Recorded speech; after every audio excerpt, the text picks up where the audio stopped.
The Ideal in Human Activity. A collection of the writings of Evald Vasilyevich Ilyenkov with a preface by Mike Cole. Contents. Preface by Mike Cole. Dialectics of the Abstract and the Concrete in Marx's Capital. Dialectical and metaphysical conception of the concrete. The unity of the abstract and the concrete as a law of thought. Ascent from the abstract to the concrete. Logical development and concrete historicism. Ascent from the abstract to the concrete in Marx's Capital. Dialectical logic. Introduction. From the history of dialectics. 1. Descartes and Leibniz, the subject matter of logic. 2. Spinoza, thought as an attribute of substance. 3. Kant, logic and dialectics. 4. Fichte and Schelling, dualism or monism. 5. Hegel, dialectics as logic. 6. Feuerbach, idealism or materialism. Certain problems of the Marxist-Leninist theory of dialectics. 7. A contribution to the problem of a dialectical materialistic critique of objective idealism. 8. Thought as the subject matter of logic. 9. On the coincidence of logic with dialectics. 10. Contradiction as a category of dialectical logic. 11. The problem of the general in dialectics. Conclusion. Essays on the ideal and human activity. Activity and knowledge. The universal. The concept of the ideal. Humanism and science. Reflections on Lenin's book, Materialism and Empirio-Criticism. Introduction. 1. Marxism as the philosophy of lifeless reaction. 2. The positive program of Russian positivism. 3. Dialectics, the logic of revolution. Philosophy and science. Conclusion. Preface by Mike Cole.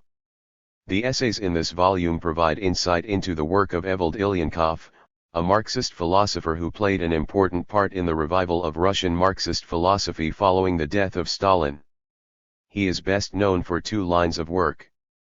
First, he wrote about Marx's dialectical method known as the method of ascent from the abstract to concrete, which, as David Backhurst has pointed out, provided a subtle critique of empiricism at the same time that it served as a political critique of the positivism and scientism that was prevalent in Soviet political and intellectual culture during Ilyenkov's lifetime. It also served as a philosophical foundation for research into theoretically guided education made famous in the work of Vasily Davidov and his followers. In connection with this work, Ilyenkov was a staunch supporter of the work of a group of psychologists, who, following the inspiration of Vygotsky, sought to conduct basic research on the development of human psychological processes while at the same time providing an existence proof of the humanitarian ideal that with sufficient care and understanding, even children who suffered blind deafness could become fully functioning members of society. Ilyenkov's work is also important in helping us to think about the relationship of the material and the ideal in human life. He referred to this issue as the problem of the ideal, by which he meant the place of the non-material in the natural world. Central to his solution of this age-old philosophical problem was his formulation of the concept of the artifact. Ordinarily, when one thinks of an artifact, a material object comes to mind. Something manufactured by a human being. In anthropology, the study of artifacts is sometimes considered part of the study of material culture, which is somehow distinct from the study of human behavior and knowledge. According to this artifact as object interpretation, it is easy to assimilate the concept of artifact into the category of tool, in which case, nothing much is to be gained. According to Ilyenkov's views, trace their genealogy back to Hegel and Marx and can be found in the writings of philosophers such as John Dewey. An artifact is an aspect of the material world that has been modified over the history of its incorporation in goal-directed human activities. By virtue of the changes wrought in the process of their creation and use, artifacts are simultaneously ideal and material. They are manufactured in the process of goal-directed human actions. They are ideal in that their material form has been shaped by their participation in the interactions of which they were previously a part and which they mediate in the present. David Backhurst, in his influential book on Ilyenkov, puts the matter thusly. Rather, in being created as an embodiment of purpose and incorporated into life activity in a certain way, being manufactured for a reason and put into use, the natural object acquires a significance. This significance is the ideal form of the object, a form that includes not a single atom of the tangible physical substance that possess it. Backhurst, 1990, p. 182. Backhurst, D. Consciousness and Revolution in Soviet Philosophy, From the Bolsheviks to Evald Ilyenkov. Cambridge, Cambridge University Press, 1991. Mike Cole. February 2009. Dialectics of the Abstract and the Concrete in Marx's Capital. Written in 1960, first published by Progress Press in 1982, English translation by Sergei Kuzyakov. Dialectical and Metaphysical Conception of the Concrete. The conception of the abstract and the concrete in dialectics and in formal logic. The terms the abstract and the concrete are employed both in everyday speech and in the special literature rather ambiguously. Thus, one hears of concrete facts and concrete music, of abstract thinking and abstract painting, of concrete truth and abstract labor. This usage is in each case apparently justified by the existence of shades of meanings in these words, and it would be ridiculously pedantic to demand a complete unification of the usage. However, things are different when we are dealing not merely with words or terms but with the content of scientific categories that have become historically linked with these terms. Definitions of the abstract and the concrete as categories of logic must be stable and unambiguous within the framework of the science, for they are instrumental in establishing the basic principles of scientific thought. Through these terms, dialectical logic expresses a number of its fundamental principles. There is no abstract truth. Truth is always concrete, the thesis of ascending from the abstract to the concrete, and so on. Therefore the categories of the abstract and the concrete have quite a definite meaning in dialectical logic, which is intrinsically linked with the dialectico-materialist conception of the truth, the relation of thought to reality, the mode of theoretical reproduction of reality in thinking, and so on. As long as we deal with categories of dialectics connected with words, rather than with words themselves, any license, lack of clarity or instability in their definition, let alone incorrectness, will necessarily lead to a distorted conception of the essence of the matter. For this reason it is necessary to free the categories of the abstract and the concrete from the connotations that have been associated with them throughout centuries in many works by tradition, from force of habit or simply because of an error, which has often interfered with correct interpretation of the propositions of dialectical logic. The problem of the relationship of the abstract and the concrete in its general form is not posed or solved in formal logic, for it is a purely philosophical, epistemological question, quite outside its sphere of competence. However, when it is a matter of classifying concepts, namely, of dividing concepts into abstract and concrete, formal logic necessarily assumes a quite definite interpretation of the corresponding categories. This interpretation appears as the principle of division and may therefore be established analytically. On this point, most authors of books on formal logic apparently give a rather unanimous support to a certain tradition, albeit with some reservations and amendments. According to this traditional view, concepts, or ideas, are divided into abstract and concrete in the following manner. Concrete concepts are those that reflect really existing definite objects or classes of objects. Abstract concepts are those that reflect a property of objects mentally abstracted from the objects themselves. N. Ilyenkov. A concrete concept is one relating to groups, classes of things, objects, and phenomena, or to separate things, objects, or phenomena. An abstract concept is a concept of properties of objects or phenomena, when these properties are taken as an independent object of thought. M. S. Strigovic. Concrete concepts are those whose objects actually exist as things in the material world. Abstract concepts are those that reflect a property of an object taken separately from the object, rather than the object itself. V. F. Asmus. The examples cited to illustrate the definitions are mostly of the same type. Concrete concepts are usually said to include such concepts as book, Fido, tree, plane, commodity, whereas abstract ones are illustrated by whiteness, courage, virtue, speed, value, etc. Judging from the examples, the division is in fact the same as in the well-known textbook on logic by G.I. Chulpanov.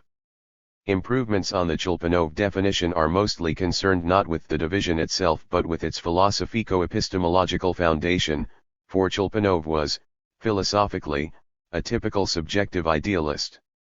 Here is his version of the division of concepts into abstract and concrete ones. Abstract terms are those that serve for designating qualities or properties, states, or actions of things. They denote qualities considered by themselves, without the things. Concrete concepts are those of things, objects, persons, facts, events, states of consciousness, if we regard them as having definite existence. Textbook on Logic. The distinction between term and concept is a matter of indifference for Chulpanov. States of consciousness are in his view in the same category as facts, things, and events. Having definite existence is for him the same as having definite existence in the individual's immediate consciousness, that is, in his contemplation, conception, or at least imagination. Chulpanov therefore regards as concrete anything that may be conceived, imagined, as a separately existing single thing or image, and he regards as abstract anything that cannot be so imagined, that can only be thought of as such. The individual's ability or inability to conceive something graphically is, in fact, Chulpanov's criterion for the division into the abstract and the concrete. This division, however shaky it may be from the philosophical standpoint, is rather definite. Inasmuch as some authors endeavored to correct the philosophico-epistemological interpretation of the classification without changing the actual type of examples concerned, the classification proved to be open to criticism. If one includes among concrete concepts only those that pertain to objects of the material world, a centaur or Athena palace will apparently be regarded as abstract concepts along with courage or virtue, while Fido will be included among concrete ones along with value. What is the use of such a classification for logical analysis? The traditional classification is destroyed or confused by this kind of amendment introducing a completely alien element into it. On the other hand, no new strict classification is obtained. Attempts by certain authors to oppose a new principle or basis of division to the one suggested by Chulpanov can hardly be regarded as apt, too. Kondakov believes, for instance, that the division of concepts into abstract and concrete should express a difference in the content of concepts. That means that concrete concepts must reflect things, and abstract ones, properties and relations of these things. If the division is to be complete, neither properties nor relations of things can be conceived in concrete concepts, according to Kondakov. It remains unclear how one can conceive of a thing or a class other than through a conception of their properties and relations. In fact, any thought about a thing will inevitably prove to be a thought about some property of this thing, for conceiving a thing means forming a conception about the entire totality of its properties and relations.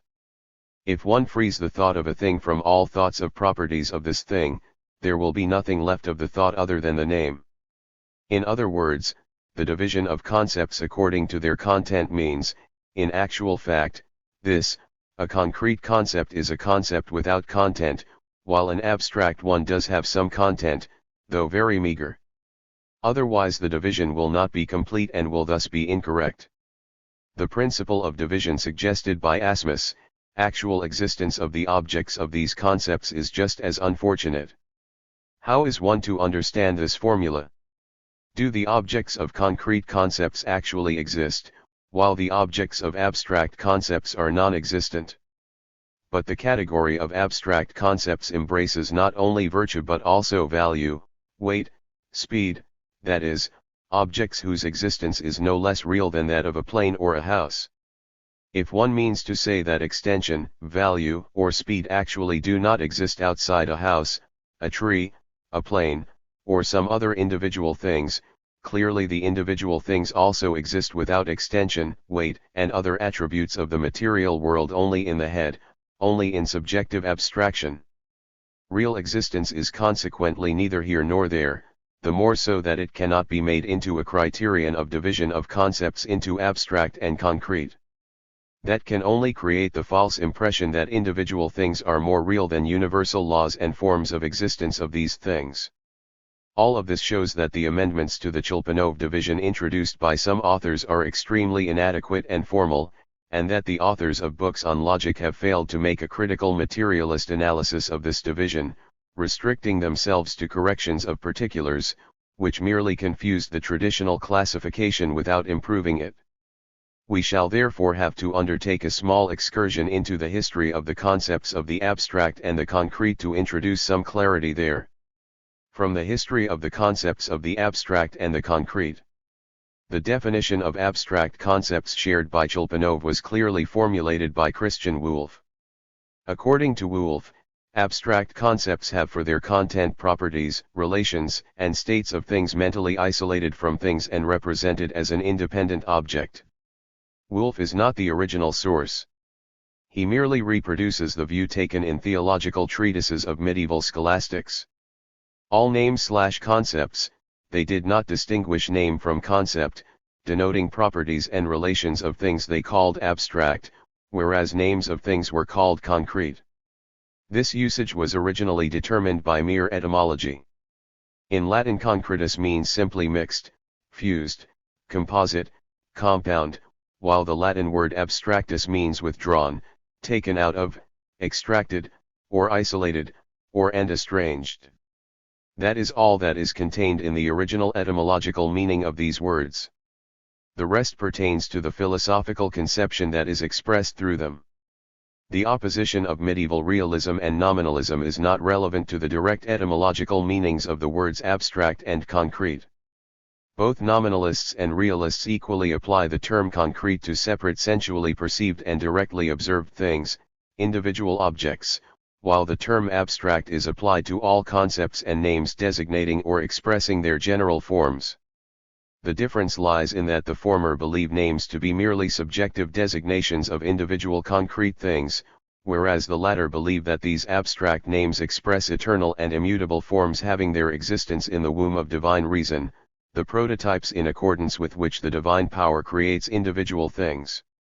Contempt for the world of sensually perceived things, for the flesh, that is characteristic of the Christian worldview in general and is particularly clearly expressed in realism, determines the fact that the abstract, estranged from the flesh, from sensuality, the purely cognitive, is believed to be much more valuable, both on the ethical and epistemological planes, than the concrete.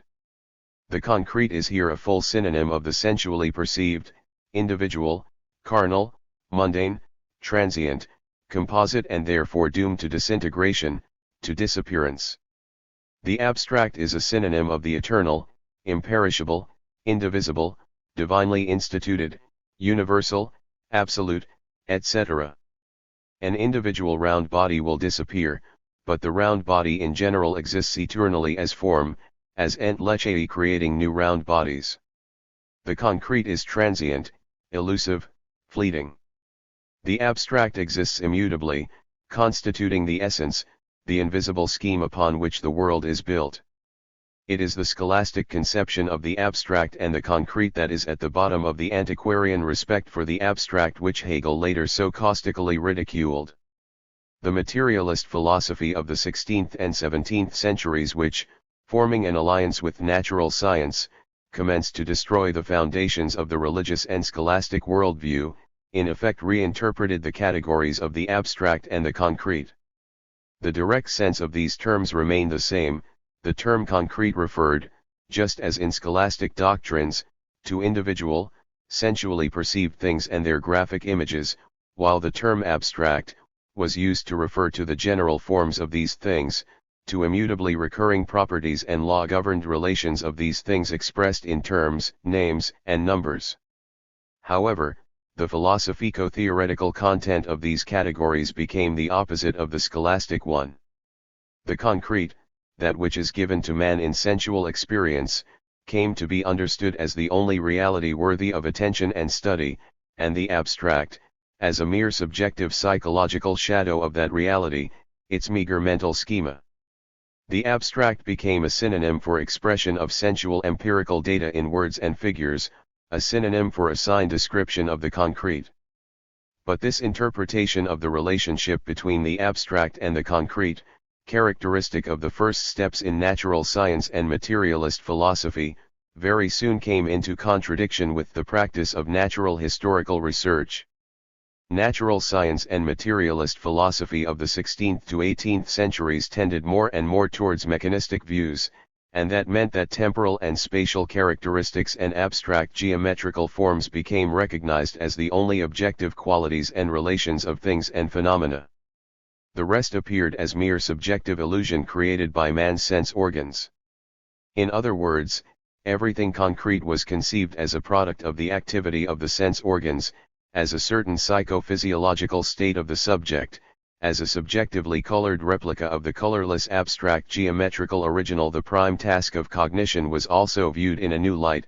To obtain the truth, one had to erase or wash off all the colors superimposed by sensuality upon the sensually perceived image of things, bearing the abstract geometrical skeleton, the schema. So the concrete was interpreted as subjective illusion, merely as a state of the sense organs, while the object outside consciousness was transformed into something entirely abstract. The picture thus obtained was as follows: outside man's consciousness there exists nothing but eternally immutable abstract geometrical particles combined according to identical, eternal, and immutable abstract mathematical schemes, while the concrete is within the subject only, as a form of sensory perception of the abstract geometrical bodies. Hence the formula: the only correct way to truth is through soaring away from the concrete, the fallacious, false, subjective, to the abstract, as the expression of eternal and immutable schemes for constructing bodies. This determines the strong nominalistic bias in the philosophy of the 16th to 18th centuries. Any concept, except for the mathematical ones, was simply interpreted as an artificially invented sign, a name serving as an aid to memory, to ordering the varied data of experience, to communication with other men, etc. George Berkeley and David Hume, the subjective idealists of those times, directly reduced concepts to names, to designations, to conventional signs or symbols, beyond which, they believed, it would be absurd to look for any other content except for a certain similarity of series of sensual impressions, the common element in experience. This tendency became particularly firm-rooted in England and is still living out its days in the shape of neo-positivist conceptions. The weaknesses of this approach, that was in its perfect form characteristic of subjective idealism, were also peculiar to many materialists of that age.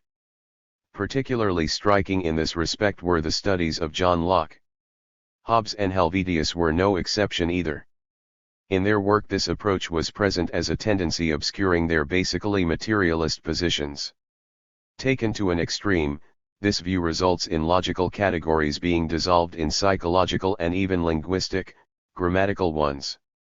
Thus Helvetius defines the method of abstraction as a means to fix a great number of objects in our memory.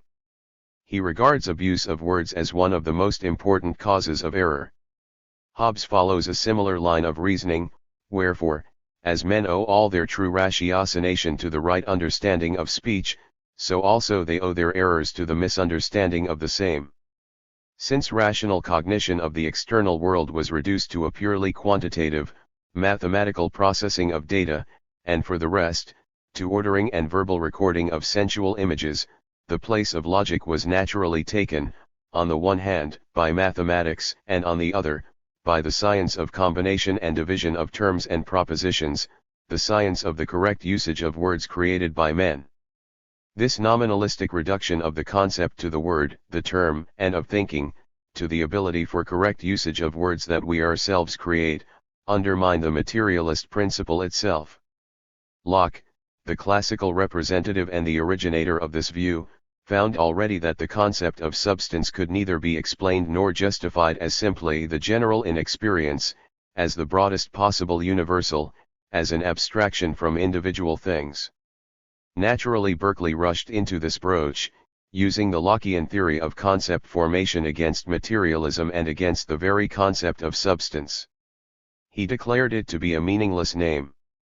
Continuing his analysis of the basic concepts of philosophy, Hume proved that the objective character of such a concept as causality could also be neither proved nor verified by reference to the fact that it expressed the general in experience, for abstraction from the sensually given individual objects and phenomena, from the concrete might just as well express the identity of the psychophysiological structure of the subject perceiving things rather than an identity of the things themselves. The narrow empirical theory of the concept reducing it to a mere abstraction from individual phenomena and perceptions, reflected only the superficial psychological aspects of rational cognition. On the surface, thought indeed appears as abstraction of the identical from individual things, as ascending to increasingly comprehensive and universal abstractions. Such a theory, however, may equally well serve diametrically opposite philosophical conceptions, bypassing as it does the most important point, the question of the objective truth of universal concepts. Consistent materialists realized the weakness of the nominalistic view of the concept, its vulnerability to idealist speculations and errors. Spinoza stressed that the concept of substance, expressing the first principle of nature, cannot be conceived abstractedly or universally, and cannot extend further in the understanding than it does in reality. Spinoza, Improvement of the Understanding, Ethics and Correspondence, trans to English 1901. There is an idea running through Spinoza's entire treatise that simple universals, simple abstractions from the sensually given multiformity recorded in names and terms, are merely a form of vague imaginative cognition. Genuinely scientific, true ideas do not emerge in that way. The establishment of the differences, the agreements, and the oppositions of things is, according to Spinoza, the mode of chaotic experience uncontrolled by reason. Moreover, of the mode of perception, results are very uncertain and indefinite, for we shall never discover anything in natural phenomena by its means, except accidental properties, which are never clearly understood, unless the essence of the things in question be known first. Ibid. To begin with, the chaotic experience forming universals is never completed, so that any new fact may overthrow the abstraction. Second, it contains no guarantees that the given universal really expresses a genuine universal form of things rather than a merely subjective fiction. In opposition to chaotic experience and its philosophical justification in empiric conceptions, Spinoza sets up a higher mode of cognition based on strictly verified principles and concepts expressing the adequate essence of a thing. These are no longer universals, no longer abstractions from the sensually given multiformity. How are they formed and where do they come from? Comments on this point often run as follows: these ideas, principles, universal concepts, are contained in the human intellect a priori and brought out by an act of intuition or self-contemplation. In this interpretation, Spinoza's position becomes very much like that of Leibniz or Kant and has very little to do with materialism. But in reality it is all rather different, quite different, in fact. The thinking of which Spinoza treats is by no means the thinking of a human individual. This concept is by no means fashioned in his theory after the model of individual consciousness, but is actually oriented at mankind's theoretical self-consciousness, at the spiritual theoretical culture as a whole. Individual consciousness is taken into account only insofar as it embodies this thinking, that is, thinking which agrees with the nature of things. An individual's intellect does not necessarily contain the ideas of reason at all, and no self-contemplation, however the rough it may be, can discover them in it. They mature and crystallize in the human intellect only gradually, through reason's indefatigable work aimed at its own perfection. These concepts are by no means self-obvious to an intellect that is not developed through this kind of work. They are simply absent in it. It is only reasonable knowledge taken as a whole that, as it develops, works out such concepts. Spinoza firmly asserts this view by an analogy with the perfection of instruments of material labor. As far as the method for finding out the truth is concerned, the matter stands on the same footing as the making of material tools. For, in order to work iron, a hammer is needed, and the hammer cannot be forthcoming unless it has been made, but in order to make it, there was need of another hammer and other tools, and so on to infinity. We might thus vainly endeavor to prove that men have no power of working iron. But as men at first made use of the instruments supplied by nature to accomplish very easy pieces of workmanship, laboriously and imperfectly, and then, when these were finished, wrought other things more difficult with less labor and greater perfection. So, in like manner, the intellect, by its native strength, makes for itself intellectual instruments, whereby it acquires strength for performing other intellectual operations, and from these operations gets again fresh instruments, or the power of pushing its investigations further, and thus gradually proceeds till it reaches the summit of wisdom. Ibid. Try as one might, this argument can hardly be made to resemble the view of Descartes, according to whom the higher ideas of intuition are directly contained in the intellect, or to that of Leibniz, according to whom these ideas are something like the veins in marble. According to Spinoza, they are innate in quite a specific sense as natural, that is inherent from nature, intellectual capabilities, in precisely the same way as man's hand is originally a natural instrument. Here Spinoza attempts a fundamentally materialist interpretation of the innateness of intellectual instruments, deducing it from man's natural organization rather than from the God of Descartes or Leibniz. What Spinoza failed to understand was the fact that the originally imperfect intellectual instruments are products of material labor rather than of nature. He believed them to be products of nature, and in this, and only this, point lies the weakness of his position. But this weakness is shared by Feuerbach even. This defect can by no means be regarded as idealist wavering. That is merely an organic shortcoming of the entire old materialism. Spinoza's rationalism should therefore be strictly distinguished from the rationalism of both Descartes and Leibniz. His contention is that man's ability to think is inherent in man's nature and is explained from substance interpreted in a clearly materialistic manner. When Spinoza calls thinking an attribute, that means precisely this: the essence of substance should not be reduced to extension only. Thinking pertains to that very nature to which extension belongs. It is a property just as inseparable from nature, or substance, as extension and corporeality. It cannot be conceived of separately. It is precisely this view that motivated Spinoza's criticism of abstract universals, of those ways in which scholastics, occasionalists, and nominalist empiricists attempt to explain substance. That is the reason why Spinoza held a low view of the path from concrete existence to an abstract universal. This mode is incapable of solving the problem of substance, always leaving a gap for scholastic and religious constructions. Spinoza rightly believed that the way leading from concrete existence to an empty universal, the way explaining the concrete by a reduction to an empty abstraction, was of little value from the scientific standpoint. Thus, the more existence is conceived generally, the more is it conceived confusedly, and the more easily can it be ascribed to a given object. Contrariwise, the more it is conceived particularly, the more is it understood clearly, and the less liable is it to be ascribed, through negligence of nature's order, to anything save its proper object. Ibid. No comments are needed to realize that this view is much closer to the truth than the view of narrow empiricism, insisting that the essence of rational cognition of things lies in regular assents to increasingly more general and empty abstractions, in moving away from the concrete specific essence of things under study. According to Spinoza, this way does not lead from the vague to the clear, but, on the contrary, it leads away from the goal. The way of rational cognition is precisely the reverse.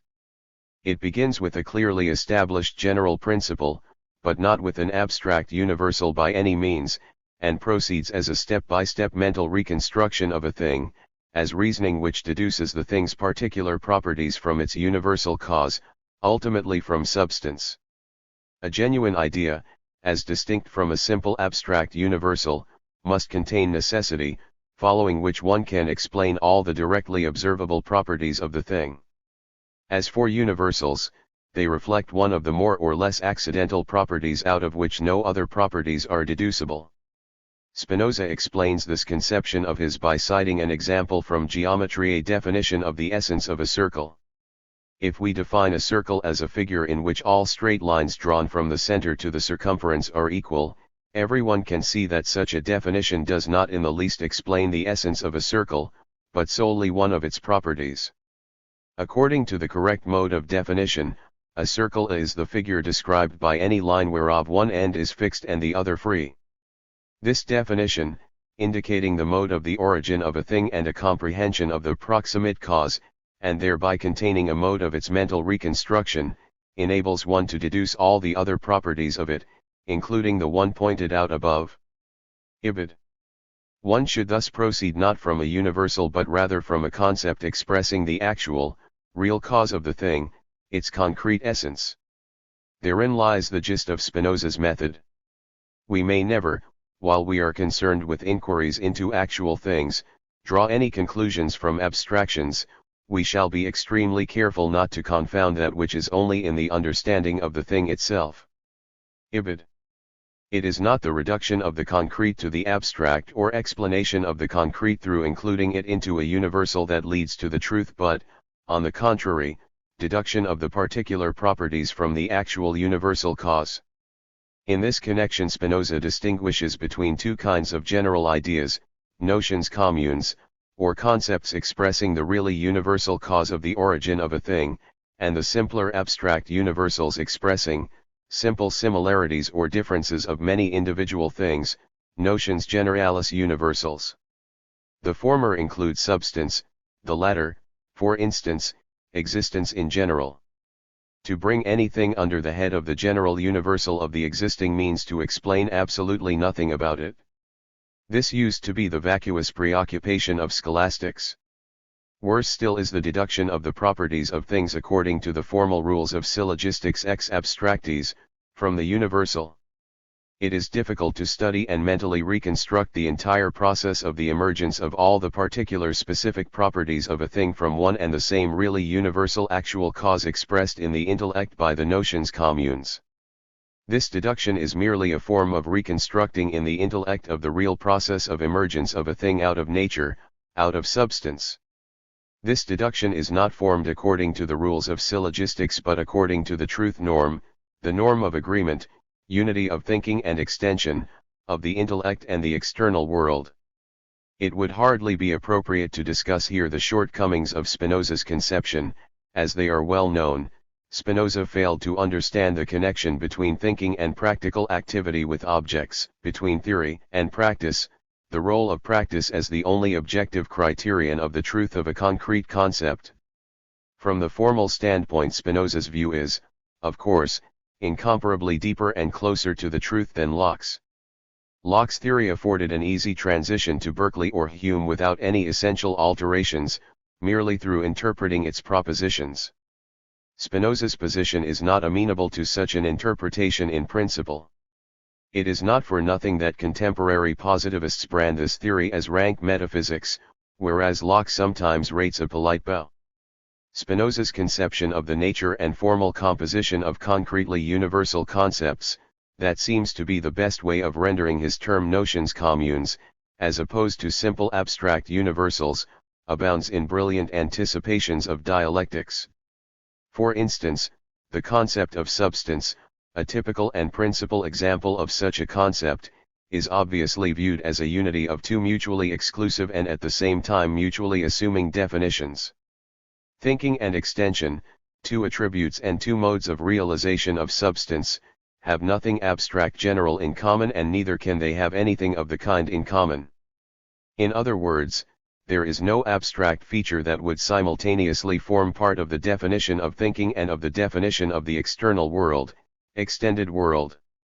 This feature would be a universal that would be broader than the definition of the external world and of thinking.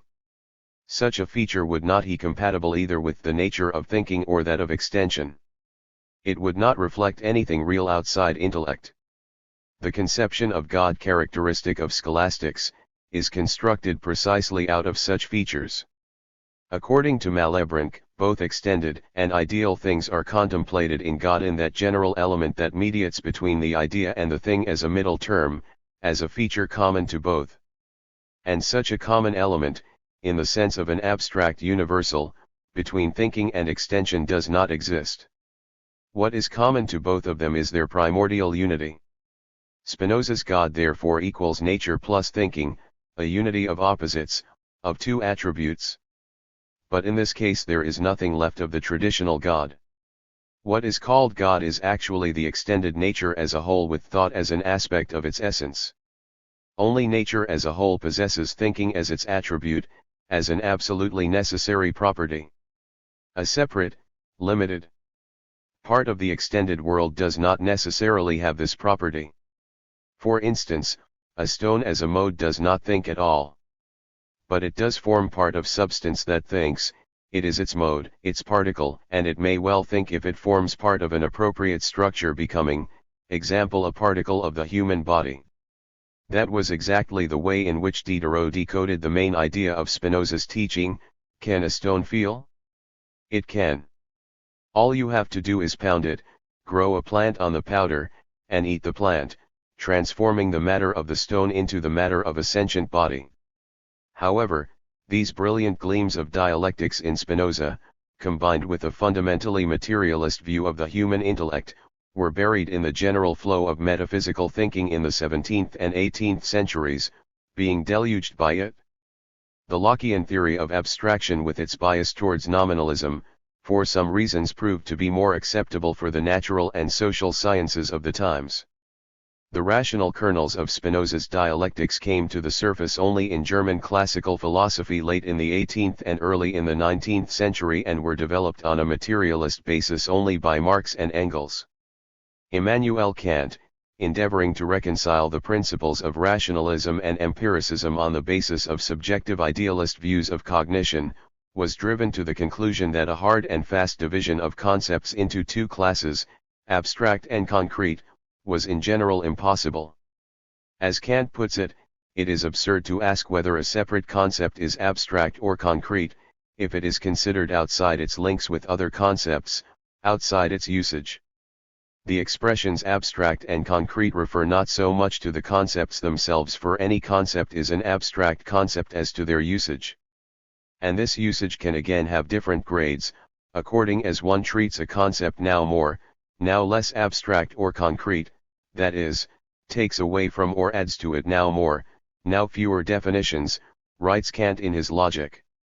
According to Kant, a concept, if it is really a concept rather than an empty appellation, a name of an individual thing, always expresses something in general, a generic or specific definiteness of a thing, and is thus always abstract, whether it be substance or chalk, whiteness or virtue.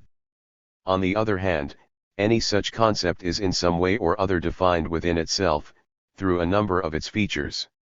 The more such features/definitions are added to a concept, the more concrete it is, in Kant's view, that is, the more definite, richer in definitions.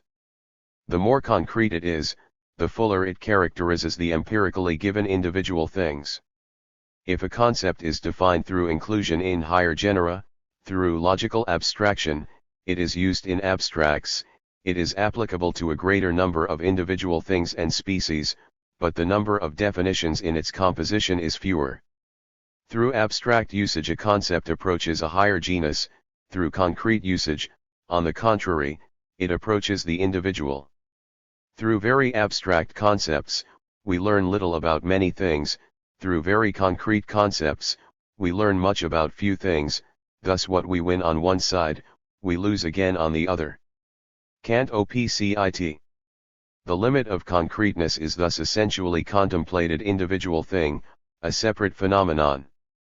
A concept, however, never reaches this limit. On the other hand, the highest and most abstract concept always retains in its composition a certain unity, a certain synthesis of different definitions that one cannot break up, through formulating the ultimate definition, without making the concept senseless, without destroying it as such. For this reason even the highest generic concept has a measure of concreteness. Here the empiric tendency, the Lockean tradition apparently makes itself felt. However, Kant combines with it an extremely rationalistic view of the nature of synthesis of definitions of a concept. This synthesis or combining of definitions in the concept, that is, the concreteness of the concept, naturally cannot be simply oriented at the sensually given empirical multiformity of phenomena.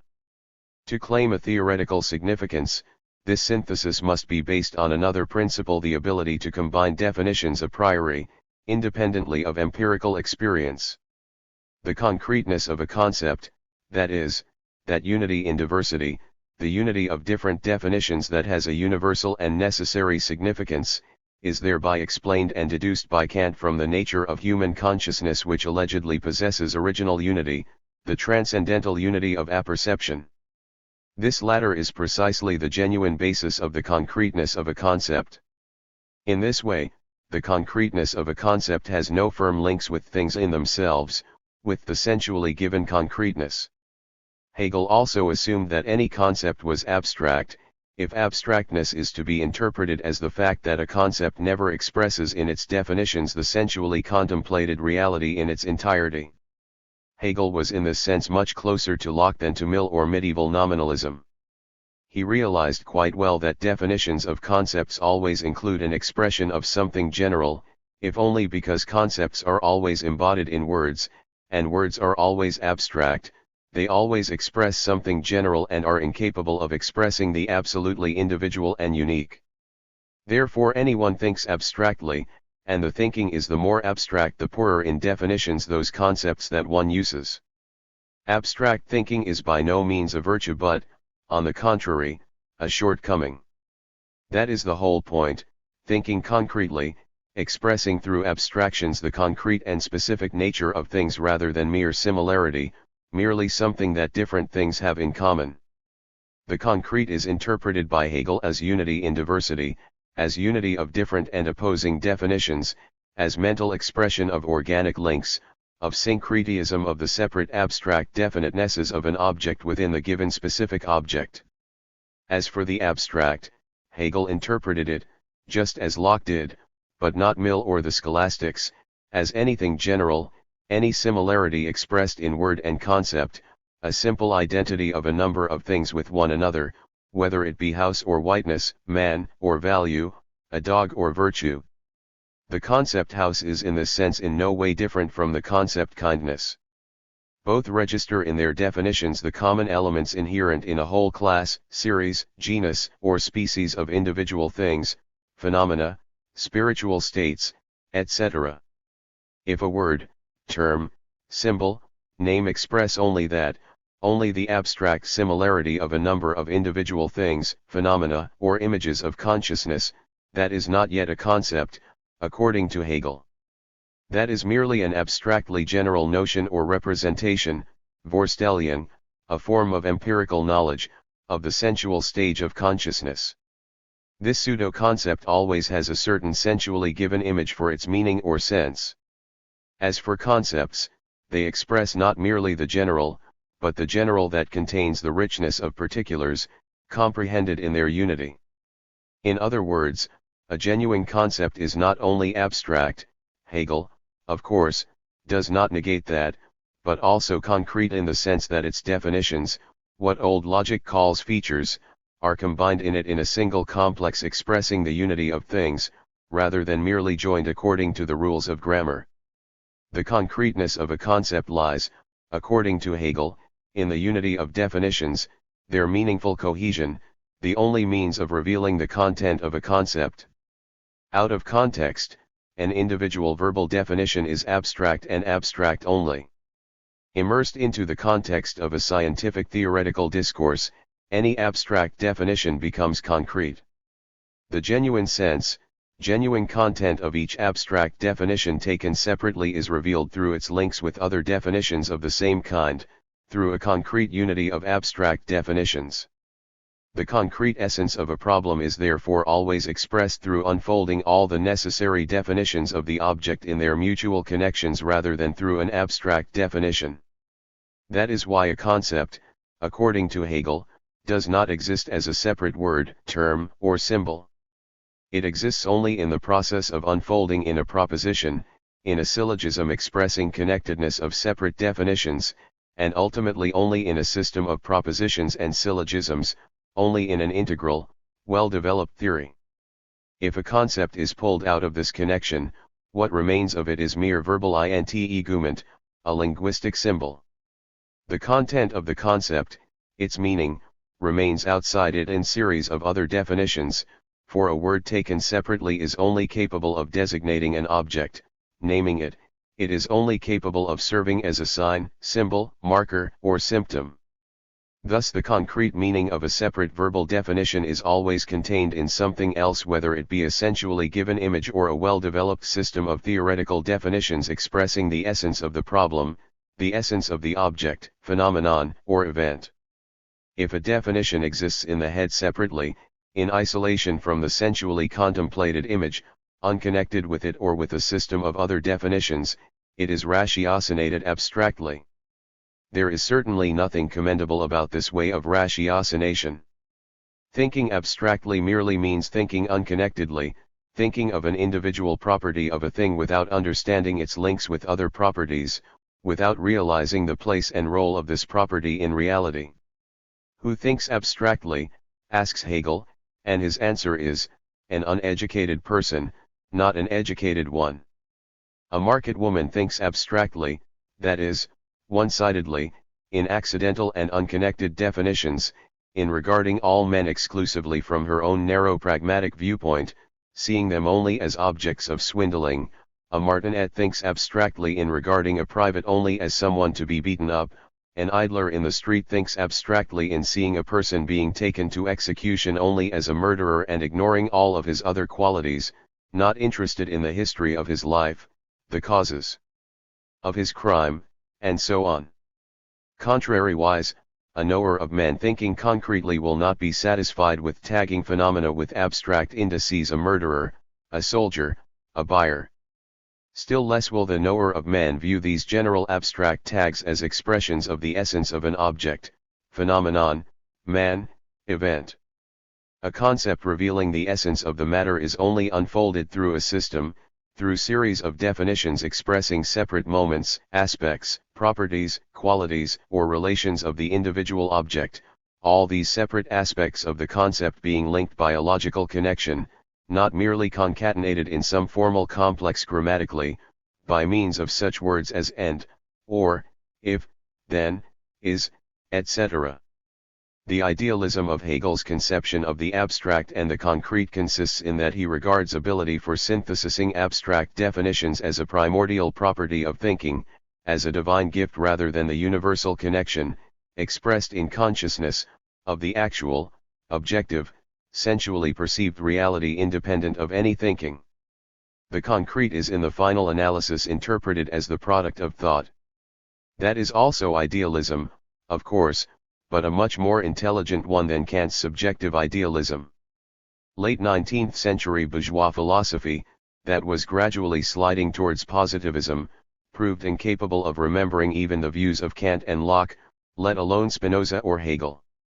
To take a particularly clear example, Mill believed Locke's theory of abstraction and its relation to concreteness to be an abuse of those concepts that in his view were conclusively established by medieval scholastics. I have used the words concrete and abstract in the sense annexed to them by the schoolmen, who, notwithstanding the imperfections of their philosophy, were unrivaled in the construction of technical language, and whose definitions, in logic at least, have seldom, I think, been altered but to be spoiled. Mill, System of Logic. The Locke school, in Mill's view, committed an unforgivable sin in extending the expression abstract name to all general names, that is, to all concepts which are the result of abstraction or generalization. Ibid. Summing up, Mill declares: by abstract, then, I shall always, in logic proper, mean the opposite of concrete. By an abstract name, the name of an attribute; by a concrete name, the name of an object. Ibid. This usage is in Mill closely linked with his subjective idealist conception of the relation between thought and objective reality. Mill does not like Locke's view that all concepts, except for individual names, are abstract, all of them being products of abstracting an identical property, the general form of many individual things. In Mill's opinion, This usage deprives a whole class of words of a brief specific designation, namely the class of names of attributes. By attributes or properties, Mill means general properties, qualities, or relations between individual things that may and must be conceived abstractly, that is, separately from the individual things, as specific objects. Thus, concepts like house or fire, man, or chair cannot be thought of in any other way than as a common property of individual things. House, fire, whiteness, roundness always pertain to some individual thing or other as their characteristic. One cannot conceive fire as something existing separately from individual fires. Whiteness, too, cannot be conceived as something existing separately, outside individual things and independent from them. All of these general properties exist only as general forms of individual objects, only in the individual and through the individual. Therefore, conceiving them abstractly would mean conceiving them incorrectly. Abstract names, names of attributes, are quite a different matter. Abstract names, or concepts, which is one and the same thing according to Mill, express general properties, qualities, and relations that not only may but even must be conceived independently from individual objects, as separate objects, although in direct contemplation they appear to be the same kind of general properties of individual things as whiteness, woodenness, fire, or gentleman. Among such concepts Mill includes whiteness, courage, equality, similarity, squareness, visibleness, value, etc. These are also general names, but the objects of these names, or what in formal logic is referred to as the content of these concepts, should not be conceived as general properties of individual things. All these properties, qualities, or relations are only erroneously taken to be the general properties of the individual things themselves, says Mill. In actual fact, all these objects exist not in the things but outside them, independently from them, though they are merged with them in the act of perception, appearing as general properties of individual things. Where do such objects exist, then, if not in the individual things? Mill's answer is, in our own spirit. These are either feelings, or states of consciousness, or the minds which experience these feelings, or the successions and coexistences, the likenesses and unlikenesses, between feelings or states of consciousness. Evald. All these objects should also be conceived abstractly, that is, separately from things, precisely because they are no properties, qualities, or relations of these things. Conceiving them separately from things means conceiving them correctly. The fundamental defect of this delimitation lies in its stipulating that some concepts should be linked in the mind with individual things, phenomena, given in contemplation, while others should be considered outside this connection, as specific objects conceived quite independently from any individual phenomena whatsoever. For example, value in general, value as such, may according to Mill be conceived in abstraction, without analyzing any of the types of its existence outside the head. This may and must be done precisely for the reason that it does not exist as a real property of objects outside the head. It only exists as an artificial method of assessment or measurement, as a general principle of man's subjective attitude to the world of things, that is, as a certain moral attitude. It cannot therefore be considered as a property of things themselves, outside the head, outside consciousness. According to this kind of logic, of which Mill is a classic representative, that is precisely why value should be regarded only as a concept, only as an a priori moral phenomenon independent from the objective properties of things outside the head and opposing them. As such, it exists only in self-consciousness, in abstract thinking. That is why it can be conceived abstractly, and that will be the correct mode of considering it. We have dealt with Mill's views in such detail only because they represent, more consistently and clearly than others, the anti-dialectical tradition in the interpretation of the abstract and the concrete as logical categories. This tradition is manifested not only as an anti-dialectical one but also as generally anti-philosophic. Mill consciously rejects the arguments developed in world philosophy during the past few centuries. For him, not only Hegel or Kant never seem to have existed, even Locke's studies appear in the light of unwanted sophistication in dealing with things that were established absolutely rigorously and for all time to come by the medieval schoolman. That is why everything seems so simple to him. The concrete is that which is immediately given in individual experience as an individual thing, an individual experience, and a concrete concept is a verbal symbol that may be used as a name of an individual object. That symbol which cannot be used as a direct name of an individual thing is the abstract. One may say, that is a red spot. One cannot say, that is redness. The former is therefore concrete, the latter abstract. That is all there is to it. All neo-positivists retain the same distinction, the only difference being that the abstract and the concrete, just as all philosophical categories, are here treated as linguistic categories, and the question of whether phrases expressing abstract objects are permissible or impermissible is reduced to that of fruitfulness or expediency of their utilization in building language frames. The abstract is here consistently treated as everything that is not given in individual experience as an individual thing and cannot be defined in terms of those types of objects that are given in experience, cannot be a direct name of individual objects that are moreover interpreted in subjective idealist manner. This interpretation of the terms abstract and concrete is refuted by the entire heritage of the history of philosophy and by Marxist philosophy. We are now passing on to the exposition of the treatment of these questions in the latter. The definition of the concrete in Marx. Marx defines the concrete as the unity of diverse aspects. Marx, contribution to the critique of political economy. This definition may appear paradoxical from the standpoint of traditional formal logic. The reduction of the sensually given diversity to unity appears at first sight to be the task of abstract knowledge of things rather than of concrete one.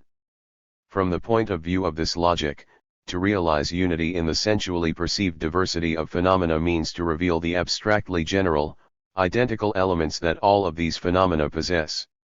This abstract unity, recorded in consciousness by means of a general term, appears at first sight to be that very unity which is the only thing to be treated in logic. Indeed, if one is to interpret the transition from living contemplation and notion to the concept, from the sensual stage of cognition to the rational, only as reduction of the sensually given diversity to abstract unity, Marx's definition will certainly seem hardly justifiable in logical terms. The whole point is, however, that Marx's views are based on a conception of thinking, its goals and tasks, quite different from those on which old, non-dialectical logic built its theory. This is reflected not only in the substance of the solution of logical problems but in terminology as well. And that is inevitable. Every new aspect of a science involves a revolution in the technical terms of that science. Marx, Capital 1886 Preface. When Marx defines the concrete as unity of diverse aspects, he assumes a dialectical interpretation of unity, diversity, and of their relationship. In dialectics, unity is interpreted first and foremost as connection, as interconnection and interaction of different phenomena within a certain system or agglomeration, and not as abstract likeness of these phenomena. Marx's definition assumes exactly this dialectical meaning of the term unity. If one unfolds somewhat Marx's aphoristically laconic formula, his definition of the concrete means literally the following: the concrete, concreteness, are first of all synonyms of the real links between phenomena, of concatenation and interaction of all aspects and moments of the object given to man in a notion. The concrete is thereby interpreted as an internally divided totality of various forms of existence of the object, a unique combination of which is characteristic of the given object only. Unity thus conceived is realized not through similarity of phenomena to each other but, on the contrary, through their difference and opposition. This conception of unity in diversity, or concreteness, is not merely different from the one which old logic proceeded from, but is its direct opposite. The conception approaches that of the concept of integrity or wholeness. Marx uses this term in those cases when he has to characterize the object as an integral whole unified in all its diverse manifestations, as an organic system of mutually conditioning phenomena in contradiction to a metaphysical conception of it as a mechanical agglomeration of immutable constituent parts that are linked with each other only externally, more or less accidentally. The most important aspect of Marx's definition of the concrete is that the concrete is treated first of all as an objective characteristic of a thing considered quite independently from any evolutions that may take place in the cognizing subject. The object is concrete by and in itself, independent from its being conceived by thought or perceived by sense organs. Concreteness is not created in the process of reflection of the object by the subject either at the sensual stage of reflection or at the rational logical one. In other words, the concrete is first of all the same kind of objective category as any other category of materialist dialectics, as the necessary and the accidental, essence, and appearance. It expresses a universal form of development of nature, society, and thinking. In the system of Marx's views, the concrete is by no means a synonym for the sensually given, immediately contemplated. Insofar as the concrete is opposed to the abstract, the latter is treated by Marx first and foremost objectively. For Marx, it is by no means a synonym of the purely ideal, of a product of mental activity, a synonym of the subjectively psychological phenomenon occurring in man's brain only. Time and again Marx uses this term to characterize real phenomena and relations existing outside consciousness, irrespective of whether they are reflected in consciousness or not. For instance, Marx speaks in Capital of abstract labor. Abstractness appears here as an objective characteristic of the form which human labor assumes in developed commodity production, in capitalist production. Elsewhere he stresses that the reduction of different kinds of labor to uniform simple labor devoid of any distinctions is an abstraction which is made every day in the social process of production. It is no less real, an abstraction, than the resolution of all organic bodies into air. Marx, Contribution to the Critique of Political Economy. The definition of gold as material being of abstract wealth also expresses its specific function in the organism of the capitalist formation and not in the consciousness of the theoretician or practical worker, by any means.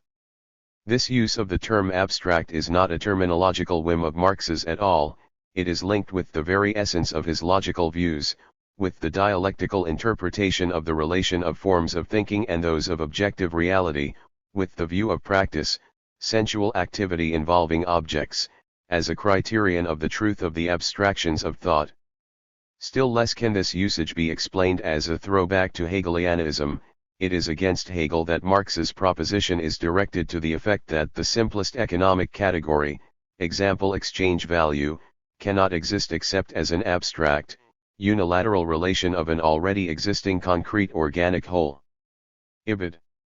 The abstract in this kind of context, very frequent in Marx, assumes the meaning of the simple, undeveloped, one-sided, fragmentary, pure, i.e., uncomplicated, by any deforming influences. It goes without saying that the abstract in this sense can be an objective characteristic of real phenomena, and not only of phenomena of consciousness. It is precisely the predominance of agricultural peoples in the ancient world which caused the merchant nations, Phoenicians, Carthaginians, to develop in such purity, abstract precision. Evald. It was not, of course, the result of predominance of the abstractive power of thought of Phoenicians or the scholars writing the history of Phoenicia. The abstract in this sense is by no means the product and result of thinking. This fact is just as little dependent on thinking as the circumstance that the abstract law of multiplying exists only for plants and animals. According to Marx, the abstract, just as its counterpart, the concrete, is a category of dialectics as the science of universal forms of development of nature, society, and thought, and on this basis also a category of logic, for dialectics is also the logic of Marxism. This objective interpretation of the category of the abstract is spearheaded against all kinds of neo-Kantian logic and epistemology which oppose, in a crudely metaphysical way, pure forms of thought to forms of objective reality. For these schools in logic, the abstract is only a form of thought, whereas the concrete, a form of a sensually given image. This interpretation, in the Milhumian and Kantian traditions in logic, example Cholpanov and Vidinsky in Russia, is alien and hostile to the very essence of dialectics as logic and theory of knowledge. The narrow epistemological, that is, essentially psychological, in the final analysis, interpretation of the categories of the abstract and the concrete became firmly rooted in modern bourgeois philosophy. Here is a fresh example: definitions from the Philosophical Dictionary by Max Apel and Peter Luch, Berlin 1958. Abstract, divorced from a given connection and considered by itself only. Thus abstract acquires the meaning of conceptual, conceived, in opposition to given in contemplation. Abstraction, the logical process for ascending, through omission of features, from that given in contemplation to a general notion and from the given concept to a more general one. Abstraction decreases the content and extends the volume. Opposed to determination. Concrete, the immediately given in contemplation. Concrete concepts denote that which is contemplated, individual objects of contemplation. Opposed to abstract. This one-sided definition, abstraction is, of course, mental separation, among other things, but it is by no means reducible to it, varies but insignificantly from dictionary to dictionary. It has been polished in dozens of editions and has become generally accepted among philosophers in capitalist countries. That is certainly no proof of its correctness.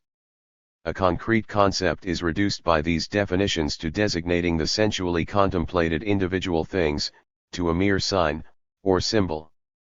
In other words, the concrete is only nominally present in thought, only in the capacity of the designating name. On the other hand, the concrete is made into a synonym of uninterpreted, indefinite sensual givenness. Neither the concrete nor the abstract can, according to these definitions, be used as characteristics of theoretical knowledge in regard of its real objective content.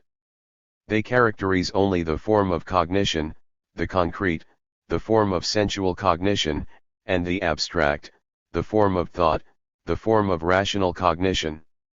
In other words, they belong to different spheres of the psyche, to different objects.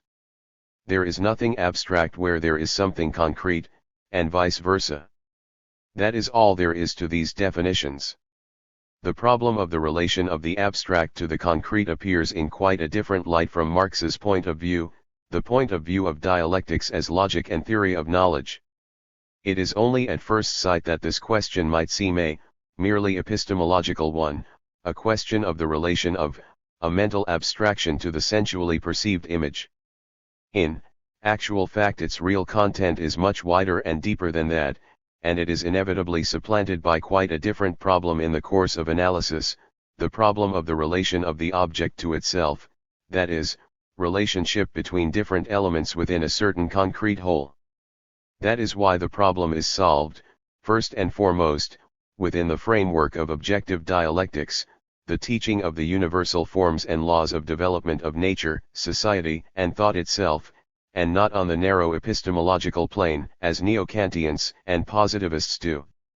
Insofar as Marx treats the epistemological aspect of the problem, he interprets the abstract as any one-sided, incomplete, lopsided reflection of the object in consciousness, as opposed to concrete knowledge which is well-developed, all-round, comprehensive knowledge. It does not matter at all in what subjective psychological form this knowledge is experienced by the subject, in sensually perceived images or in abstract verbal form. The logic, dialectics, of Marx and Lenin establishes its distinctions in regard of the objective sense and meaning of knowledge rather than in regard of the subjective form of experience. Poor, meager, lopsided knowledge may be assimilated in the form of a sensual image. In this case, logic will have to define it as abstract knowledge, despite its being embodied in a sensually given image. Contrariwise, abstract verbal form, the language of formulas, may express rich, well-developed, profound, and comprehensive knowledge, that is, concrete knowledge. Concreteness is neither a synonym for nor a privilege of the sensual image form of reflection of reality in consciousness, just as abstractness is not a specific characteristic of rational theoretical knowledge. Certainly we speak, as often as not, of the concreteness of a sensual image and of abstract thought. A sensual image, an image of contemplation, may just as often be very abstract, too. Suffice it to remember a geometric figure or a work of abstract painting. And vice versa, thinking in concepts may and even must be concrete in the full and strict meaning of the word. We know that there is no abstract truth, that truth is always concrete. And that does not mean at all that only the sensually perceived image, the contemplation of an individual thing may be true. The concrete in thinking also appears, according to Marx's definition, in the form of combination, synthesis, of numerous definitions. A logically coherent system of definitions is precisely that natural form in which concrete truth is realized in thought. Each of the definitions forming part of the system naturally reflects only a part, a fragment, an element, an aspect of the concrete reality, and that is why it is abstract if taken by itself, separately from other definitions.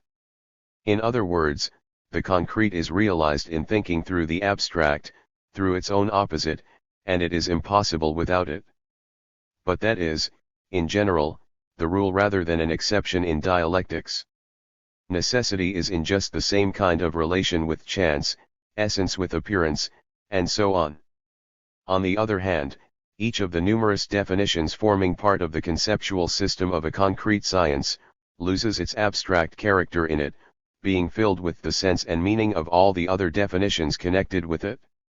Separate abstract definitions mutually complement each other, so that the abstractness of each of them, taken separately, is overcome. In short, herein lies the dialectics of the relation of the abstract to the concrete in thinking, which reflects the concrete in reality.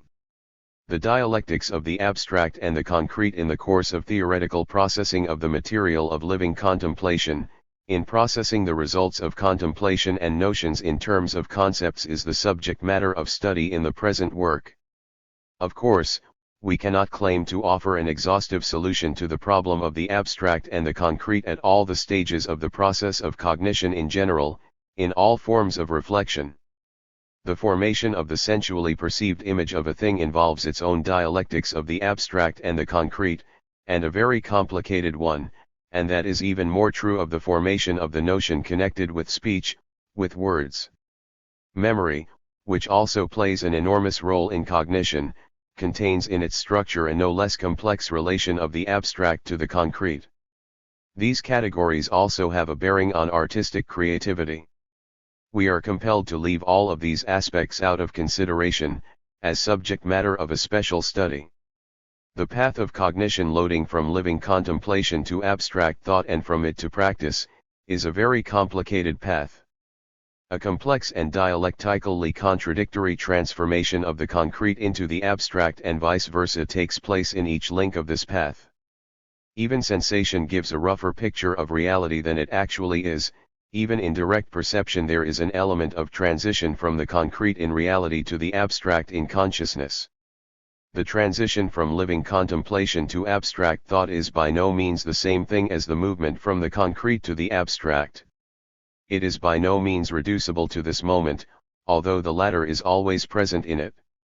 It is the same thing only for those who interpret the concrete as a synonym of an immediate sensual image, and the abstract, as a synonym of the mental, the ideal, the conceptual. On the relation of the notion to the concept. Pre-Marxian logic, alien to the dialectical approach to the relation of the sensually empirical stage or form of cognition to the rational one, was unable, despite all its efforts, to provide a clear-cut solution to the problem of relation of notions to concepts. The concept was defined as verbal designation of the general in a number of simple ideas, notions, as a name/term, Locke, Hobbes, or simply as any notion of a thing in our thought, Christian Wolff, or as something opposed to contemplation, inasmuch as it is a general notion or a notion of what is common to many objects of contemplation, Kant, or as a notion of definite, unambiguous, stable, generally accepted meaning, Sigwart, or a notion about a notion, Schopenhauer. Nowadays, too, widely current is the definition of concept as simply the semantic meaning of a term, whatever the latter might mean. Neo-positivists often refuse to deal at all with the relationship between concept and notion, proceeding to purely formal definitions of the concept, specifying the concept as the function of an utterance, prepositional function, and so on. Generally speaking, this question has remained extremely confused in modern bourgeois philosophy and logic. Very typical is the view expressed in Heinrich Schmidt's Philosophical Dictionary. The concept is here defined as the meaningful content of words, and in the stricter logical sense as a meaningful content of a word that is freed from momentaneous perception in such a way that it may be transferred to other similar perceptions as their designation. 1934 The Kirchner-Michaelis Dictionary of Basic Philosophical Concepts attempts to avoid the identification of concept and notion. The concept is therefore not just a closed general notion, it emerges out of notions through their comparison and extraction of that which is common to them. 1911.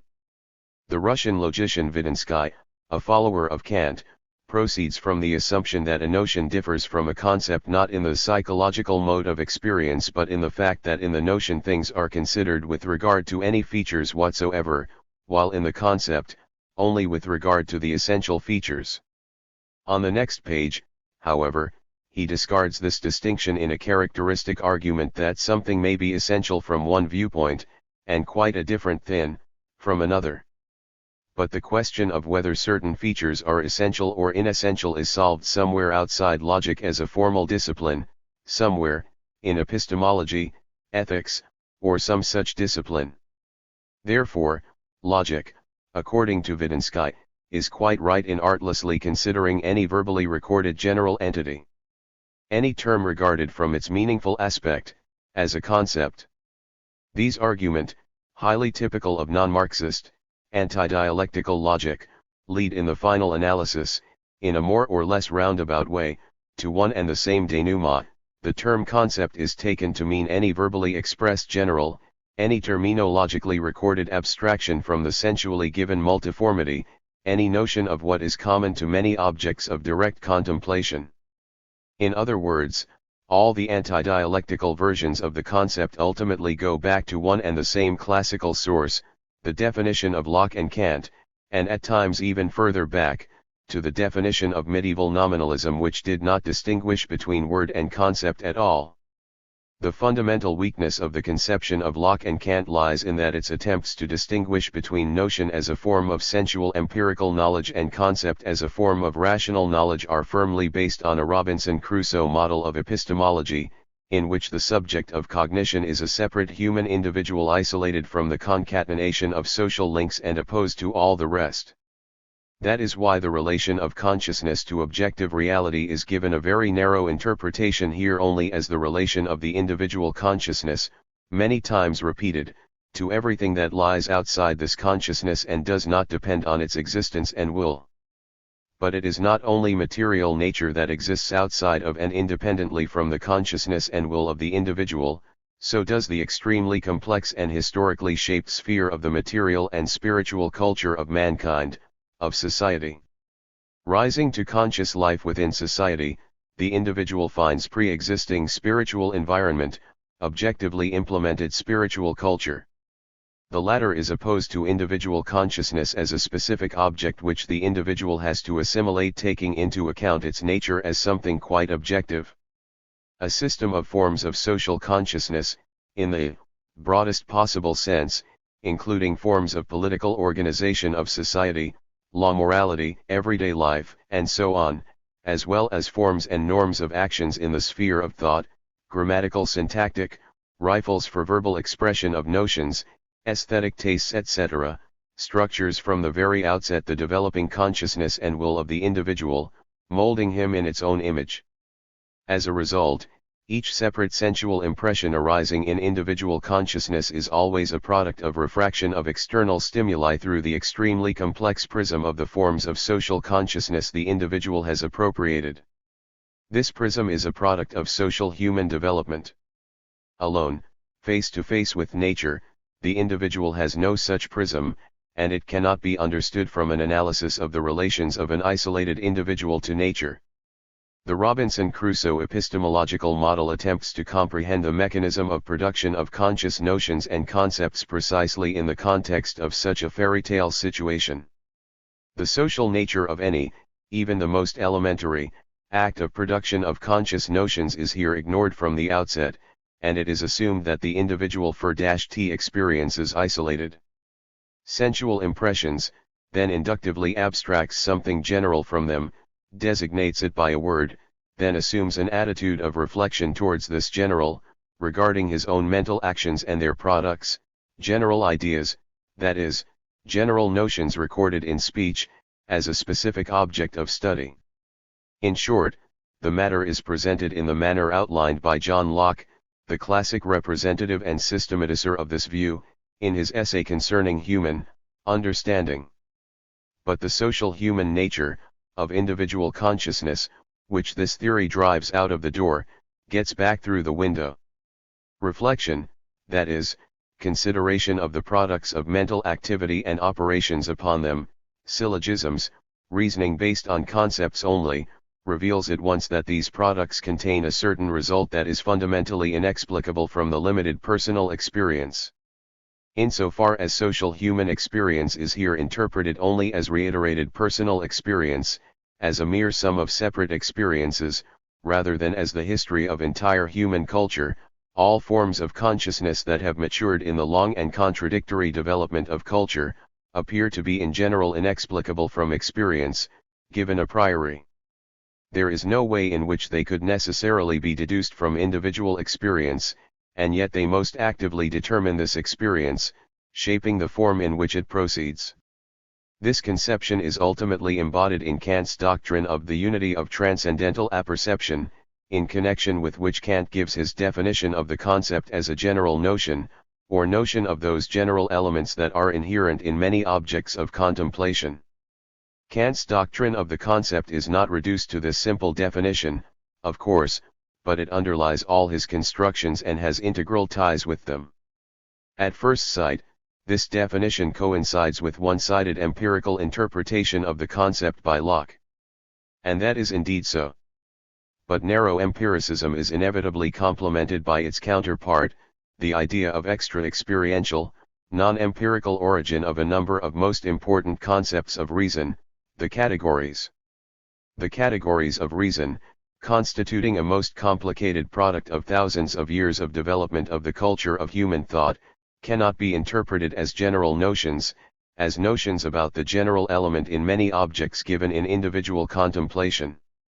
The universal concepts, the categories, cause, quality, property, quantity, possibility and so on, refer to all objects of contemplation without exception, rather than to many.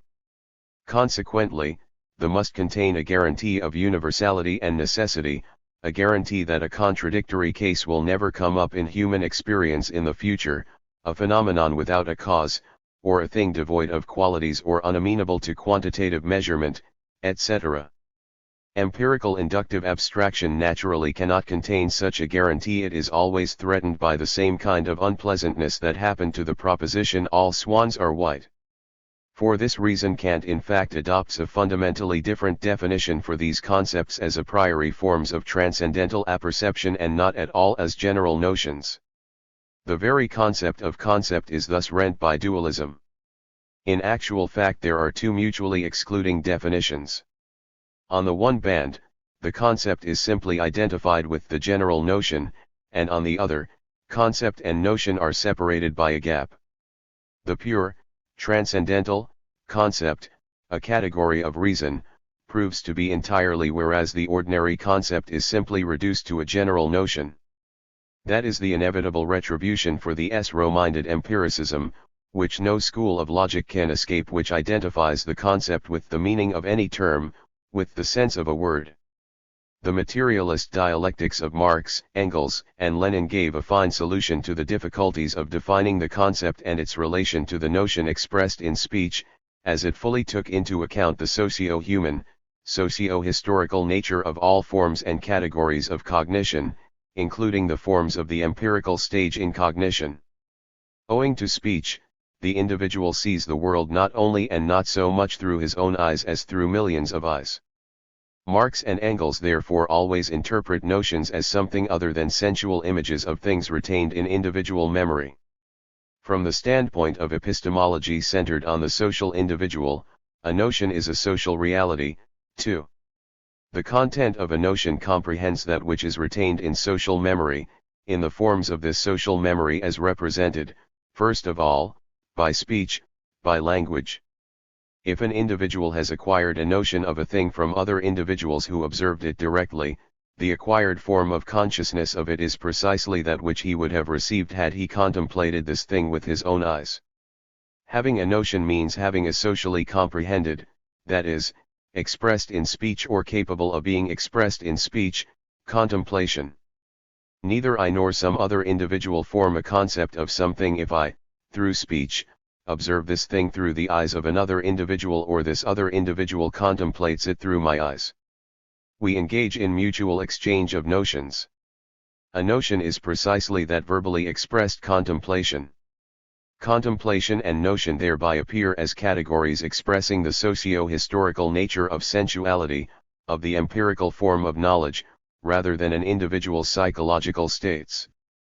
The notion always contains only that which I in my individual contemplation perceive in a social manner, that is, am capable of making the property of another individual through speech, and thereby my own property as a socially contemplating individual.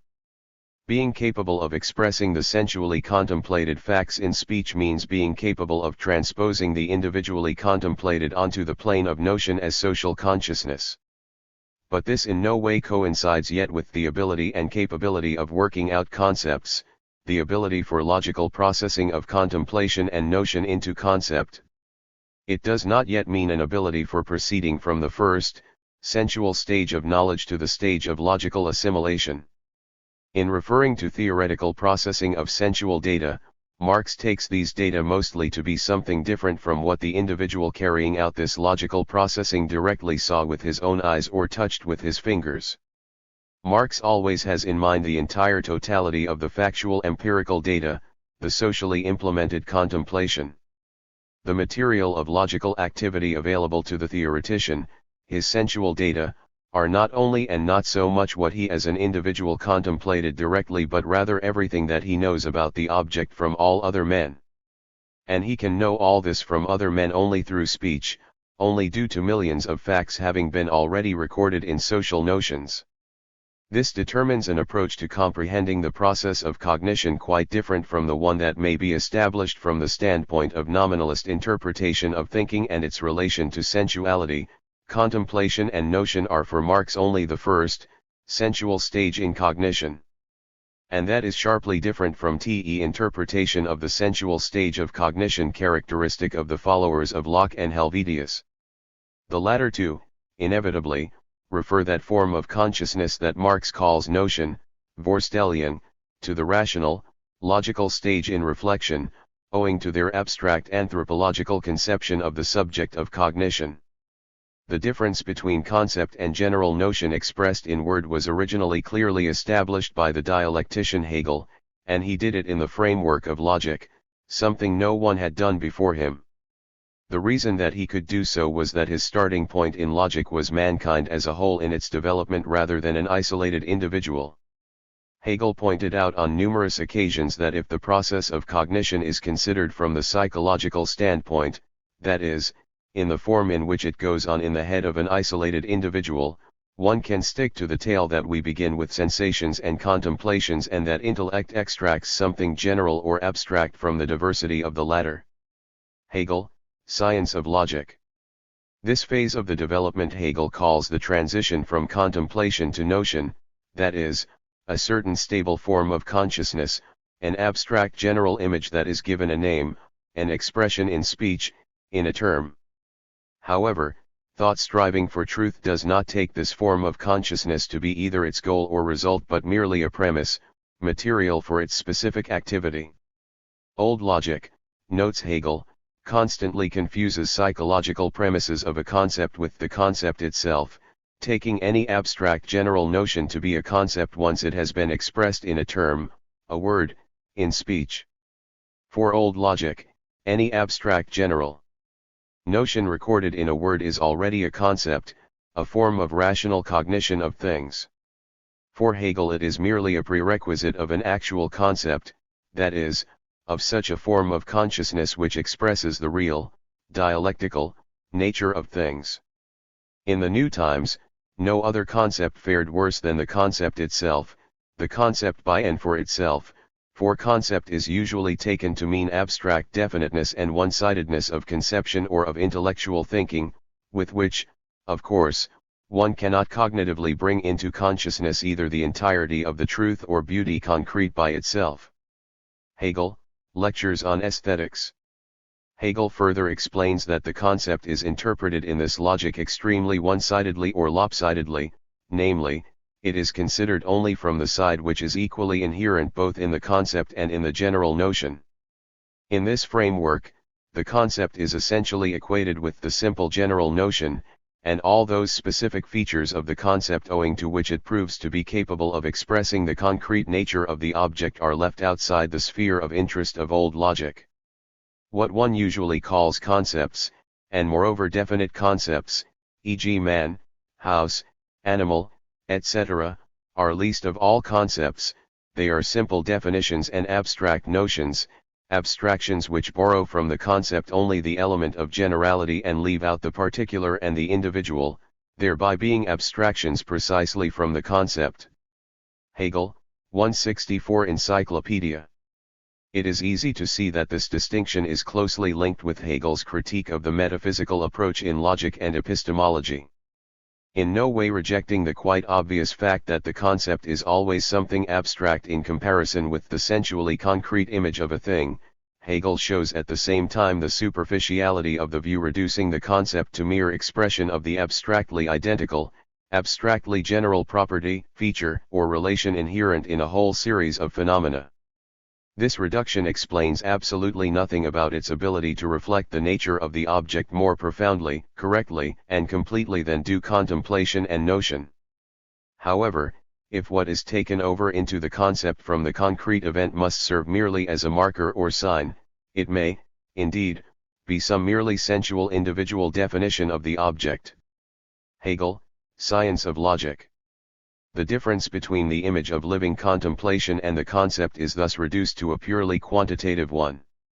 The concept expresses or, to be more precise, designates only one of the sensual properties of the phenomenon, whereas the sensual image contains a whole series of them.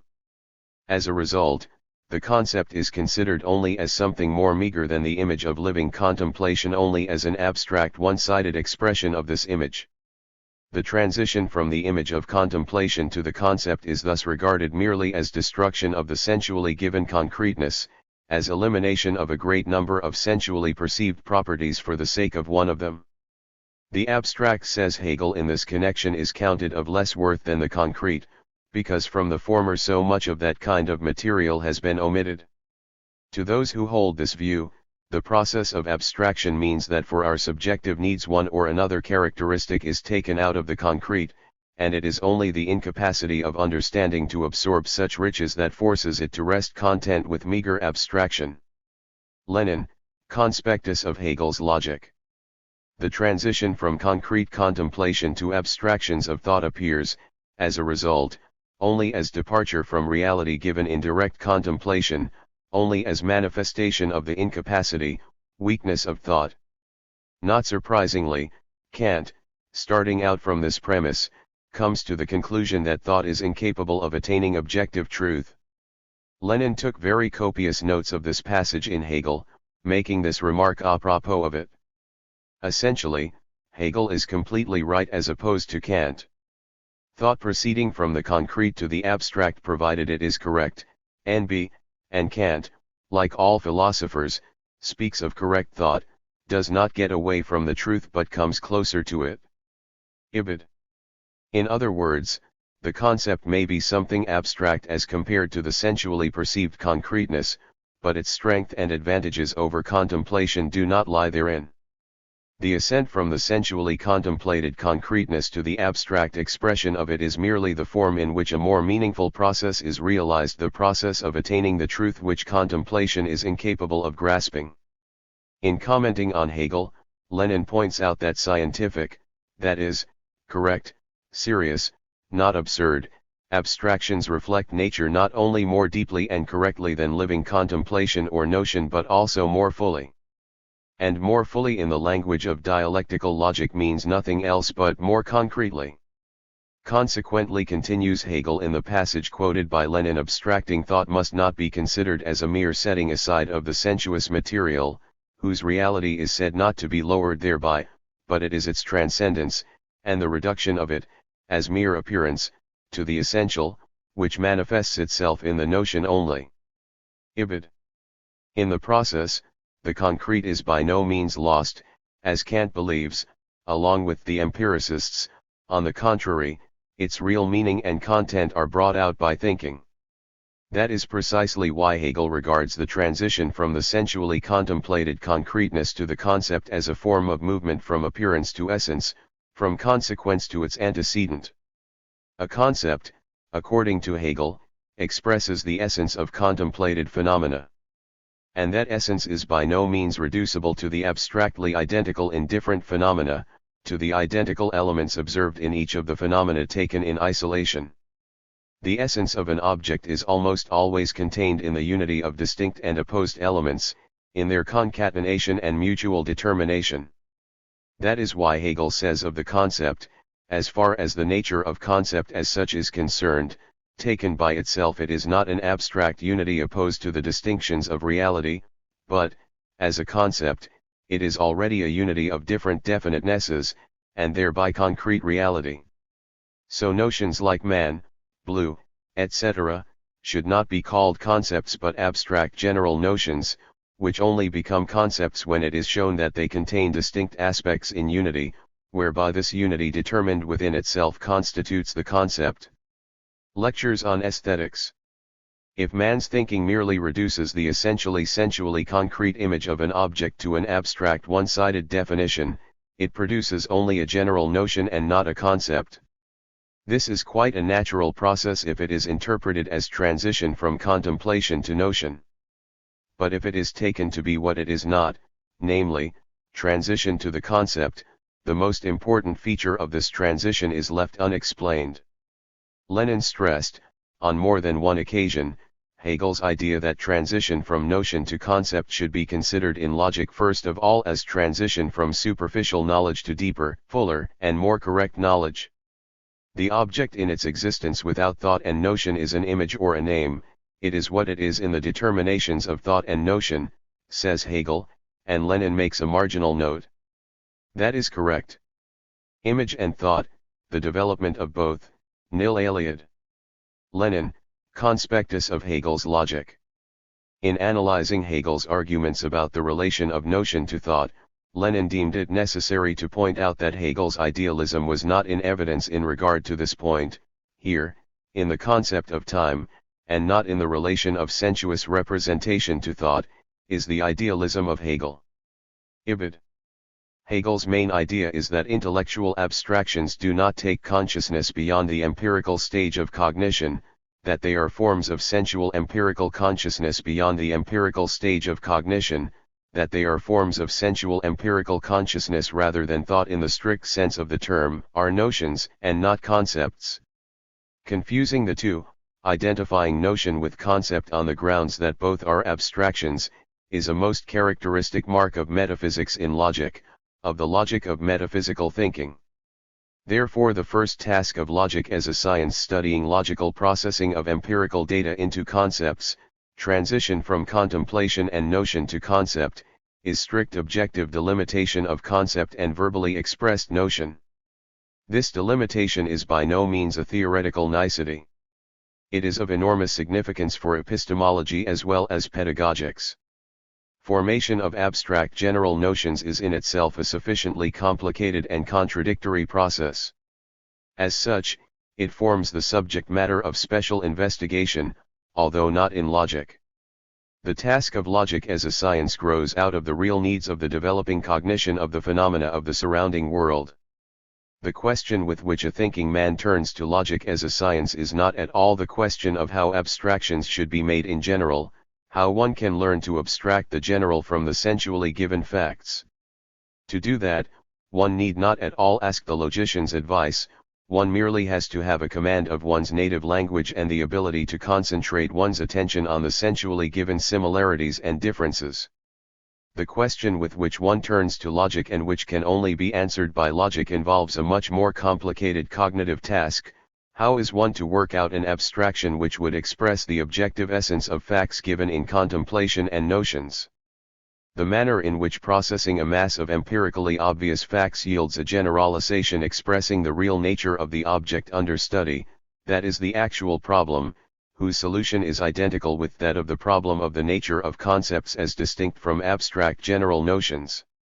Concepts being defined as reflection of the essentially general, materialism in logic compels one to distinguish between what is essential for the subject, his desires, aspirations, goals, etc., and that which is essential for the objective definition of the nature of the object entirely independent of the subjective aspirations. Neo-Kantian logic consciously blurs this distinction, purporting to prove that the criterion for distinguishing between the subjectively essential and that which is essential as far as the object itself is concerned can neither be found nor given. This view is most consistently developed in pragmatist and instrumentalist conceptions. Any concept is construed as a projection of subjective desires, aspirations, and impulses on the chaos of sensually given phenomena. Clearly, it is not only the boundary between the subjective and the objective that is obliterated here, but also the boundary between the spontaneously formed notion and concept, between empirical and rational logical cognition.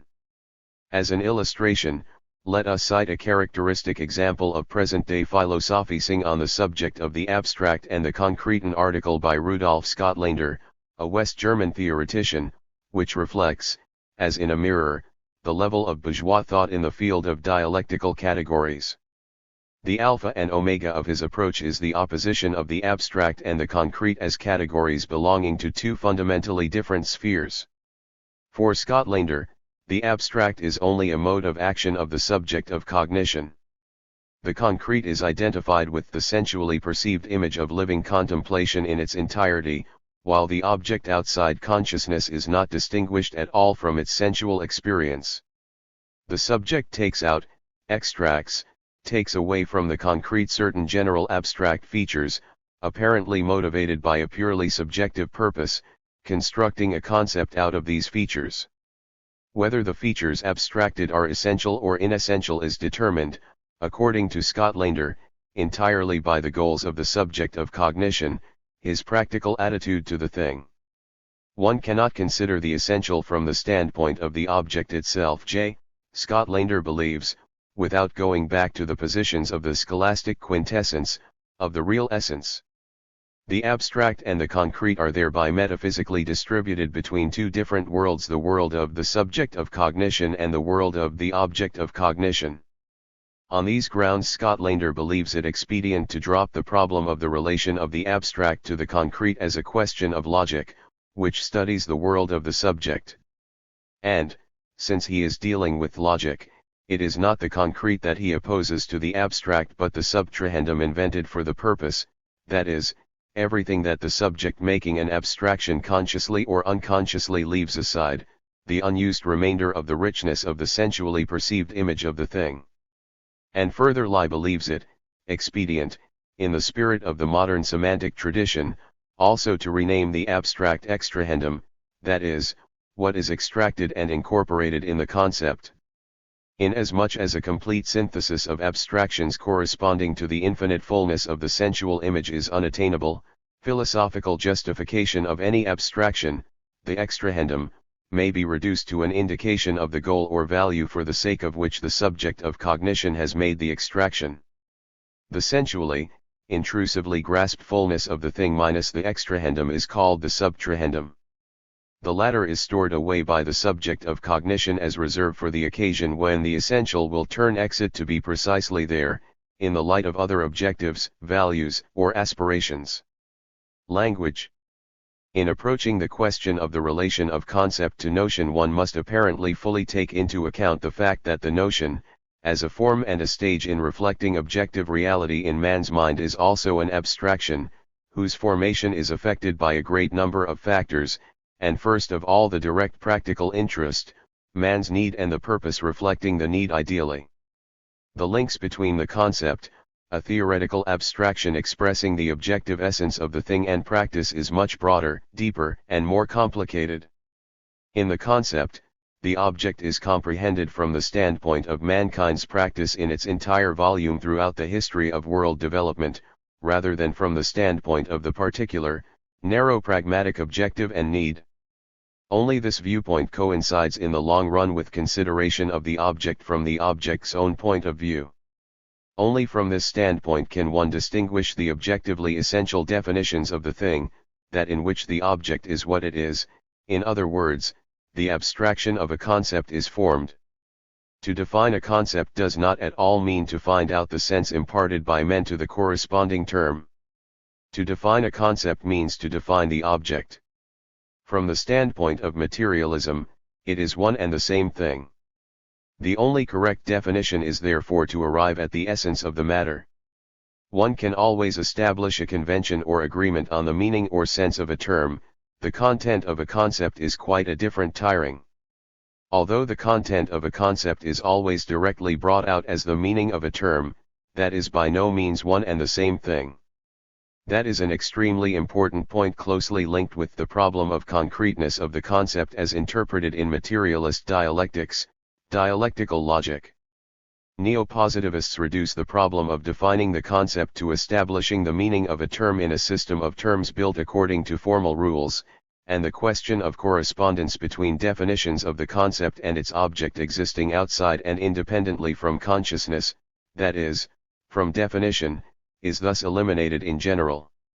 As a result, they arrive at the absolutely insoluble problem of the so-called abstract object. This designation refers to the meaning of such a term that cannot be applied as a name to an individual thing given in the individual's immediate sensual experience. Let us note that the sensual image of the single object in the individual's consciousness is here again named the concrete object, which is in complete agreement with the age-long traditions of extreme empiricism. Insofar as the whole of actual science consists of definitions that have no immediate equivalent in the individual's sensual experience, that is, have some abstract object for their meaning, the question of the relation of the abstract to the concrete is transformed into the problem of the relation of a general term to an individual image in the consciousness. As a question of logic, it is also ignored, being replaced by a partly psychological, partly formal linguistic question. But on this plane it is indeed impossible to solve the problem of the objective truth of any general concept, for the formulation of the question itself precludes any possibility of answering it. Neo-positivist logic focused on the study of links and transitions between one concept and another, in actual fact, between one term and another, assuming beforehand that there is no transition from the concept to an object outside consciousness, that is, outside the definition and sensual experience, and there can be no such transition. Passing from term to term, this logic can at no point discover a bridge from a term to an object rather than to another term, a bridge to concreteness in its genuine sense rather than to a thing given to an individual in his direct experience. The only bridge leading from term to object, from the abstract to the concrete and back, a bridge that permits to establish a firm unambiguous connection between the two, is, as Marx and Engels showed already in the German ideology, practical activity involving objects, the objective being of things and men. The purely theoretical act is not enough here. One of the most difficult tasks confronting philosophers is to descend from the world of thought to the actual world. Language is the immediate actuality of thought. Just as philosophers have given thought an independent existence, so they were bound to make language into an independent realm. This is the secret of philosophical language, in which thoughts in the form of words have their own content. German ideology wrote Marx as early as 1845, almost 100 years before the latest positivist discoveries in the field of logic were made. As a result of this operation, the problem of descending from the world of thoughts to the actual world is turned into the problem of descending from language to life opcit, and it is perceived by philosophers of this trend as a task to be solved verbally, too, as a task in inventing special magic words which, while remaining words, would nevertheless be something more than mere words. In the German ideology, Marx and Engels demonstrated brilliantly that that task was an imaginary one, arising merely from the view that language and thought are separate spheres organized according to their own immanent rules and laws rather than forms of expression of real life, of objective being of men and things. We have seen that the whole problem of transition from thought to reality, hence from language to life, exists only in philosophical illusion. This great problem was bound, of course, to result finally in one of these knights-errant setting out in search of a word which, as a word, formed the transition in question, which, as a word, ceases to be simply a word, and which, as a word, in a mysterious superlinguistic manner, points from within language to the actual object it denotes. German ideology. In these days too, many bourgeois philosophers attempt to solve the pseudo-problem rooted in the conception that the whole gigantic system of abstract concepts is based on such a shaky and elusive foundation as the individual image in an individual's perception, as the only individual that is, apart from everything else, termed the concrete object. All this is but the old search for the absolute. While Hegel looked for the absolute in the concept, neo-positivists are searching for it in the sphere of words or signs combined according to absolute rules. Marx and Engels, resolutely discarding idealism in philosophy, viewed thought and language as only manifestations of actual life, German ideology and definitions of concepts, as verbally recorded definitions of reality. But reality was here construed not as simply a sea of individual things in which separate individuals catch abstract general definitions in the net of abstraction, but rather a concreteness organized in itself, that is, an articulate system of men's relations to nature. Language and thought are precisely a direct expression, form of manifestation, of this system of men and things. On this basis Marx and Engels solved the problem of the objective meaning of all those abstractions which to this day appear in idealist philosophy, including neo-positivist philosophy, as specific abstract objects independently existing in language. Marx and Engels gave a materialist interpretation to all those mysterious abstractions which, according to idealist philosophy, exist only in consciousness, in thought and language, finding their objective factual equivalence in concrete reality. The problem of the relation of the abstract to the concrete thereby ceased to be one of relation of a verbally expressed abstraction to an individual, sensually given thing. It emerged as the problem of internal division of concrete reality within itself, as the problem of the relationship between the discrete elements of this reality. The solution of the problem found by Marx and Engels is apparently very simple. Definitions of concepts are nothing but definitions of different elements of the actual concreteness, that is, of the law-governed organization of a system of relations of man to man and of man to things. Scientific study of this concrete reality must yield abstract definitions of concepts expressing its structure, its organization. Each abstract definition of the concept must express a discrete element that is actually, objectively, singled out in the concrete reality. The solution is very simple at first sight, yet it cuts at a stroke the Gordian knot of problems that idealist philosophy has so far been unable to unravel. The abstract is not, from this point of view, just a synonym of the purely ideal, existing only in the consciousness, in man's brain in the shape of sense or meaning of a word sign.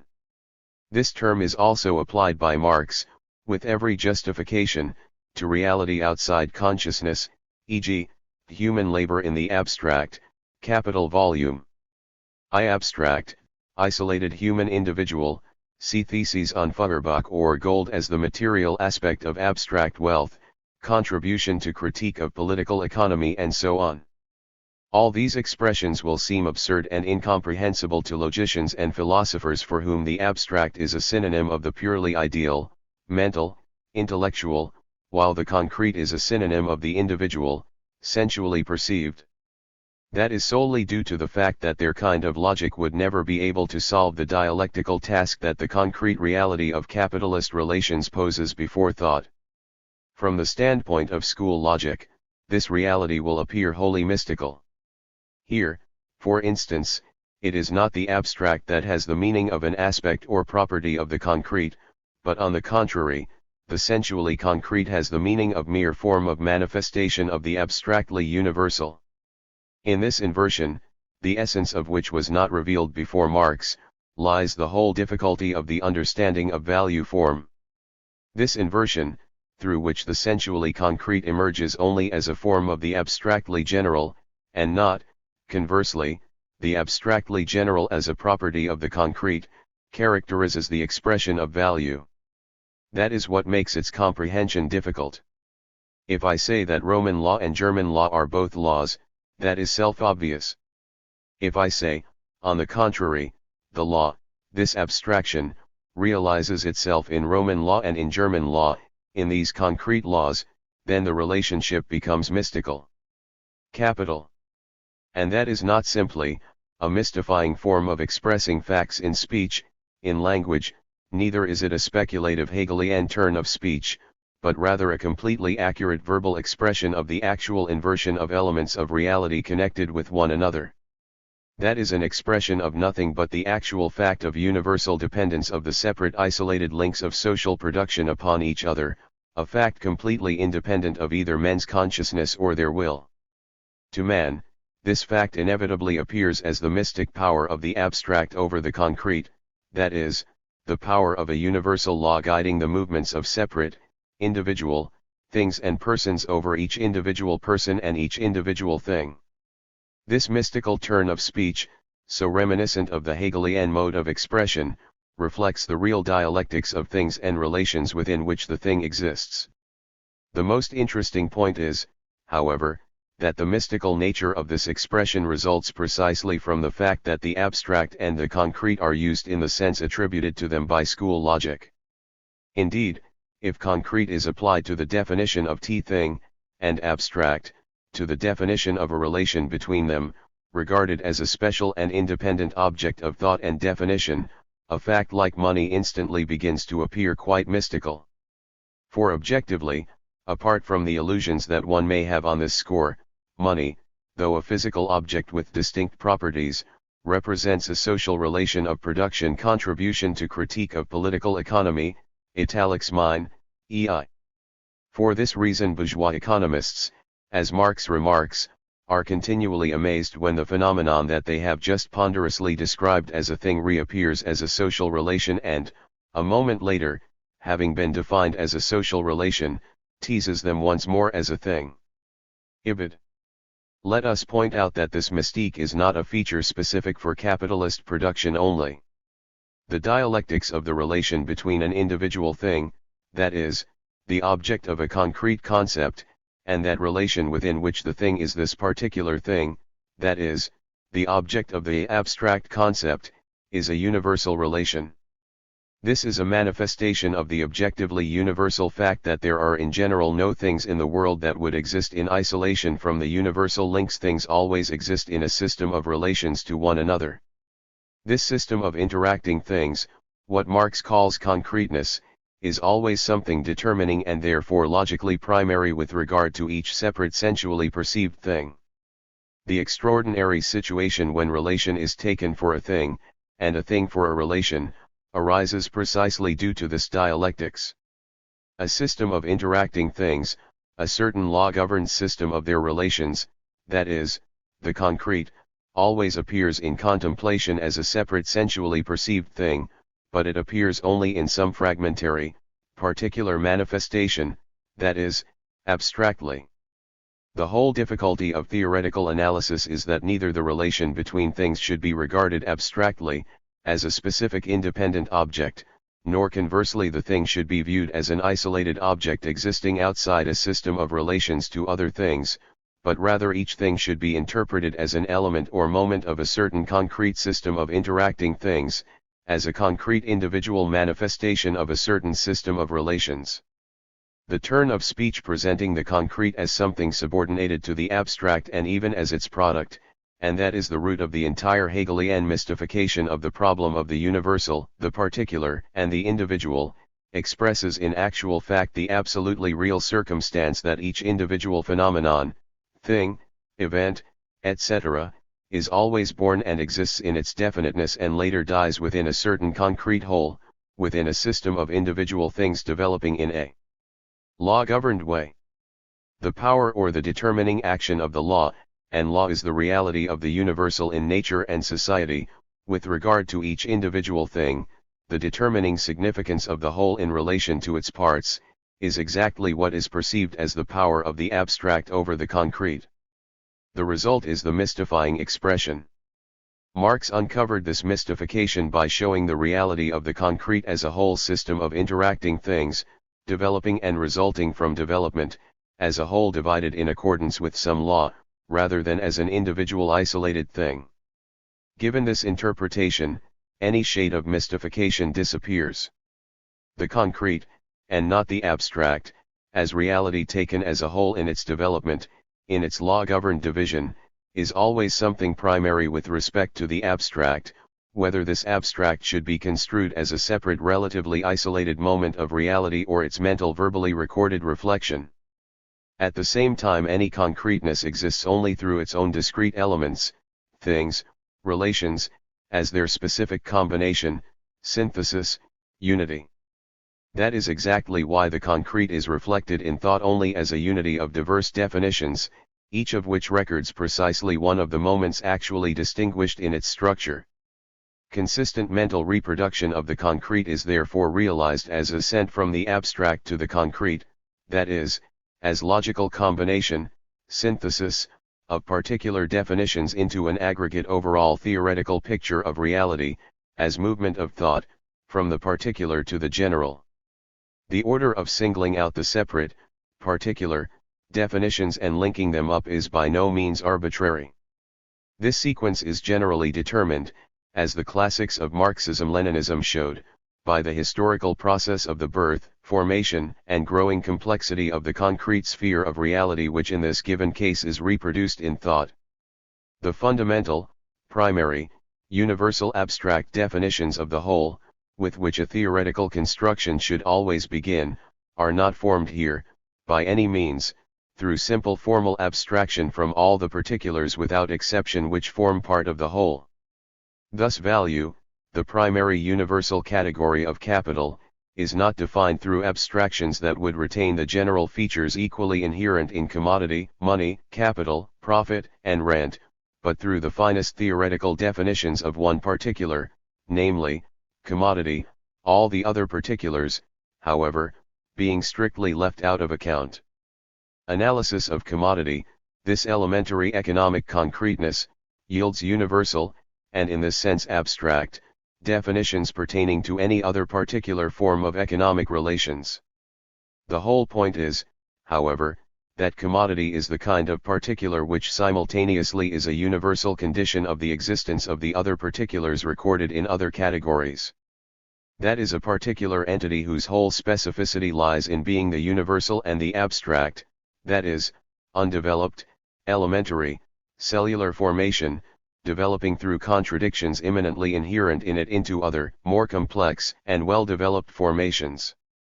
The dialectics of the abstract and the concrete in the concept reflects quite precisely the objective dialectics of the development of one kind of actual, historically defined, relations between men into other kinds of relations, just as actual, mediated by things.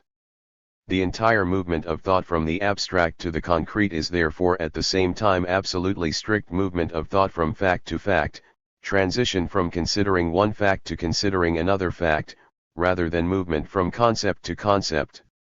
This specific feature of Marx's method had to be continually stressed by the classics of Marxism in their arguments against Kantian interpretations of the logic of capital. This specific feature consists in applying this method we are dealing with a purely logical process and its explanatory reflection in thought, the logical pursuance of its inner connection. Supplement to Capital Vol 3 on Law of Value.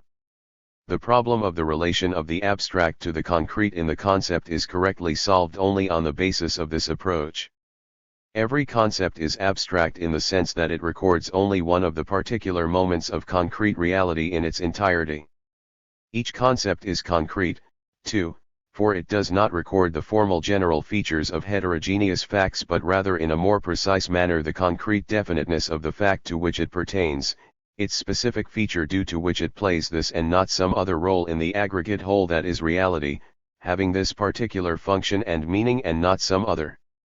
Every concept, if it is really a well-developed concept and not merely a verbally fixed general notion, is therefore a concrete abstraction, however contradictory that may sound from the standpoint of old logic.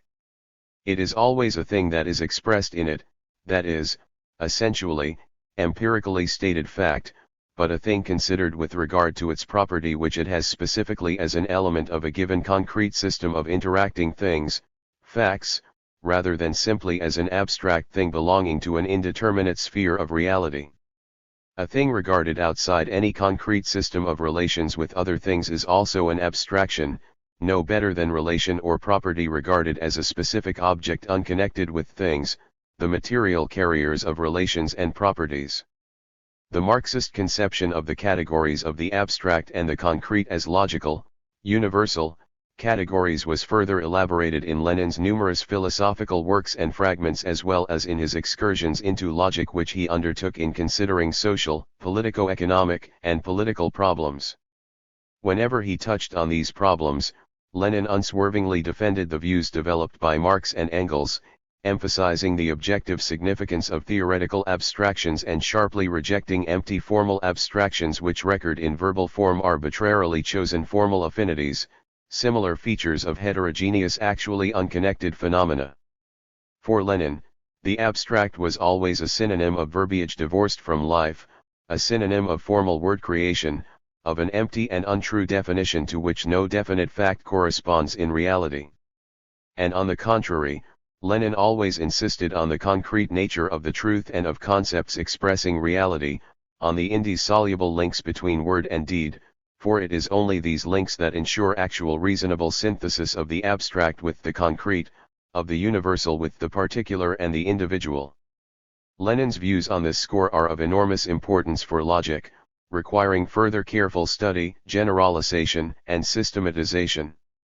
It is easy to see that these views have nothing in common with the metaphysical division of concepts, given once and for all, into abstract, concepts of individual things or facts, and concrete, referring to relations and properties considered in isolation from things, as specific objects.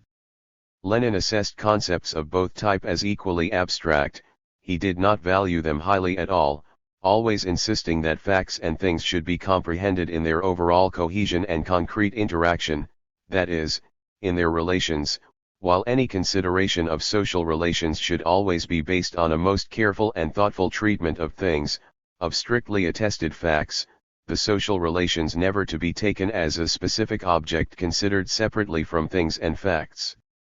In other words, Lenin insisted on all occasions on concrete thinking, for concreteness was to him, just as to Marx, a synonym of the objective meaning and truth of concepts, while abstractness, a synonym of their emptiness.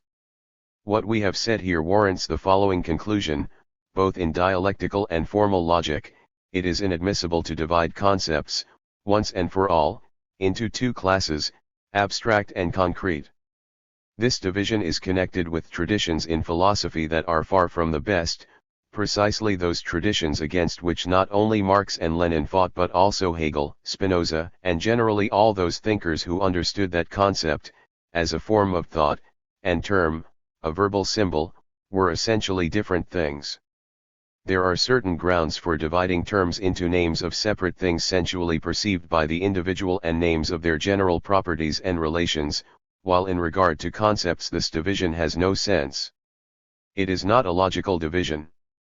There are no grounds for it in logic. The concept of man and some conclusions from its analysis. Let us now consider the concept of man in the light of the above. What is man? At first sight, the question appears to be ridiculously simple. Each of us links up quite a definite notion with this word, easily distinguishing man from any other being or object on the basis of this notion. From the standpoint of pre-Marxian logic, that means that every individual of common sense possesses the concept of man. However, no other concept, it seems, has occasioned more acrimonious debate among philosophers than this one. According to the metaphysical, anti-dialectical view, it is not difficult to define this concept, just as any other. For this purpose one should abstract that general element that is equally inherent in every individual representative of the human race but not in any other beings. An attempt to carry out this recommendation, however, immediately runs into a number of difficulties of fundamental philosophical significance. It turns out that before making such an abstraction, one has to decide first of all what living beings could be included in the human race and what could not. Considerations that are by no means of formal nature immediately come into play fierce. For instance, Aristotle did not take slaves into account till working exit his famous definition of man as a political being. Slaves were included into a different genus, namely that of instruments, albeit speaking ones. For Aristotle, as an ideologue of his own class, only the activity of a free citizen was genuinely human. Elementary analysis of the concept of man discloses at once that it is bound by 1,000 ties to the existence and struggle of classes and their worldviews, and to a definite interpretation of humanism that has never been nonpartisan or purely academic. The bourgeois system, asserting itself in the struggle against feudal law, proved its advantages by insisting that it was the only structure to conform to the genuine nature of man, while feudalism was based on distorted and false preconceptions of his nature. The ideologists of contemporary imperialism endeavor to prove that socialism is incompatible with the demands of human nature, only to be satisfied under the free enterprise system. Let us analyze in this connection the situation depicted in a novel by Verkers, a progressive French author. In a generaliste, acute, and witty form, the novel outlines the typical views of man conflicting in the modern world. The plot is as follows. A community of strange creatures is discovered in a remote part of tropical forest. According to some criteria current in modern science, these are anthropoid apes; according to others, they are men. One thing is clear: it is an extraordinary, previously unknown transitional form between the animal, biological world and the human, social world. The whole question is whether they have made the step across that hardly perceptible boundary that separates man from animal, or not. That is seemingly a purely academic question with which only a specialist in biology or anthropology may be concerned. In these days, however, there are no purely academic questions, and neither can there be. The tropy, as the creatures invented by the author are called, very soon become the center of conflicts of diverse interests and therefore a different viewpoint. An abstract theoretical question, are these men or animals, demands a definite and quite concrete answer. The main protagonist of the novel consciously kills one of these beings. If tropy are men, then he is a murderer who will have to be executed. If they are animals, there is no corpus delicti. The same question torments the old clergyman. If tropy are men, he is obliged to save their souls, to perform the rite of baptism. But supposing these are merely animals? In that case he risks a repetition of the sacrilege of Saint Maël, who, being purblind, baptized penguins. Another powerful interest is that of an industrial company that sees the tropy as ideal labor force.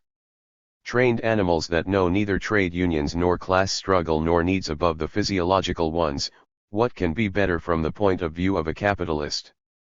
The company on whose territory the tropy are discovered tries to prove that these are animals constituting the company's private property. The debate about the nature of the tropy involves hundreds of men, dozens of theories and doctrines. Its scope gets wider and the problem itself more and more entangled, the whole thing growing into a debate about quite different objects and values. The characters of the novel are compelled to ponder the criterion for solving the question in a rigorous and unambiguous manner. This proves to be a more difficult task than might seem at first sight. If preference is given to a certain property of man, the tropy are included in the category of men, and if another one is preferred, they are not. Working out a series of such features does not help either, for in this case the question arises as to the number of such features, and the difficulty remains the same. By increasing the number of men's properties, including in this number those which the tropy do not have, one automatically leaves the tropy outside the human race. By paring down the number of features, leaving only those that both the previously known men and the tropy have, one obtains a definition which includes the tropy in the family of men. The thinking gets into the rut of a vicious circle. To define the nature of the tropy, one has to have a previous definition of man. But one cannot define man unless one has decided beforehand whether one will include the tropy as a species of the Homo sapiens or not. Besides, interpretation of each of the features immediately leads to explosive debate. What is one to understand by thinking? How is one to interpret speech? How is one to define labor? And so on and so forth. In one sense of these concepts, the tropy possess both thinking and speech, while in a different sense they do not. In other words, on each attribute of man the same kind of debate flares up as regards the concept of man itself. There is no visible end to the debate. It reaches the sphere of the most general philosophical concepts only to flare up with greater force and fury.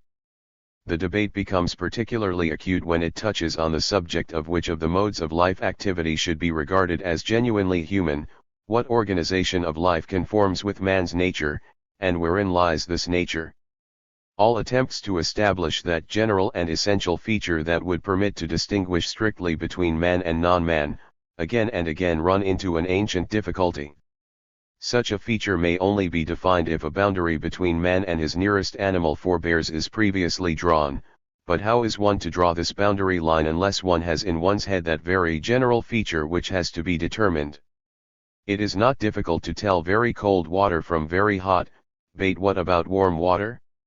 One stone does not make a heap, and neither do two stones. How many stones does one need to make a heap? Where is the point at which a balding man becomes bald? Does such a clear-cut boundary exist at all? Isn't it simply an arbitrary imaginary line drawn for the sake of convenience of classification only? In that case, where should it lie?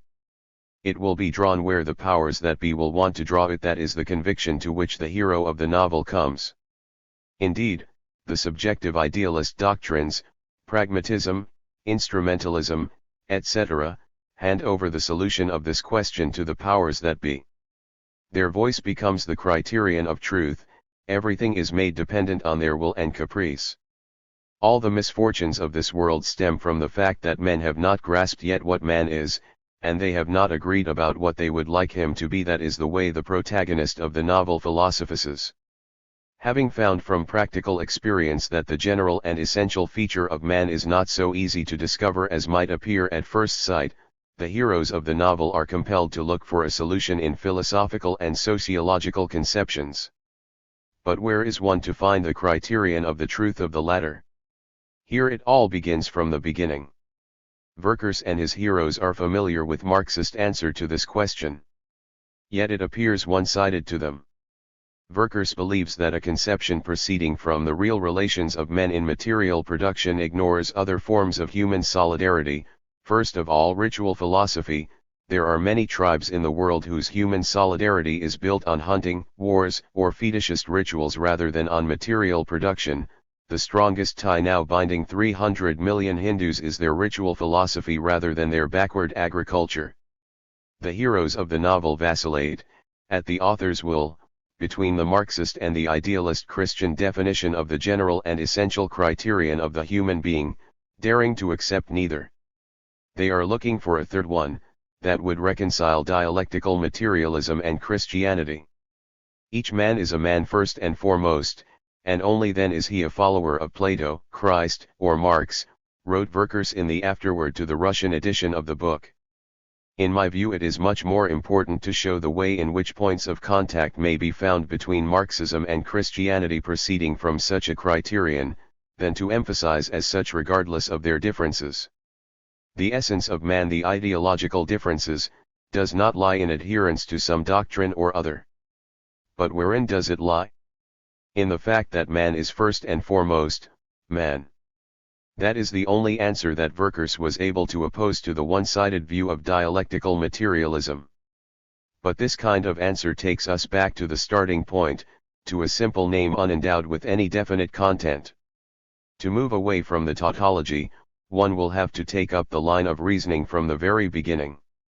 The position so vividly and wittily outlined by Verkers expresses very well the attitudes of those sections of Western intellectuals who struggle agonizingly with the burning issues of our times yet have not solved so far the problem for themselves, where lie the ways of redeeming the noble ideals of humanism. They see clearly that capitalism is innately hostile to these ideals. Yet they do not dare to take up communism for fear of losing in it independence of thinking, the sham privileges of the thinking part of mankind.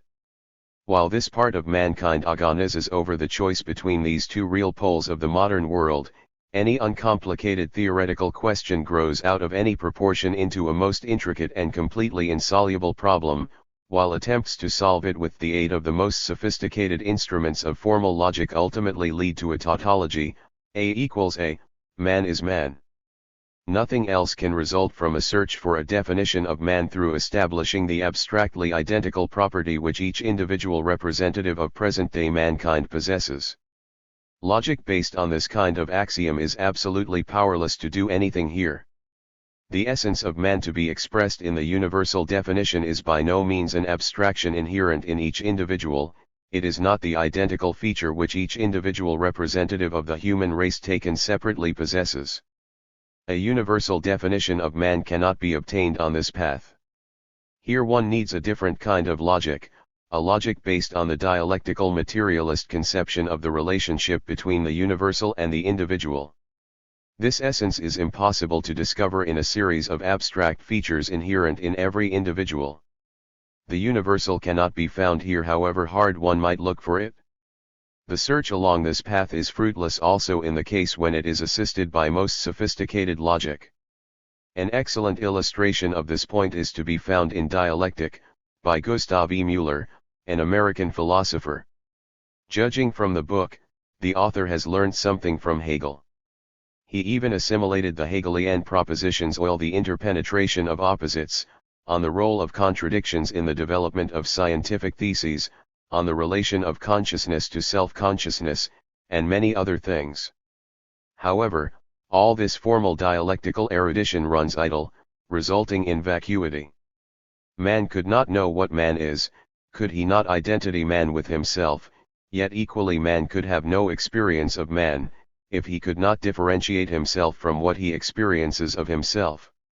1953 A series of identifications and differentiations which Müller's man carries out within himself according to the rules of formal dialectical schemes bring him to constructions so unintelligible and involved that their creator cannot untangle them himself.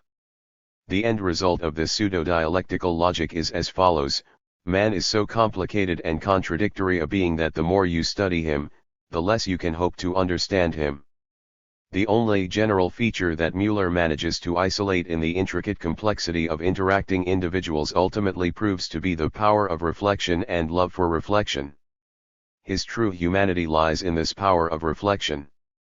And the better the self thus knows itself, the more questionable and uncertain it appears. To embrace in the questionable individual the absolute, is what Plato calls eros, love. Man's true self is love. Ibid.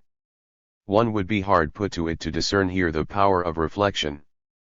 Powerlessness is much more in evidence. Man's essence certainly has nothing to do with this. What is expressed here is merely the essence of a philosopher and his love for contemplating the way he contemplates. Reproaching Müller himself for all this is both unkind and useless. The impotence of his thought is first of all to be blamed on the conditions that create such a one-sided and abstract psychology, the psychology of an intellectual completely divorced from the real life and struggle of the masses, the psychology of the man who contemplates only the manner in which he contemplates. If Müller sees this contemplation of contemplation as true humanity, it is easy to appreciate his position. After all, one must have some consolation. However, real humanity, the working and fighting humanity, will hardly agree to its essence being identified with the individuality of a personalist philosopher nurturing in solitude his love for impotent contemplation and contemplation about this impotent love. The essence of modern humanity, and thereby a universal definition of man, is of course a subject matter worthy of the closest attention of a philosopher. A clear view of the world is the first and necessary premise for approaching this problem correctly. But one also needs a more developed logic than that which suggests that the solution lies in searching for the general and essential property inherent in all the individual representatives of modern mankind taken separately and reducing the universal to the merely identical. Such logic cannot yield anything but empty tautologies. Besides, the abstract motto, "Look for the general, and thou shalt find the knowledge of the essence," gives a free hand to arbitrariness and subjectivism in delimiting the range of facts from which the general is abstracted. All of this is evidence of the fact that the links between logic and worldview are integral ones, just as those between the operations of generalization and a definite party position in life and philosophy. A most sophisticated system of formal rules for generalization will not ensure true generalization unless it is combined with a clear and progressive worldview principle. And another thing is no less true. A progressive worldview cannot be mechanically combined with a logic that posits its neutrality with regard to any worldview as a virtue, restricting itself to working out such abstract rules as may be employed this way and that, depending on the irrationally emotional bias for some worldview or other. The Marxist-Leninist worldview is based on a scientifically worked-out conception of facts rather than on ethical postulates. It is logical through and through. However, the logic with the aid of which this worldview has been worked out also contains within itself, in its own propositions, rather than somewhere outside, a certain worldview principle. The warmest emotional attachment to the working class and communist ideals will not redeem a theoretician if he employs the ancient purely formal logic with its claim to nonpartisanship. Such a theoretician will never arrive at correct conclusions and generalizations. In his theses on Feuerbach, Marx opposed his dialectical materialist conception of the essence of man to all previous attempts to define this much talked of essence, saying that the essence of man is no abstraction inherent in each single individual. In its reality it is the ensemble of the social relations. Theses on Feuerbach. This expresses not only a worldview, sociological truth, but also a profound logical tenet or principle, one of the most important propositions of dialectical logic. It is easy to see that this proposition assumes a conception of the categories of the abstract, the concrete, the universal, and the individual quite different from the one on which old, non-dialectical logic was based. Translated into the language of logic, this proposition means, it is useless to look for universal definitions of the essence of a genus through abstraction of the identical property possessed by each individual representative of this genus. An expression of the essence of a genus is not to be found in a series of abstractions, hard as one might try, for it is not contained in the series. The essence of human nature in general, and thereby the genuine human nature of each man, can only be revealed through quite a concrete study of the ensemble of the social relations, through a concrete analysis of those laws which govern the birth and development of human society as a whole and of each human individual. Human society is a most typical case of concrete community, and the relation of a human individual to society is a characteristic instance of the relation of the individual to the universal. The dialectical nature of this relation appears here in sharp relief, while the question of the relation of the abstract to the concrete is closely interwoven with the problem of the relation of the universal to the particular and the individual. The concrete and the dialectics of the universal and the individual. The search for the essence of man through ideally equating men in the concept of the genus assumes a metaphysical conception of the relation of the universal to the individual. For the metaphysician only the individual is concrete, an individual sensually perceived thing, object, phenomenon, event, a separate human individual, etc. For him, the abstract is the product of mental separation whose counterpart in reality is similarity of many, or all, individual things, phenomena, men. According to this position, the universal exists in reality only as similarity between many individual things, only as one of the aspects of a concrete individual thing, while its being separately from the individual thing, its being as such, is only realized in man's head, only as a word, as the sense and meaning of a term. At first sight, this view of the relation between the universal and the individual appears to be the only materialist and commonsensical one. But that is only at first sight.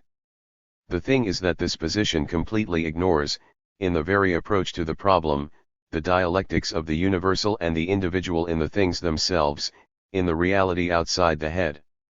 This can be shown most graphically by considering the way in which the Feuerbachian and Marxist-Leninist conception of the essence of man diverge. While criticizing Hegel quite sharply for his idealism, for taking pure thought to be the essence of man, Feuerbach proved to be incapable of opposing to Hegel a conception of dialectics contained in the relations of man to man and of man to nature, in the material production of the life of society. That was why he remained centered on the abstract individual both in sociology and epistemology, despite his own that he was concerned with the concrete, real, actual man. This man proved to be concrete only in Feuerbach's imagination. He failed to see wherein lay the actual concreteness of man. Apart from everything else, that means that the terms the concrete and the abstract were used by Feuerbach in a sense directly opposite to their true philosophical sense. What he calls concrete is in fact, as brilliantly proved by Marx and Engels, extremely abstract, and vice versa.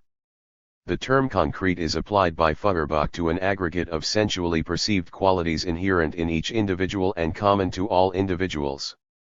His conception of man is based on these qualities.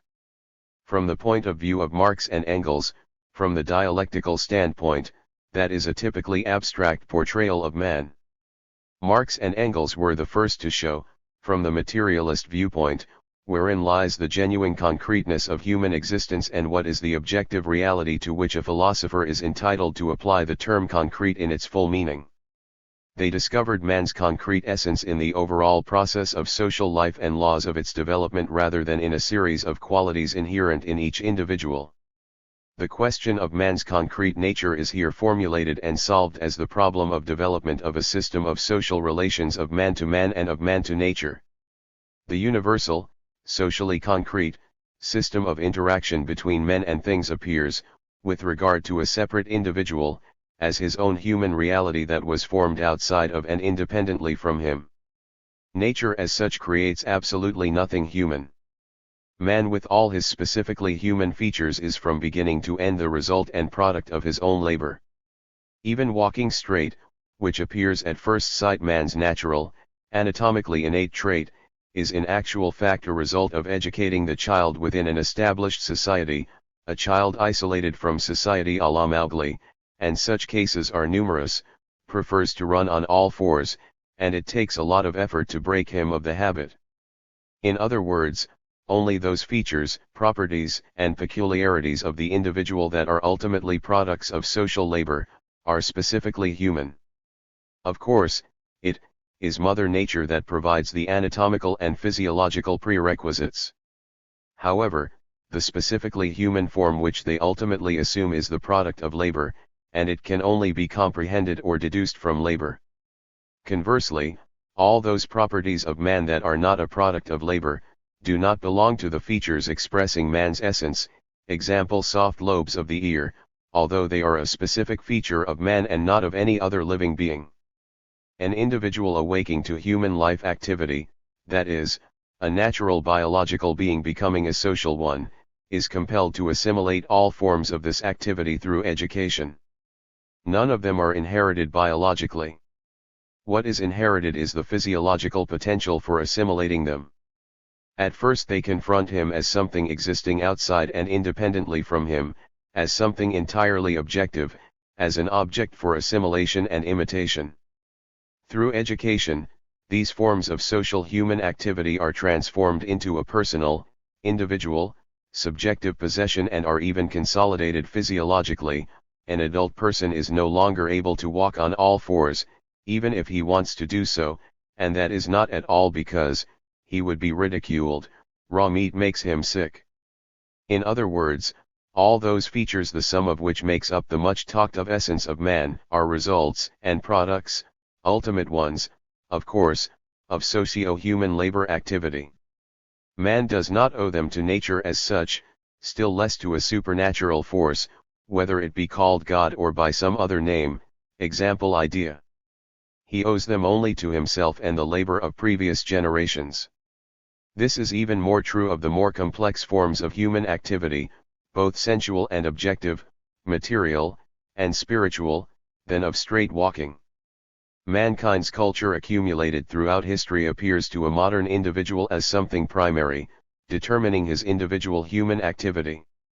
From the scientific, materialist, point of view, the individual, the human personality should therefore be regarded as a unitary embodiment of universal human culture, both material and spiritual. This culture is naturally realized in the individual in a more or less one-sided and incomplete manner. The extent to which an individual can make the riches of culture into his property does not depend on him alone, to a much greater degree it depends on society and on the mode of division of labor characteristic of society. Actual assimilation of some area of culture or other, some form of human activity or other, means assimilating it to such an extent as to lie able to develop it further in an independent, individual, and creative manner. Nothing can be assimilated through passive contemplation, that is like building castles in the air. Assimilation without active practice yields no results. That is why the form of assimilating universal human culture by the individual is determined by the form of the division of labor. Of course, there is one-sidedness and one-sidedness. The principal achievement of Marx and Engels in the solution of this problem was their careful and concrete study of the contradictions of the bourgeois division of labor. The antagonistic class division of labor makes each individual into an extremely one-sided man, a partial man. It develops some of his abilities through eliminating the possibility of developing others. Certain abilities are developed in some individuals, while others, in other individuals, and it is this one-sidedness of development that links individuals with one another as men, acting as the form in which universal development is realized. The concrete fullness of human development is here due to the fullness of personal, individual development, to the fact that each individual taken separately proves to be a defective, one-sided, that is, abstract, man. If Feuerbach regarded such an objectively abstract individual as a concrete man, that was a manifestation not only of the limitations of a bourgeois theoretician, of an ideological illusion veiling the actual state of things, but also of the logical weakness of his position. To construct a concrete conception of the essence of man as such, Feuerbach made an abstraction from all the actual differences developed by history, looking for that general property that would be equally characteristic of tailor and painter, locksmith and clerk, peasant and clergyman, wage worker and entrepreneur. He endeavored to find the essence of man, the genuine concrete nature of the human being, amongst properties common to individuals of any class and any occupation. He made an abstraction precisely from all the elements that constituted the real essence of mankind, developing through opposites as a totality of mutually conditioning modes of human activity. According to the logic of Marx and Engels, a concrete theoretical conception of man, a concrete expression of the essence of man could only be formed in the diametrically opposite way, through considering exactly those differences and oppositions, class, professional, and individual, which Feuerbach ignores. The essence of man is real only as a well-developed and articulated system of abilities, as a complex system of the division of labor which, in accordance with its needs, molds the individuals, mathematicians, philosophers, entrepreneurs, bankers, servants, etc. In other words, a theoretical definition of the essence of man can only consist in revealing the necessity which gives rise to and develops all the multiform manifestations and modes of socio-human activity. In regard of the most general characteristic of this system, of the universal definition of human nature, one must point out that that characteristic should express the real, objectively universal foundation on which the entire wealth of human culture necessarily grows. Man, as is well known, becomes separated from the animal world when he begins to work using implements of labor which he himself created. Production of labor implements is exactly the first and in time, logically and historically, form of human life activity, of human existence. See Engels' part played by labor. Thus the real universal basis of everything that is human in man is production of instruments of production. It is from this basis that other diverse qualities of the human being developed, including consciousness and will, speech and thinking, erect walk, and all the rest of it. If one were to attempt a universal definition of man in general, a short definition of the concept, it would sound like this: man is a being producing implements of labor. Franklin, I, ch. 7. That will be a characteristic example of a concrete universal definition of a concept. This definition, from the standpoint of old logic, is inadmissibly concrete to be universal. Such undoubted representatives of the human race as Mozart or Raphael, Pushkin, or Aristotle, can hardly be included in this definition by means of simple formal abstraction, through a syllogistic figure. On the other hand, the definition of man as a being producing implements of labor, that will be assessed by old logic as a purely particular definition of man rather than a universal one. It will be recognized to be a definition of quite a specific type, class, or occupation of men, workers of machine-building plants or shop works, and nothing but. What is the cause of this divergence? The fact of the matter is that the logic of Marx, on the basis of which this concrete universal definition was worked out, is founded on a different conception of the correlation between the universal, the particular, and the individual, separate from that of non-dialectical logic. Production of implements of labor, of instruments of production, is indeed a real and therefore quite specific form of human existence. At the same time, that does not make it less real as a universal basis of the rest of human development, a universal genetic basis of all that is human in man. Production of labor implements as the first universal form of human activity, as the objective basis for all other human traits without exception, as the simplest, elementary form of man's human being, that is what is expressed in the universal concept of the essence of man in the system of Marx and Engels. But, being an objectively universal basis of man's entire most complex social reality, production of labor implements was 1,000 years ago, is now, and will be in the future quite a particular form of man's activity actually realized in individual acts performed by individual men. Analysis of the social act of the production of labor implements should reveal the internal contradictions of this act and the nature of their development giving rise to such abilities of man as speech, will, thought, artistic feeling, and further, class division of the collective, emergence of law, politics, art, philosophy, state, etc.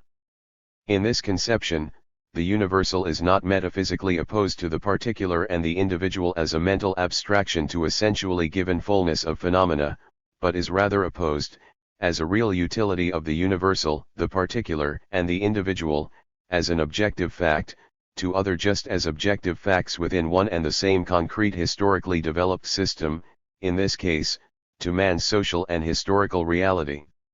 The problem of the relation of the universal to the individual arises in this case not only and not so much as the problem of the relation of mental abstraction to the sensually given objective reality, but as the problem of the relation of sensually given facts to other sensually given facts, as the object's internal relation to the object itself, the relation of its different aspects to one another, as the problem of internal differentiation of objective concreteness within itself.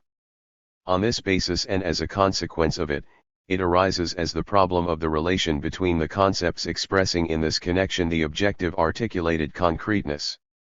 To determine whether the abstract universal is extracted correctly or incorrectly, one should see whether it comprehends directly, through simple formal abstraction, each particular and individual fact without exception.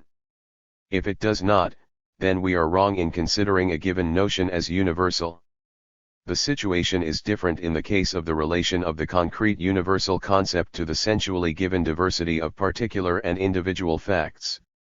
To find out whether a given concept has revealed a universal definition of the object or a non-universal one, one should undertake a much more complex and meaningful analysis. In this case one should ask oneself the question whether the particular phenomenon directly expressed in it is at the same time the universal genetic basis from the development of which all other, just as particular, phenomena of the given concrete system may be understood in their necessity. Is the act of production of labor implements that kind of social reality from which all other human traits may be deduced in their necessity, or is it not? The answer to this question determines the logical characterization of the concept as a universal or non-universal one. Concrete analysis of the content of the concept yields in this case an affirmative answer. Analysis of the same concept from the standpoint of the abstract logic of the intellect yields a negative answer. The overwhelming majority of beings that are undoubtedly individual representatives of the human race do not directly conform to this definition.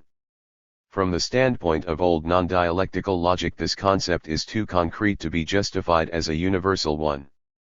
In the logic of Marx, however, this concept is genuinely universal exactly because it directly reflects the factual objective basis of all the other traits of man which have developed out of this basis factually, historically, the concrete universal basis of anything that is human. In other words, the question of the universal character of a concept is transferred to another sphere, that of the study of the real process of development. The developmental approach becomes thereby the approach of logic. This approach also determines the proposition of materialist dialectics to the effect that the concept should not express the abstractly universal but rather that universal which, according to Lenin's apt formula, embodies in itself the richness of the particular, the individual, the single. Being the concrete universal.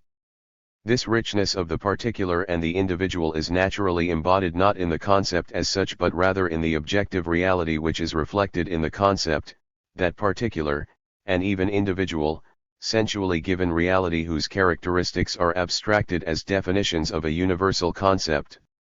Thus, it is not the concept of man as a being producing labor implements that contains in itself the concepts of all the other human traits but rather the actual fact of producing labor implements contains in itself the necessity of their origin and development. It is not the commodity concept or value concept that contains in itself the entire diversity of other theoretical definitions of capitalism but rather the real commodity form of links between producers is the embryo from which all the riches, including the poverty of the wage workers, develop. That was why Marx was able to reveal all the contradictions of modern society in his analysis of simple commodity exchange as an actual, directly observable relation between men. Nothing of this sort, naturally, is to be observed in the concept of commodity. In his polemics with bourgeois critics of capital, Marx had to emphasize the fact that the first sections of this book do not contain an analysis of the concept of commodity at all but an elementary economic concreteness called commodity relation, a real sensually contemplated fact, and not an abstraction existing in the head. The universality of the category of value is therefore a characteristic not only and not so much of the concept, of mental abstraction, as, first of all, of the objective role played by the commodity form in the emergence of capitalism. Only as a result of this does universality prove to be also a logical characteristic of the concept expressing this reality and its role in the structure of the whole under study. The word value and the corresponding, rather definite, notion, were not created by Petty or Smith or Ricardo. Anything that could be bought, sold, or exchanged, everything that costs something, was referred to as value by any merchant of those times. Had theoreticians of political economy attempted an elaboration of the concept through abstracting the general element possessed by all referred to as value in the traditional usage, they would never construct a concept, of course. They would merely brought out the meaning of the word value, precisely the same meaning that was implied by any merchant. They would have enumerated the properties of those phenomena to which the word value was applicable. The whole thing would not have gone beyond finding out the limits of the applicability of the word, the name, beyond an analysis of the sense implied in the name. The whole point is, however, that they formulated this question in quite a different way, so that the resultant answer to it proved to be a concept. Marx clearly showed the real essence of such an approach. The classics of political economy, beginning with petty, did not at all engage in making abstraction from all those individual cases that were observed on the surface of capitalist commodity circulation, and that the current usage referred to as cases of the movement of values. They raised the question, quite explicitly and directly, of the real source of the value properties of things, of the substance of value. Their main achievement lay precisely in that they attempted to strictly define the substance of value through considering elementary commodity exchange. Owing to this, they discovered that the substance of value was contained in social labor. In working out the concept of value, they actually closely studied the exchange of one commodity for another in an attempt to understand why, on what objective basis, within what concrete substance, one thing was actually equated with another. In other words, without realizing clearly the logical essence of their operations, they actually considered one specific case of the movement of values, namely the fact of simple commodity exchange. Analysis of this specific case yielded the concept of value. William Petty, the first English economist, obtained the concept of value by reasoning thus. If a man can bring to London an ounce of silver out of the earth in Peru, in the same time that he can produce a bushel of corn, then one is the natural price of the other. Theories of surplus value 4. Let us note that this argument does not contain the word value at all. Petty speaks of natural price. Yet what emerges here is exactly the concept of value as the embodiment of socially necessary quantity of labor time in a commodity. A concept, inasmuch as it is a real concept rather than merely a general notion expressed in a term, always expresses the concretely universal, not the abstractly universal, that is, it expresses a reality which, while being quite a particular phenomenon among other particular phenomena, is at the same time a genuinely universal, concretely universal element, a cell in all the other particular phenomena. See Capital, Chapter 1, 3. The classic representatives of bourgeois political economy spontaneously, by trial and error, discovered this correct path of defining value. But they did not quite realize the genuine significance of this mode of thought. The philosophy of Locke, at which their thinking was consciously oriented, offered them no key to the problem of defining universal concepts. This led them to a number of paradoxes, quite instructive from the logical viewpoint, and a number of fundamental difficulties, the genuine meaning of which was only elucidated in Marx's analysis.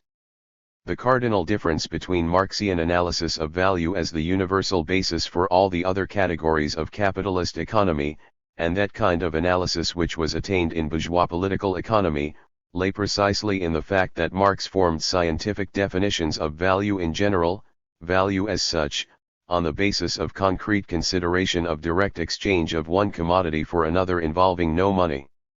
In doing so, Marx made a strict abstraction from all the other kinds of value developed on this basis, surplus value, profit, rent, interest, and so on.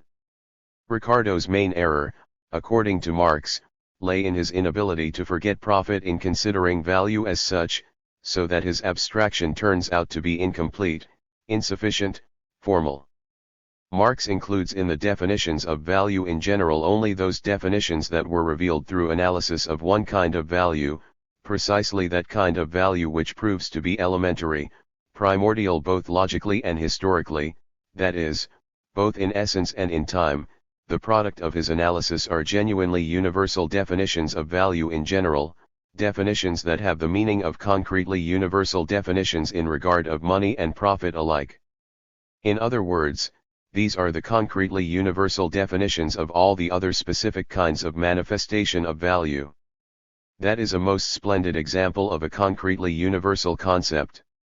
Its definitions express that real, rather than formal, general moment which constitutes the elementary, generic essence of all the other particular categories. These genuinely universal definitions are further reproduced in money, in profit, in rent, constituting definitions common to all these categories. But, as Marx shows, one would never have been able to reveal these definitions through simple formal abstraction from the specific features of commodity, money, profit, and rent. Universal definitions of value directly coincide in capital with the theoretical expression of the specific features of simple commodity exchange, of the laws which reveal these specific features. The reason for that is that the specific feature of simple commodity form lies exactly in that it constitutes the genuinely universal foundation of the whole system, its elementary cell, the first real form of manifestation of value in general. In considering this specific instance, Marx reveals in it, through his analysis, by the power of abstraction, the universal definitions of value. Analysis of exchange of linen for a coat, an individual instance at first sight, yields universal rather than individual definitions as its conclusion. One sees at a glance that this raising of the individual to the universal is radically different from the simple act of formal abstraction. The specific properties of the elementary commodity form distinguishing it from profit, rent, and other kinds of value are not ignored here as something inessential. On the contrary, theoretical analysis of these properties leads to the formation of a universal concept. That is the dialectical way of raising the individual to the universal. Old non-dialectical logic would here recommend a different approach. In accordance with its principles, a definition of value in general would have to be formed through abstraction from the specific features of all kinds of value, including simple commodity exchange, through identifying the common features of commodity, profit, rent, interest, etc. The specific features of the commodity form of value would have been ignored as inessential. The universal would have been taken in isolation from the particular. Marx practices quite a different approach. Insofar as the universal exists in reality only through the particular and the individual, it can only be revealed by a thorough analysis of the particular rather than an act of abstraction from the particular. The universal is the theoretical expression of the particular and the individual, an expression of the law of their existence. The reality of the universal in nature is the law of the existence of the particular and the individual rather than mere formal affinity of phenomena in some respect, serving as a basis for including them in one class. It is Marxian dialectics that permits to bring out the actual, real general content of the commodity form, of money, of profit, and of all the other categories. This general content cannot be revealed through an act of simple formal abstraction. It is only useful in the initial classification of phenomena. It proves inadequate where a more serious task arises, that of working out universal objective theoretical definitions, concepts. Moreover, it is here applied beyond its sphere and cannot solve the task. A more profound method is needed here. It is indicative that Hegel, who came very close to the correct dialectical conception of the problem of the concretely universal, betrayed dialectics on the most significant point, and that owing to the idealist nature of his conception. In explaining his conception of the dialectics of the universal and the particular, Hegel comments on the well-known argument of Aristotle on geometric figures. According to Aristotle, amongst figures, only the triangle and the other definite figures, the rectangle, the parallelogram etc., are really something. For the common is the figure, but this general figure, that is the common, does not exist, it is nothing real, it is nothing, an empty thing of the mind, it is only an abstraction. On the contrary, the triangle is the first figure, the real, general, which also appears in the rectangle, etc., the figure reduced to the simplest definition. On the one hand, the triangle stands side by side with the rectangle, the pentagon, etc., as a particular thing, but on the other hand, and here lies the greatness of Aristotle's intellect, it is a real figure, a really general figure. Hegel, Lectures on the History of Philosophy. At first sight, Hegel sees the principal difference between the concrete universal concept and the empty abstraction in that it has an immediately objective meaning and expresses a certain empirically given concreteness. Hegel himself often warned, however, that the relationship between the universal, the particular, and the individual should by no means be likened to mathematical, including geometric, images and their relations. The latter, according to his explanation, are merely a certain allegory of a concept, they are too much burdened with sensuality. The genuinely universal, which he interprets as a concept fully freed from the sensual matter, from the matter of sensuality. He attacked materialists on this point, for their interpretation of the universal essentially eliminates the universal, transforming it into the particular side by side with other instances of the particular besonderen. The universal as such, the universal which includes the richness of the particular and the individual, exists according to Hegel only as a concept, only in the ether of pure thought, by no means in the sphere of external reality. That was, properly speaking, the reason why Hegel believed materialism to be impossible as philosophy, for philosophy is a science of the universal, and the universal is thought and nothing but thought. For the same reason, the definition of man as a creature producing labor implements is just as unacceptable to Hegelian logic as a universal definition, as it is to the logic that preceded it. In Hegel's view, that is also merely a particular definition of man, a particular form of the revelation of his universal thinking nature. An idealist conception of the universal, its interpretation only as a concept, directly leads Hegel to the same result as its metaphysical interpretation. If Hegel's logic in its original dogmatic form were to be applied to the analysis of Marx's Capital, Marx's entire line of reasoning would appear to be incorrect. According to Hegel, definitions of value cannot be obtained in the way Marx obtained them.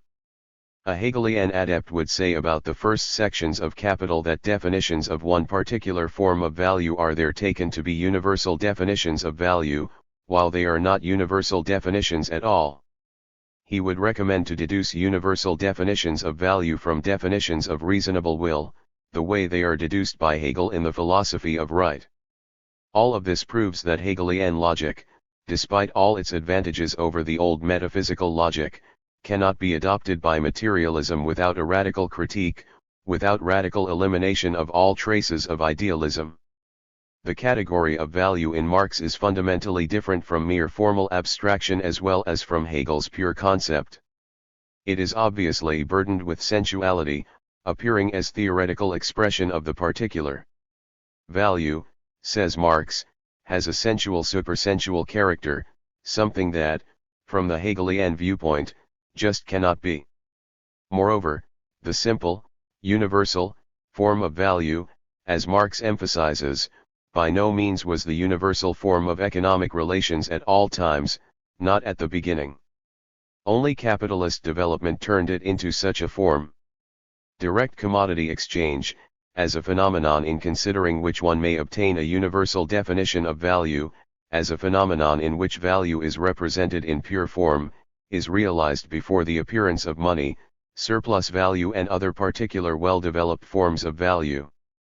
That means, apart from other things, that the form of economic relations which becomes genuinely general under capitalism, was realized before that as quite a particular phenomenon or even as an accidental individual phenomenon. In reality it always happens that a phenomenon which later becomes universal originally emerges as an individual, particular, specific phenomenon, as an exception from the rule. It cannot actually emerge in an other way. Otherwise history would have a rather mysterious form. Thus, any new improvement of labor, every new mode of man's action in production, before becoming generally accepted and recognized, first emerge as a certain deviation from previously accepted and codified norms. Having emerged as an individual exception from the rule in the labor of one or several men, the new form is then taken over by others, becoming in time a new universal norm.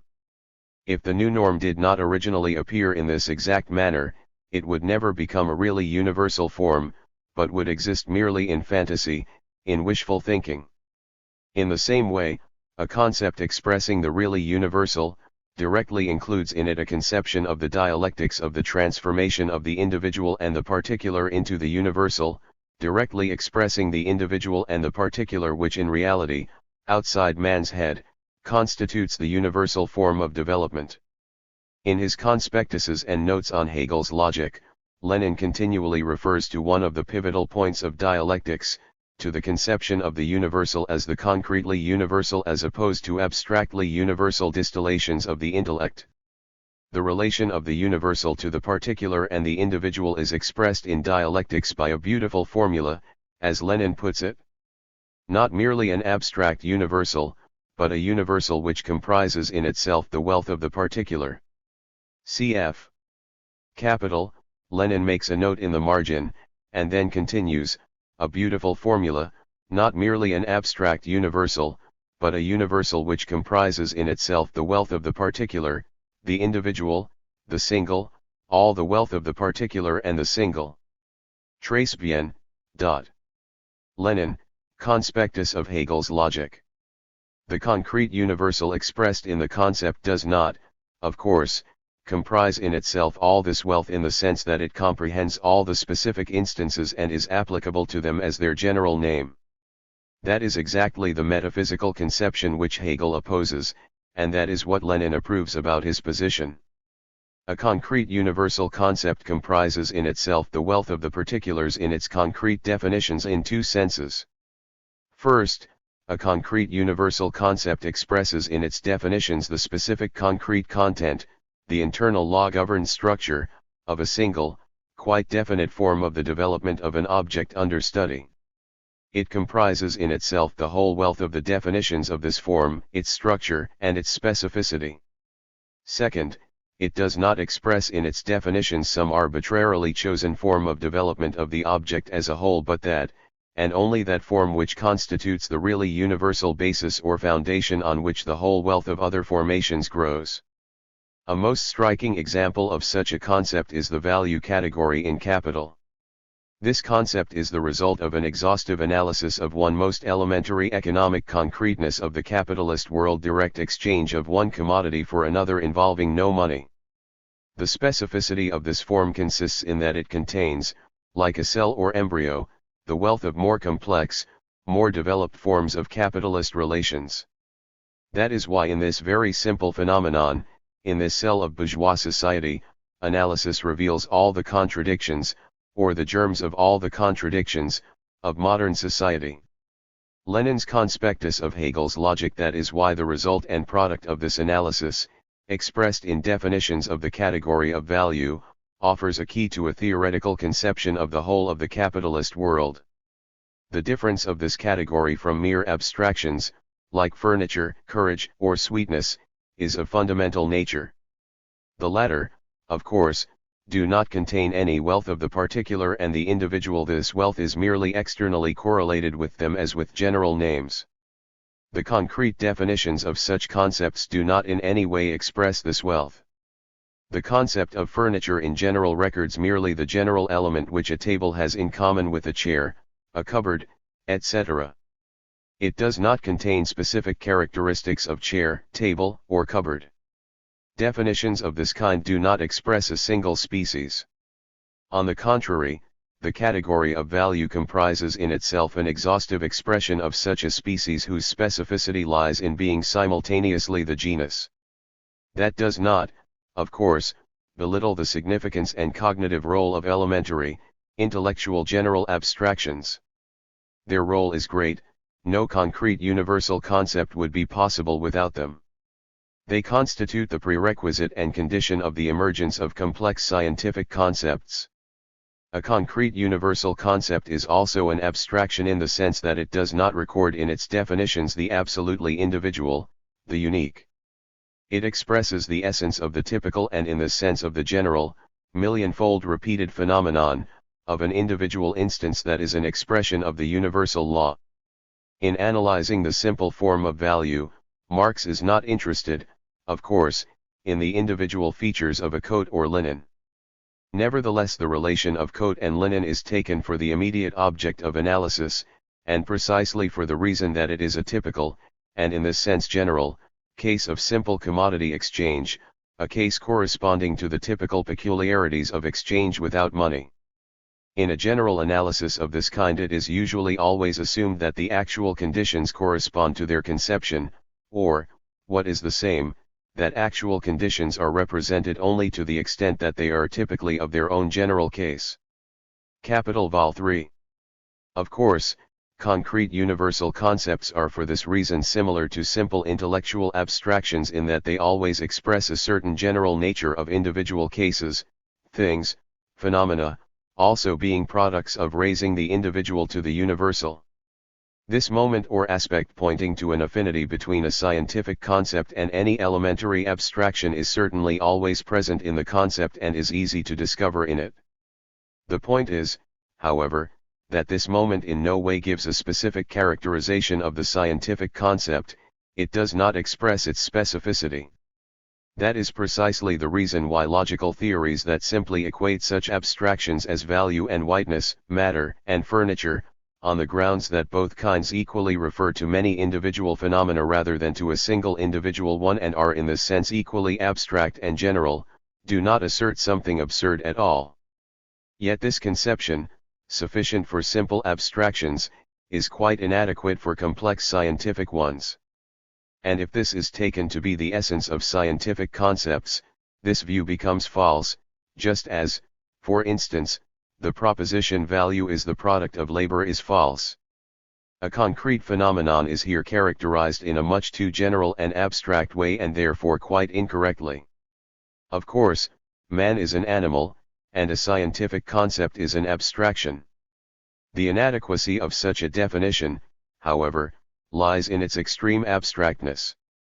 Dialectical logic does not at all reject the truth of the proposition that a universal concept is an abstraction expressing the general nature, the mean type of the separate cases, individual things, phenomena, events, yet it goes further and deeper, and therein lies the difference between its conceptions and those of old logic.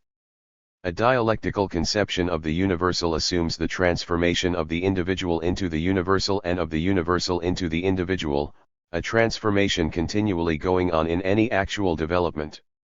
It is easy to see, however, that this position presupposes a historical view of things, of the objective reality expressed in concepts.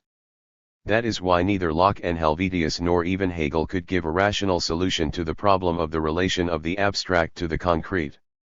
Hegel was unable to offer such a solution, because the idea of development, the historical approach were only put fully into practice in his system with regard to thought but not to the objective reality itself constituting the subject matter of thought. Objective reality develops in Hegel's view only inasmuch as it becomes the external form of the development of thought, of spirit, inasmuch as the spirit, imbuing it, quickens it from within, making it move and even develop. Objective sensual reality does not possess its own immanent spontaneous movement. Therefore in his eyes it is not genuinely concrete, for the living dialectical interconnection and interdependence of its different aspects belongs in fact to the spirit permeating it rather than to reality itself as such. Therefore in Hegel only the concept and nothing but the concept is concrete as the ideal principle of ideal interconnection of individual phenomena. Taken in themselves, individual things and phenomena are abstract and abstract only. However, this conception contains not only idealism but also a dialectical view of cognition, of the process of apprehension of sensual data. Hegel calls an individual thing, phenomenon, or fact abstract, and this usage is well founded, if consciousness has perceived an individual things as such, without grasping the whole concrete chain of interconnections within which the thing actually exists.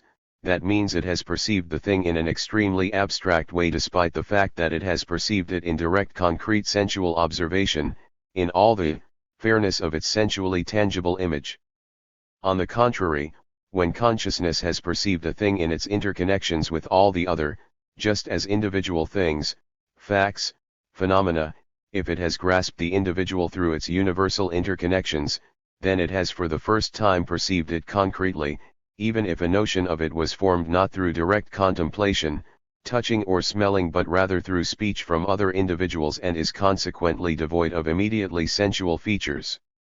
In other words, already in Hegel abstractness and concreteness lose the meaning of immediate psychological characteristics of the form in which knowledge exists in an individual head, becoming logical, meaningful, characteristics of knowledge, of the content of consciousness. If an individual thing is not understood through the universal concrete interconnection within which it actually emerged, exists, and develops, through the concrete system of interconnections that constitutes its genuine nature, that means that only abstract knowledge and consciousness have been obtained. If, on the other hand, an individual thing, phenomenon, fact, object, event, is understood in its objective links with other things forming an integral coherent system, that means that it has been understood, realized, cognized, conceived concretely in the strictest and fullest meaning of this word. In the eyes of a materialist metaphysician, only the sensually perceived individual is concrete, while the universal is a synonym of the abstract. For a dialectical materialist, things are quite different. From his viewpoint, concreteness is, first of all, precisely the universal objective interconnection and interdependence of a mass of individual phenomena, unity in diversity, the unity of the distinct and the mutually opposed rather than an abstract identity, the abstract dead unity. At best, the latter only indicates or hints at the possibility of the presence in things of internal links, of latent unity of phenomena, yet that is not always the case and by no means obligatory. A billiard ball and the Sirius are identical in their geometric form, but it would not do at all to look for any real interaction here, of course. Concrete unity as unity of opposites. We have thus established that thinking in concepts is directed at revealing the living real unity of things, their concrete connection of interaction rather than at defining their abstract unity, dead identity. The analysis of the category of interaction shows directly, however, that mere sameness, simple identity of two individual things is by no means an expression of the principle of their mutual connection. In general, interaction proves to be strong if an object finds in another object a complement of itself, something that it is lacking as such. Sameness is always assumed, of course, as the premise or condition under which the link of interconnection is established. But the very essence of interconnection is not realized through sameness. Two gears are locked exactly because the tooth of the pinion is placed opposite a space between two teeth of the drive gear rather than opposite the same kind of tooth. When two chemical particles, previously apparently identical, are locked into a molecule, the structure of each of them undergoes a certain change. Each of the two particles actually bound in the molecule has its own complement in the other one. At each moment they exchange the electrons of their outermost shell, this mutual exchange binding them into a single whole. Each of them gravitates towards the other, because at each given moment its electron, or electrons, is within the other particle, the very same electron which it lacks for this precise reason. Where such a continually arising and continually disappearing difference does not exist, no cohesion or interaction exists either. What we have is more or less accidental external contact. If one were to take a hypothetical case, quite impossible in reality, two phenomena absolutely identical in all their characteristics, one would be hard put to it to imagine or conceive a strong bond or cohesion or interaction between them. It is even more important to take this point into account when we are dealing with links between two, or more, developing phenomena involved in this process. Of course, two completely identical phenomena may very well coexist side by side and even come into certain contact. This contact, however, will not yield anything new at all until it elicits in each of them internal changes which will transform them into different and mutually opposed moments within a certain coherent whole. Patriarchal subsistence households, each of which produces within itself everything that it needs, the same things that a neighboring household produces, do not need one another. There are no strong links between them, for there is no division of labor, an organization of labor under which one does something that someone else does not. Where differences arise between subsistence households, the possibility for mutual exchange of labor products also arises for the first time. The bond emerging here consolidates and further develops the difference and, along with it, the mutual connection. The development of differences between once identical, and precisely for this reason indifferently coexisting, households is the development of mutual links between them. It is the process of their transformation into distinct and opposed elements, of a single economic whole, integral producing organism. In general, the development of forms of labor division is at the same time the development of forms of interaction between men in the production of material life. Where there is no division of labor, not in the elementary form even, there is no society, there is only a herd bound by biological rather than social tide.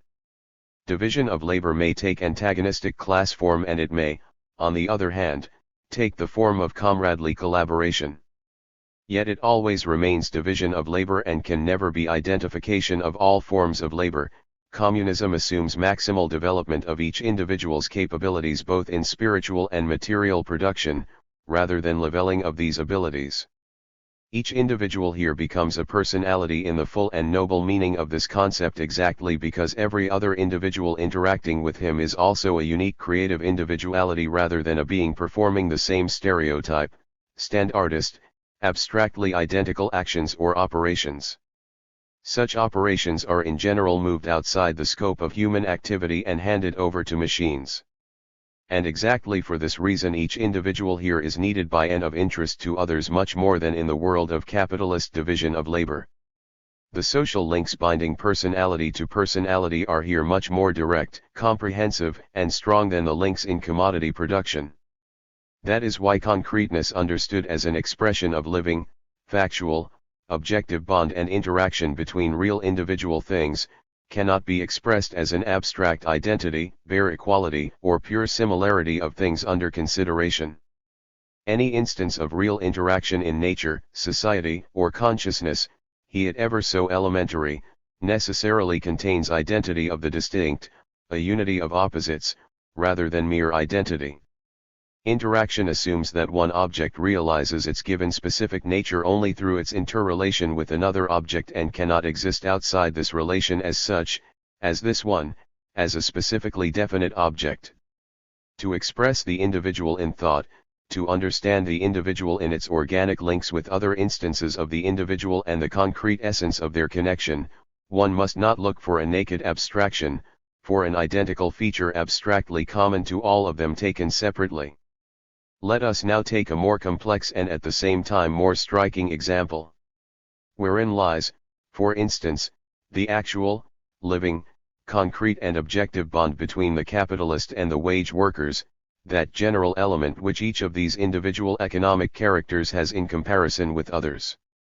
The fact that both of them are men, both of them need food, clothing, etc., both of them are capable of reasoning, talking, working. Undoubtedly they have all of these features. Moreover, all of this even constitutes the necessary premise of their bond as capitalist and wage worker, yet it in no wise constitutes the very essence of their relation as capitalist and wage worker. Their actual bond is founded on the fact that each of them has an economic trait that the other lacks, that their economic definitions are diametrically opposed. The point is that one of them possesses a feature that the other lacks, and he possesses it exactly because the other does not have it. Each mutually needs the other because of the diametrical opposition of their economic definitions. And that is exactly what makes them the necessary poles of an identical relation binding them stronger than anything they might have in common, their sameness. One individual thing is as it is, and not the other thing, exactly because the other is diametrically opposed to it in all characteristics. That is exactly why it cannot exist as such without the other, outside its connection with its own opposite. As long as a capitalist remains a capitalist and a wage worker, each of them necessarily reproduces in the other a diametrically opposed economic definiteness. One of them appears as a wage worker because the other is a capitalist vis-a-vis the former, the two economic figures having diametrically opposed traits. That means that the essence of their bond within the given concrete relationship is based precisely on complete absence of a definition abstractly common to both. A capitalist cannot, within this bond, have any traits that a wage worker possesses, and vice versa. And that means that none of them possesses an economic definition that would be simultaneously inherent in the other, that would be common to both. It is precisely this community that is lacking in their concrete economic bond. It is a well-known fact that the banal apologists castigated by Marx insisted on looking for the basis of the mutual links between capitalist and worker in the community of their economic characteristics. From Marx's viewpoint, the really concrete unity of two or more interacting individual, particular things, phenomena, processes, men, etc., always appears as the unity of mutually exclusive opposites. Between them, between aspects of this concrete interaction, there is nothing abstractly identical or abstractly general, and neither can there be. In this case, the common as concretely general is exactly that very mutual bond between the elements of interaction as polar, mutually complementary, and mutually presupposing opposites. Each of the concretely interacting sides is what it is, that is, what it is in the context of a given concrete link, only through its relation to its own opposite. The term common does not coincide here in its meaning with identical or the same. Yet this usage, characteristic of dialectical logic, is by no means alien to the common usage and is based on a shade of meaning present in the word common. Thus, in all languages an object in joint or collective possession is called common. Example 1 speaks of a common field, a common ancestor, and so on. The dialectical approach has always been based on this etymological shade of meaning. Here common has the meaning of bond, which by no means coincides in its content with the identical features of different correlated objects, men, and so on. The essence of the concrete bond between men jointly possessing a field is by no means contained in those identical traits they may have in common. What is common to them here is that particular object which each of them has outside them, confronting them, that object through relation to which the relation between them is established. The essence of their mutual bond is thereby given by a more general system of conditions, a system of interaction, within which they can play most diverse roles.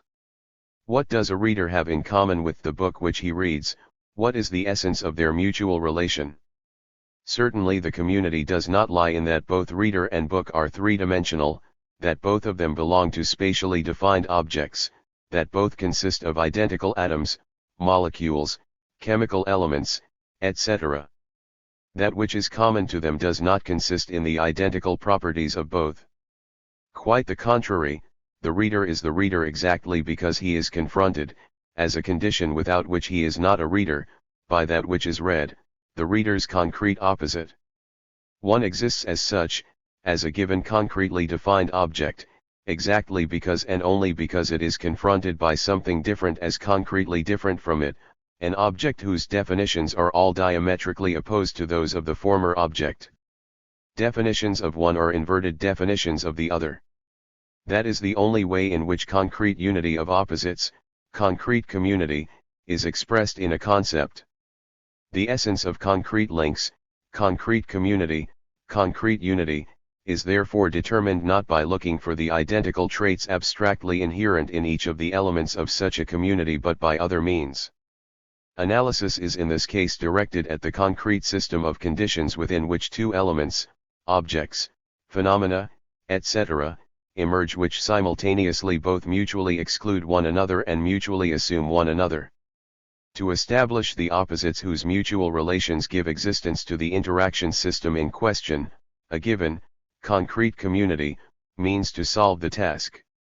Analysis of dialectical community therefore proves to be the study of the process that creates the two elements of interaction, example capitalist and wage worker or reader and book, each of which cannot exist without the other because it has a characteristic which the other does not possess, and vice versa. In this case, in each of the two interacting objects a definition will be discovered which is inherent in it as a member of the given, uniquely specific, concrete mode of interaction.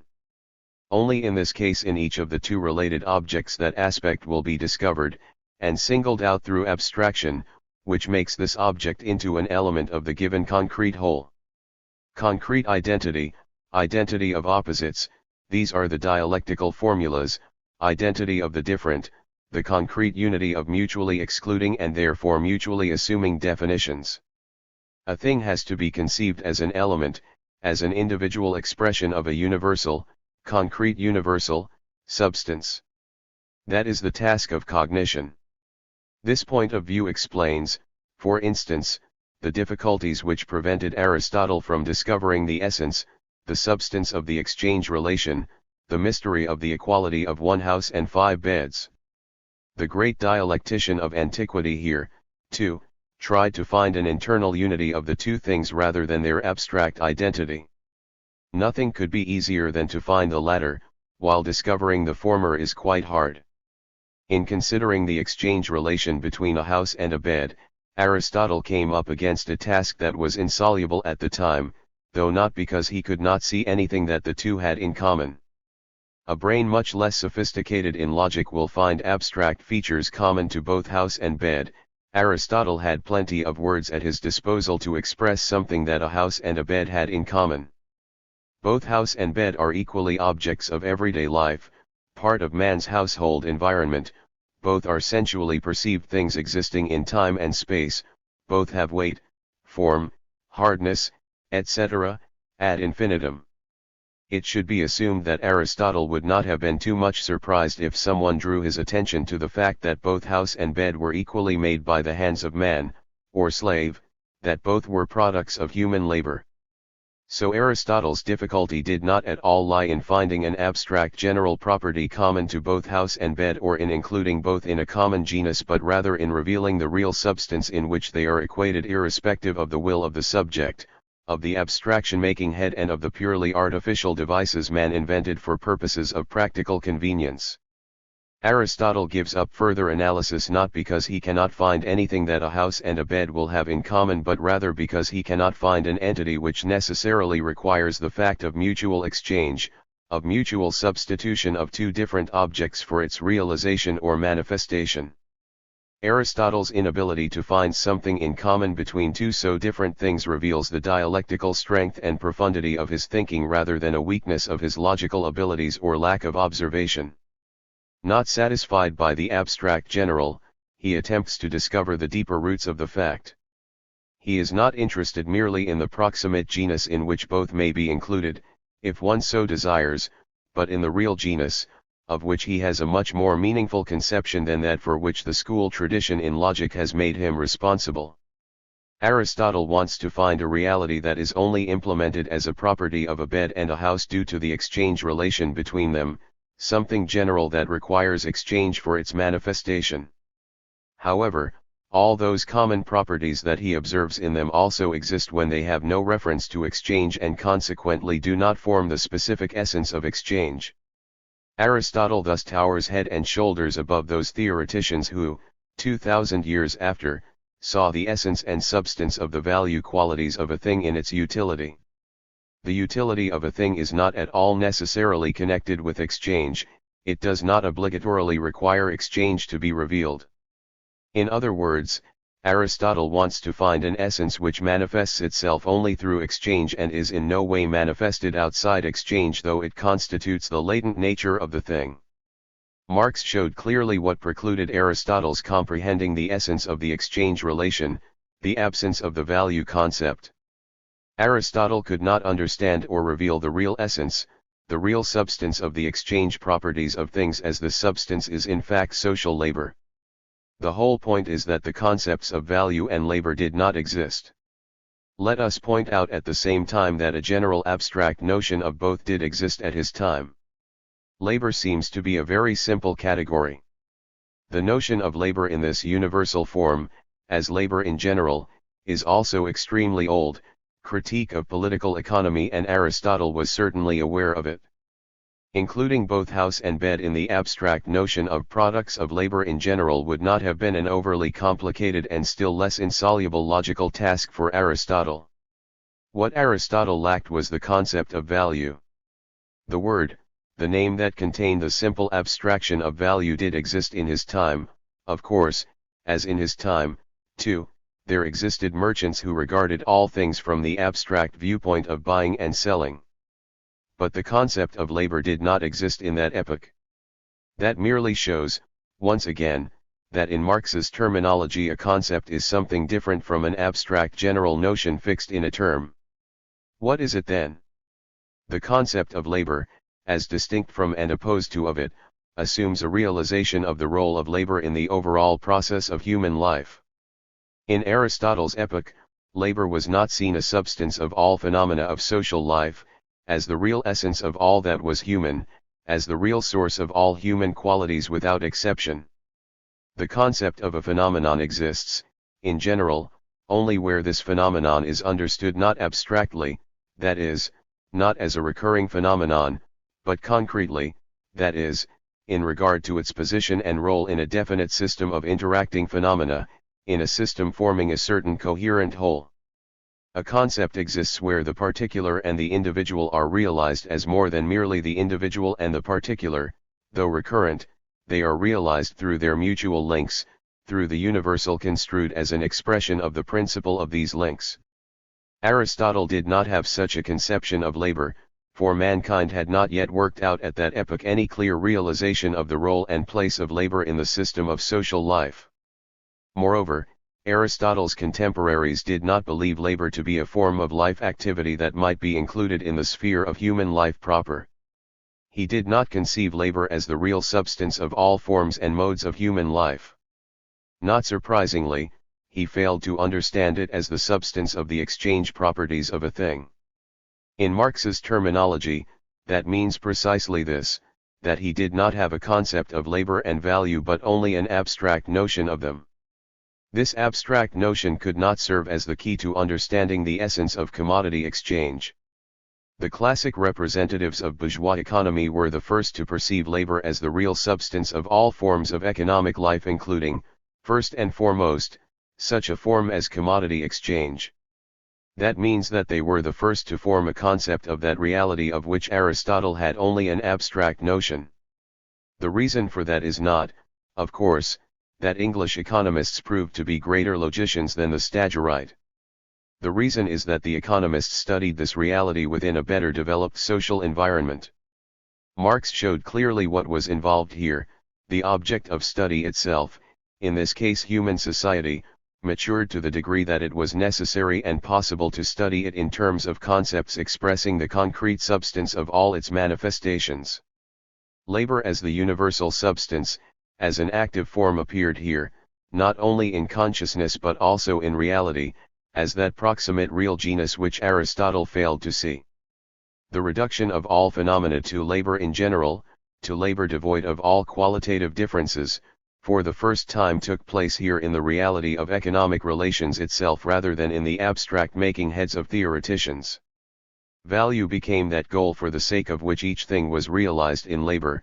It became an active form, a concrete universal law governing the destinies of each separate thing and each separate individual.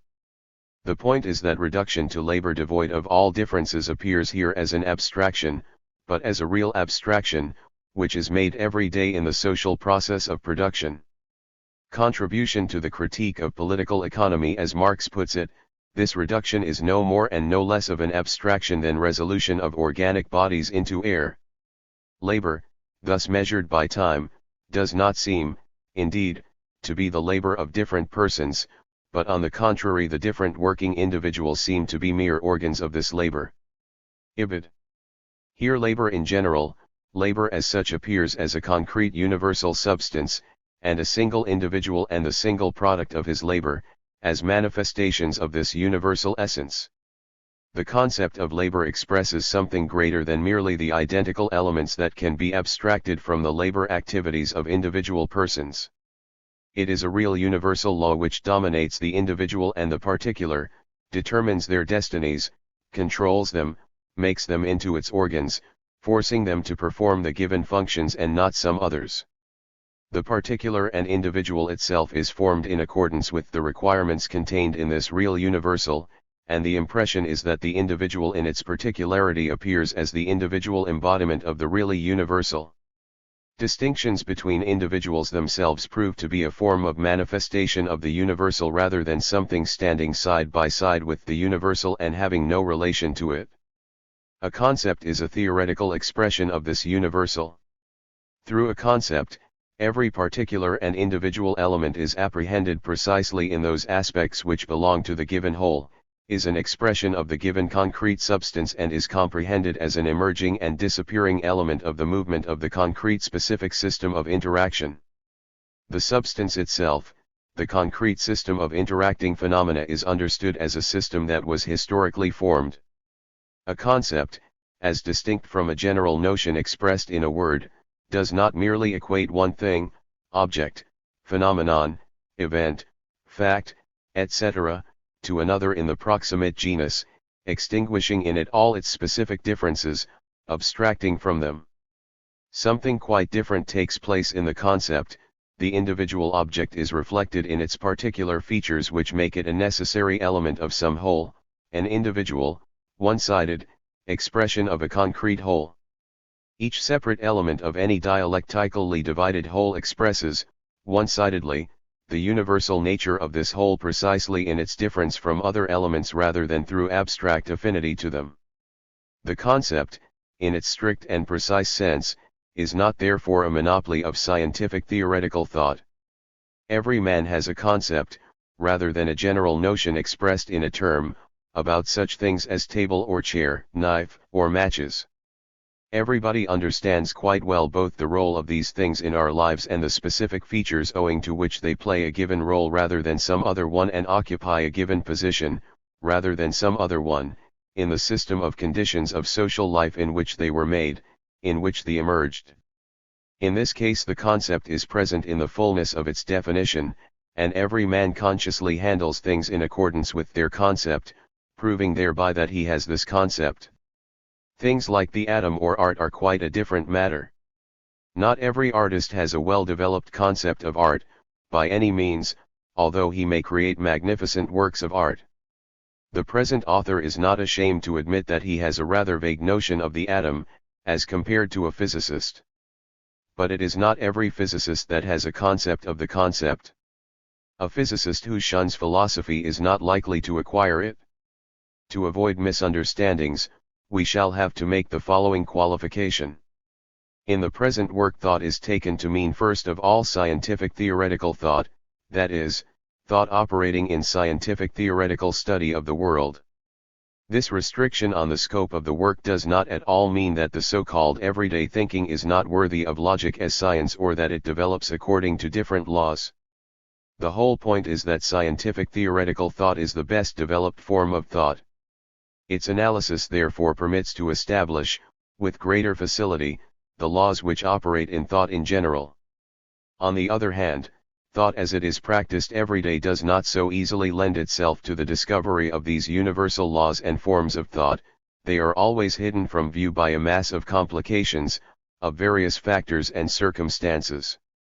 The process of thinking is here often interrupted by interferences due to pure association or purely individual emotional motives. Very often a number of links in the chain of reasoning is simply omitted, the gap being filled with an argument based on purely individual experiences crossing one's mind. No less frequently man orients himself in a situation, in his relation to another man or event with the aid of well-developed aesthetic taste and perception, while reasoning in the strict sense plays an accessory or auxiliary role, etc., etc. For all these reasons everyday thinking is a very inconvenient object of logical analysis, a study aimed at establishing universal laws of thought in general. These laws operate here permanently, but it is much more difficult to study them in isolation from the effect of complicating circumstances than in the analysis of the scientific theoretical process. In the latter, the universal forms and laws of thought generally appear in much purer aspect. Here as everywhere the more developed form enables us to understand the less developed one in its genuine essence, the more so that the possibilities and prospects of development towards a higher and more advanced form can be taken into account. Scientific theoretical thought is exactly in this kind of relation to everyday thinking. Anatomy of man offers a key to the anatomy of ape, not vice versa, and rudiments of more advanced forms may only be correctly understood when these more advanced forms are known by themselves. Proceeding from this general methodological assumption, we consider the laws and forms of thought in general mostly in regard to the way they appear in scientific theoretical thought. We thereby obtain the key to comprehending all other forms and applications of thought that are in a certain sense more complicated than scientific thought, than application of the ability to think to the solution of scientific theoretical problems, of clearly and strictly delineated problems. It stands to reason that the universal laws of thought are the same both in the scientific and so-called everyday thinking.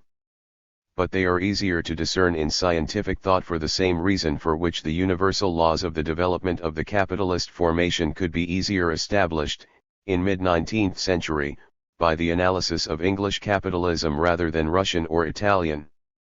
The unity of the abstract and the concrete as a law of thought. The abstract as an expression of the concrete. We have thus established that knowledge reflecting an individual fact, though it may be a frequently recurring one, but failing to grasp its internal structure and internally necessary links with other such facts, is extremely abstract knowledge even if it is direct and sensually perceived. That is exactly why the general law of the change of form of motion is much more concrete than any single concrete example of it. Engels, Dialectics of Nature, notes and fragments, and even the most graphic examples cannot make a meager thought pour in definitions into a concrete one. Graphic examples illustrating a meager abstraction can only camouflage its abstractness, creating merely an appearance or illusion of concrete consideration. Regrettably, this procedure is often resorted to by persons who restrict theoretical consideration to amassing examples. The interpretation of concreteness as sensual tangibility of knowledge is naturally more convenient for them than Marx's definition, for the latter requires further analysis of the facts. Actually, this position has nothing in common with that of Marx. To be more precise, there is something in common, of course, the words abstract and concrete. Yet these identical words cover up completely opposed concepts of the abstract and the concrete, an opposition of a genuine and imaginary comprehension of the role and place of both in thinking, in processing contemplation and notion. Wherein lies, according to Marx, the really abstract consideration of the object. Abstractness as such is, in his view, one-sidedness of cognition, the kind of knowledge of a thing which reflects only that aspect of it which is similar or identical in many other things of the same kind. An abstraction expressing the concrete specific nature of a thing is quite a different matter. In its logical characteristics, such an abstraction is something diametrically opposed to a simple abstraction, to the abstract as such. What does it mean, to make a genuine generalization, to create an objective concrete abstraction of a phenomenon? It means considering a quite particular recurring fact with respect to its own immanent content. It means considering it in itself, as the familiar phrase has it, ignoring everything that this fact owes to the entire totality of the external influences of the broader sphere of reality in which it exists. That is the path Marx follows in Capital in studying the phenomena of simple commodity exchange. He obtains the real objective characteristics of value abstractly considered, that is, apart from circumstances not immediately flowing from the laws of the simple circulation of commodities. Capital, Volume I, Chapter 5. Of paramount importance here is the fact that Marx from the very outset has in view reproduction of the concrete in thought as the overall objective in the light of which each separate logical procedure, each separate act of forming abstraction is measured.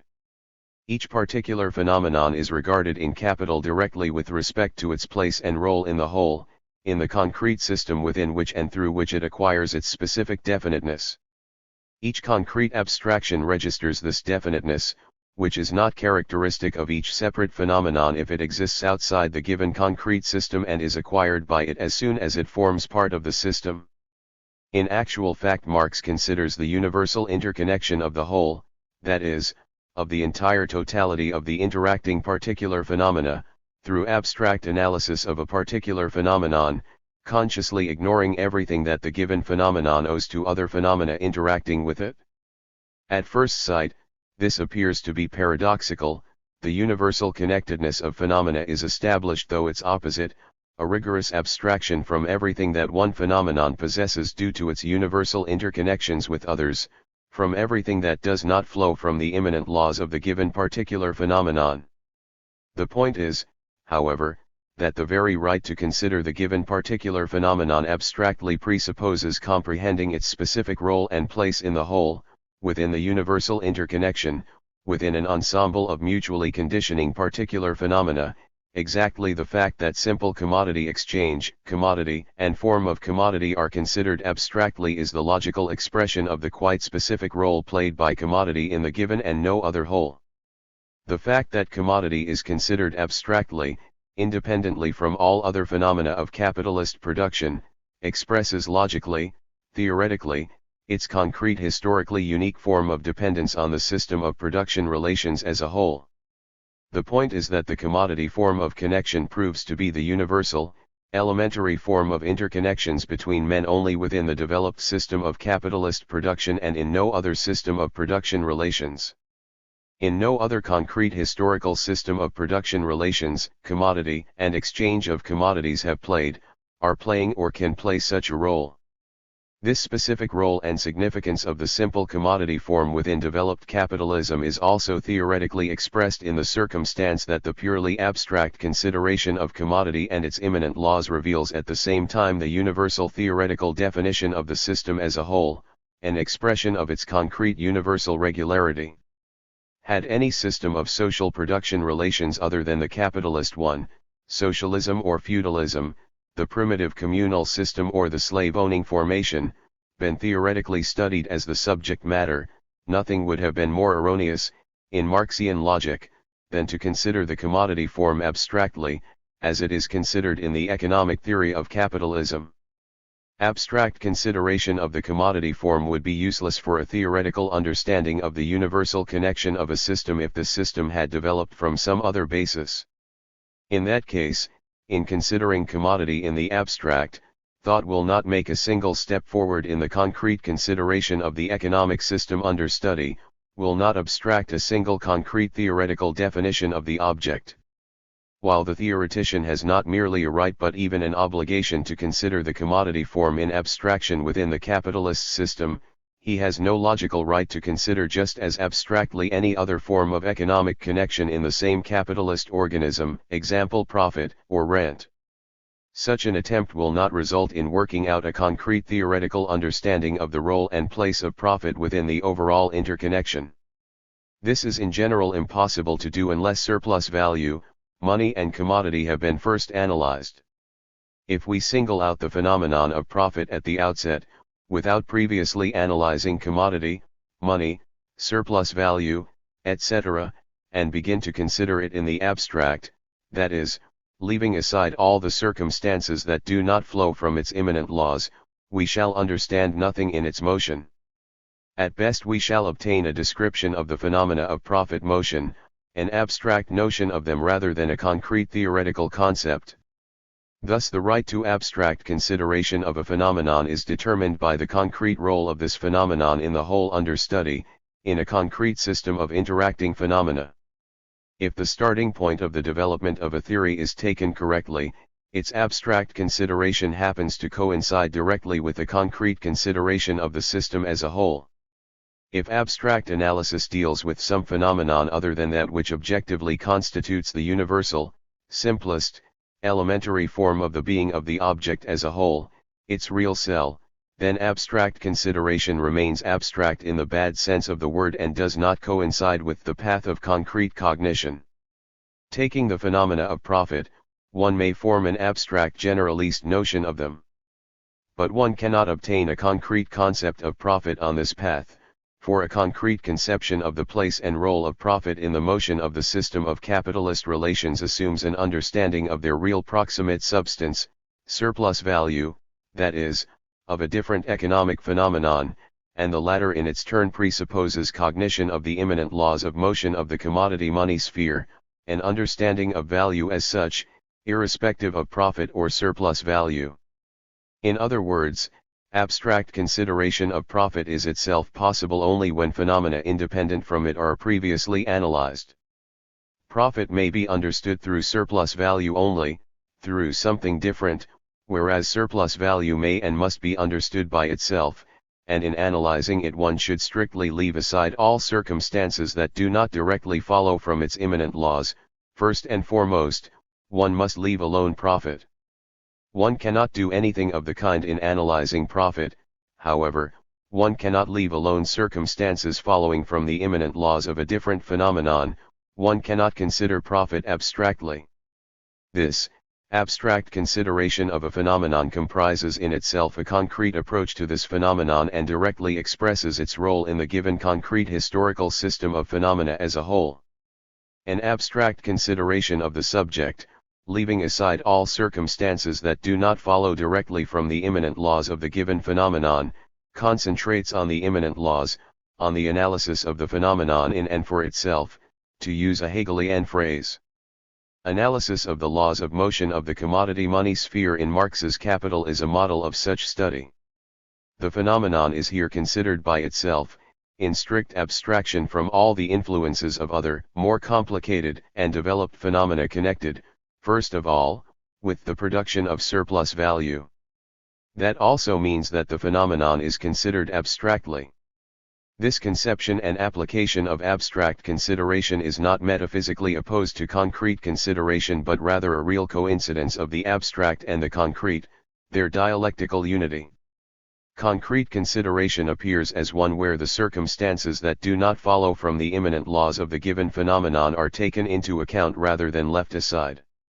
Concrete understanding of the phenomena of the commodity money sphere coincides with taking into account all those influences exerted upon it by all the developed and increasingly complicated forms of economic relations within capitalism.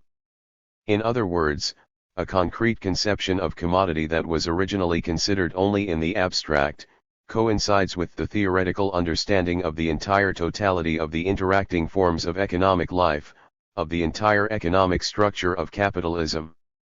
This conception is attained only in the overall system of the science, in the theory as a whole. The dialectical and the eclectic empirical conception of comprehensive consideration. If we insist that the demand for comprehensive consideration of all facts, of all the elements of interaction alone can ensure genuinely concrete knowledge, that is only true on condition that the requirement of all-round consideration itself is interpreted dialectically. This point is important, because this requirement is most frequently and willingly exploited in the speculations within one of the anti-scientific forms of thought, creeping empiricism posing as theoretical thought. Lenin, a genius at applying revolutionary dialectics, many times warned, following Marx, against confusing the dialectical conception of concreteness with its eclectic parody, the more so that this confusion often acquired direct political meaning. In falsifying Marxism in opportunist fashion, the substitution of eclecticism for dialectics is the easiest way of deceiving the people. It gives an illusory satisfaction, it seems to take into account all sides of the process, all trends of development, all the conflicting influences, and so forth, whereas in reality it provides no integral and revolutionary conception of the process of social development at all. Lenin, State and Revolution.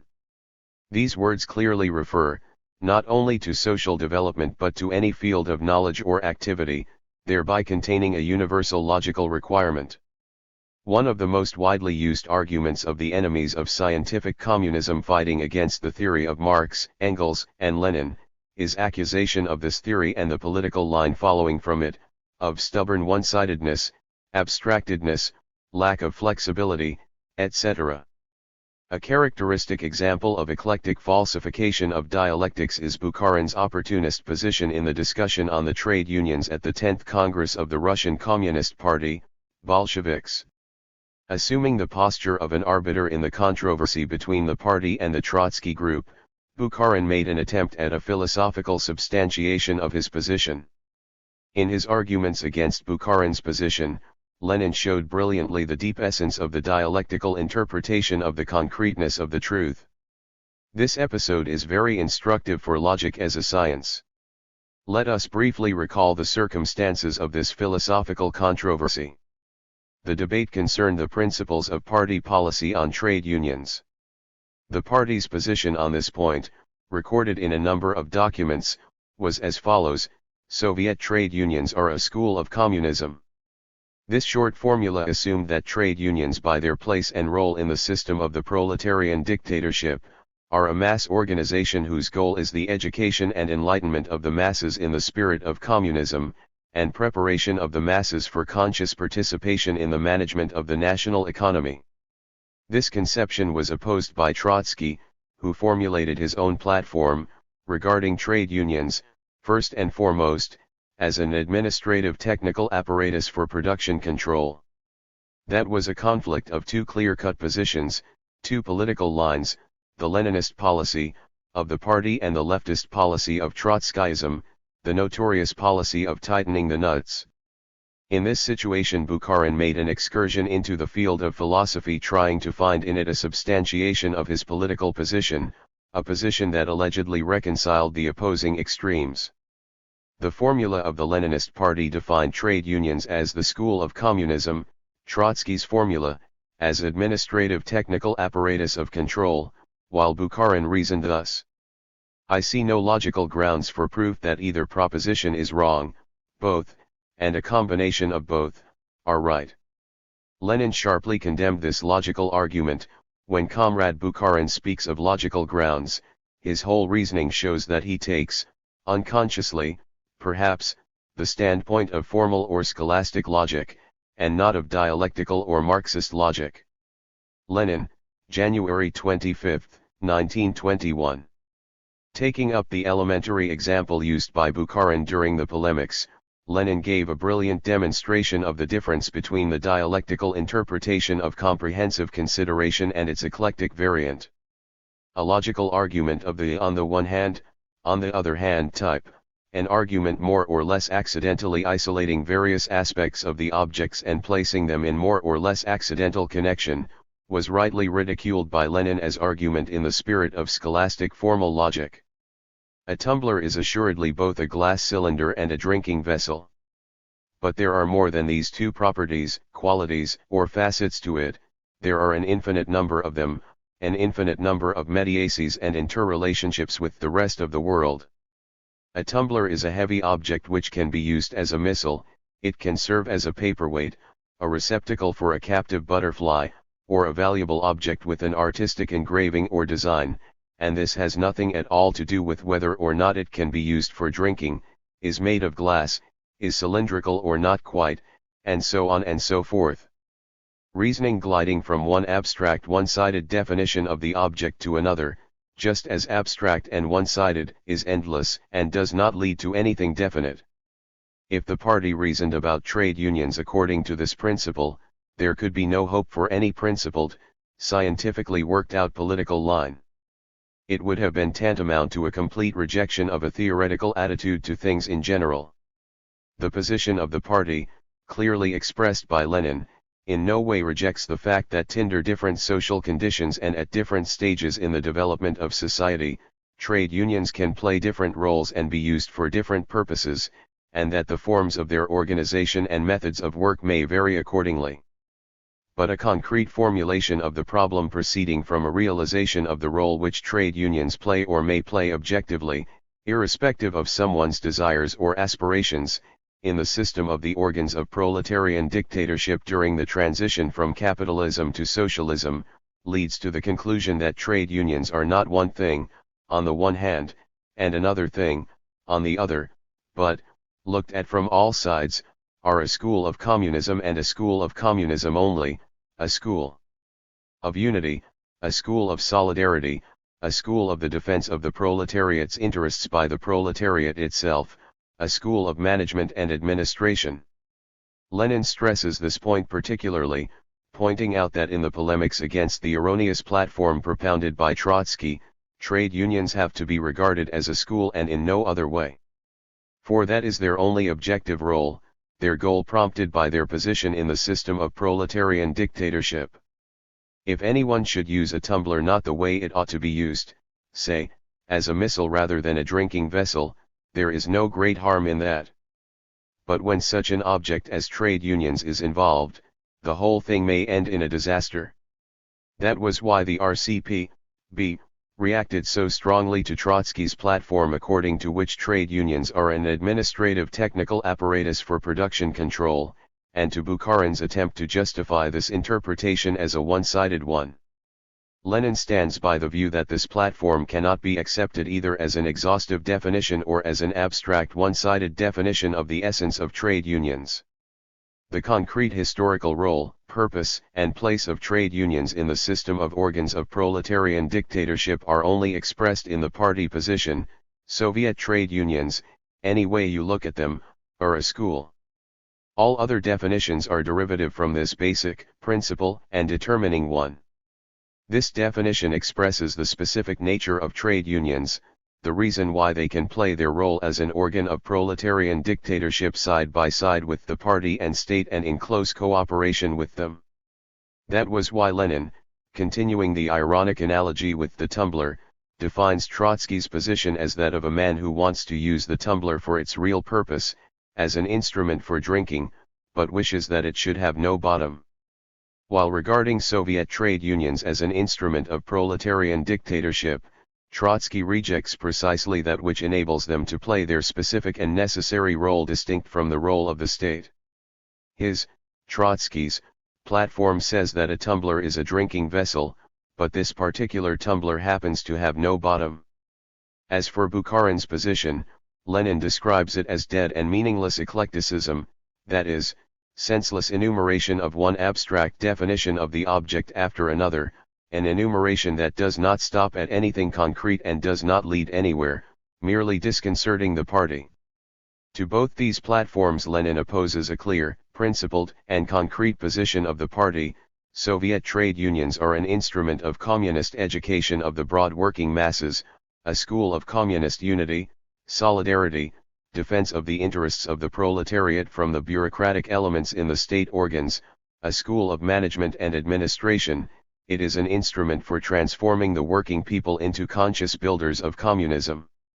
This concrete definition expresses an objective role of trade unions in the system of organizations implementing the socialist transformation of society, that is, their essence and nature independent of someone's caprice or subjective goals. Eclecticism, which has always served as the methodology of opportunism and revisionism, prides itself on its love for all-sided approaches. An eclectic will willingly hold forth on the harm of any one-sidedness, and on the need to take into account 1,001 things. In his hands, however, the requirement for all-sided consideration becomes an instrument of fighting dialectics and the principle of concreteness in its real meaning. The way to a concrete theoretical conception is here replaced by endless wandering from one abstraction to another in no way different from the first.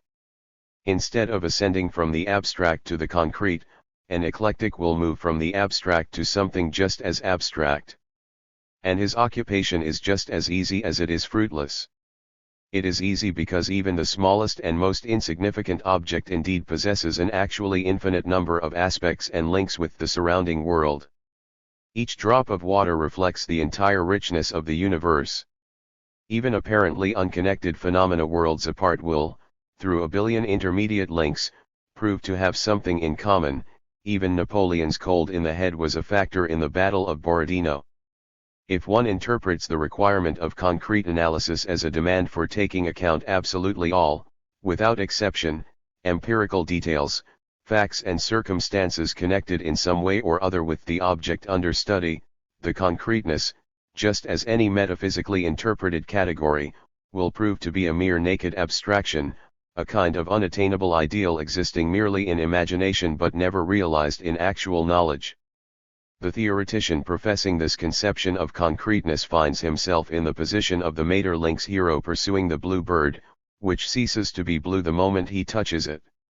Here, in the problem of the relation of the abstract to the concrete, metaphysics proves to be that bridge by which thought inevitably arrives at agnosticism and in the final analysis at liquidation of theory as such, at the view that theory is forever doomed to move in the sphere of more or less subjective abstractions, never grasping objective concreteness. The metaphysical interpretation of concreteness as taking into account absolutely all available circumstances, inevitably makes the person professing it extremely susceptible to the arguments of subjective idealists and agnostics. The argument from the infinite complexity and confusion of the world is probably worked harder than any other argument by contemporary bourgeois philosophers in their struggle against the Marxist-Leninist theory of social development. Karl Jaspers, the existentialist, frankly begins his attack on Marxism with the statement that Marx's whole theory is based on the belief in the one and only and is in nature of a total outlook. This belief in the ability of thought to grasp the object in the entirety of all its necessary aspects and to perceive it as unity in diversity is, according to Jaspers, an obsolete philosophical prejudice given up by modern science. The real modern science, as opposed to the Marxist science of the integral, is particularist, says Jaspers. It has long given up its pride, being modestly content with particulars.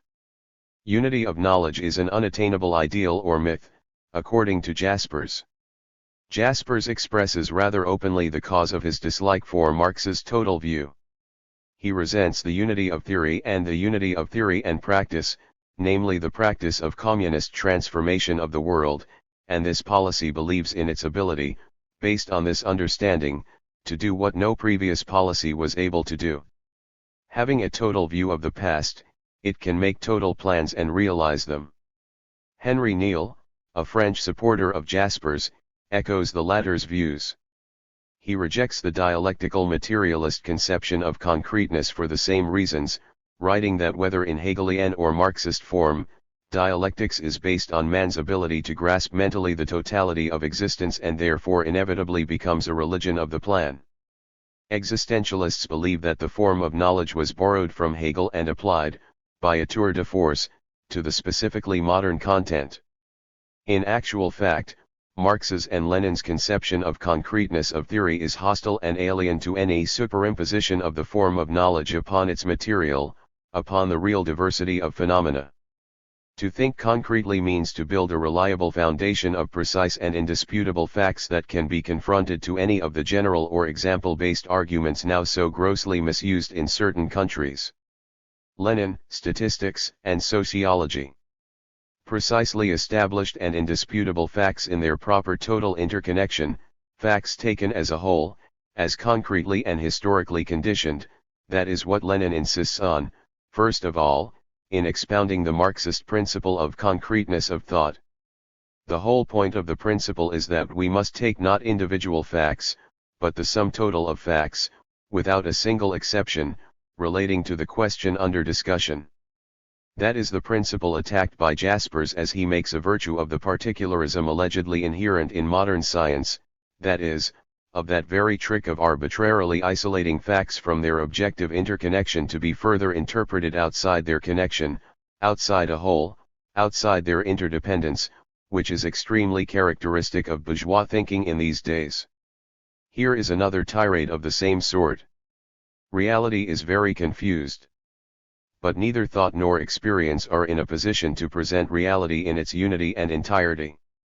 We cannot conceive reality or grasp it empirically, we can only experience it in its entirety. As for cognition, the reasoning is as follows. Any mental cognition of infinite reality by the finite human spirit is founded on the silent assumption that each time only a finite part of the same can be the subject of scientific perception and that this is the only essential part in the sense that is worth knowing. Max Weber. The question of what we should be interested in and what we may neglect, what is worth knowing and what is not, is a question of value and can only be solved on the basis of subjective assessments.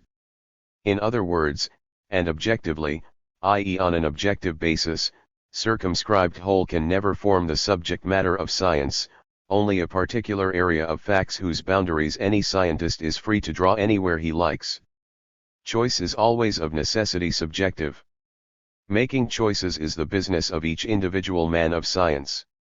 No one can prescribe or even advise him, for choice is always linked with value. But one cannot prove values. When it is a question of the subject matter of political economy, this view comes to mean the following: the subject matter of political economy is the field of interest of all those who designate themselves as economists or of those who are called so by others. The subject matter of political economy thus comprises everything that is so referred to by all educated persons. The unity of the object is not the logical structure of problems. It is the conceptual connections of the problems that constitute the working area of a science. These arguments are taken from the works of most diverse authors, contemporary bourgeois economists, existentialist philosophers, neopositivists, and representatives of the sociology of knowledge. They differ in many respects, yet they form a united front against the materialist conception of concreteness of knowledge. The line of reasoning is everywhere the same, since no single whole can be grasped by thought because of its infinite complexity. One must be satisfied with particularist knowledge, with more or less arbitrarily selected groups of facts. The most widely used, and most fallacious, method in the realm of social phenomena is to tear out individual minor facts and juggle with examples, wrote Lenin. Contemporary bourgeois philosophy makes a virtue of this sharp practice. It is of course much easier to select examples and minor facts to suit a previously chosen and completely unproven proposition concerning values than to study facts with the same thoroughness as Marx did in collecting materials for Capital in the space of more than 25 years.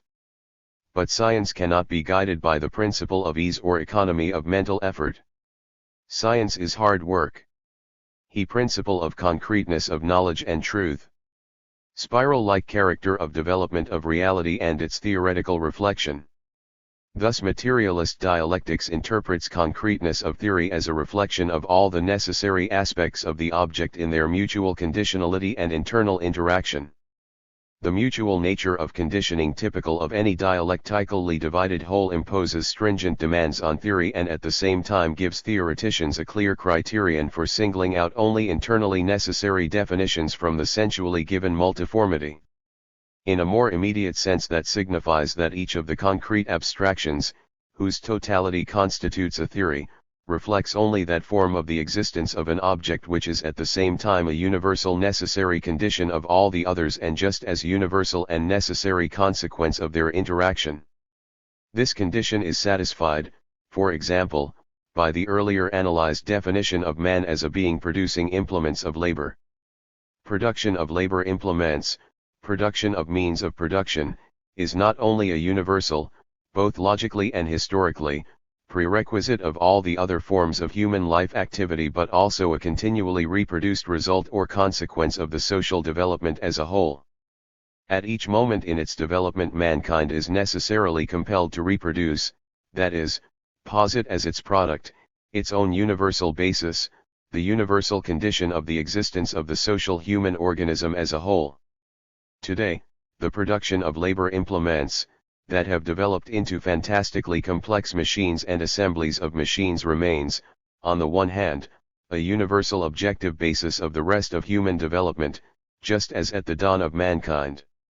But, on the other hand, it essentially depends on the level of development of science, its own remote offspring, on its own consequence, and the dependence is so strong that machines may be regarded, within a materialist framework, as organs of the human brain created by man's hand. Grundriss, p. 594.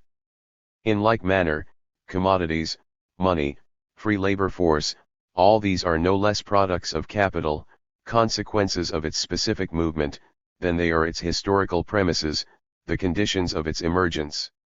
And these are the kind of products which capital reproduces on an ever-increasing scale inconceivable before its emergence.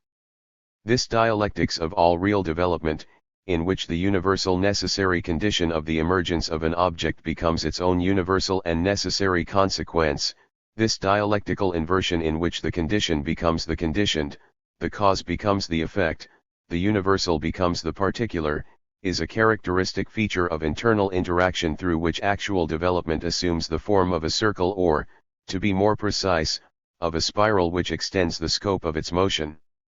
All the time, with each new turn. At the same time there is a kind of locking in itself here which transforms an aggregate of individual phenomena into a relatively closed system, a concrete integral organism historically developing according to its immanent laws. Marx resolutely emphasized this nature of interaction within the system of capitalist production. If in a developed bourgeois system, anything that is posited is at the same time a premise, the same thing takes place in any organic system. Grundriss, p. 189. The words italicized in the above directly express the fact that the circular nature of interaction is by no means a specific law of the existence and development of capitalism but rather a universal law of dialectical development, a law of dialectics. That is exactly the law that underlies the logical law of coincidence of the abstract and the concrete and the dialectical materialist conception of theoretical concreteness. However, the same law of spiral-like development of a system of interacting phenomena poses some specific difficulties for thought, difficulties that are not to be overcome without the dialectical method in general and without a clear conception of the dialectics of the abstract and the concrete in particular. Bourgeois economists, as they came up in their studies against this circumstance, the spiral-like nature of the mutual conditioning of the diverse forms of bourgeois wealth, inevitably lapsed into circularity in defining the most important categories. Marx discovered this hopeless circularity already in his first attempt at an analysis of English economic theories in 1844. In analyzing Say's argumentation, he discovers that the latter, just as other economists, everywhere substitutes the concept of value for an explanation of phenomena which are themselves silently assumed in explaining value, example the concepts of wealth, division of labor, capital, etc. Wealth. Here the concept of value, which has not yet been developed, is already assumed, for wealth is defined as the sum total of values, sum total of valuable things that one possesses. 15 years later, returning to this point, Marx reveals the mystery of this hopeless logical circle. In theory, the value concept precedes the concept of capital but, on the other hand, assumes a mode of production based on capital as a condition of its pure development, and the same thing happens in practice. Therefore, inevitably, economists now regard capital as creator of values, their source, and now assume values as premises for the formation of capital, representing capital itself as a sum total of values in a certain function. Marx, Grundriss, p. 163. This logical circularity in definitions inevitably happens for the reason that any object is in fact a product of dialectical development, owing to which the reality studied by science always appears as a system of mutually conditioning aspects, as a historically emerging and developing concreteness. Assuming indeed both money and value as premises for its emergence, capital at its birth immediately transforms them into universal forms of its own movement, into abstract moments of its specific being. As a result, it emerges before the observer contemplating a historically established relation as the creator of value. The difficulty here lies in that it is only the emergence of capital that transforms value into a real universal economic form of all production, of the entire system of economic relations.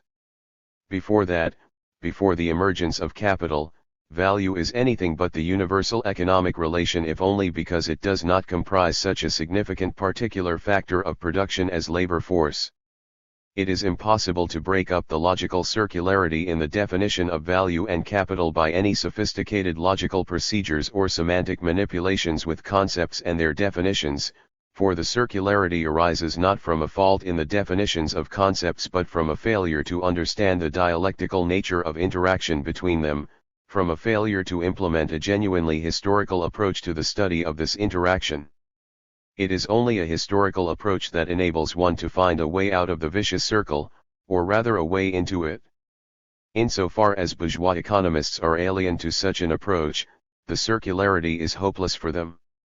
The failure of such attempts is determined by the inability to grasp concreteness is a historically developed system of internally interacting phenomena which undergoes further development, as a historically evolving unity in diversity.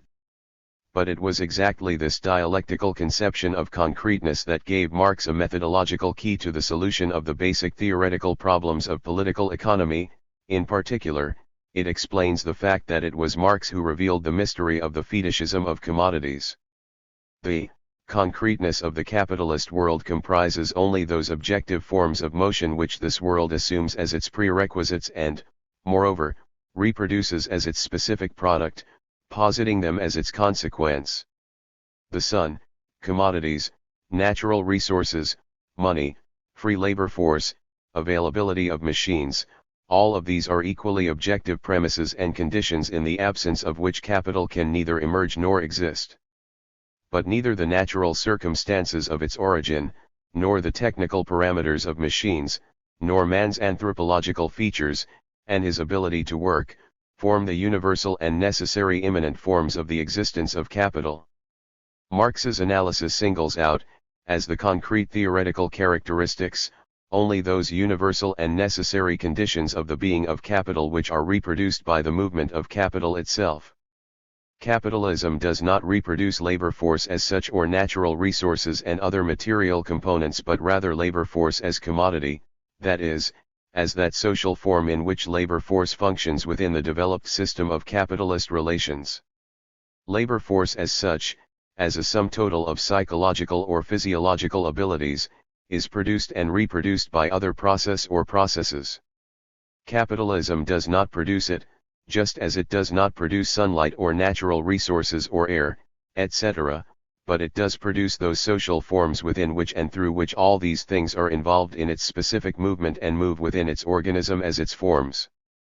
The criterion Marx applied here for distinguishing immanent forms of the object's motion is essentially a universal, logical criterion.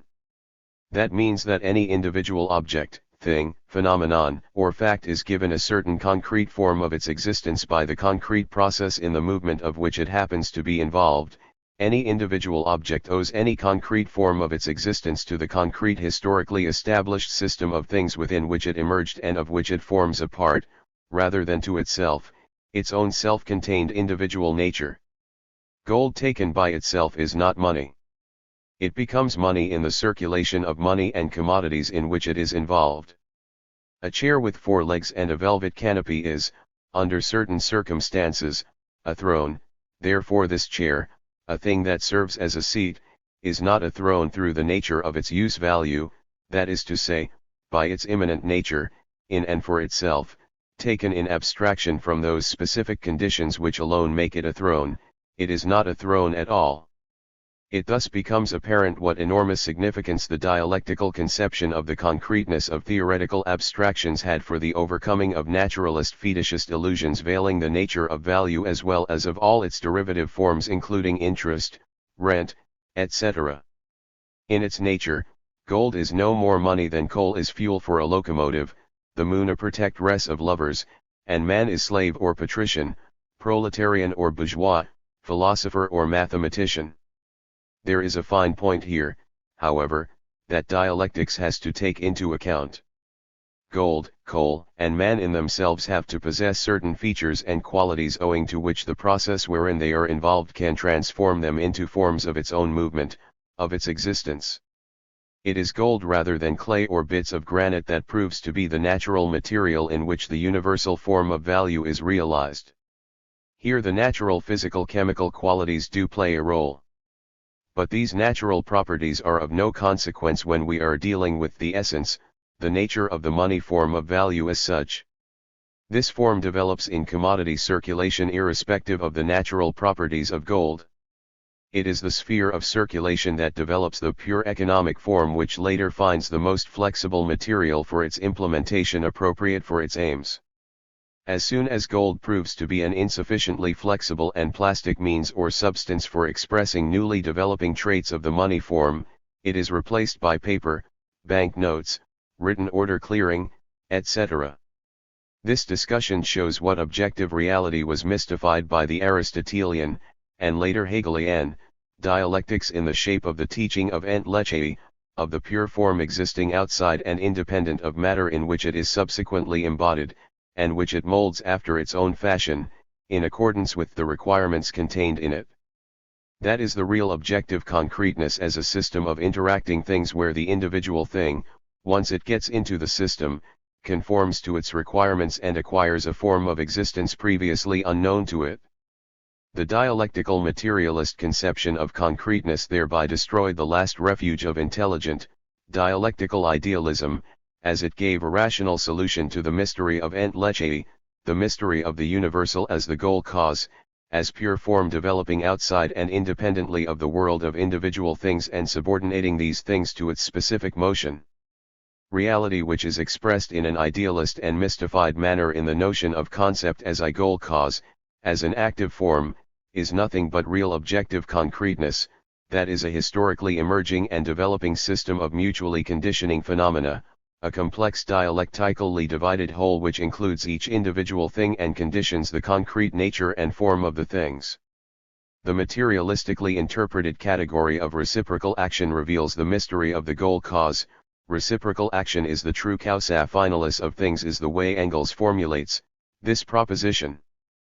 Dialectics of nature, notes, and fragments. The above requires an essential qualification. Each science obviously reflects in its categories only specific forms and laws of a concrete system of interacting phenomena constituting its special subject matter, making abstraction from everything else, despite the fact that without this everything else its subject matter is impossible and inconceivable. For example, political economy reveals in a systematic form the concrete totality of social production relations between men, leaving aside the technological aspects of communication and the biological relations between individuals, despite the fact that men do not and cannot exist without either. It is quite apparent that all those changes which take place within the system of production relations, the entire evolution of the system of production relations and forms of economic connection depend in actual fact on the development of man's productive force and, moreover, are determined by this development. Nevertheless, Marx considers in Capital the system of capitalist relations as a self-developing system, as a concreteness closed within itself, in its internal contradictions, in the immanent contradictions of the economic form. But, strictly speaking, the actual motive forces of the evolution of a system of production relations are not contained within the system itself but rather in the development of productive forces. Unless the productive forces develop, no internal dialectics of the system of economic relations will produce an evolution. However, Marx studies the mode of production as a whole and therefore registers a dialectical mutual conditioning of the productive forces and production relations. The development of productive forces is here taken not by itself, not only as a cause, but also as a consequence, result, and product of the reverse action of the system of production relations on the productive forces. For instance, Capital shows the mechanism owing to which the emergence of the economic form of relative, surplus value causes a growth in labor productivity, inducing the capitalist to replace manual labor by machine labor and to develop the technical basis of the production of surplus value. It is clear, however, and it is shown by Marx himself, that in actual fact it is the appearance of machines that is the real cause of the absolute form of surplus value being ousted out by its relative form. Relative surplus value clearly becomes the dominant form of surplus value exactly for the reason that it is in better conformity with machine labor than absolute surplus value, which is increased by a simple lengthening of the working day, labor productivity remaining unaltered.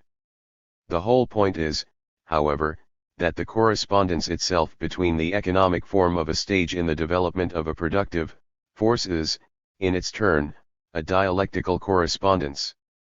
Relative surplus value conforms to machine production exactly because it does not remain a passive form within which machines work but rather becomes in active form, exerting a very strong reverse effect on machine production, that is, on its own basis that gave rise to it, developing this basis and thereby creating a new incentive for its own movement.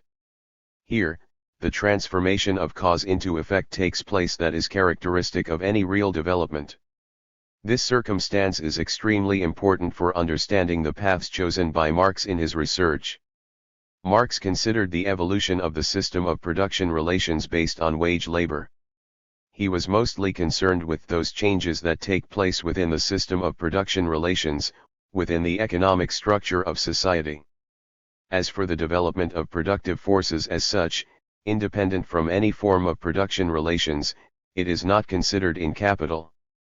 That is the subject matter of another science, the science of technology.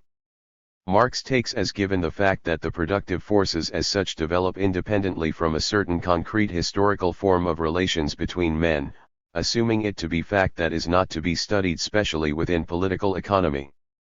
Does that mean that the development of production relations is in general considered by him as unrelated to the development of productive forces? On the contrary. Actually, exactly those changes are considered within the system of economic relations that are caused by the development of productive forces. Moreover, precisely because political economy does not consider the development of productive forces in itself, and für sich, and sich, für sich, the effect of this development on the system of economic forms, its interaction with the latter is conceived in a concrete historical manner, that is, exactly in that form in which this effect works in the world of private capitalist ownership. The nature of a change introduced by a now accretion of the productive forces to the system of production relations entirely depends on the specific features of the system in which this change is introduced. Any new accretion of the productive forces does not automatically create an economic relation or socio-economic form directly conforming to it, but rather determines the direction in which the already existing historically formed system of economic relations evolves. The situation is not affected by the fact that the earlier formed system of economic relations is in its turn, from beginning to end, a product of the entire preceding development of the productive forces. A concrete historically formed system of economy is always a relatively independent organism producing a reverse effect on its own basis, the sum total of productive forces, and refracting any effect of the latter through its own specific nature. The totality of economic forms woven into a single system developing out of an identical basis, constitutes the specific nature of an economic organism, which thereby acquires a relative independence with regard to the productive forces themselves. Political economy as a special science has for its subject matter exactly those forms which express the relative independence of the system of production relations. The determining effect of productive forces on production relations is revealed in a concrete historical manner precisely because the development of productive forces as such is not considered. What is considered is only the internal logic of the evolution of the system of production relations, the internal logic of the formation and development of this system. Thereby the process in which productive forces create appropriate production relations is traced quite concretely. Otherwise the study would remain abstract verbiage. All of this has a bearing not only on political economy but on any theoretical science. Every science is required to develop a systematic conception of precisely those forms of the existence of an object which express its relative independence, rather than of those abstract features it has in common with others. The productive forces do not create anything each time anew from scratch. This is an actual possibility only at the dawn of human development. They determine the type and character of changes taking place within an already established system of production relations. The situation is the same in the development of all forms of spiritual culture, law, political institutions, philosophy, and art. Here economy creates nothing anew, but it determines the way in which the body of thought found in existence is altered and further developed, and that too for the most part indirectly, stressed Engels, considering this point to be a most important trait distinguishing the theory of historical materialism from the abstract deliberation of vulgar economists who reduce the entire concrete complexity of the actual process of spiritual development, to the abstract insistence on the primacy of economy and the derived nature of everything else. Thus historical materialism fully takes into account the fact that economy always prevails within the terms laid down by the particular sphere itself, that is, one and the same economic shift produces a certain effect in the sphere or art and quite a different one, unlike the former, in the sphere of law, and so on. The difficulty is never in reducing a certain phenomenon in the sphere of law or art to its economic cause. That is not so difficult to do. But that is not historical materialism. In general, Marxist philosophy takes the standpoint of deduction rather than reduction, requiring that in each concrete case it should be understood why the given shift in the economy was reflected in politics or art in the given rather than some other way. This task assumes, however, a theoretical understanding or the specific nature in which the economic shift is reflected and transformed. Each of the superstructural spheres or the activity of social man must be understood and explained as a system of historically established concrete forms, specific for this sphere, of reflecting economy, man's social being. All the philosophical and logical principles applied by Marx to the study of the system or capitalist relations as a historically established system of interaction, are applicable to any natural or social science. Let us consider only one example: the origin of legal norms. A necessary and universal condition for the emergence of any legal norm is the factual relation, a term applied by jurists to a non-legal, purely economic fact. This fact, taken by itself, is outside the competence of a law scholar, referring to the sphere of political economy. The point is, however, that it is not any economic relation, any factual relation that engenders an appropriate legal norm, but only one which objectively needs legal protection, that is, requires a forcible subjugation of the will of individuals. In other words, only that economic relation needs protection which, with the aid of a legal norm, is later asserted as the result of the fiction of law. Under communism, for instance, the need for law and for a system of legal norms itself will wither away exactly because the form itself of economic relations, the communist form of ownership, as a factual relation, will assume a character that will no longer need a legal form for its assertion. It follows that only such an economic relation, a non-legal fact, which requires a legal form for its assertion, constitutes a real premise and condition of emergence of a legal norm. In other words, only that non-legal fact will become a real condition of a legal norm which is actively, that is, in consequence of applying law, asserted and protected by the entire system of functioning law. If a certain factual relation does not need legal protection and assertion, if it is not a consequence of applying law, then neither is it the cause of law. In this case a legal norm does not emerge at all, a moral or some other norm does. Accordingly, only that economic relation between men constitutes a real premise and condition of the emergence of a legal norm, which is asserted by the legal norm as a product, a consequence of its application, and appears on the surface as a consequence of law, and not as its cause. In this case we deal again with a dialectical transformation of cause into effect, which stems from the spiral-like character of any real development of mutually conditioning phenomena. It is this real fact, being comprehended and elucidated in a one-sided manner, only from the standpoint of active reverse effect of social consciousness in all its forms on social being, on the sphere of economic relations between men and of men to nature, which gives rise to diverse idealist conceptions. Abstract absolutization of this aspect, of the active reverse effect of thought on all other spheres of activity, including economy and the field of relations between man and nature, formed the basis for the Hegelian conception, which ultimately declared man's entire social life and even nature itself to be a consequence or product of thinking in terms of concepts, an outcome of the logical activity of universal reason.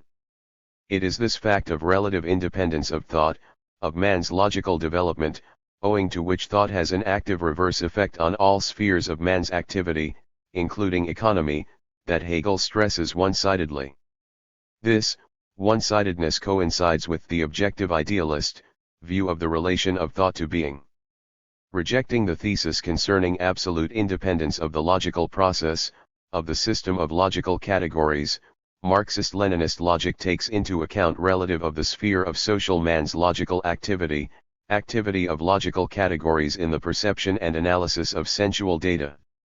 Thought is not a simple passive replica of the general forms of sensually given facts, it is rather a specific mode of spiritual activity of a socially developed subject. The universal forms in which this activity is realized, logical categories, is not merely an accidental aggregate of the most general abstractions but a system within which each category is concretely defined through all the others. The system of logical categories implements the same subordination that the system of concepts of any science does, which reflects a dialectically divided whole. This subordination is not of the genus to species nature. The category of quantity, for instance, is neither a species of quality nor a genus with regard to causality or essence. A logical category cannot therefore be in principle defined by inclusion in a higher genus and indication of its own specific feature.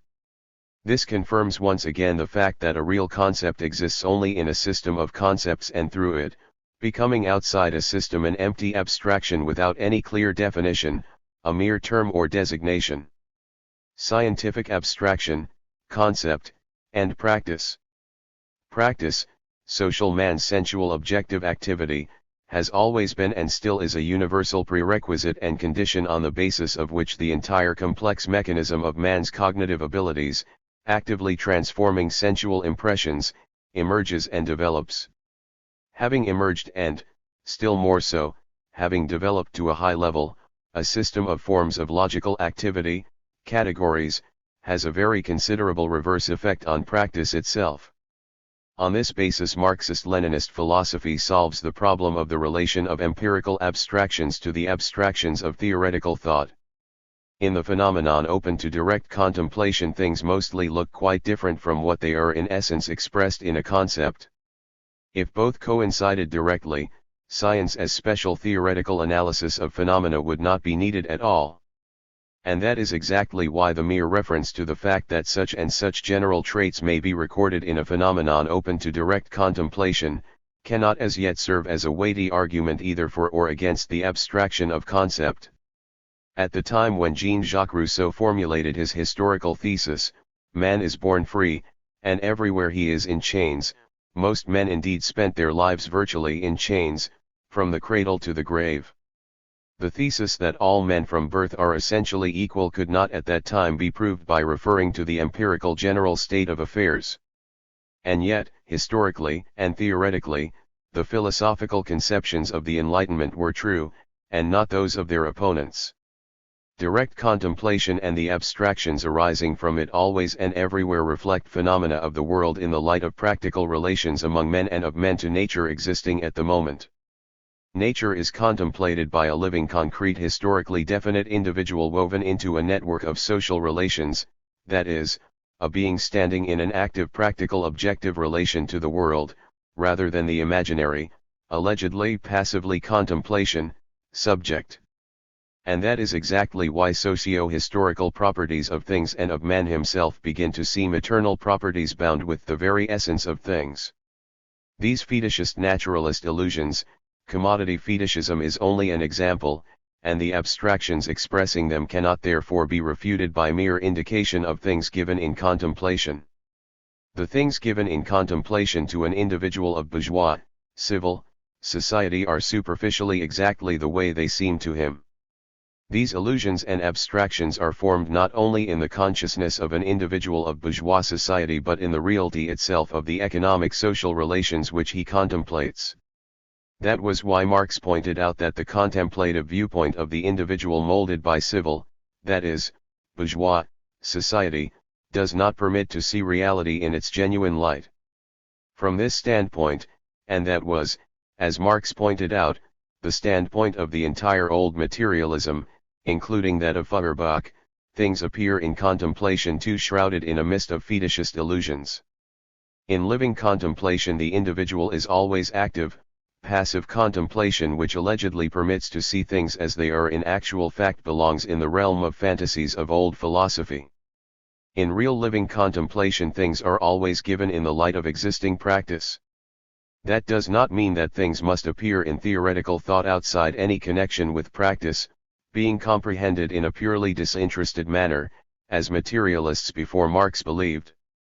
On the contrary, the difference here is that abstractions of theoretical thought are linked with practice in a less direct way than abstractions of living contemplation, but, to make up for that, the links are deeper and more comprehensive. Empirical abstractions born in the head of a practically active member of bourgeois society are criticized by Marx from the standpoint of practice itself. But practice is here taken in its entire real scope and, what is even more important, in a certain perspective. Marx's principle of critically overcoming empirical abstractions of bourgeois consciousness is as follows. He proceeds from the fact that, if one takes the standpoint of a contemplative individual of bourgeois society, things will indeed look exactly the way they seem to him. Consequently, a critique of the abstractions of the individual's empirical consciousness must begin with the critique of the viewpoint, of the position from which he considers things, with showing up the narrowness of this viewpoint. A wider view comprehending the phenomena in their entire actual content, coincides in Marx with the standpoint of practice taken in its necessary perspective mentally stretched into the future. Breaking through the narrow horizon of the existing, bourgeois, practice, a theoretical view of things breaks away not from practice, as it seemed to Feuerbach, but only with its given historically transient form. Thereby a theoretical view of things coincides with practice in its real meaning, in its revolutionary and revolutionizing meaning, and thus with the standpoint of the class realizing this practice. Marx's epistemology is linked with this interpretation of the relations of abstractions to practice. The standpoint of practice, as Lenin indicates, is the starting point of epistemology. One should only bear in mind that what is meant here is the actual standpoint of revolutionary practice in its entire scope and perspective, and by no means the narrow pragmatic viewpoint, as is slanderously asserted by some revisionists echoing the wishful talk of bourgeois ideologists. This interpretation is also linked with the views of Marx and Lenin on concept, in particular their proposition that a mere correspondence to the directly observable general features of the phenomenon is not yet a criterion of the truth of a concept. It may come about, as a result of practical change, that those features of a thing which were observed as constantly recurring or general will disappear entirely, and what appeared to be exceptional in the phenomenon open to contemplation will prove to be the expression of the essence of the thing. To check whether our conception of the situation outside our consciousness is correct or incorrect, that is, whether our conception corresponds to the thing or not, it is enough to look at the thing carefully, comparing the notion with the actual situation, with the general in the facts. But to define whether or not these general elements are necessarily inherent in the thing, in its concrete nature, will require a different criterion. The criterion is practice which actively changes the thing, rather than passive contemplation, however thorough and attentive it may be. The truth of a concept is not proved by comparing its definitions with empirical general features facts, but rather in a more complicated and mediated manner, including a practical transformation of empirical reality.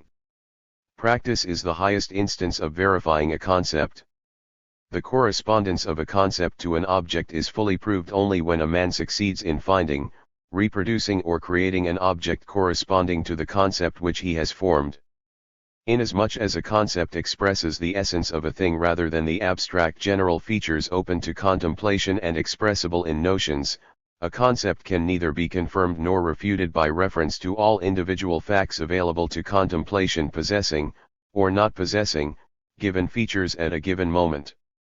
Marx was never as contemptuous as in mocking the manner of theorizing practiced by vulgar economists, who believed that they could refute a theory by showing that things in phenomenal form looked different from what they appeared in essence expressed by concept. The vulgar economist thinks he has made a great discovery when, in face of the disclosure of intrinsic interconnection, he proudly states that on the surface things look different.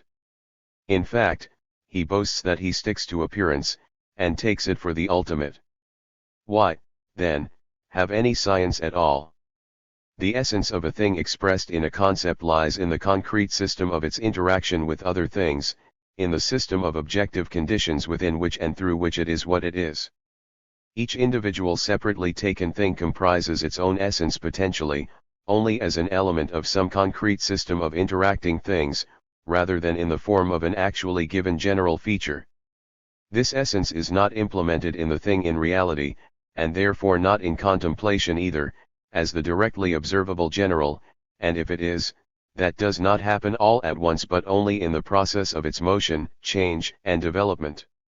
The significance of this point may be well illustrated by considering the history of the concept of the proletariat, a most important category of the Marxist-Leninist theory. When Marx and Engels worked out the concept of the proletariat as the most revolutionary class of bourgeois society, as the gravedigger of capitalism, it was in principle impossible to obtain this concept by considering an abstractly general trait inherent in each separate proletarian and each particular stratum of the proletariat. A formal abstraction which could be made in the mid-19th century by comparing all individual representatives of the proletariat, by the kind of abstracting recommended by non-dialectical logic, would have characterized the proletariat as the most oppressed, passively suffering, poverty-ridden class capable, at best, only of a desperate, hungry rebellion. This concept of the proletariat was current in the innumerable studies of that time, in the philanthropic writings of the contemporaries of Marx and Engels, and in the works of utopian socialists. This abstraction was a precise reflection of the empirically general. But it was only Marx and Engels who obtained a theoretical expression of these empirical facts, a conception of what the proletariat was as a class in itself, and sich, in its internal nature expressed in the concept, what it was not yet for itself, for sich, that is, in empirical reality directly reflected in a notion or simple empirical abstraction. This conclusion, this concept expressing the real objective nature of the proletariat as a class, was obtained through studying the entire totality of conditions in which the proletariat is inevitably formed as the most revolutionary class called upon to destroy to the very foundation the whole system of social conditions which gave rise to it. The concept of the proletariat, as distinct from the empirical general notion of it, was not a formal abstraction here but a theoretical expression of the objective conditions of its development, containing a comprehension of its objective role and of the latter's tendency of development.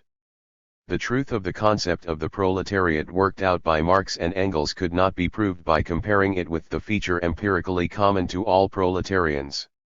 This feature rather fits in with the abstraction current among philanthropists and utopians. The truth of this concept was shown, as is well known, by the real transformation of the proletariat from a class in itself into a class for itself. The proletariat developed, in the full sense of the term, towards a correspondence with its own concept, with the concept that was worked out by the classics of Marxism on the basis of analyzing the objective conditions of its formation, the entire concrete totality of the social conditions of its being as the proletariat. Ceasing to be a mass of oppressed and downtrodden laborers scattered throughout the country and divided by competition, it becomes a monolithic class realizing its world historical mission, revolutionary abolition of private ownership and of the class form of the division of labor in general. The same practice refuted the correct notion which reflected quite precisely the trait that was common in direct empirical experience to each individual proletarian. It should be stressed in particular that taking into account this most fundamental requirement of materialist dialectics must form the basis of working out all the scientific concepts of the development of society.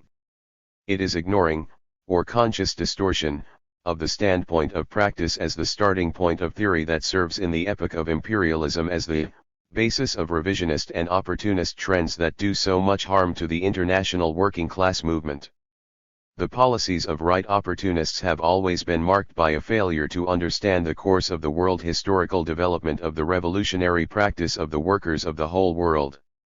Already before the October 1917 revolution, which ushered in the practical transformation of the world on the principles of scientific communism, the opportunist Karl Koski forsook the path of revolutionary Marxism for the path of adaptation to the forces of world imperialism. He started with a little thing like assuming the abstract hypothesis of ultra-imperialism. The foresight of Lenin, who diagnosed quite precisely the danger of this disease in the international working class movement, was here shown in full measure. Koski's abstract theoretical construction proceeded, at first sight, from entirely Marxist propositions. In the 20th century, Koski argued, capitalism develops towards uniting the barons of capital in one single supertrust. In Koski's view, the struggle and competition of isolated state capitals must be extinguished in this imperialist supertrust. The world system of imperialism would thus become an integral socialized economy which would merely have to be formally nationalist to become socialism. Neither revolution nor proletarian dictatorship would be needed but merely a formal legal sanction to deprive the last owner of its private property in favor of the whole of society. Hence the policy which Koski recommended to the international working class movement already at that time, to wait until imperialism would socialize world economy by its own means, and to help it in this enterprise rather than hamper it. Lenin unerringly pointed to the deepest roots of this injurious theory and policy, divorcing theoretical thought from the actual development of revolutionary proletarian practice, and abstract reasoning. Lenin pointed out that an ultra-imperialist stage in the development of world capitalism could well be imagined in abstract reflection. Such a phase can be imagined. But in practice this means becoming an opportunist, turning away from the acute problems of the day to dream of the unacute problems of the future.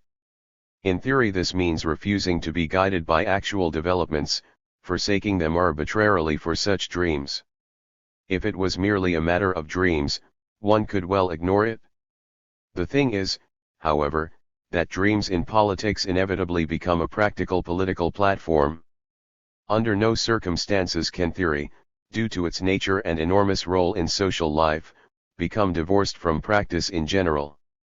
It can only keep aloof from certain forms of practice. But in this case, too, it is immediately employed by a different kind of practice. Theory is too valuable a thing to remain long without an owner. In continuing his critical analysis of Koskai's views, Lenin made a conclusion which was later borne out with literal accuracy by the course of events, precisely for the reason that Lenin always held the real revolutionary practice of millions of working people transforming the world to be the highest criterion of theoretical constructions. There is no doubt that the trend of development, of capitalism in the 20th century, is towards a single world trust absorbing all enterprises without exception and all states without exception. But this development proceeds in such circumstances, at such a pace, through such contradictions, conflicts, and upheavals, not only economic but political, national, etc., that inevitably imperialism will burst and capitalism will be transformed into its opposite long before one world trust materializes, before the ultra-imperialist, worldwide amalgamation of national finance capitals takes place. What features distinguish Lenin's theoretical thought from Koskai's abstract reasoning? First and foremost, its concreteness. And that means the following. Koskai's theoretical constructions take into account the practice of imperialism, its forces and representatives, the ways this practice is going to take. But Koskai completely ignores a little thing like the practical activity and struggle of the oppressed masses. His constructions disregard them.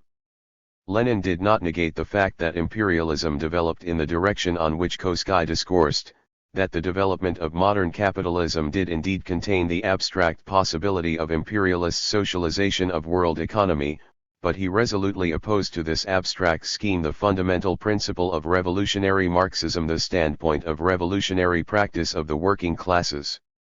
This example shows clearly that only the standpoint coincides with the concrete view of capitalist development under imperialism. And another thing becomes also apparent: Koskai's abstract viewpoint inevitably leads to a rejection of dialectics. In the name of his abstract theoretical scheme he refuses to see the growing acuteness of class struggle.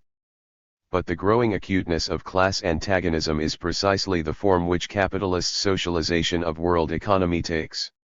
In Koskai, this socialization appears as a purely evolutionary process of reconciliation of class contradictions. Materialist dialectics of Marxism is discarded in favor of the typically Hegelian idea of reconciliation of opposites in the name of higher, above-class goals of mankind. In the final analysis, Koskai's abstract scheme leads to a conception that is entirely false in its theoretical content, to direct apology of imperialism, to a position hostile to existing socialism. The abstract scholastic non-revolutionary conception of the theory of Marxism proved to be the bridge by which Koskai inevitably arrived at a complete betrayal of Marxism both in theory and in politics. Lenin's concrete theoretical analysis of the same problem is quite different. Its starting point is the standpoint of the revolutionary practice of the working classes, of the masses. This principle throws light directly on the real, concrete dialectics of the actual process in its contradictions and tension. It also explains the fact that Lenin's theoretical forecast came true with literal accuracy 2 years after, in 1917, world imperialism burst at its weakest link, and the entire subsequent history took the form of more and more links in the world system of imperialism breaking down.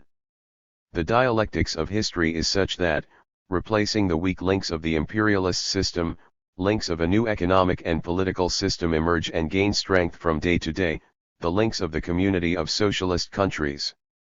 That is the way the modern world is transformed, in exact agreement with the concrete theoretical forecast of Lenin, that great master of dialectics. Therein lies the lesson for Marxist theoreticians endeavoring to bring out in a scientific manner the laws of social development and to evolve theoretical concepts of it. Ascent from the abstract to the concrete. On the formulation of the question. In analyzing the method of political economy, Marx advances a number of propositions of enormous philosophical import. These include the well-known thesis concerning ascent from the abstract to the concrete as the only possible and correct procedure for the solution by thought of the specific task of theoretical cognition of the world. The concrete, in Marx's conception, is unity in diversity. It appears therefore in reasoning as a summing up, a result, and not as the starting point, although it is the real point of origin, and thus also the point of origin of perception and imagination. The totality as a conceptual entity seen by the intellect is a product of the thinking intellect which assimilates the world in the only way open to it, a way which differs from the artistic, religious, and practical spiritual assimilation of the world. Contribution to the critique of political economy.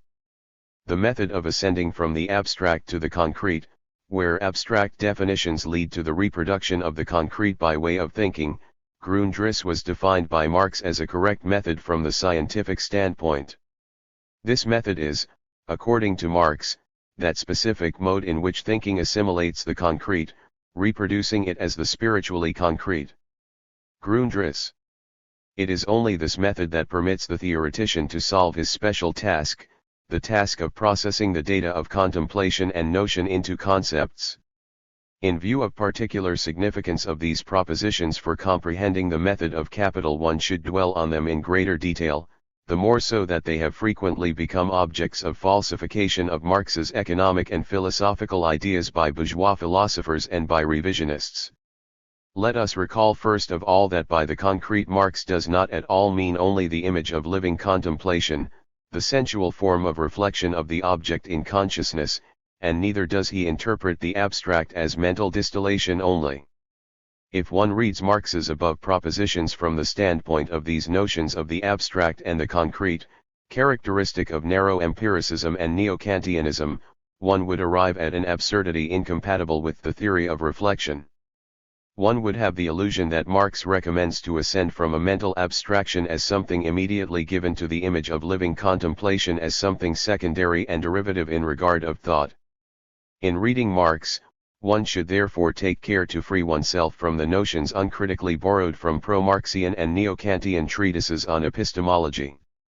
From the standpoint of Marx's definitions of the abstract and the concrete, the above propositions characterize the dialectics of the transition from living contemplation to abstract thought, from contemplation and notion to concept, from the concrete as it is given in contemplation and notion to the concrete as it appears in thought. Marx is first and foremost a materialist. In other words, he proceeds from the view that all those abstractions through which and by the synthesis of which a theoretician mentally reconstructs the world, are conceptual replicas of the separate moments of the objective reality itself revealed by analysis. In other words, it is assumed as something quite obvious that each abstract definition taken separately is a product of generalization and analysis of the immediate data of contemplation. In this sense, and in this sense only, it is product of the reduction of the concrete in reality to its abstract abridged expression in consciousness. Marx says that all the definitions used in pre-Marxian political economy were products of movement away from the concrete, given in the notion, to increasingly meager abstractions. In describing the historical path traversed by political economy, Marx therefore characterizes it as a path beginning with the real and concrete and leading first to meager abstractions and only after that, from the meager abstractions to a system, a synthesis, a combination of abstractions in theory. The reduction of the concrete fullness of reality to its abridged, abstract, expression in consciousness is, self-obviously, a prerequisite and a condition without which no special theoretical research can either proceed or even begin.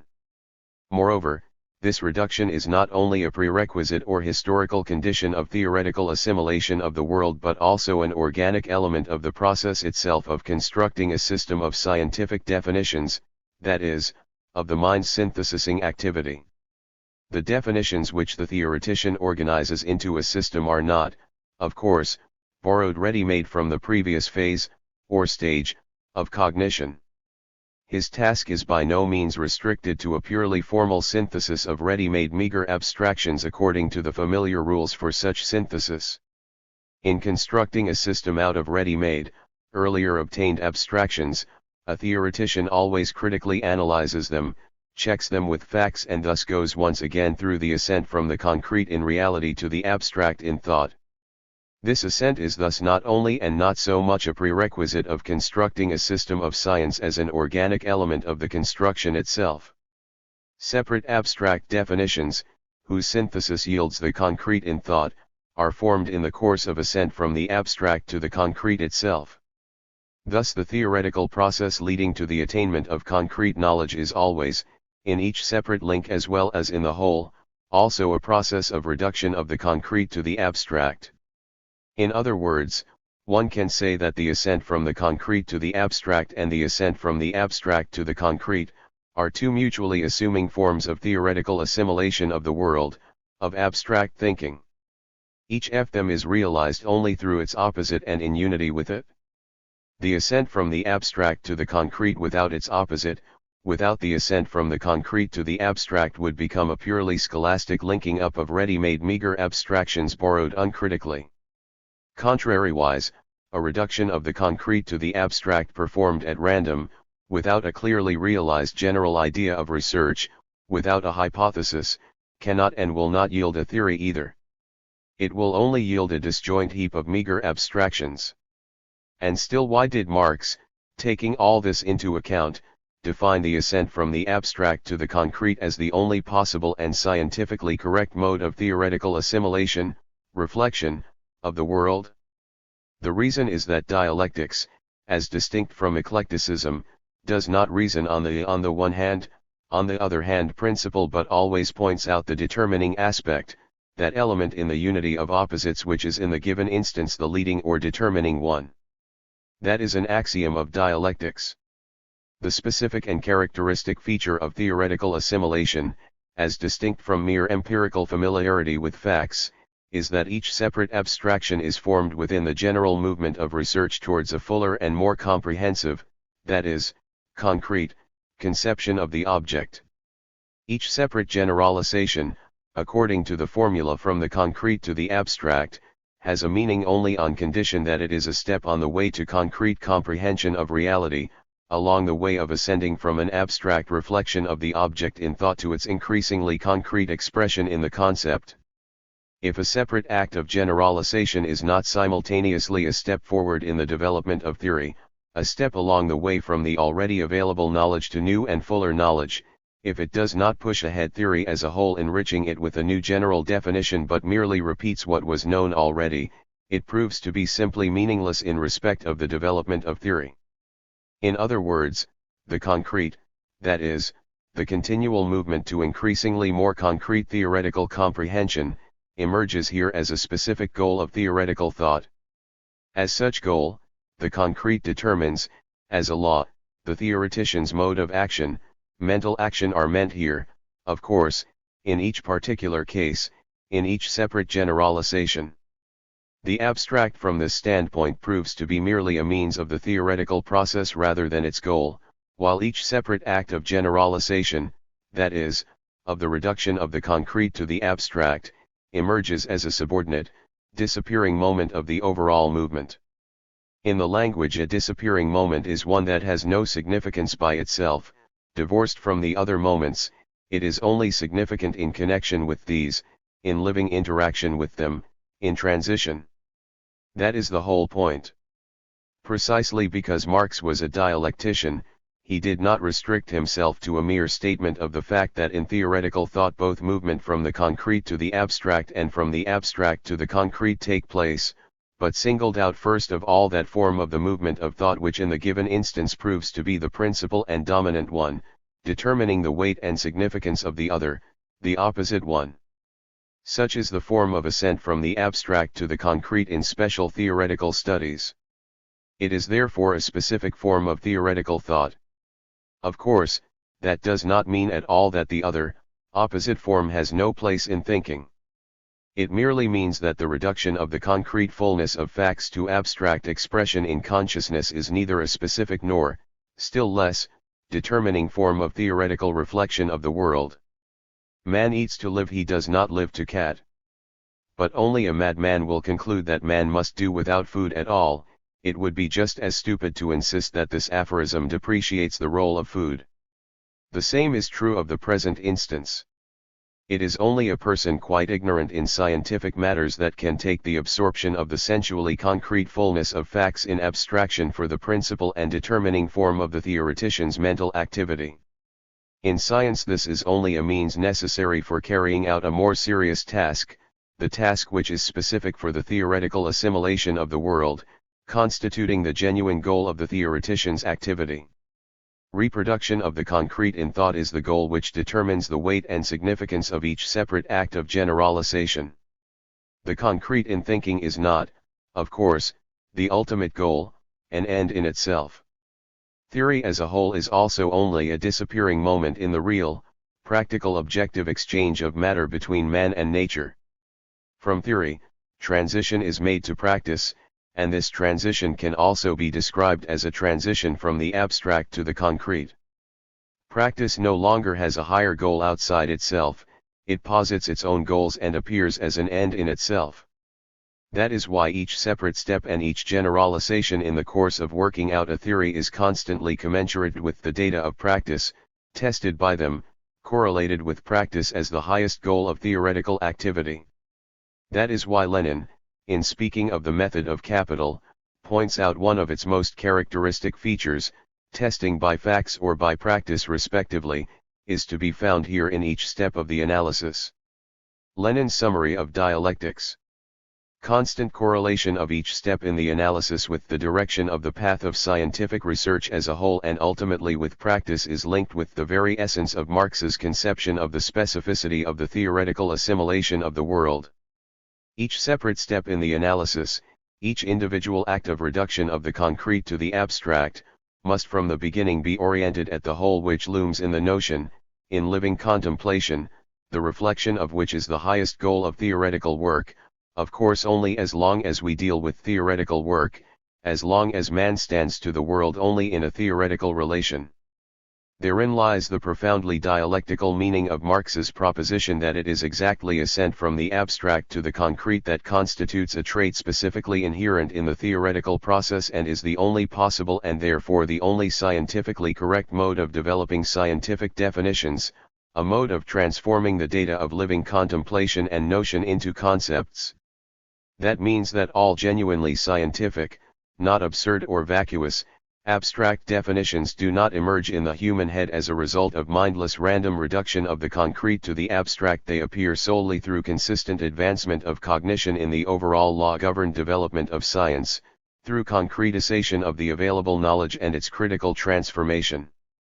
It would be wrong to take the view that each science has to go through a stage of one-sided analytical attitude to the world, a stage of purely inductive reduction of the concrete to the abstract, and that only later, when this work is fully accomplished, can it proceed to link up the abstractions thus obtained in a system, to ascend from the abstract to the concrete. When Marx refers to the history of bourgeois political economy, to the fact that at its origin it really followed the one-sided analytical path, only later to adopt the scientifically correct path, he does not of course mean that every modern science should follow this example, that is, first go through a purely analytical stage and later proceed to ascend from the abstract to the concrete. The one-sided analytical method, which is indeed characteristic of the first steps of bourgeois political economy, is by no means a virtue that could be recommended as a model. It was rather an expression of the historical limitations of bourgeois political economy, in particular conditioned by the absence of a well-developed dialectical method of thought. Dialectical logic does not at all recommend modern science first to take up pure analysis, pure reduction of the concrete to the abstract, and later to proceed to pure synthesis, pure ascent from the abstract to the concrete. Concrete knowledge is not to be obtained on this path, and if it is, that can only be due to the same kind of wanderings which the development of bourgeois political economy was subject to before Marx. The example cited by Marx is rather an argument in favor of the thesis that science in these days should from the very beginning take the road that is scientifically correct rather than repeat the wanderings of the 17th century. It must from the very outset use the dialectical method of ascent from the abstract to the concrete in which analysis and synthesis are closely interwoven, rather than the one-sided analytical method. This is an argument in favor of science working out its abstract definitions, from the very outset, in such a way that each of them should at the same time be a step on the road of advancement towards concrete truth, towards cognition of reality as a unified, coherent, developing whole. Bourgeois political economy took a different road at the beginning, but that is no reason to take it for a model.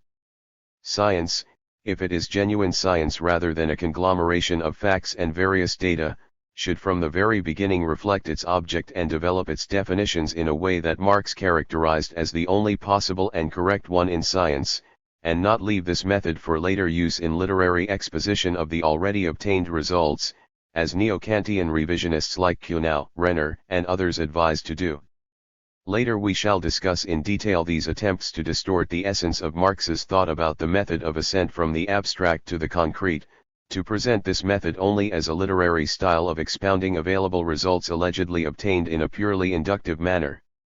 Of course, the method of ascent from the abstract to the concrete is seen most clearly in those works of Marx which expound his theory systematically, Zur Kritik der politischen Ökonomie, a contribution to the critique of political economy, Grundrisse Kritik der politischen Ökonomie, outline of a critique of political economy, and in Capital. That does not mean at all, however, that the exposition is here fundamentally different in its method from the investigation, or that the method applied by Marx in the investigation is directly opposed to the manner of exposition of the results of the investigation. If that were so, the analysis of the logic of Capital would contribute nothing to an understanding of the method of research, the method of processing the data of contemplation and notion applied by Marx. Capital would in this case be only instructive as a model of literary exposition of results previously obtained and not as an illustration of the method of obtaining them. In this case Marx's method of investigation should not be reconstructed from an analysis of Capital but rather from an analysis of the rough notes, excerpts, fragments, and arguments that came into Marx's head in his original study of the economic facts. In that case one would have to agree with the insistence of the author of an anti-Marxist pamphlet, theologian Fitzgerald, who wrote this: the method which Marx followed in Capital is essentially the same as the one applied by bourgeois scholars. Dialectics was used by Marx, as he says himself in the afterword to the second edition of Capital, only as a method of presentation, a method which indeed has a number of advantages and which we shall not consider here in greater detail, 5 as it has no bearing on the problem of the method of cognition. Fitzgerald offers here a rather free interpretation of Marx's well-known statement that the presentation of a theory in its developed form cannot but be different from the search that resulted in this theory, but the formal difference between the two, referred to by Marx, does not affect the essence of the method of thinking, of the mode of processing the data of contemplation and notion into concepts. This mode of analysis remained the same, namely, dialectical, both in the preliminary processing of data and in their final elaboration, although, of course, it was perfected as the work went on which culminated in the creation of Capital. The main advantage of the mode of presentation, which is by no means of literary stylistic character, consists in that the author of Capital does not dogmatically and didactically present ready-made results obtained in some mysterious manner but rather goes through the entire process of obtaining these results, the entire investigation loading to them, before the reader's eyes. The reader who really wishes to follow me will have to decide to advance from the particular to the general, warned Marx already in his preface to a contribution to the critique of political economy. The method of presentation loads the reader from a comprehension of certain particulars, from the abstract, to the increasingly more concrete, developed, general, comprehensive view of economic reality, to the general as the result of combining the particulars. Of course, the process of investigation is not reproduced in all the details and deviations of more than 25 years of research but only in those principal and decisive features which, as the study itself showed, really advanced thought along the path of concrete understanding. In the final elaboration of the facts for publication, Marx no longer repeated those numerous deviations from the principal theme of investigation that are inevitable in the work of any scholar. In the course of actual investigation, facts are often considered that are not directly relevant, it is only their analysis that can show whether they are relevant or not.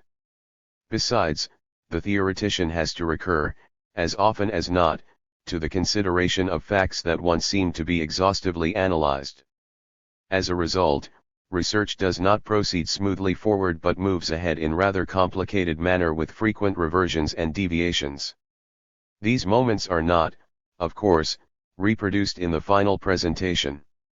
Due to this, the process of investigation appears in its genuine form free from accidental elements and deviations. Here it is straightened out, as it were, assuming the character of continuous motion forward, which is in agreement with the nature and motions of the facts themselves. Here thought does not proceed from the analysis of one fact to the analysis of the next one before it has really exhausted this fact. That is why one does not have to recur time and again to one and the same subject in order to tackle what has been left unfinished. Thus the method of presentation of material in capital is nothing but the corrected method of its investigation, the corrections not being arbitrary, but in complete accordance with the requirements and laws dictated by the investigation itself. In other words, the method of presentation is in this case the method of investigation freed from anything in the nature of accessories and any confusing elements, a method of investigation strictly conforming to the objective, logical laws of study. That is a method of investigation in pure form, in a systematic form unobscured by deviations and chance elements. As for the differences of form, of which Marx speaks in the afterword to the second edition of Capital, they have to do with quite different circumstances, in particular, the fact that Marx personally became familiar with the different circles of the capitalist hell in a sequence that is different from the one that corresponds to the law of their own development and is presented in Capital. The method of ascent from the abstract to the concrete does not correspond to the order in which certain aspects of the object under study for some reason or other came into the field of vision of individual theoreticians or the science as a whole. It is oriented exclusively at the order which corresponds to the objective interrelations of various moments within the concreteness under study. This genuine sequence, it goes without saying, is not realized all at once. A justification of the method of ascent from the abstract to the concrete must not be looked for in the scientific careers of theoreticians or even the historical development of science as a whole. Science as a whole also arrives at its genuine starting point through long and arduous search. Marx, for instance, came to the analysis and comprehension of economic relations from the study of legal and political relations among men. The sphere of law and politics proved for him the starting point of the study of the structure of the social organism. In the presentation of the theory of historical materialism, Marx's requirement is to proceed from an understanding of economic, material relations to an understanding of law and politics. Theoreticians of the Fitzgerald type might insist, on these grounds, that Marx's thesis according to which the starting point for an understanding of all social phenomena must be economy rather than law or politics, belongs merely to the peculiarities of the literary manner of presentation of Marx's theory, while in the investigation itself Marx and Marxists did the same as any bourgeois scientist. The point is, however, that although the sphere of law and politics was studied by Marx before he took up economic inquiry, he understood this sphere correctly, from the scientific, materialist, standpoint, only after he had analyzed economy, be it in very general outline. The same is true of Marx's view of political economy. Marx studied the laws of movement of money, profit, and rent much earlier than he succeeded in realizing the genuine, dual nature of commodity and of labor-producing commodities. However, until he understood the real nature of value, his conception of money and rent was incorrect. In the poverty of philosophy he still shared the illusions of the Ricardian theory of money and rent. Only a clear conception of the nature of value attained in the 1850s showed both money and rent in the true light. Before that, money could not be understood in principle. In the early 1850s Marx spent much time trying to understand the confusion and conflicts involved in the circulation of money in times of crisis and prosperity. It is these attempts that led him to the conclusion that the laws of the circulation of money could not be understood unless one worked out in the greatest detail the concept of value. Having worked out the value concept, he saw that he had shared a number of Ricardo's illusions. The method of ascent from the abstract to the concrete as a method of inquiry into facts cannot therefore be justified by references to the order in which the study of data proceeded. It expresses the sequence in which the objectively correct conception corresponding to the object takes shape in the theoretician's mind, rather than the order in which certain aspects of reality for some reason or other draw the theoretician's attention and thus enter the field of science. The method of ascent from the abstract to the concrete expresses the internal law of the development of scientific understanding, which in the course of historical advancement paves its way rough a mass of accidental moments, deviations, often in a roundabout way unbeknown to the theoreticians themselves. This law is therefore difficult to discover on the surface of scientific development, that is, in the consciousness of theoreticians themselves. In the consciousness of theoreticians this law may not appear at all for a long time, or it may appear in a form that will make it unrecognizable. An individual representative of science, as Marx pointed out, often has quite an erroneous conception of what he actually does and how he does it. In view of this, one must not judge a thinker by what he thinks of himself. It is much more important, and difficult, to establish the objective significance of his views and their role in the development of science as a whole. For this reason, the genuine significance of the facts of a scientist's biography and the genuine order of development of scientific definitions cannot be revealed through a purely biographical inquiry.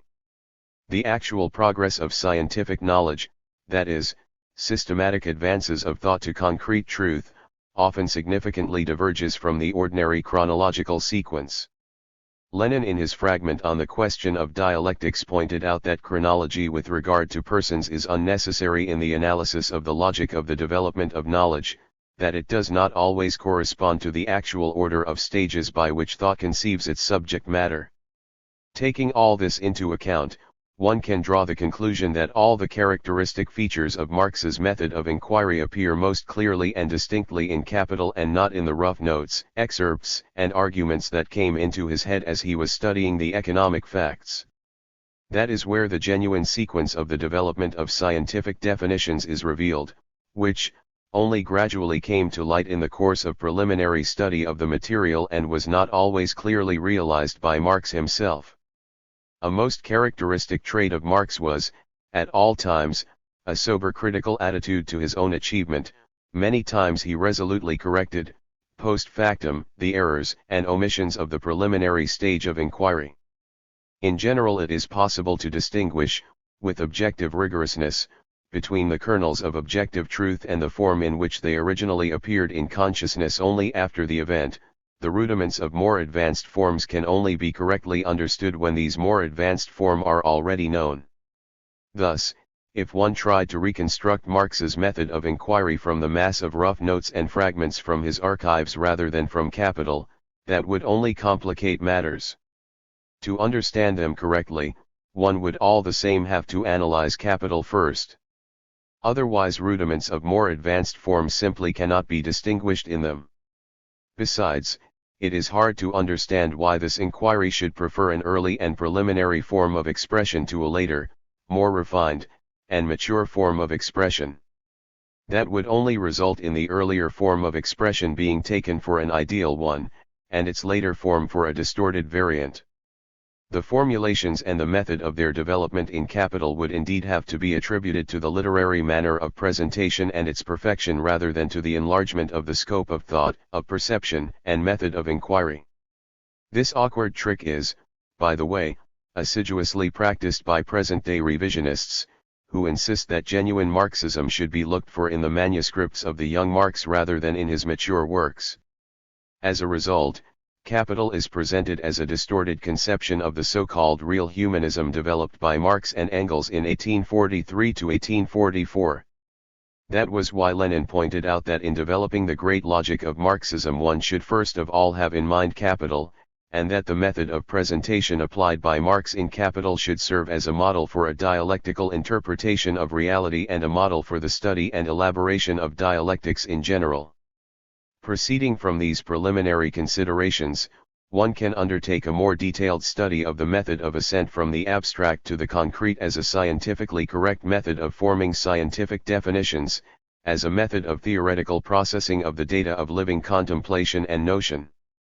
Let us recall once again in this connection that the data of living contemplation and notion are here taken to mean something different from what an individual personally contemplation and pictures in sensual images. This interpretation, characteristic of pre-Marxist philosophy and of the anthropological conception of the subject of cognition, is quite false and extremely narrow. The data of contemplation and notion were always interpreted by Marx as the entire mass of the socially accumulated empirical experiences, the entire colossal mass of empirical data available to the theoretician from books, reports, statistical tables, newspapers, and accounts. It stands to reason, however, that all these empirical data are stored in social memory in an abridged form, reduced to abstract expression. They are expressed in speech, in terminology, in figures, tables, and other abstract forms. The specific task of the theoretician who uses all this information about reality does not, of course, consist in lending this abstract expression still more abstract form. On the contrary, his work always begins with a critical analysis and revision of the abstractions of the empirical stage of cognition, with the critical overcoming of these abstractions, attaining progress through a critique of the one-sidedness and subjective character of these abstractions and revealing the illusions contained in them, from the standpoint of reality as a whole, in its concreteness. In this sense, and only in this sense, the transition from the empirical stage of cognition to the rational one also appears as a transition from the abstract to the concrete. Of course, the ascent from the cognition of the simple commodity form to the comprehension of such well-developed forms of bourgeois wealth as interest also appears, from a certain standpoint, as the movement from the concrete to abstract forms of its manifestation on the surface of events. Interest, for instance, expresses in its impersonal quantitative language the most complex and profound processes of capitalist production. In interest, surplus value assumes an extremely abstract form of manifestation. This abstract quantitative form is only explained from its concrete content. But this is also evidence of the fact that any abstract moment of reality finds a real explanation only in the concrete system of conditions which gave rise to it, and it can only be correctly understood through it. Thus interest is concretely, scientifically, understood only in the final analysis, as final result, whereas on the surface of phenomena it appears as a very abstract form. All of this must be taken into account. In view of the fact that Marx formulated his ideas on the method of ascent from the abstract to the concrete in direct polemics with its Hegelian interpretation, it will be appropriate to take a critical look at the latter. The materialist nature of Marx's method will stand out clearly and graphically in comparison with it. Hegel's conception of the concrete. As we know, Hegel was the first to understand the development of knowledge as a historical process subject to laws that do not depend on men's will and consciousness. He discovered the law of ascent from the abstract to the concrete as the law governing the entire course of development of knowledge. This law is, first of all, shown to be a simple empirically stated fact, the fact of progressive development of the spiritual culture of mankind. Indubitably, man's spiritual culture, his spiritual world, are gradually becoming increasingly rich, complicated, varied, and in this sense, more concrete. Despite all its complexity, however, man's spiritual world remains an integral world governed by the same laws, thus constituting a genuine unity in diversity. Movement from the abstract to the concrete appears in Hegel first and foremost as the empirically indubitable natural form in which the construction of the kingdom of the spirit is completed. At first this kingdom, the sphere of human culture, is naturally uncomplicated, poor in established forms, that is, extremely abstract, becoming in the course of time increasingly more complex, rich, and varied, that is, more concrete. It is easy to see that there is as yet nothing dialectical or idealist in all this. Idealism, and at the same time specifically Hegel's dialectics, begin later, when Hegel tackles the question of the motive forces of the development of the kingdom of the spirit, the sphere of consciousness. The specific feature of Hegelian philosophy is the fact that the idea of development is fully applied only to the phenomena of consciousness. In his view, nature existing outside and independently from the spirit does not develop. It confronts consciousness as a picture frozen in time, identical from the very beginning and for all time to come. Consciousness realizes its restless active nature through actively considering this motionless picture, this realm of things eternally standing in the same relations to one another. The activity of realization as such also contains within itself the mainspring of its own development. The spirit is the only concreteness, that is, the only developed and developing system of living interacting phenomena passing one into another. This latter trait is, in his view, entirely uncharacteristic of nature. For him, nature is abstract through and through, metaphysical in its very essence. All of nature's phenomena are side by side with one another, isolated from one another, lying outside one another. As Hegel puts it, nature falls within itself into its abstract moments, into separate things, objects, processes, existing side by side with one another and independently from one another. At best, genuine dialectics is only vaguely reflected or dimly looms in nature. The idealist nature of Hegel's philosophy is here revealed in a very striking manner. He directly attributes the metaphysical limitations of contemporary natural science, the knowledge of nature, to nature itself as its eternal property. Where contemporary natural science timidly began to realize the dialectics of the things themselves, he also sees rudiments of real concreteness, of the living dialectical interaction of phenomena. Thus he sees an imperfect form of concreteness in organic life. Here he discovers living interaction linking up all parts of the animal organism in a unified system within which each separate member exists and has a meaning only through its interaction with others. Outside this interaction it cannot in general exist. An amputated hand decomposes, ceases to be a hand even in external form and ultimately in name, too. It cannot exist separately in abstraction. Here Hegel sees a weak resemblance of the concreteness which he regards as the exceptional property of the spiritual world. In the world of chemistry, in his view, internal interaction is even weaker, although there are rudiments of it here as well. Here oxygen, for instance, can and does exist side by side with hydrogen, even if they are not bound as elements of water. This relation is impossible in the organism. The hand cannot exist separately from the head, both hand and head exist only through their interconnection, only within this mutual connection and conditioning. A particle possessing only mechanical properties remains the same particle, which does not change in itself depending on the kind of mechanical bond with other particles of the same kind. Isolated or extracted from this bond, that is, in its abstracted form, it will still remain the same. It will not go bad or decay as the hand abstracted from the body. The Hegelian system of nature is built as a system of stages beginning with the abstract sphere of mechanism and ending with the relatively concrete sphere of organic life. The whole pyramid is crowned by the spirit, as the sphere whose entire meaning lies in concreteness, in the absolute interconnectedness of all its phenomena. Wherein lies the falsity of this Hegelian construction? First of all in his taking the historically limited conceptions of contemporary natural science, which did not, indeed, contain conscious dialectics, to be the absolute characteristics of nature itself. As for the fact that nature as a whole is an actually developing integral system of forms of motion of matter mutually conditioning one another, that nature as a whole, including man, is the real, objective concreteness, this fact is mystified by Hegel in his system, in which the abstract, that is, the mechanism, is the manifestation of spiritual concreteness. He credits no form of motion, apart from the motion of thinking reason, the sphere of concepts, with an immanent concreteness, that is, with real mutual conditioning of phenomena within a natural whole. In the same way Hegel considers the sphere of the economic life of society.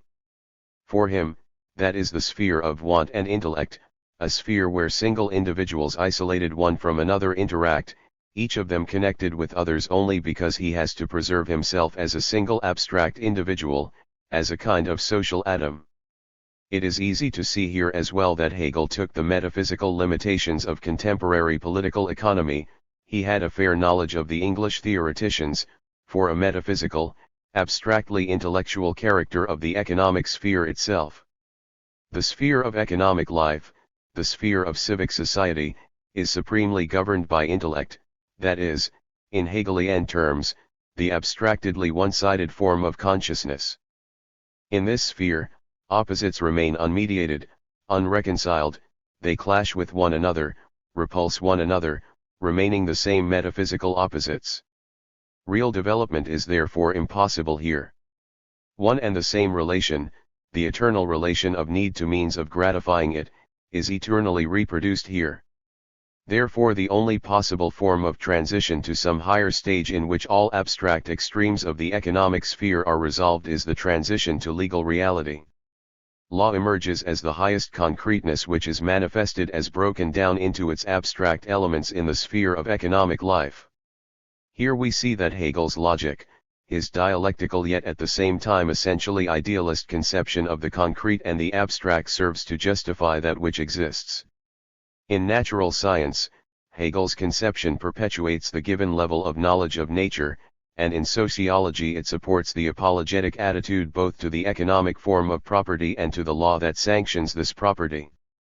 Hegel's attitude to political economy should be considered in greater detail. It is instructive in two respects.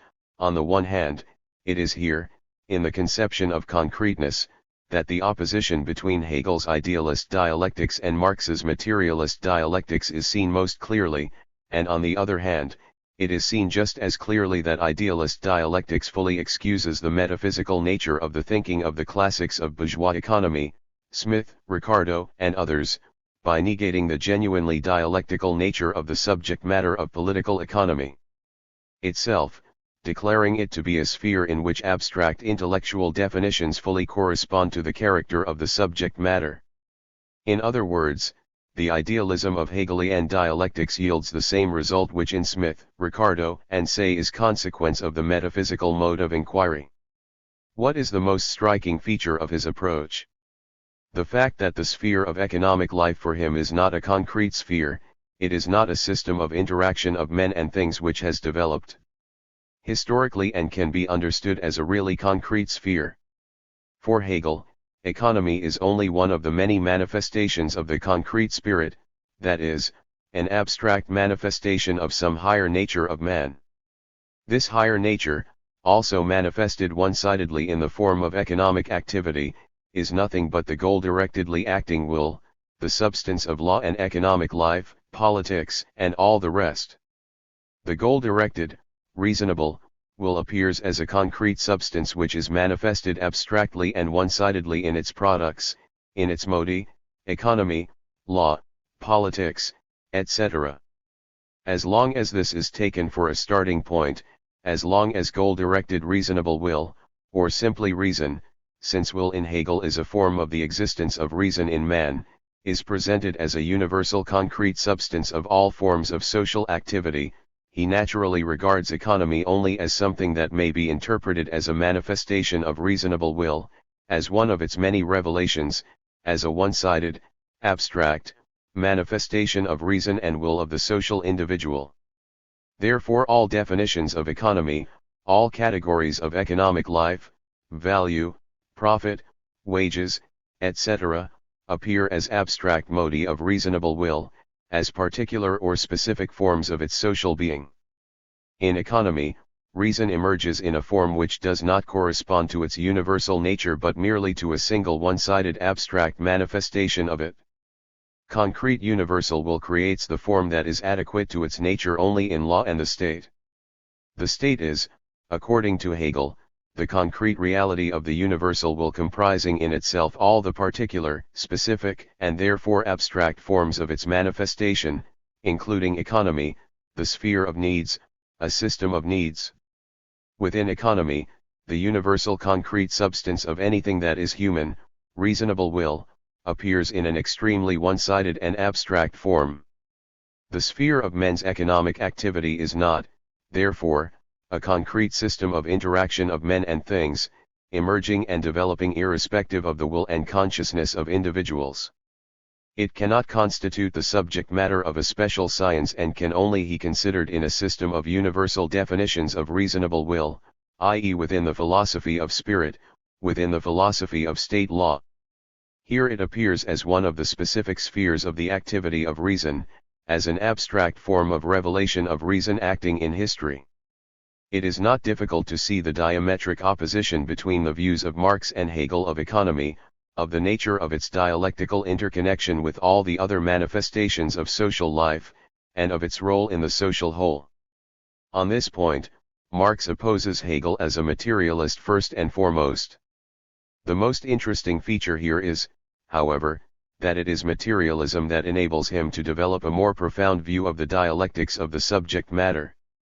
For Marx, the sphere of economic interaction of men is a fully concrete sphere of social life with its own specific immanent laws of motion. In other words, it appears to be relatively independent of all other forms of social activity of men and precisely for this reason constitutes the subject matter of a special science. The system of economic interaction between men emerges as a historically arising and historically developed system, all aspects of which are mutually connected with one another through unity of origin, genetically. It is important to stress that the system of economic relations is a system that is not only relatively but also absolutely independent of the will and consciousness of individuals, although the latter's will and consciousness do play a most active role in its formation. The very nature of this participation of conscious will in the formation of the system is determined by the system of economic relations itself incorporating men endowed with will and consciousness, rather than by the nature of the spirit, beforehand and from the outside. In other words, will and reason themselves appear here as modi of some other substance, as its abstract manifestations and products.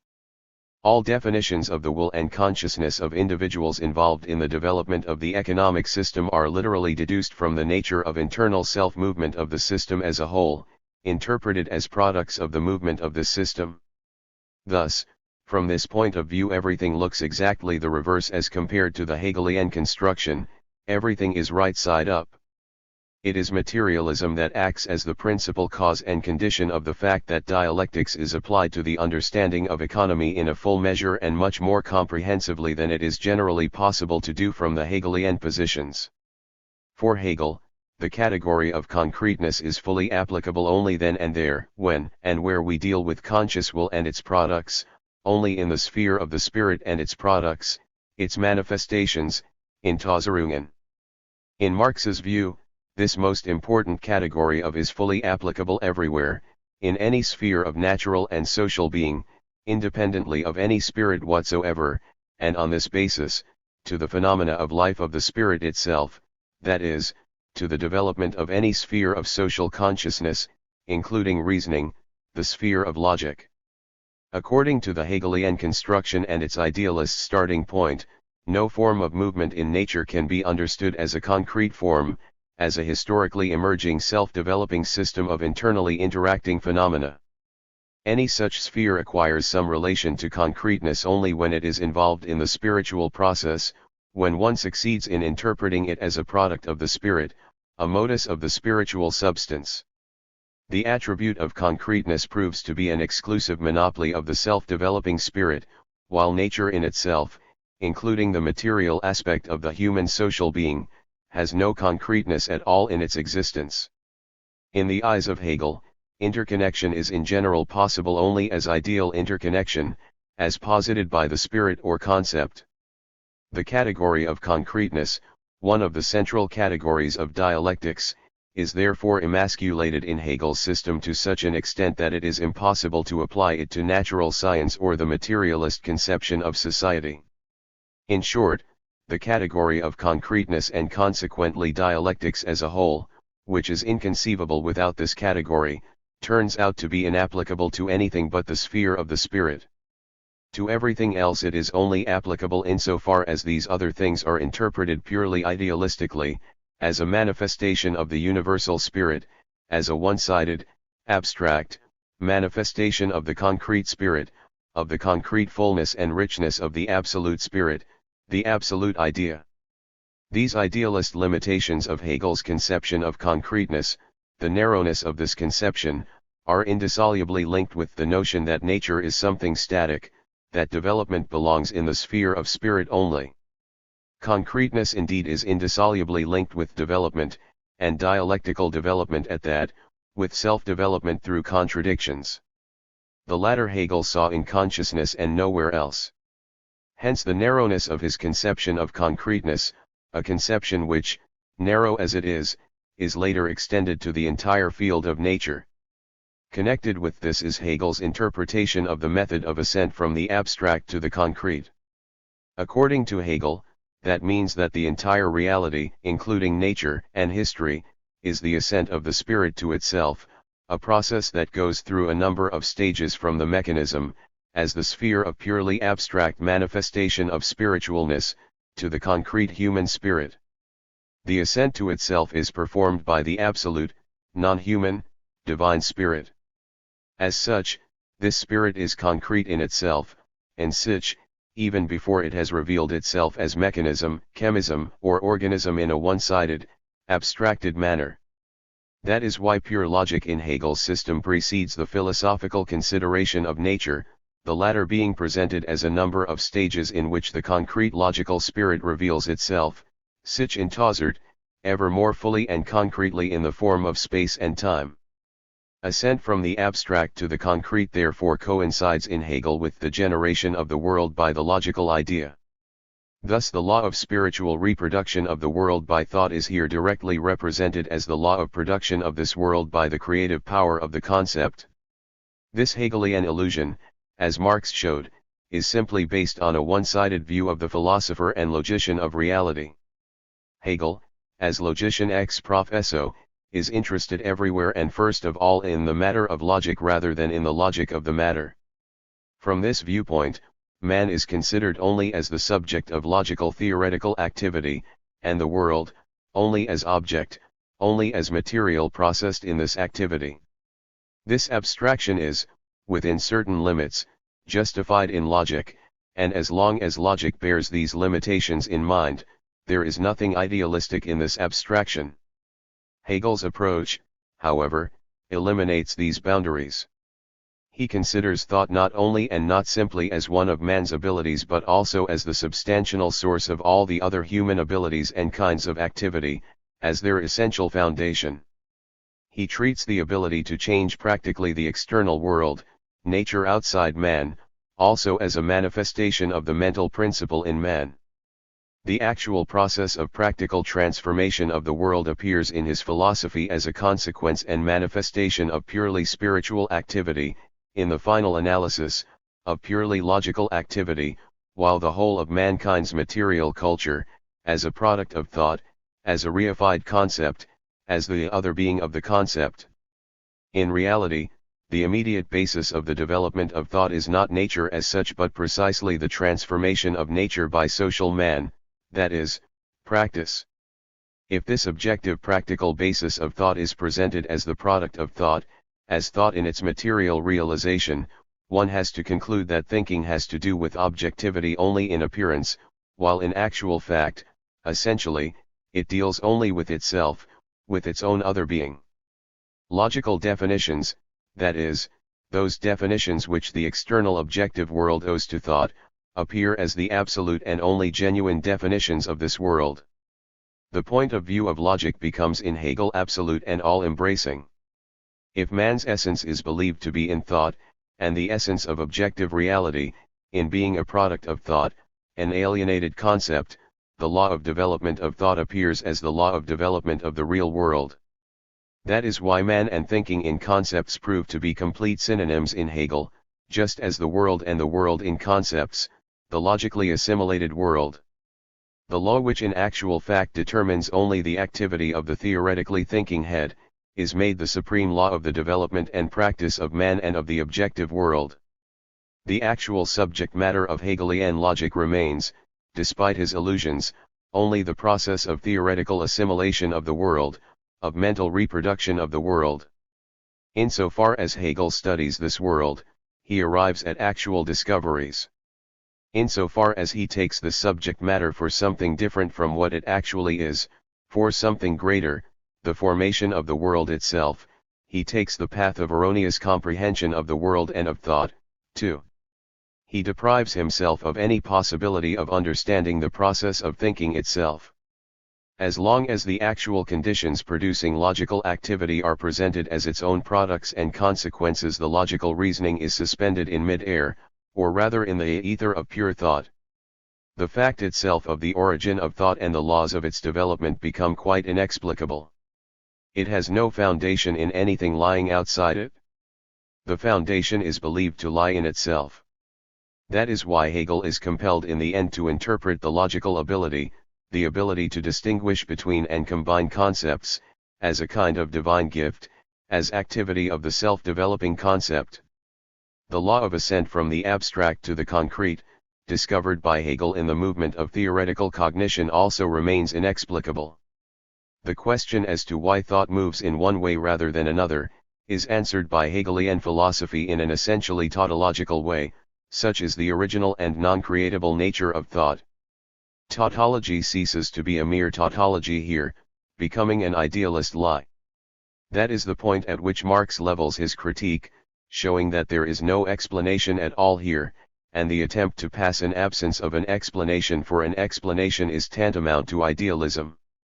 Although Marx discards the Hegelian conception of thought as the demiurge of the objective world, he does not, however, reject the law which Hegel established in the movement of theoretical knowledge, although he gave it a false idealistic interpretation.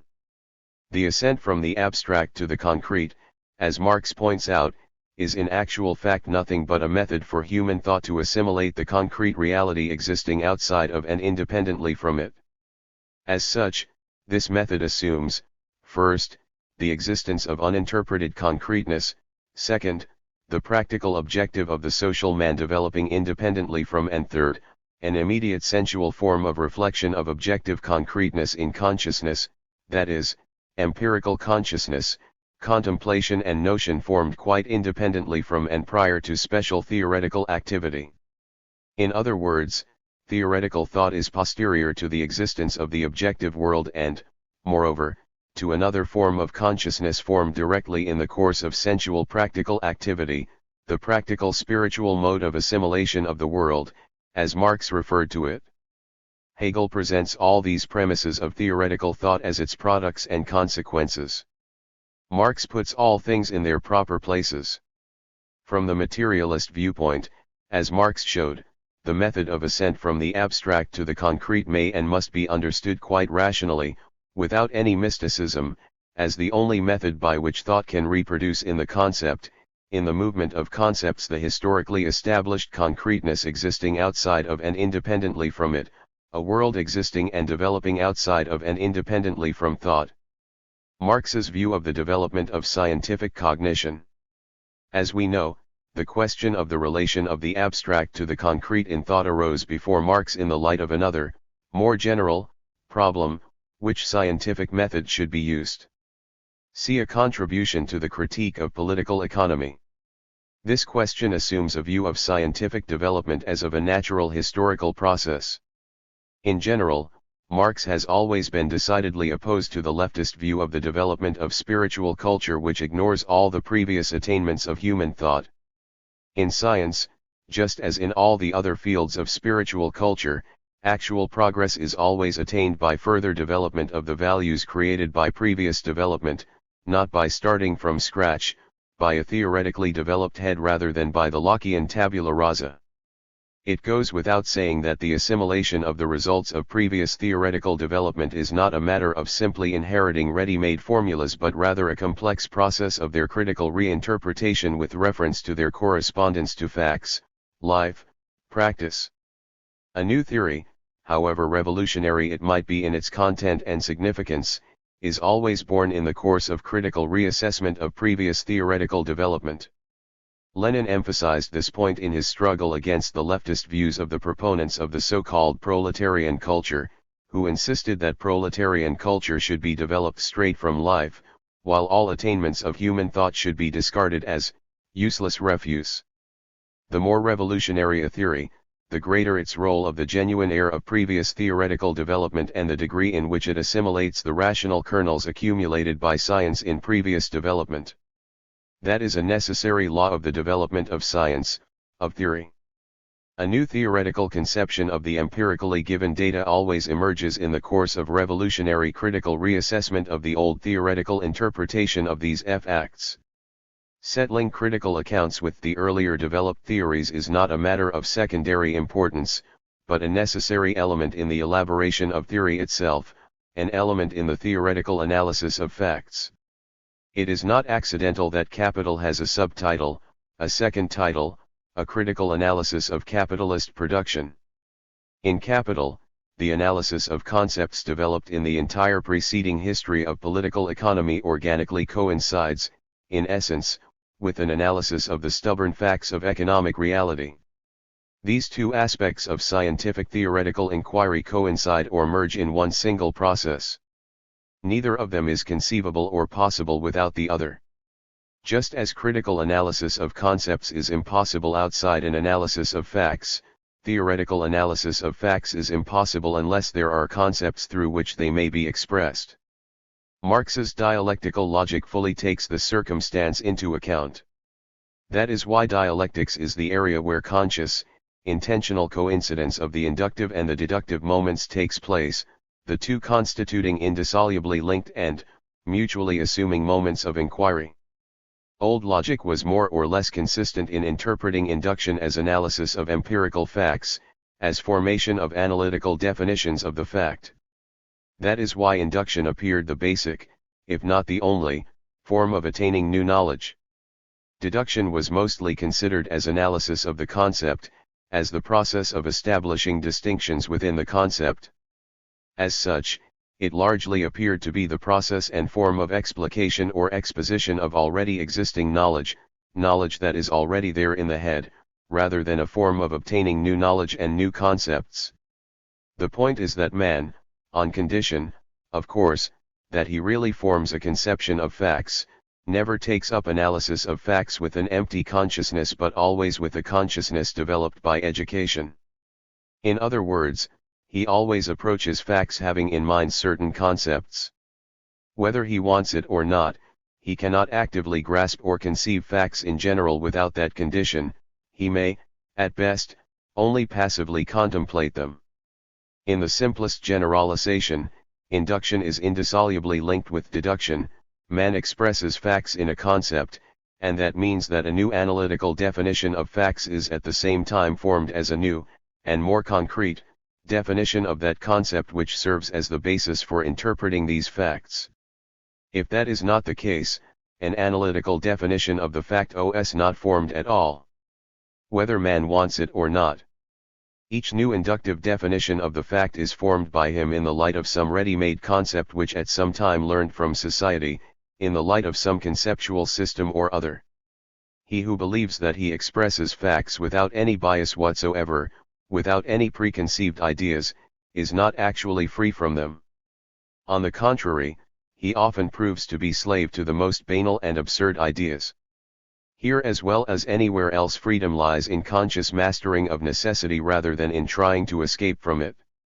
A genuinely unprejudiced person does not express facts without any preconceived ideas whatsoever, he does it with the aid of consciously assimilated correct concepts.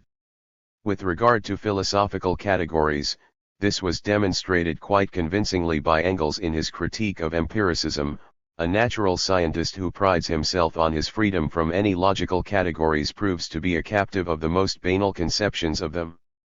By himself, he cannot form them out of facts, that would be equivalent to a claim to do something that can only be done by mankind in its development.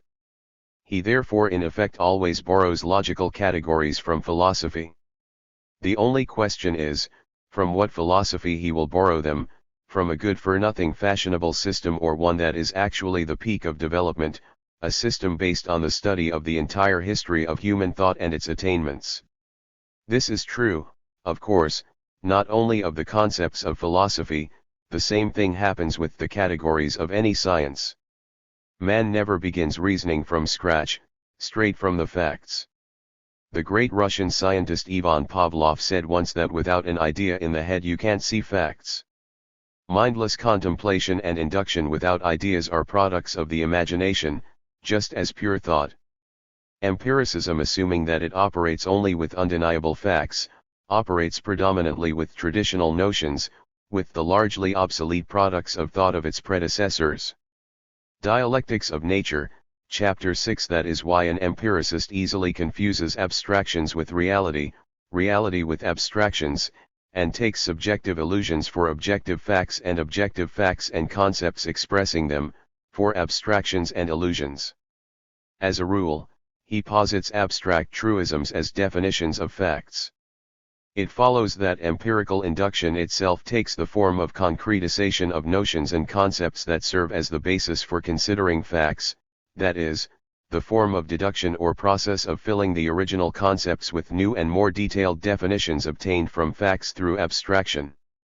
The old opposition of deduction and induction is rationally sublated in materialist dialectics. Deduction ceases to be a means of formal derivation of definitions contained a priori in the concept, becoming a means of actual development of knowledge of facts in their movement, in their internal interaction. This deduction organically includes an empirical moment. It proceeds through a rigorous analysis of empirical facts, that is, through induction. In this case, however, the names induction and deduction express only an external, formal resemblance between the method of materialist dialectics and the corresponding methods of ratiocinative, intellect-oriented logic. In actual fact, that is neither induction nor deduction but rather a third method including the other two as sublated moments. Here they are realized simultaneously, as mutually assuming opposites, resulting in a new and higher form of logical development precisely through their reciprocal action. This higher form, an organic combination analysis of facts with analysis of concepts, is exactly the method of ascent from the abstract to the concrete of which Marx speaks. That is the only logical form of the development of knowledge which corresponds to the objective nature of the thing. The point is that no other method can reproduce the objective concreteness in thought as reality that emerged and developed historically. One cannot do it in any other way. As such, the method of ascent from the abstract to the concrete is by no means merely a method for expounding available knowledge obtained in some other way, as Marx's teaching has often been presented by revisionists who distorted the method of capital in the spirit of banal neo-Kantianism. That is the way in which the method of ascent from the abstract to the concrete is interpreted by Rudolf Hilferding. Quoting the preface to Marx's Economic MSS of 1857-58, on the first path the full idea will evaporate until it becomes an abstract definition, on the second, abstract definitions lead to reproduction of the concrete through thinking. Hilferding makes this comment: it is clear from this already how false it is to equate deduction and induction as sources of knowledge of the same value. Rather, deduction is only a scientific method of presentation which, however, must be preceded in the spirit by induction if it should really arrive, in the final analysis, from the general to the presentation of the particulars. Hilferding calls the method of ascent from the abstract to the concrete deduction and interprets it in an extremely one-sided manner, only with regard to its external resemblance to deduction as it is traditionally conceived, denying that it has any advantages as a method for the study of real facts and reducing it merely to a form of systematic presentation of available knowledge, which must in his view be obtained in some other way in advance, namely, the inductive way. Karl Renner, the well-known Austrian Marxist, author of Economy as a Whole and Socialization, follows the same avenue of thought in the preface to his work. He reduces the essence of the method of ascent from the abstract to the concrete applied in Capital, to the manner of presentation characteristic of German philosophers, which Marx, according to Renner, learned from his contemporaries. Insofar as this manner of presentation has allegedly become quite alien to the modern reader, Renner believes it appropriate to replace it with quite a different one. I know no book grown out of such a great mass of empirical data as Marx's Capital, and only a few books whose method of presentation is as deductive and abstract. Therefore Renner believes it expedient to present the content of Marx's theory in another manner, one which proceeds from the visual evidence of the facts of experience, arranges them in a certain order, and thus gradually advances to the abstract concept, that is, inductively. In this case, Renner believes, the method of presentation will correspond to the method of investigation, whereas in capital the two are in contradiction. As a result, Renner generalizes, quite uncritically, the empirical phenomena of modern capitalism as they appear on the surface, passing off his generalizations for a theoretical expression of the essence of these phenomena. Following this path he discovers, for instance, that a worker buying shares thereby becomes owner of the social means of production, which results in automatic democratization of capital and socialization of social production, making revolution unnecessary. Thus Renner supplants Marx's method of studying phenomena by the method of apology, disguising it as a different manner of presentation. The method of ascent from the abstract to the concrete can just as little be interpreted as a method of purely logical synthesis of available abstractions, previously obtained in a purely analytical manner, in a system. The notion that cognition involves at first pure analysis producing numerous abstractions followed by just as pure synthesis, is the same kind of invention in metaphysical epistemology as the idea of induction without deduction. In substantiating this view, the development of science in the 17th and 18th centuries is often taken as an example, but the facts are often violated, unwittingly. Even if one should agree that characteristic of that time was indeed the analytical attitude towards facts, although synthesis, despite the illusions of theoreticians, was carried out here as well, one must not forget that that was not the initial stage in the scientific development of mankind and that the one-sided analysis characteristic of that epoch assumed ancient Greek science as a prerequisite. And ancient Greek science, the real initial stage in the scientific development of Europe, is much more characterized by a generalist synthetic view of things. In referring to the history of metaphysics of the 17th and 18th centuries, one should bear in mind that it is not the first but rather the second great epoch in the development of thought. In that case, it is synthesis rather than analysis that emerges historically as the first stage in the processing of facts in thought. The example referred to thus shows something diametrically opposed to what it was intended to show. Analysis and synthesis are, and have always been, just as indissoluble internal opposites of the process of thinking as deduction and induction.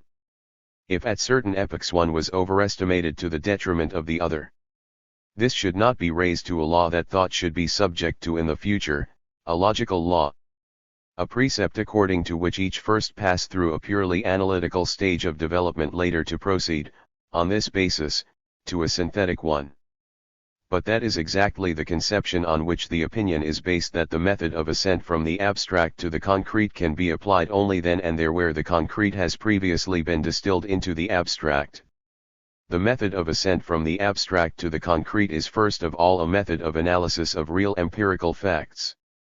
As such, it organically comprises in itself the reverse motion as its internally necessary opposite.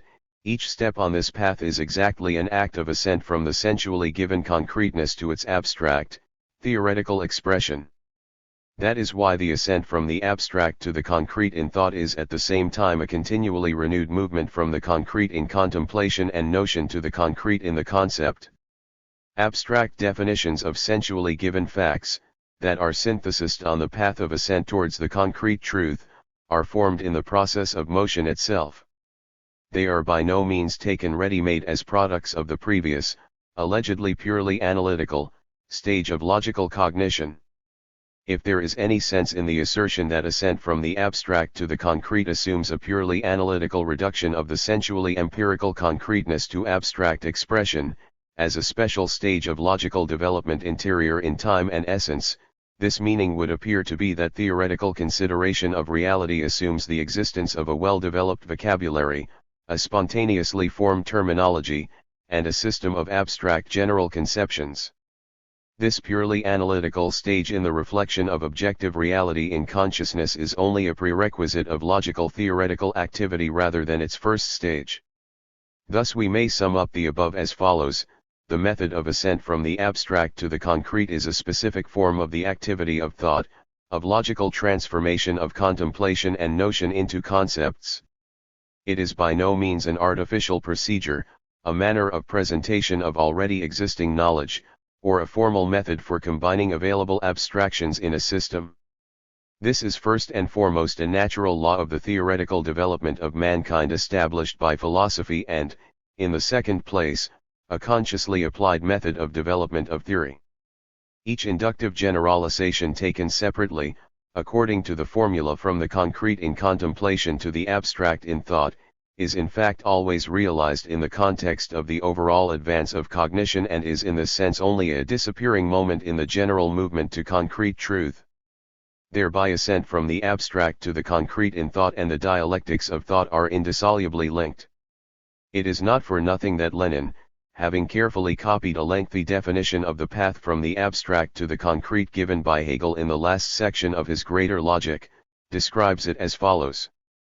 This extract is not at all bad as a kind of summing up of dialectics. The definition quoted by Lenin characterizes reasoning as ascent from the abstract to the concrete. Cognition rolls forward from content to content. This progress determines itself, first, in this manner, that it begins from simple determinatenesses and that each subsequent one is richer and more concrete. For the result contains its own beginning and the development of the beginning has made it the richer by a new determinateness. The universal is the foundation, the progress therefore must not be taken as a flow from other to other. In the absolute method the notion preserves itself in its otherness, and the universal in its particularization, in the judgment and in reality, it raises to each next stage of determination the whole mass of its antecedent content, and by its dialectical progress not only loses nothing and leaves nothing behind, but carries with it all that it has acquired, enriching and concentrating itself upon itself. Lenin quoting, Hegel's Logic, LCW 38, p. 231.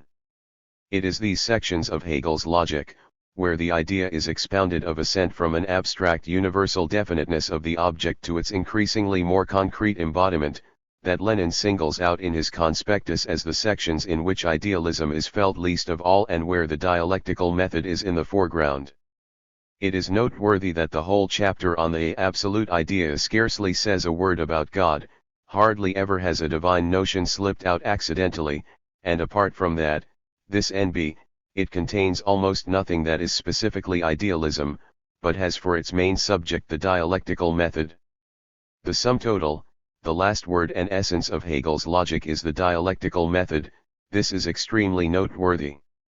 And one thing more, in this most idealistic of Hegel's works there is the least idealism and the most materialism. Contradictory, but a fact. Lenin, Conspectus of Hegel's Logic, Volume 38, p. 234. In the dialectical view of the process of cognition, the method of ascent from the abstract to the concrete, from the universal theoretical definition of the object given in contemplation and notion, to its increasingly more concrete definitions, appears as a form of theoretically correct transformation of empirical facts in a concept. That is the view taken by Marx, in the preface to his contribution to the Critique of Political Economy, and by Lenin in his notes on and evaluation of the last chapter of Hegel's Logic. The materialist substantiation of the method of ascent from the abstract to the concrete in Marx. The method of ascent from the abstract to the concrete as a universal law to which scientific development is subject, was formulated by Hegel. But it became an actual method of development of concrete scientific knowledge only in the hands of Marx, who gave it a materialist substantiation, whereas in Hegel, owing to the idealist interpretation and application of it, it appeared exclusively as a method for constructing a speculative science of sciences, an absolute system of the world as a whole. Marx not only substantiated this law on the general theoretical plane, he actually applied it to the development of a concrete science, political economy. Capital, created with the aid of this method, contains a concrete and extensive practical proof of the necessity of this method, its real materialist substantiation as the only method that agrees with the dialectics of the objective reality. Analysis of capital with reference to the method of inquiry applied in it should also show the concrete essence of the method of ascent from the abstract to the concrete. It should be shown as the only method that can ensure the solution of the central task of scientific investigation as it is seen in materialist dialectics, the task of tracing the concrete reciprocal conditioning of phenomena, creating, through their interaction, a system that emerged and developed historically, and still continues to develop new forms of its existence and internal interaction. This task cannot be solved in any other way. Any other method does not correspond to the objective nature of the object reproduced with its aid in the spirit. It would be quite erroneous to derive the need for the method of ascent from the abstract to the concrete merely from the fact that man's consciousness is incapable of grasping the object in its entire complexity, so that it has to ascend, willy-nilly, from incomplete one-sided, abstract, notion of the object to ever more complete and comprehensive knowledge of it. This explanation would simply be quite inadequate. To be more precise, that is not an explanation but a reference to a well-known fact. It is self-obvious that consciousness is indeed such. But all properties and specific features of consciousness themselves require materialist explanation. Besides, such a reference to the nature of consciousness would explain nothing, generally speaking, about the specificity of the method of ascent from the abstract to the concrete as a method of scientific theoretical inquiry. Familiarization with an object, phenomenon, or system of phenomena also takes the form of gradual and ordered assimilation of new details, of transition from a one-sided and meager notion of an object to a comprehensive, though still empirical, notion of it.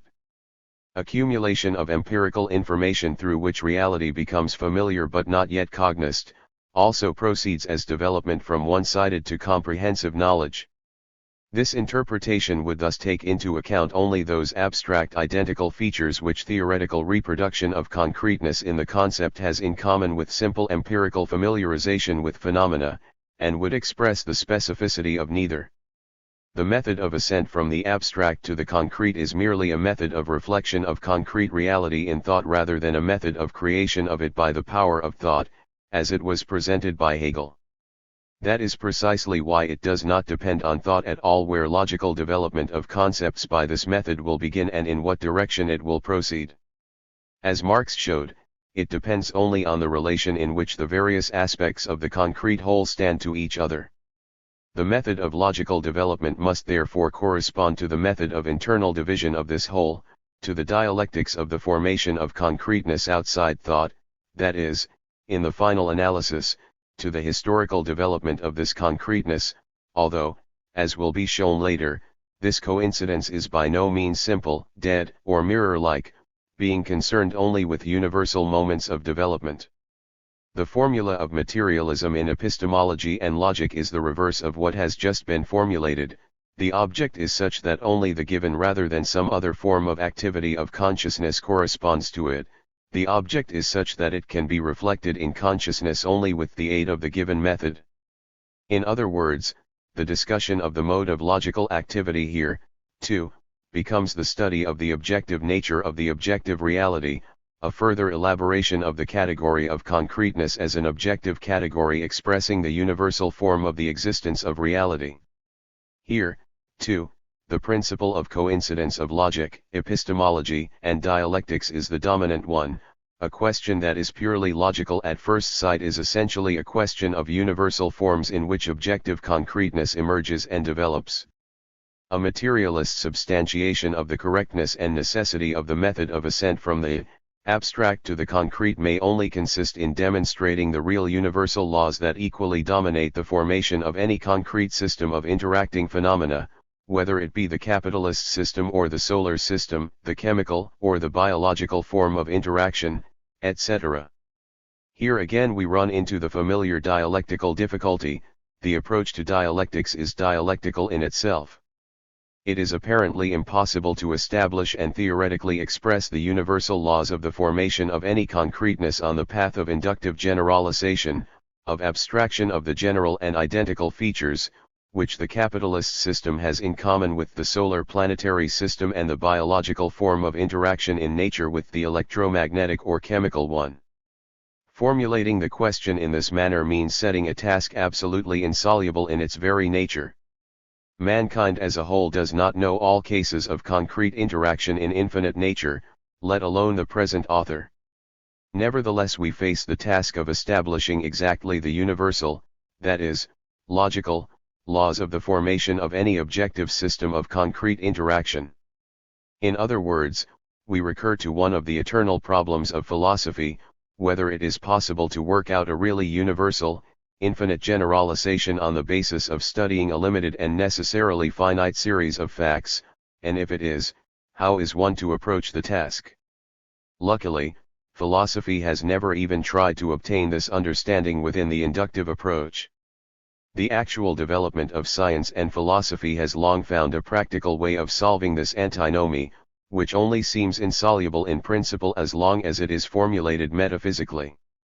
In actual fact, mankind has always obtained universal, infinite generalizations and conclusions, not only in philosophy but in any area of knowledge as well, through analysis of at least one typical case rather than through abstraction of those identical features that all possible cases have in common. Suffice it in this connection to remember the words from Engel's Dialectics of Nature. A striking example of how little induction can claim be the sole or even the predominant form of scientific discovery occurs in thermodynamics. The steam engine provided the most striking proof that one can impart heat and obtain mechanical motion. 100,000 steam engines did not prove this more than one, but only more and more forced the physicists into the necessity of explaining it. Sadi Carnot was the first seriously to set about the task. But not by induction. He studied the steam engine, analyzed it, and found that in it the process which mattered does not appear in pure form but is concealed by all sorts of subsidiary processes. He did away with these subsidiary circumstances that have no bearing on the essential process, and constructed an ideal steam engine, or gas engine, which it is true is as little capable of being realized as, for instance, a geometrical line or surface, but in its way performs the same service as these mathematical abstractions. It presents the process in a pure, independent, and unadulterated form. Fragment, induction, and analysis.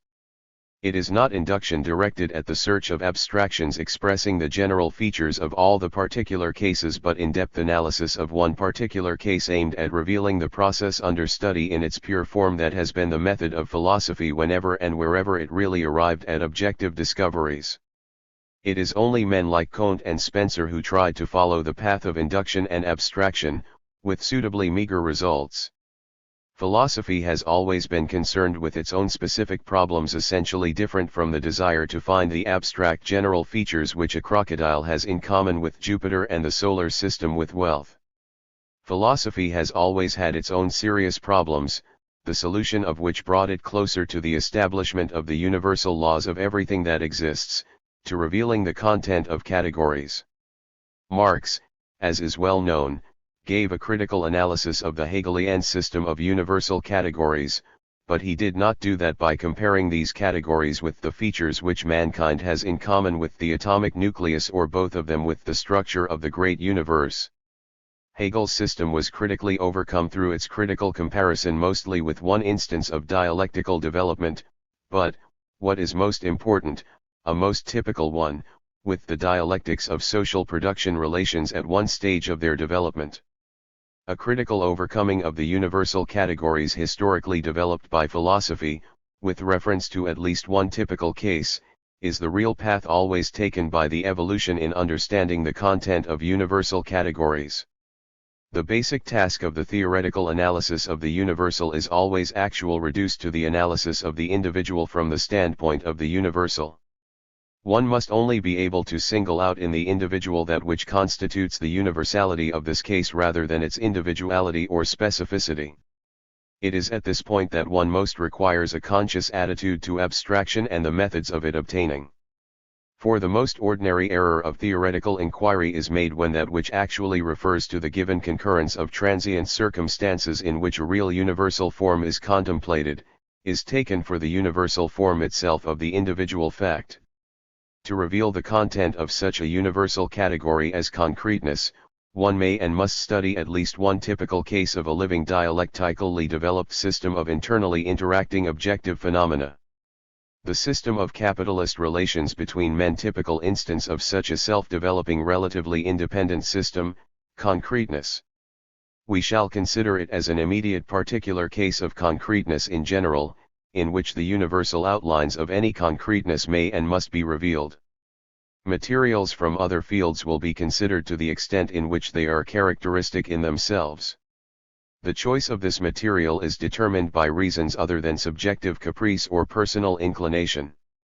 A much more weighty consideration in favor of this choice is that no other concreteness has been comprehended as profoundly as this one. No other system of concrete interaction has been presented to the mind in the entire complexity and fullness of its internal dialectics, in the entire complexity of its structure as the system of capitalist relations revealed in Capital and other works of the founders of Marxism-Leninism, and that is exactly why it is most expedient to use this material as the basis for considering the universal characteristics of any concreteness, for explicating the category of concreteness in general. This mode of consideration fully coincides with what Marx himself did in his cognitive practice.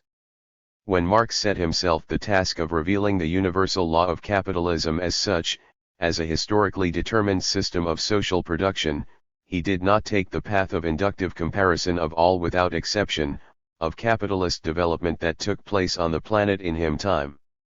He acted differently. As a dialectician, he took the most characteristic and best developed case, namely capitalist reality in England and its reflection in English economic literature, and worked out a universal economic theory, mostly on the basis of detailed investigation of this angle instance. He understood that the universal laws of the development of capitalism are the same for any country, and that England, having advanced farther than any other country along the path of capitalist development, demonstrated all phenomena in their most distinct form. All that which in other countries was present as a very weak and hardly distinguishable rudiment, as a tendency that was not yet fully formed, obscured, and complicated by secondary external circumstances, existed here in the most developed and classically clear-cut form. On some occasions only did Marx use materials concerning the capitalist development of other countries. In his analysis of rent, for instance, he used numerous materials from the economic development of the Russian village. This way, the way of establishing the immediately common features of different instances of capitalist development, was not a royal road for arriving at a universal theory of capitalist development. The royal road of his inquiry was invariably the study of English economic reality and a constructive critique of English political economy. The same considerations should apparently be taken into account in tackling the problem of the categories of dialectics as logic and epistemology, as the science of thought. It is capitalist reality theoretically revealed in Capital and other works of the same cycle, both by Marx and by his best pupils and followers, in the first place by Engels and Lenin, that provides the most comprehensive picture of a historically emergent and developed concreteness, as a most typical instance of concreteness in general.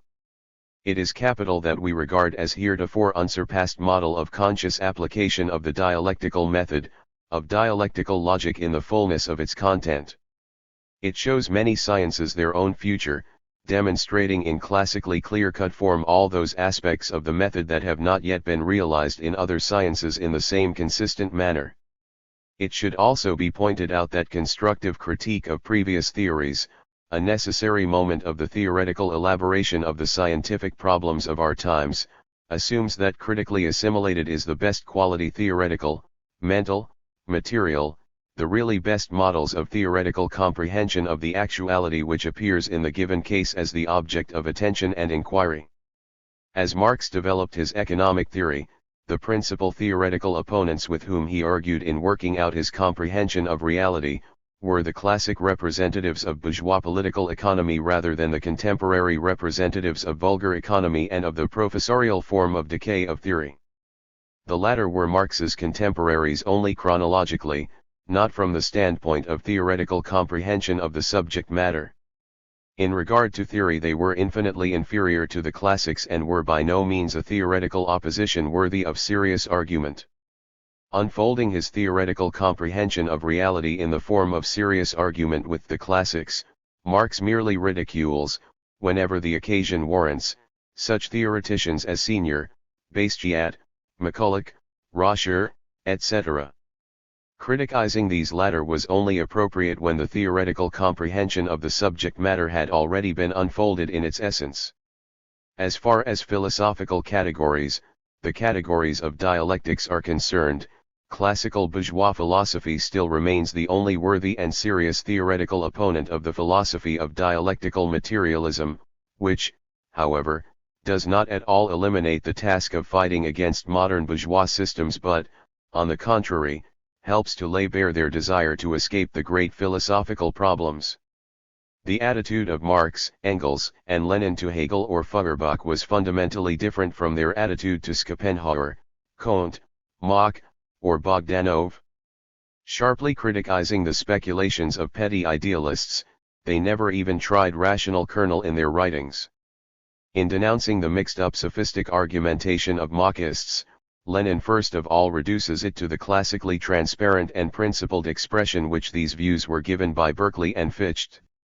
That is not merely a polemic maneuver but the best way of theoretically uncovering the essence of their position. On the other hand, when Lenin faces the task of further elaboration of materialist dialectics, he leaves aside Machists as Berkeley's theoretical adherents and goes back to a critical analysis of Hegel's The Science of Logic as the real peak of bourgeois thought in comprehending the universal laws of nature, society, and human thought.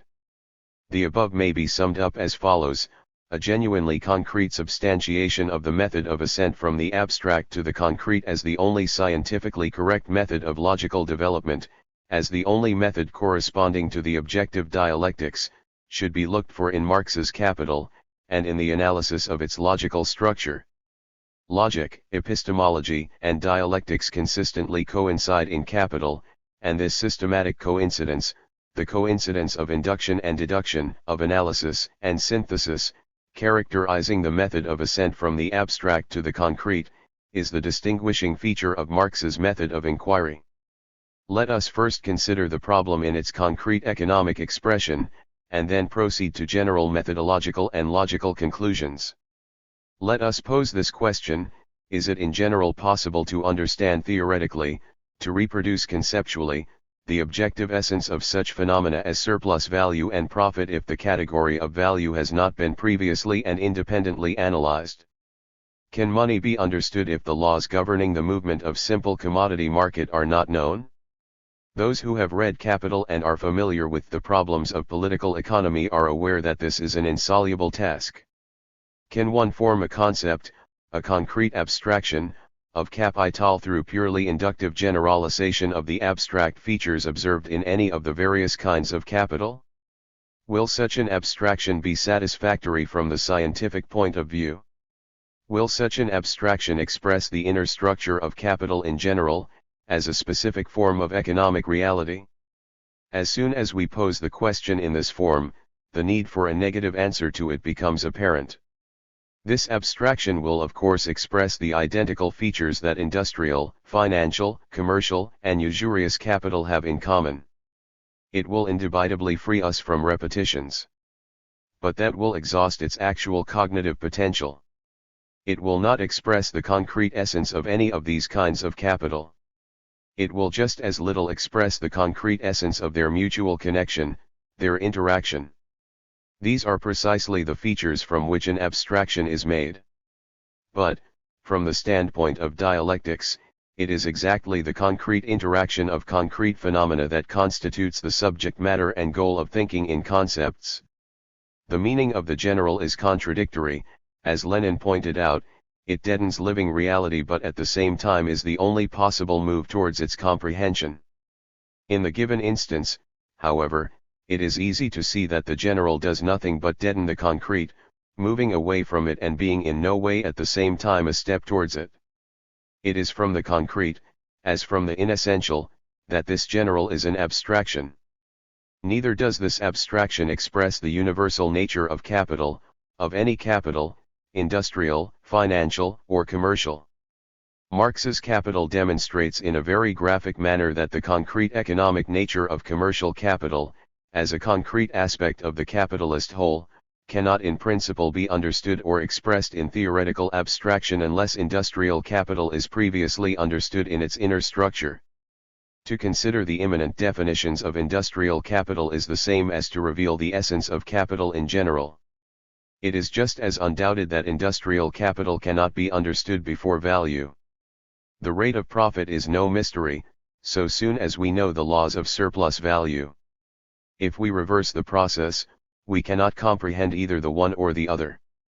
I. Let us stress that the point here is understanding, expressing in a concept, for it is of course quite possible to create the abstraction of profit in general. In the latter case it is sufficient to reduce the empirically observed phenomena of profit to an abstract expression. This abstraction will be quite adequate for distinguishing with certainty between the phenomena of profit and other phenomena, for recognizing profit.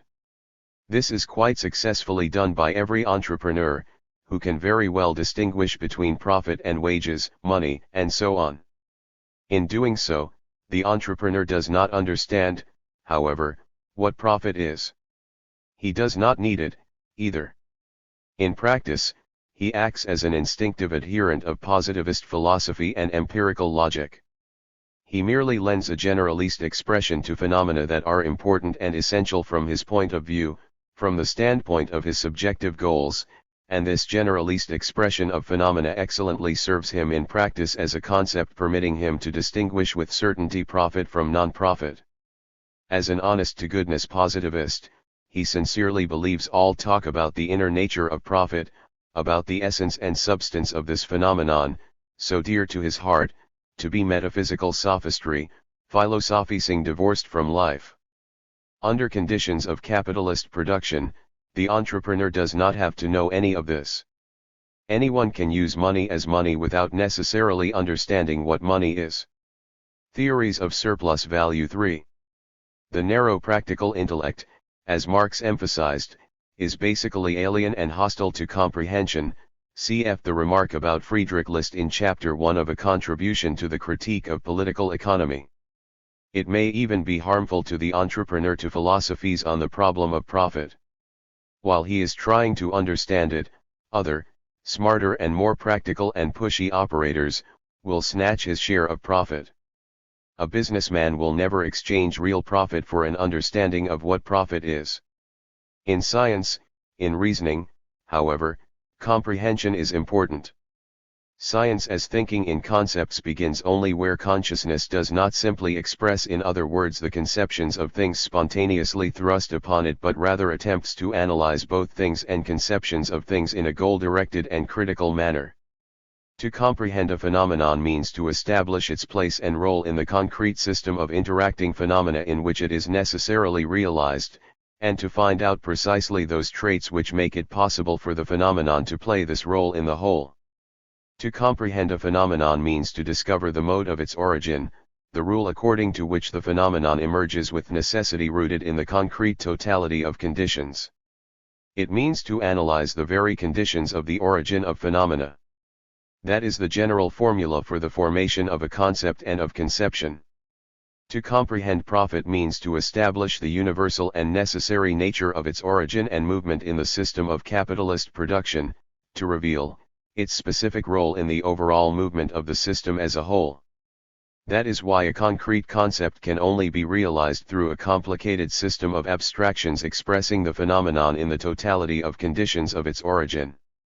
Political economy as a science historically begins where recurrent phenomena, profit, wages, interest, etc., are not merely registered, in terms of generally understood and generally acceptable designations, that takes place before science and outside science, in the consciousness of the practical participants of production, but are comprehended concretely, through analysis of their place and role in the system. Thus, it is in principle impossible to comprehend, express in a concept, profit unless surplus value and the laws of its origin are comprehended previously and independently from the former. Why is that impossible? If we answer this question in a general theoretical form, we shall thereby show the real necessity of the method of ascent from the abstract to the concrete, its applicability to any field of knowledge. We shall therefore turn to the history of political economy. Adam Smith's induction and David Ricardo's deduction. The viewpoints of Locke and Spinoza in political economy. The logical conflicts in the development of political economy would be incomprehensible if we did not establish real connections between it and contemporary philosophy. The categories in which English economists consciously comprehended empirical facts were rooted in the philosophical systems current at the time. A characteristic fact that had a profound effect on the development of economic thought in England was that one of the first theoreticians of political economy turned out to be none other than John Locke, the classical representative of empiricism in philosophy. Locke's view is all the more important because it was the classical expression of bourgeois society's ideas of right as against feudal society, and moreover his philosophy served as the basis for all the ideas of the whole of subsequent English political economy. Theories of surplus value. Locke's views proved to be the intermediate link between the philosophy of English empiricism, with all the weaknesses of the latter, and the emerging theory of wealth. Through Locke, political economy assimilated the basic methodological principles of empiricism, in particular and especially the one-sided analytical and inductive method, the standpoint of the reduction of complex phenomena to their elementary constituents. However, just as in the natural sciences of that epoch, the actual cognitive practice of the study of economic phenomena even in Locke himself differed essentially from the kind of epistemology that could be and was recommended by consistent empiricism. The method which was actually used by theoretical economists to form theoretical definitions of things, despite their one-sided epistemological illusions, did not tally with empirical inductive logic. While consciously applying the one-sided analytical method, the theoreticians proceeded in fact, without realizing it clearly, from a number of theoretical assumptions which essentially contradicted the principles of the narrow empirical approach. The logic of pure empiricism was incapable of coping with the task of working out a theoretical view of the phenomena of economic reality for the simple reason that actual economic reality was a most complex interlacing of bourgeois capitalist forms of property with the feudal ones. Under those conditions, direct inductive generalization of empirical facts would have yielded, at best, only a correct description of the results of interaction of two not merely different but diametrically opposed and hostile principles of ownership. Locke's empirical deductive method would not have permitted to go deep into the inner physiology of bourgeois private ownership. It is well known that Locke himself did not merely generalize what he saw but actively singled out in the empirical facts only those forms and moments which, in his view, corresponded to man's eternal and genuine nature. In other words, the very task of abstract analytical extraction of the elementary constituents, the task of analyzing empirical facts here as well implied a certain universal criterion according to which some forms of economy are described as genuine, as corresponding to man's nature, while others are eliminated as ungenuine. The bourgeois individualistic conception of man's nature was used by all the bourgeois theoreticians as such a criterion. Locke was one of the originators of this view. Clearly, this universal and fundamental principle of bourgeois science, used as a yardstick to measure empirical facts, could as little be obtained by empirical induction as the concept of atom. In Locke's time, bourgeois capitalist form of ownership was by no means universal and dominant. It was not an empirically universal fact, and the conception of wealth as the starting point of bourgeois political economy could not itself be formed by inductive generalization of all the particular instances and kinds of ownership without exception. It was formed with the aid of considerations quite different than the purely logical ones. The spontaneous social reason here too proved to be stronger than the canons of ratiocinative, intellectual logic. In other words, from its birth political economy faced the same logical problem as Newton did in his field. To make even a single inductive generalization, an economist would have to have some conception, at least implied, of the universal genuine nature, substance, of the phenomena under consideration.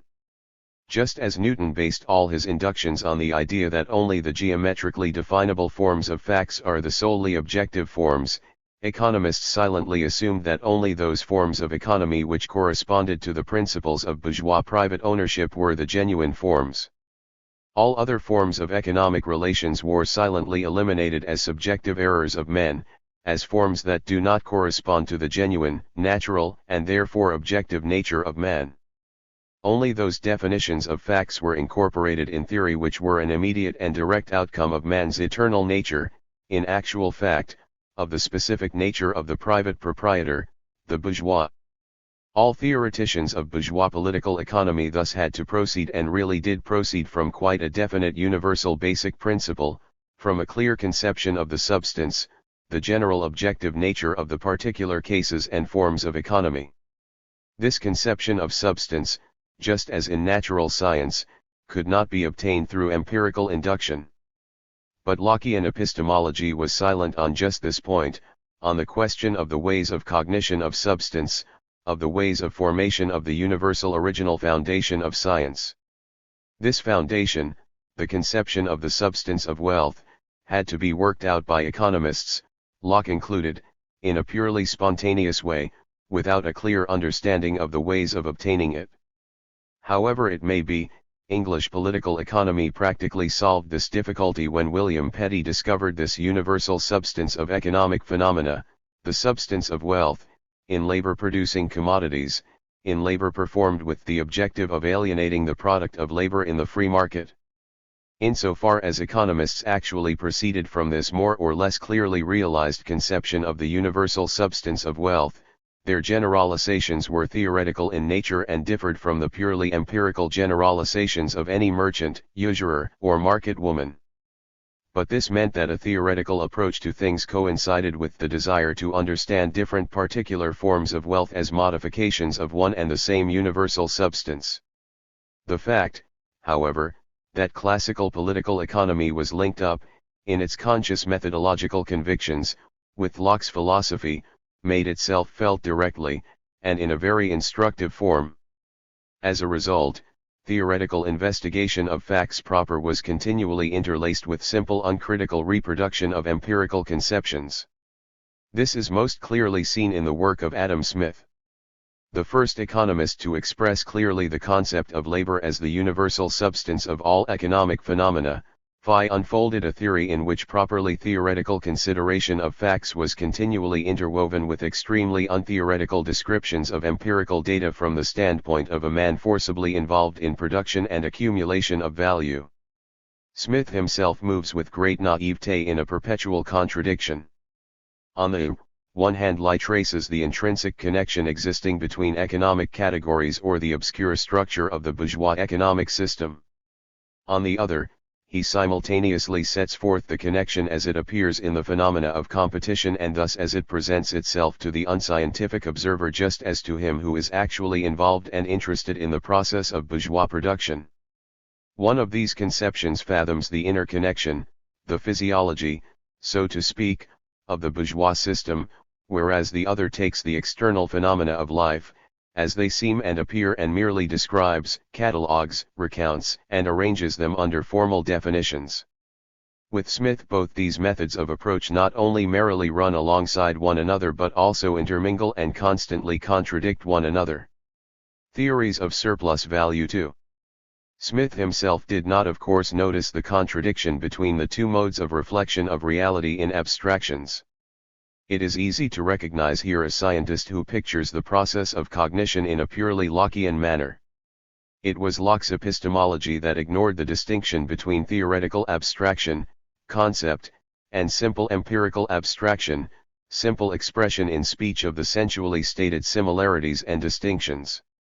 David Ricardo, as is well known, made a decisive step forward, as compared to Adam Smith. The philosophical historical significance of this step consisted first and foremost in that he was the first to distinguish, consciously and consistently, between the task of properly theoretical consideration of empirical data, the task of expressing these data in concepts, and the task of simple description and cataloging of phenomena in the form in which they are immediately given in contemplation and notion. Ricardo understood very well that science, thinking in concepts, dealt with the same empirical facts as simple contemplation and notion. In science, however, these facts have to be considered from a higher point of view, that of their inner connection. This requirement was not consistently and rigorously satisfied in Smith, whereas Ricardo strictly insisted on it.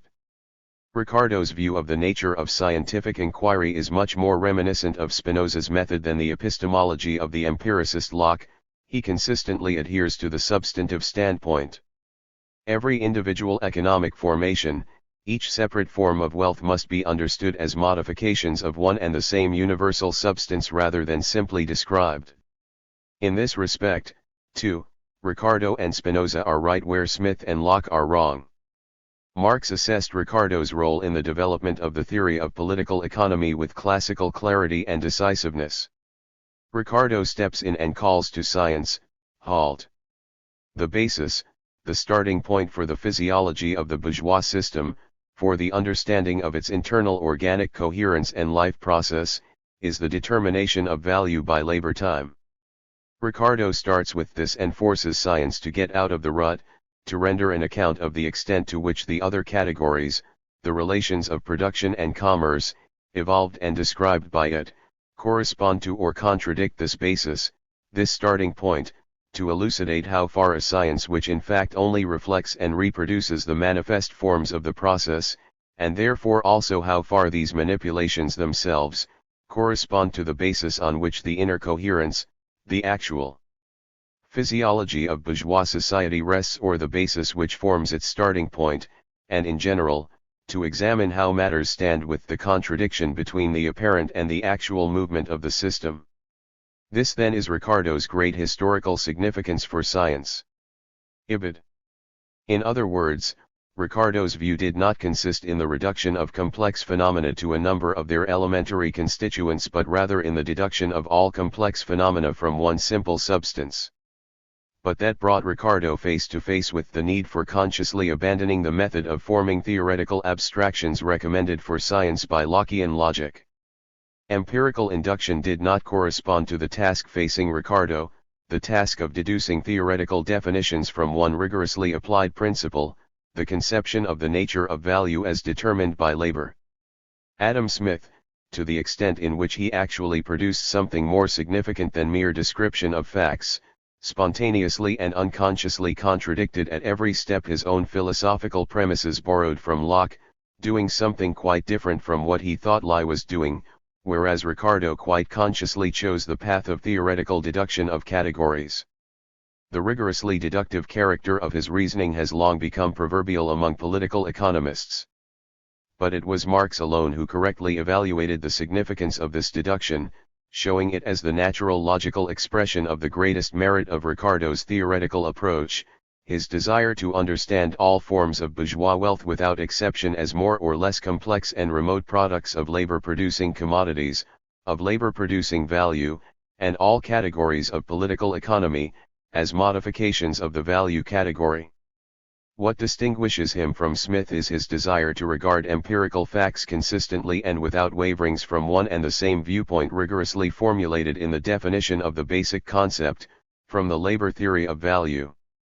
This standpoint is also present in Smith, and that makes him a theoretician. But it is not the only point of view with him, and on this score Ricardo is decisively at variance with Smith. In the latter, theoretical consideration of facts, that is, their analysis from the standpoint of the labor theory of value, all too often gives way to their purely empirical description. Ricardo found, spontaneously and by trial and error, the correct view of the nature of theoretical analysis of facts. Hence his desire for a strictly deductive consideration of phenomena and categories. This conception of deduction, as is easy to see, does not yet contain anything metaphysical or idealistic or formal logical. In this conception, deduction is tantamount to a negation of eclecticism with regard to facts. That means that a conception of the universal nature or substance of all the particular and individual phenomena, once established, must remain the same throughout the investigation, providing guidance for the understanding of any particular or individual phenomenon. In other words, deduction in this interpretation, and in this interpretation only, is a synonym of a really theoretical attitude to empirical facts. The first formal indication of decline of Ricardo's school of political economy was the giving up of the attempt to develop the entire system of economic categories from one established principle, the labor theory of value. Representatives of the vulgar economy, and still more of hodgepodge compilation that Marx branded contemptuously as the professorial form of the decay of theory, rebelled first of all against the teacher's deductive manner of inquiry. They rejected that which was Ricardo's chief virtue as a theoretician, his desire to understand each particular category as a converted form of value, as a complex modification of labor-creating commodities. The principle of the vulgar and professorial form of theorizing was this: if one could not deduce a conception of real phenomena from one basis common to them all, in this case from the labor theory of value, without running at once into a contradiction, one had to abandon the attempt in general, one had to introduce still another principle of explanation, one more point of view. If that did not help, one merely had to introduce a third and a fourth principle, taking into account this, that, and the other. Supposing one could not explain the real market value, price, of a capitalistically produced commodity in terms of the necessary time spent on its production. That only meant that one need not persist in one-sidedness. Why not assume that value comes from many different sources rather than from one single universal source, as Ricardo believed? From labor too, but not only from labor. One must not underestimate the role of capital and the role of natural fertility of soil.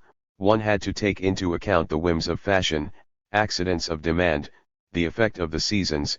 Felt boots cost more in winter than in summer, and a host of other factors, including the effect on the market situation of the periodical changes of the number of spots on the sun that have an undoubted effect on crops and therefore on the price, value, of grain and bread. Marx was never more sarcastic than in criticizing the manner of theorizing characteristic of the vulgar and professorial pseudo-theory. This eclectic manner of explaining a complex phenomenon by a number of factors and principles without any interconnection between them is, in Marx's apt phrase, a real grave for science. There is no more theory, science, no more thinking in concepts here, only a translation of the widely spread superficial notions into the doctrinaire language of economic terminology and their systematization. John M. Keynes, an acknowledged classic of the entire present-day official science of the capitalist world, no longer permits himself to speak of value in general. In his view, that is an empty word, a myth. The only reality he recognizes is market price. The latter, according to his theory, is determined by a concurrence of most diverse circumstances and factors, where labor plays a very insignificant role. Keynes insists, for instance, that the interest rate entirely depends on the emotions of the owners of capital and is therefore a purely psychological factor. But that is not strong enough for Keynes. It might be more accurate, perhaps, to say that the rate of interest is a highly conventional, rather than a highly psychological, phenomenon. Slumps and depressions, according to Keynes, are the mere consequence of upsetting the delicate balance of spontaneous optimism. In estimating the prospects of investment, we must have regard, therefore, to the nerves and hysteria and even the digestions and reactions to the weather of those upon whose spontaneous activity it largely depends. Keynes 1936. There can be no question of theory or science here, of course. Where vulgar economy was mostly busy translating popular superficial conceptions into the doctrinaire language, assuming that it elaborated concepts, modern bourgeois science passes off the capitalists' irrational emotions in their scholastic expression for concepts. That is the limit, as the saying goes. Marx showed clearly that after Ricardo, the height of bourgeois political economy, the latter entered the phase of degradation. This degradation is certainly camouflaged by high-sounding verbiage and appeals for sober, inductive empirical study of facts, etc. In opposing their induction to Ricardo's deductive method, the representatives of the decaying bourgeois political economy merely advocate eclecticism as against rigorous theory. His desire to comprehend all categories without exception from the consistent position of the labor theory of value is unacceptable to them for, as they might have occasion to see, this position, when one considers its tendency of development, inevitably leads to the conception of the system of bourgeois economy as a system of insoluble antagonisms and contradictions. The motive force behind this attitude to Ricardo and his deductive method is simply an apologetic attitude towards reality.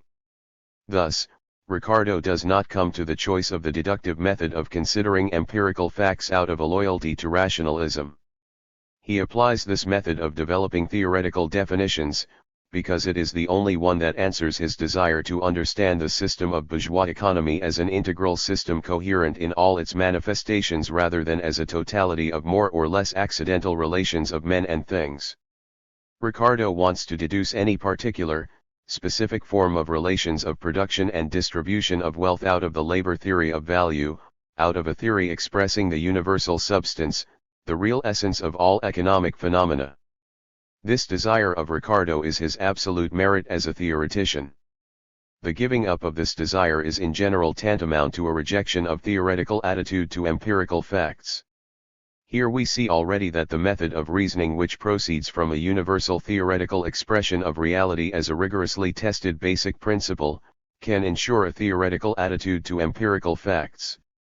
Otherwise thought inevitably slides into eclectic empiricism. Ricardo by no means rejects the empirical element in investigation. On the contrary, he realizes that a genuine understanding of empirically given facts, genuine, rather than eclectic, empiricism, can only be carried through if empirical facts are considered from a standpoint in itself substantiated as the only correct and objective one, rather than from an arbitrary standpoint. Spontaneously obeying the logic of things, Ricardo thus comes to the starting point of theory that was later chosen by Marx consciously. Yet the fact that Ricardo arrived at this view of reality and of ways of reproducing it conceptually in a purely spontaneous manner, having no clear idea of the dialectics of the universal, the particular, and the individual, with which he had to deal in reality, this face left its imprint on his theory. The conscious philosophical conceptions that were at his disposal, those of the relationship of deduction and induction, the universal and the particular, of essence and appearance, etc., had a direct bearing on the process of cognition as it was actually carried out by him. They had a significant effect on his inquiry and in some cases were directly responsible for the failure of his search. What Ricardo actually did was not at all deduction in the sense in which it was interpreted by the metaphysical logic of his epoch. It was by no means speculative deduction of one concept from another concept. In his hands it is, in the first place, a method for theoretical expression of empirical facts, of empirical phenomena in their inner unity. As such, this method includes empirical induction. But he does not go unscathed by the pure manner in which induction and deduction coincide in his method. Where he has to take a clear view of his method of studying facts, he is compelled to accept the contemporary conception of deduction and induction, of the relation of the universal to the particular, of the law to forms of its manifestation, etc. The metaphysical conception of the categories of logic and of ways of reproducing reality in thought directly disorients him as a theoretician. Let us analyze Ricardo's line of reasoning to show this more clearly.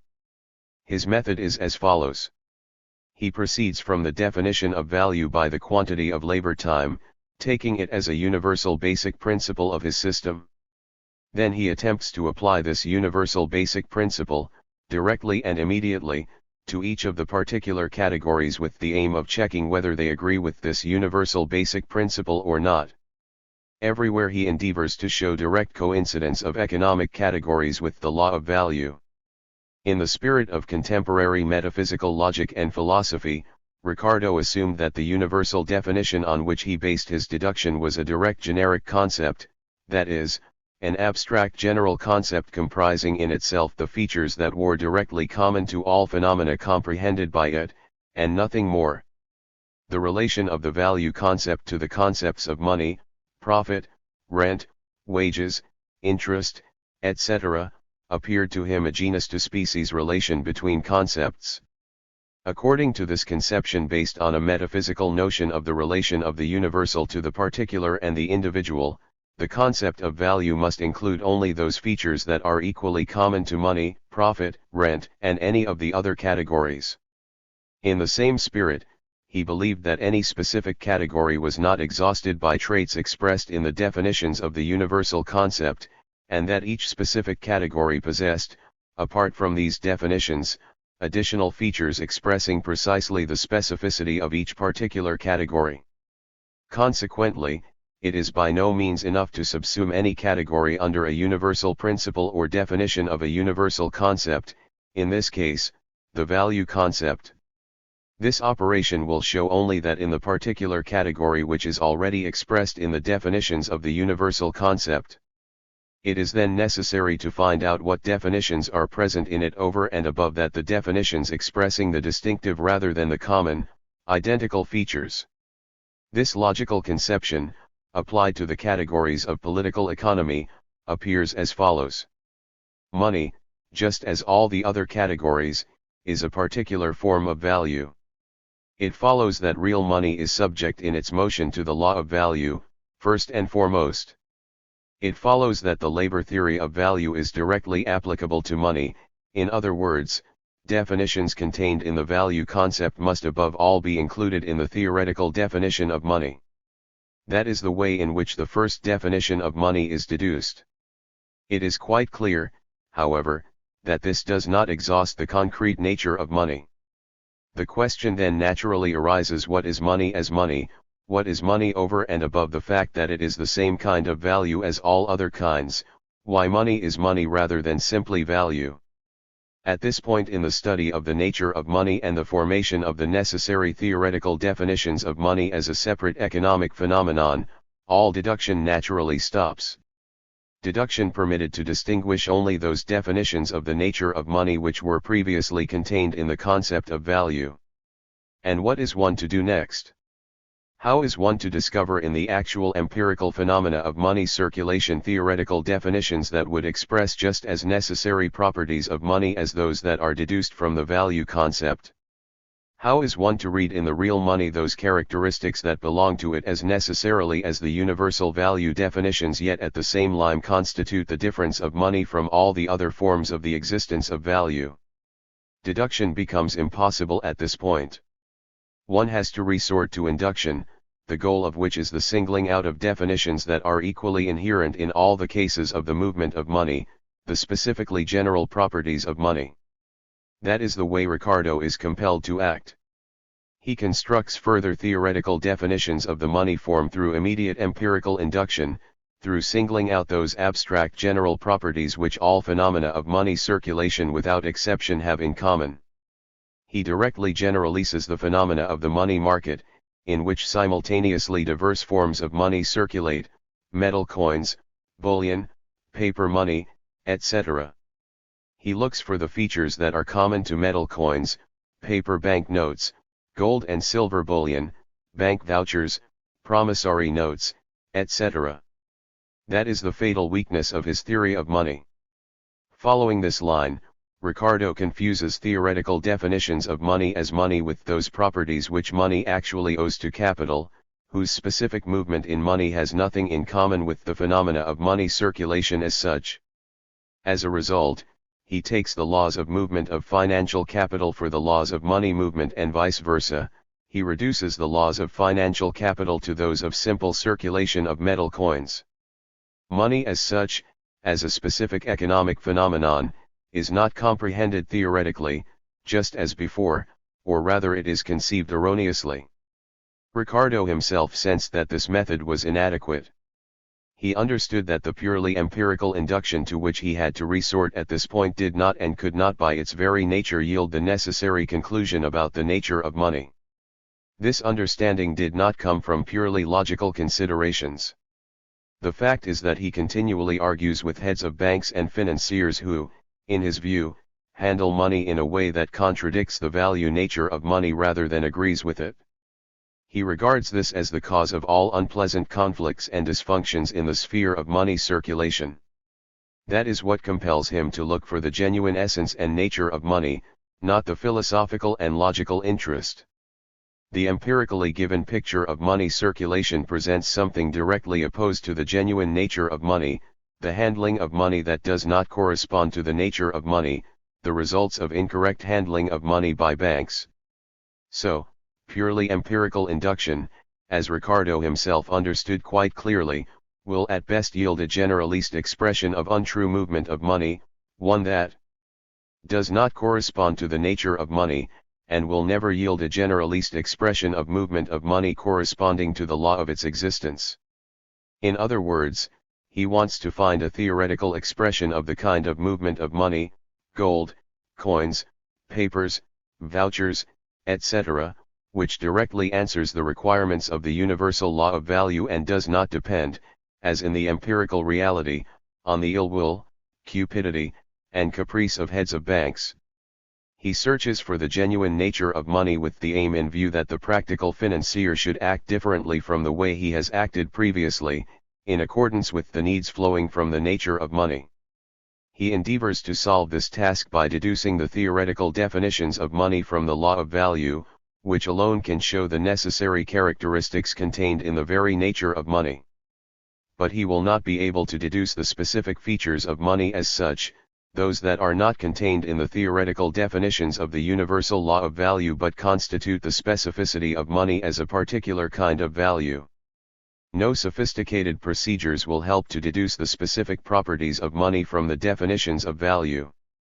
Willy-nilly they have to be obtained not through deduction from a universal principle of the theory but through purely empirical induction, by extraction of the abstract general from all forms of money circulation without exception, including metal coins, paper money, state bank notes, and all the rest. The conception of money therefore remained one of the weakest points of the theory of the Ricardian school. Ricardo's deduction actually remains purely formal, enabling one to single out in the phenomenon only that which was already contained in the definitions of the universal concept, while induction remains purely empirical and formal rather than theoretical. Formal induction does not permit to abstract from the phenomenon those of its aspects which necessarily belong to it, being bound to the nature of the phenomenon as its attributes rather than emerging in it through the influence of external circumstances unconnected with its nature. The formal nature of deduction in Ricardo's system was still more apparent when he attempted to include such phenomena as profit and surplus value in the sphere of the law of value. In including profit in the universal category of value, Ricardo came face to face with the paradox that profit, on the one hand, could be included in the category of value but, on the other hand, profit contained, over and above the established universal definitions, something that proved to contradict the universal law if one attempted to express this something through the category of value. The situation here is somewhat similar to a hypothetical case where one would apply the dictum all men are mortal to a certain case and see that, on the one hand, the dictum does apply to him but, on the other, his individual special trait is precisely that he is immortal. That is exactly the kind of absurd situation in which Ricardo found himself when he tried to deduce theoretical definitions of profit from the law of value, when he tried to apply the law of value directly to profit. True, Ricardo himself did not notice this contradiction although it was he who discovered it. But it was immediately noticed by enemies of the labor theory of value, in particular by Malthus. Ricardo's adherents and followers tried hard to prove what could not be proved, that this contradiction in his system did not actually exist, and if it did, it resulted merely from the teacher's vagueness of expression, deficiency of his terminology, etc., and could therefore be eliminated by purely formal means, through changes in the terms, more precise definitions, expressions, etc., etc.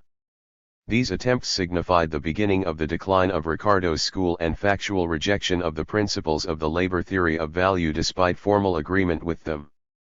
Precisely because the logical contradiction between the universal law of value and the law of the average rate of profit established by Ricardo's theory is a quite real contradiction, all attempts to present it as non-existent, as the product of vague expression and imprecise definition, could not result in anything but factual rejection of the very essence of the theory, of its rational kernel.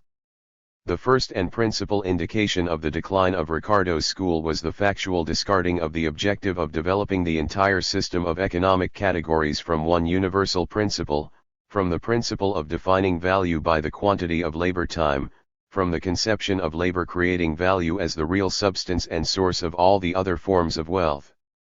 At the same time, the development of theory after Ricardo directly led to the need for a firm grasp on the dialectics of the relation of the universal law to developed forms of its realization, to the particular.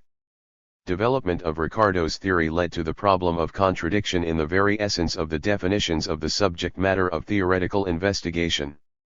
Neither Ricardo himself nor his orthodox followers could cope with the difficulties through which the actual dialectics of reality manifested itself to thinking. Their reasoning remained essentially metaphysical and naturally could not conceptually express dialectics without rejecting its own fundamental logical notions, including the metaphysical understanding of the relation of the abstract to the concrete, of the universal to the particular and the individual. Inability and unwillingness to consciously express in concepts the contradictions, the dialectics inherent in things was manifested in reasoning as obvious logical contradictions within theory. Metaphysics in general knows only one way of solving logical contradictions: elimination of them from reasoning, interpretation of contradictions as products of vagueness of expression, definitions, etc., as purely subjective evil. Although Ricardo approached facts and their theoretical expression in a spontaneously correct way, consciously he remained on the positions of the metaphysical method of reasoning. Deduction for him was still a method of development of concepts which permitted to see in a particular phenomenon only that which was already contained in the major premise, in the original universal concept and its definitions, while induction contained thereby to be one-sidedly empirical. It offered no opportunity for singling out those traits of phenomena which necessarily belonged to them and for forming a theoretical abstraction that would express phenomena in their pure form, in their immanent content. Deduction and induction, analysis and synthesis, universal concept and concept expressing the specificity of a phenomenon, all these categories still remained metaphysical opposites in Ricardo, which he could not link up. Deduction continually came into conflict with the task of inductive generalization of facts in his system. In trying to bring analytical abstractions into a system, i.e. to synthesis them, he ran into the insurmountable difficulties of logical contradiction. A universal concept, value, proved to be in mutual contradiction with a particular concept, profit, in his system, etc., etc. Under enemy fire, these internal lifts widened and the whole labor theory of value decayed, turning into compilation work without any system, which could only plume itself on empirical comprehensiveness totally unaccompanied by a theoretical understanding of the actual concreteness.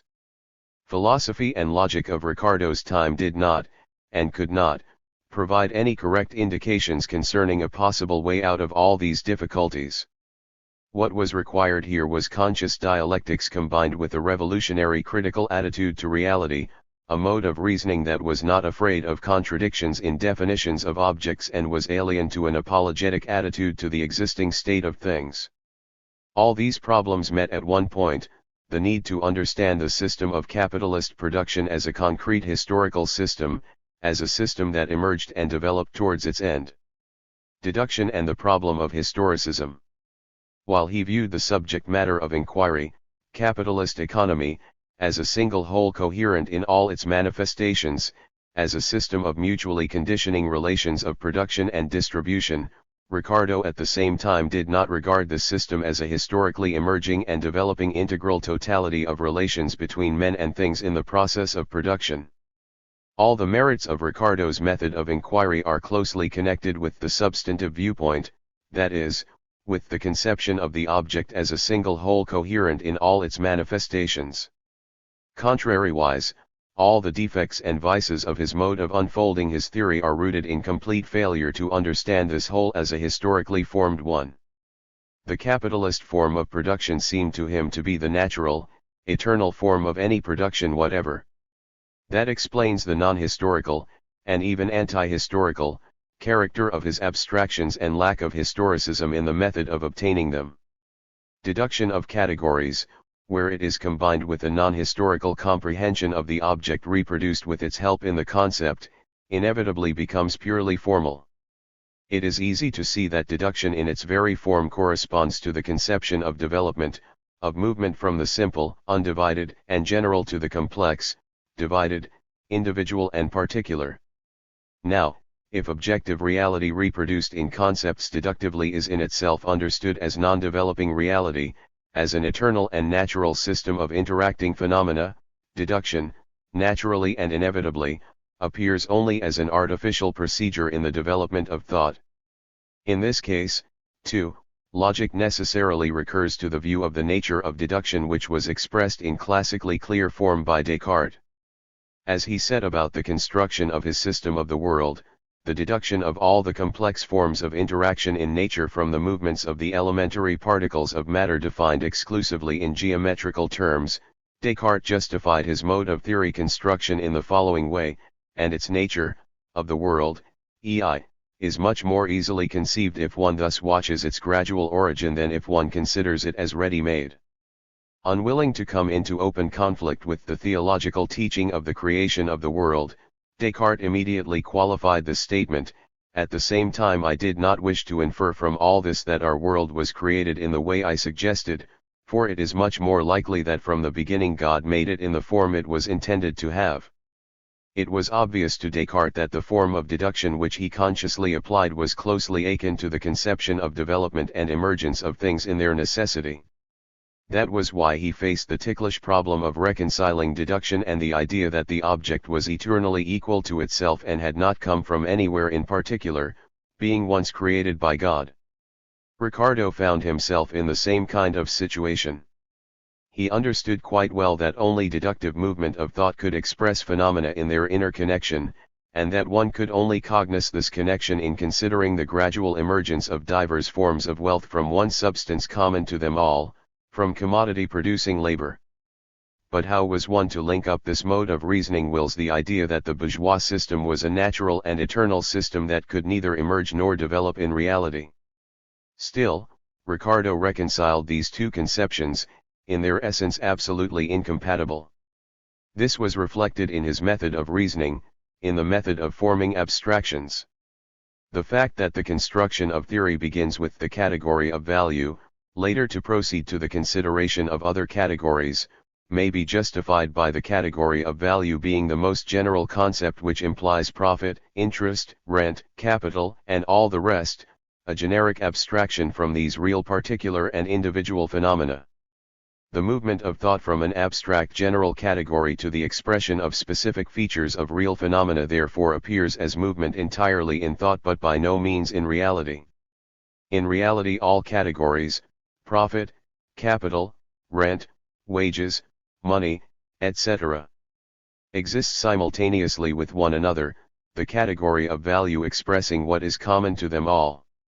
Value as such actually exists in the abstraction-making head only, as a reflection of the features which commodity has in common with money, profit, rent, wages, capital, etc.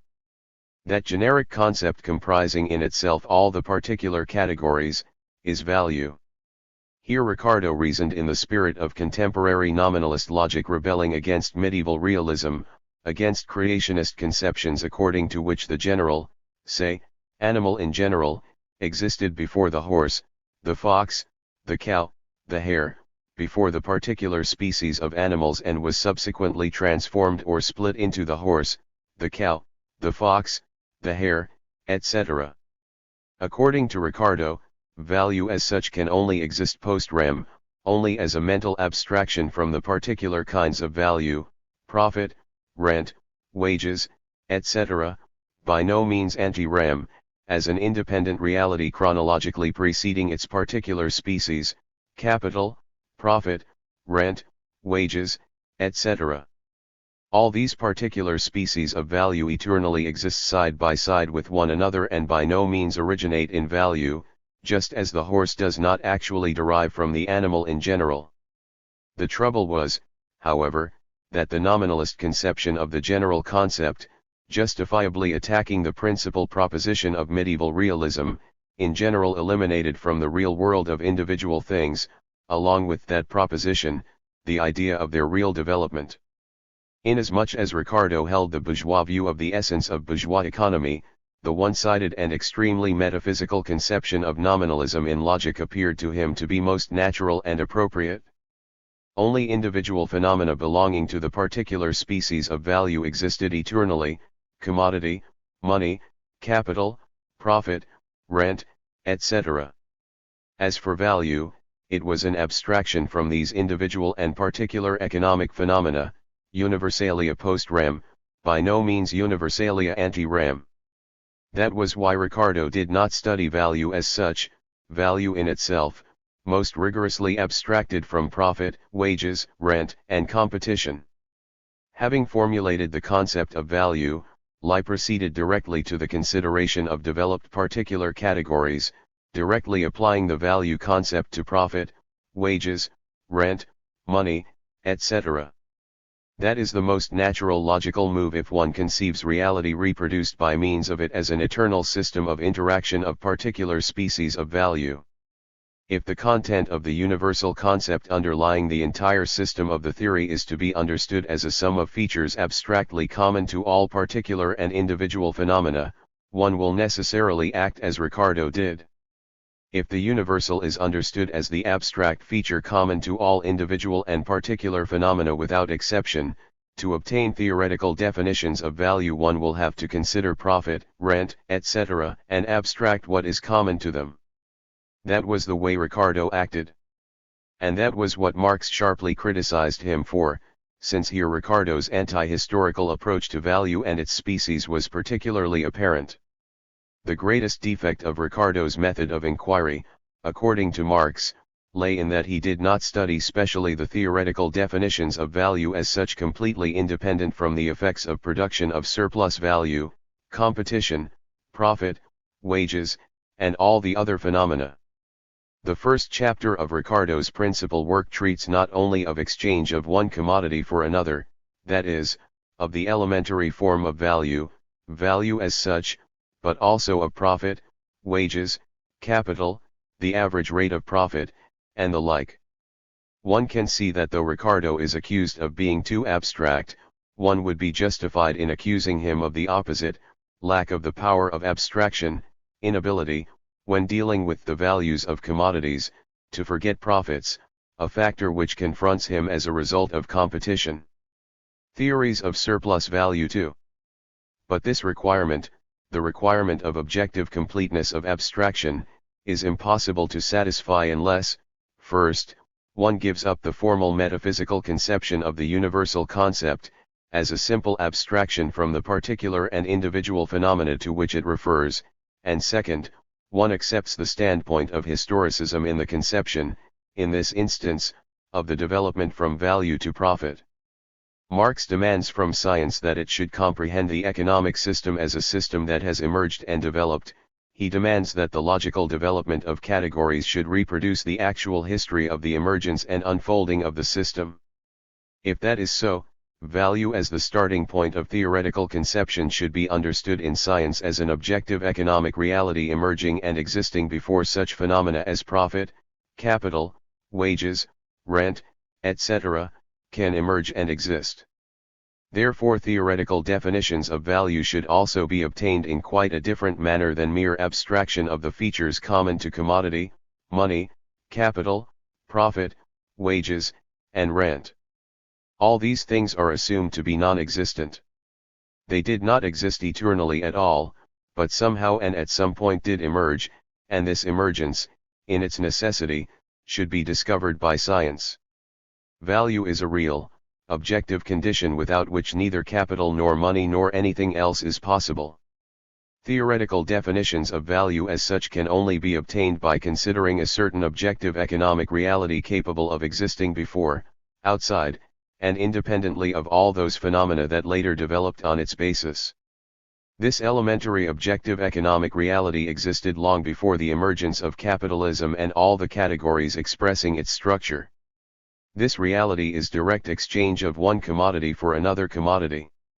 We have seen that the classics of political economy worked out the universal concept of value exactly through considering this reality, although they had no idea of the real philosophical and theoretical meaning of their acts. One would assume that Ricardo would have been not a little perplexed if someone were to point out the fact that both his predecessors and he himself did not work out the universal category of his science by considering an abstract general rule to which all things having value are subject. On the contrary, they did so by considering a very rare exception from the rule, direct exchange of one commodity for another without money. Inasmuch as they did so, they obtained a really objective theoretical conception of value. But, since they did not adhere strictly enough to the consideration of this particular mode of economic interaction extremely rare in developed capitalism, they could not fully grasp the essence of value.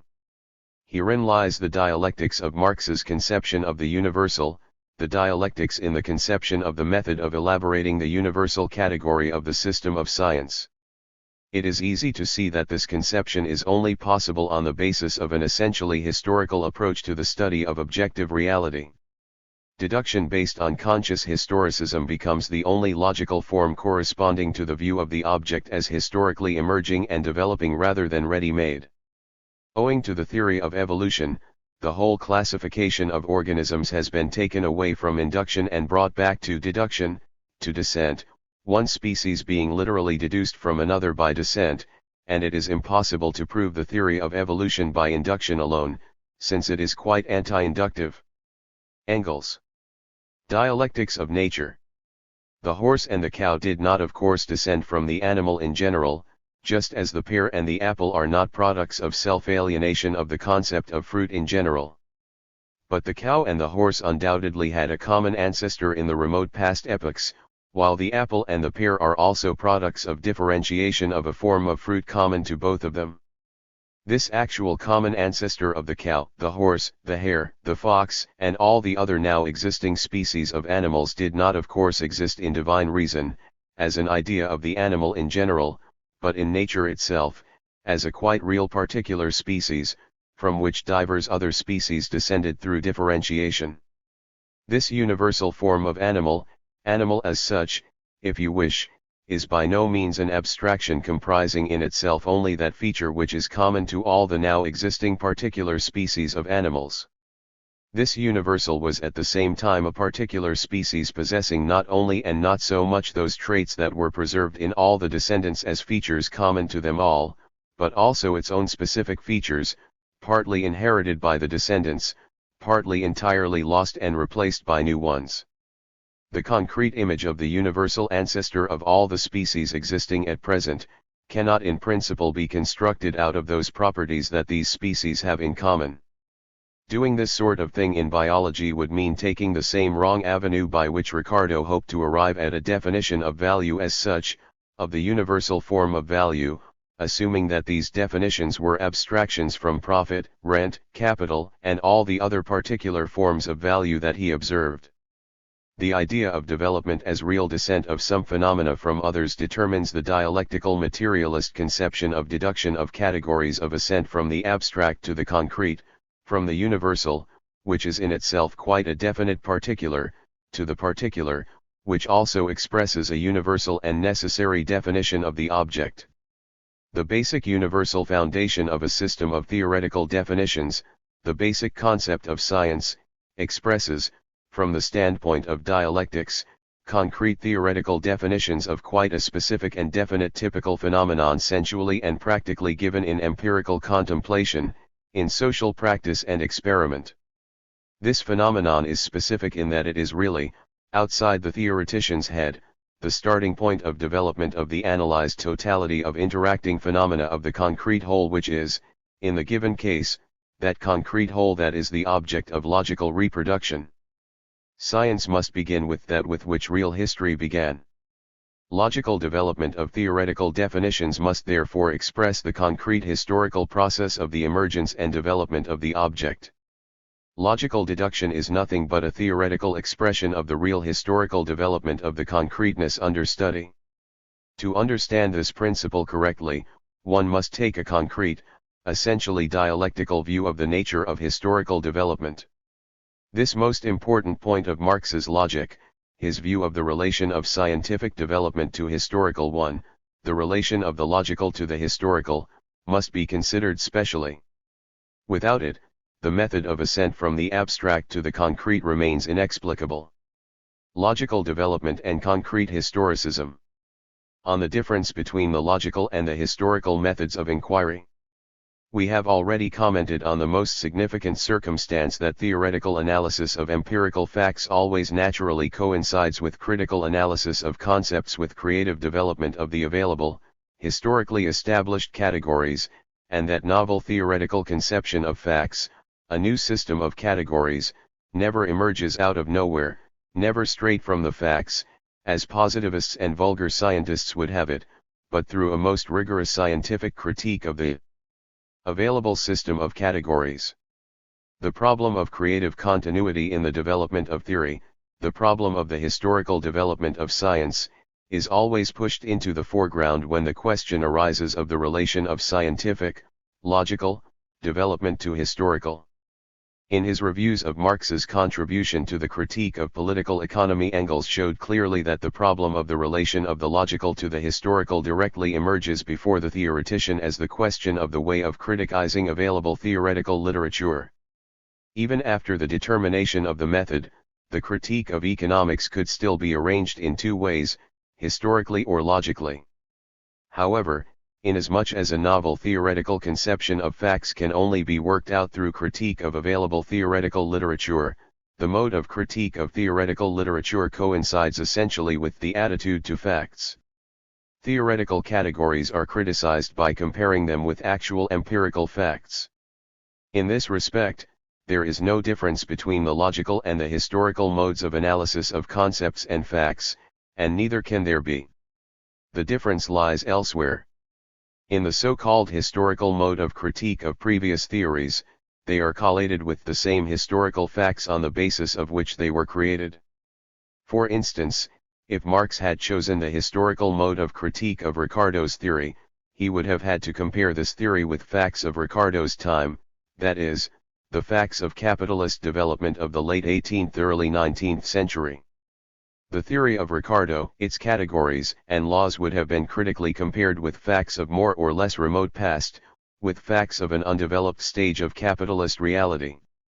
Yet this mode of critique assumes that the facts themselves have been studied well or must be studied well, whereas in this case the facts were not studied or comprehended scientifically, moreover, they had not been even collected and summed up. Under these conditions, the historical method of critique was apparently inexpedient. It would have merely delayed work. Therefore Marx preferred the so-called logical mode of critique and correspondingly the logical mode of considering reality. In this mode, a historically preceding theory is not critically compared with those very facts on the basis of which it emerged but with the facts existing at a different stage in the development of the object, with the facts directly observed by Marx himself.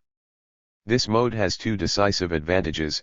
First, the facts from Marx's own time were better known to him and, if need be, could be thoroughly checked out, and second, they revealed the tendencies of capitalist development much more distinctly and acutely than the facts of Ricardo's time.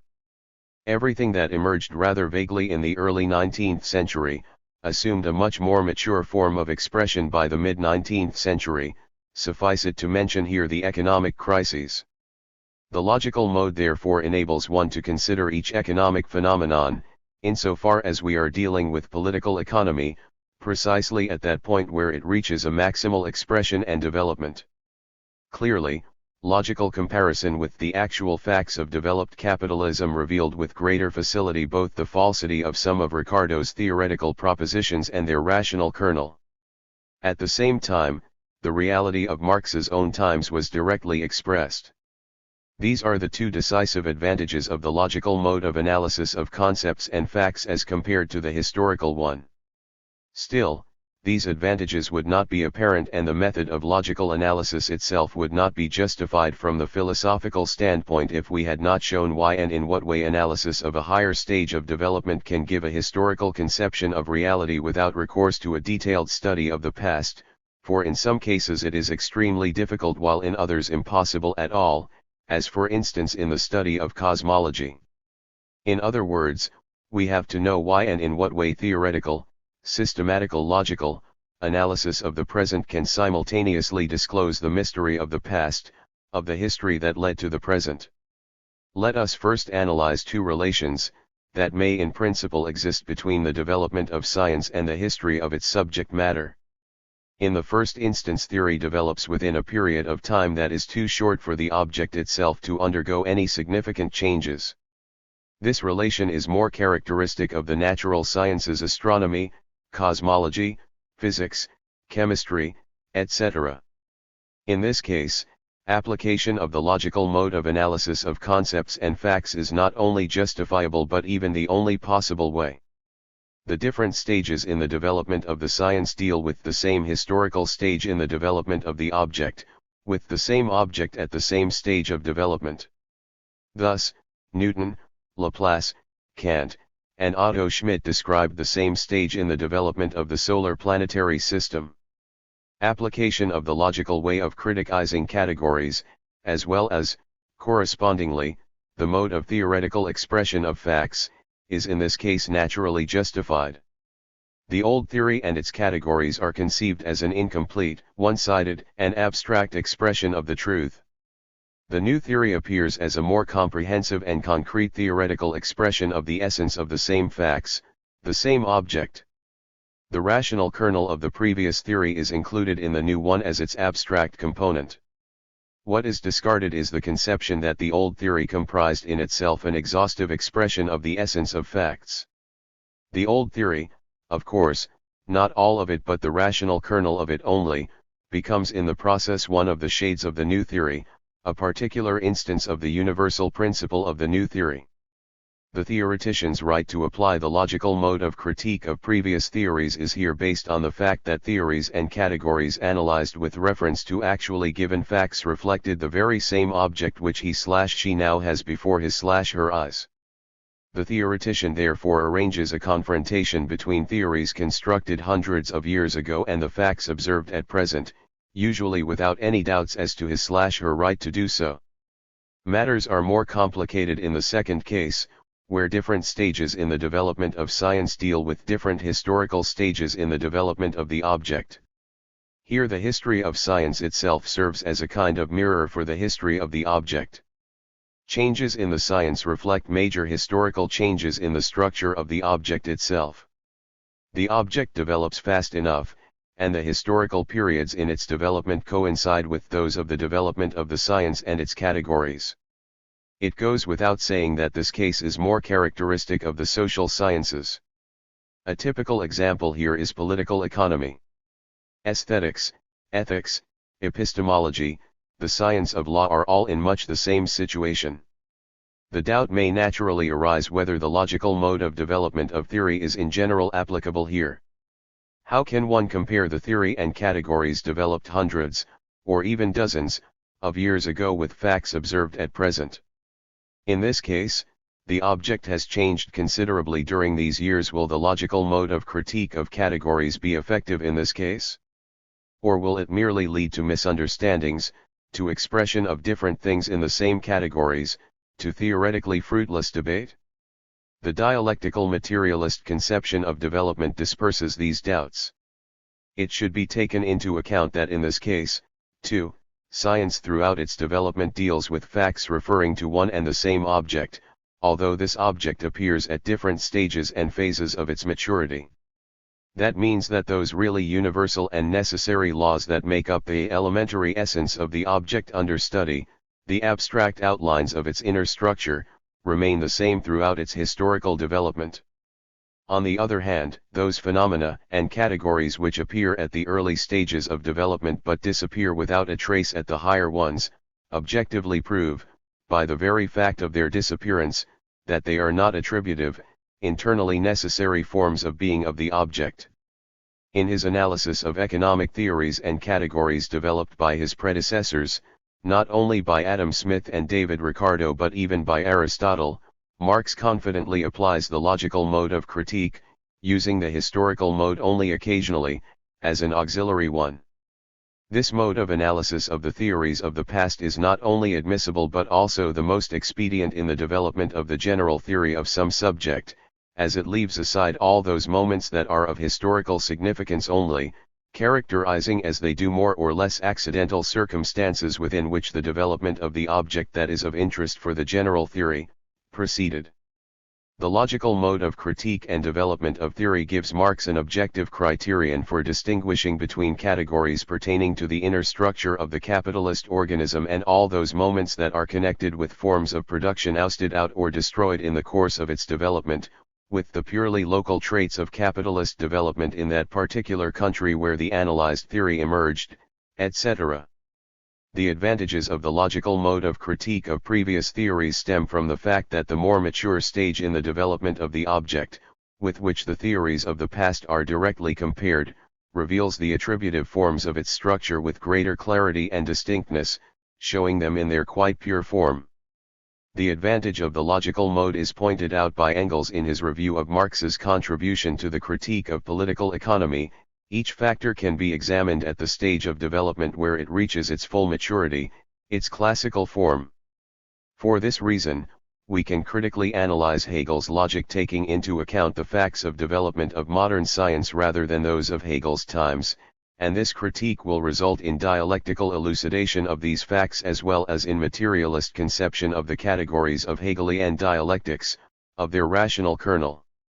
Taking this into account, Marx believes it to be not only justifiable but also most expedient to choose the logical mode of critique of previous theories and of developing their rational kernel, in the socio-historical fields of knowledge as well as in the natural sciences where the object remains immutable throughout the development of science.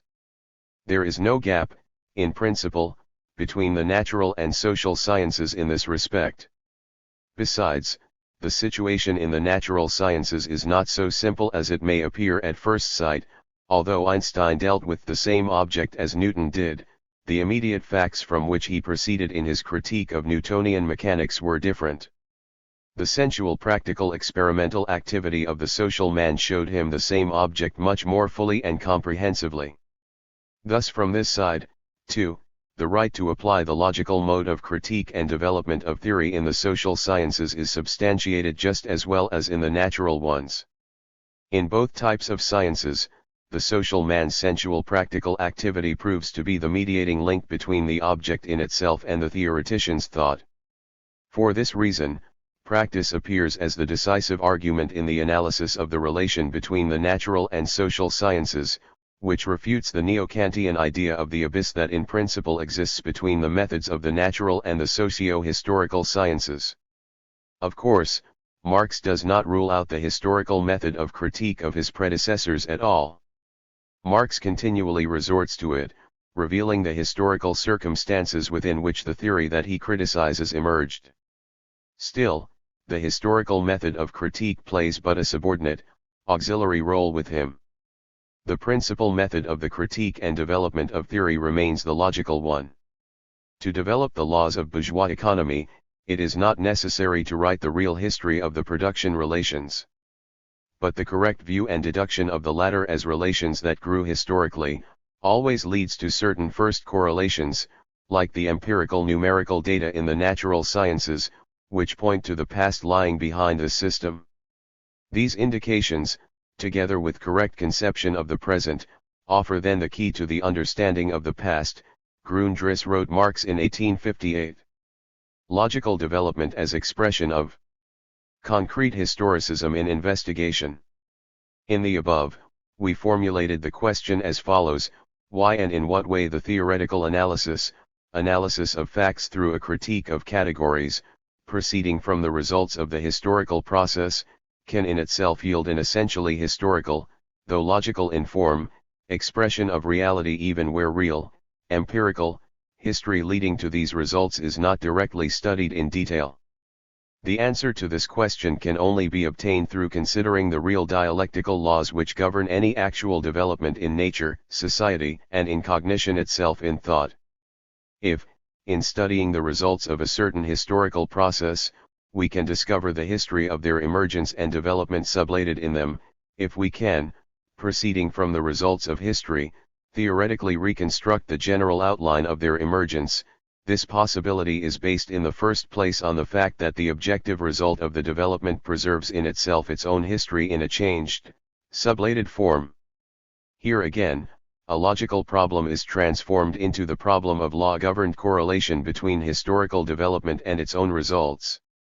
As we pointed out in the above, the really universal and necessary moments characterizing the object as a concrete historical whole are preserved in it throughout its existence and development, constituting the law of its concrete historical development. The problem, then, is to find out in what shape and form the historical conditions of the object's emergence and development are preserved at the higher stages of its development.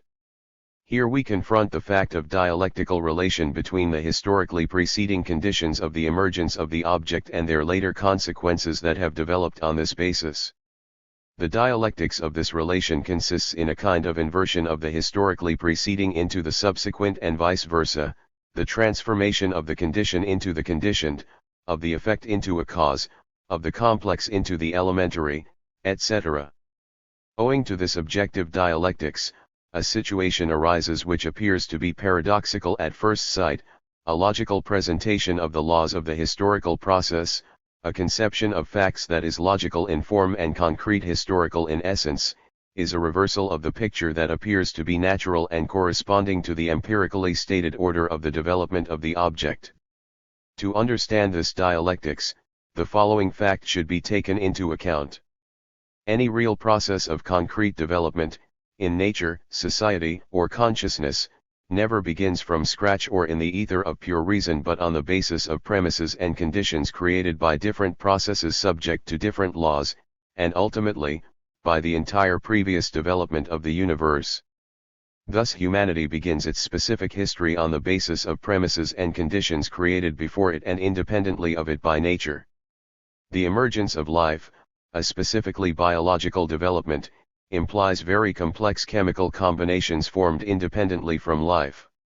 Any qualitatively new form of development emerges within the context of circumstances arising independently from it and, moreover, its entire subsequent development takes place within the same context, a very complex interaction with them. That much is clear. But then we run into a difficulty, the dialectical nature of relations between lower and higher forms of development, and objective changes of their role in this relationship. The point is that a historically posterior result arising from the entire preceding development does not remain merely a passive result, merely a consequence. Each newly arisen, higher, form of interaction becomes a now universal principle dominating all historically preceding forms, transforming them into secondary external forms of its specific development, into organs of its body, as Marx put it in connection with one instance of this kind. They begin to move according to laws characteristic of the new system of interaction in which they now function. The new and higher, historically later, system of concrete interaction begins to preserve and actively reproduce by its own movement, all the really necessary conditions of its movement. It generates, as it were, out of itself everything that was originally created by the previous development and not by itself. In this case, too, development takes the spiral-like form which we analyzed in the first part of the work as a most characteristic feature of internal interaction, of concreteness in the genuine sense of the concept. The necessarily assumed condition of historical emergence of the object becomes in this case the necessarily posited consequence of its specific development.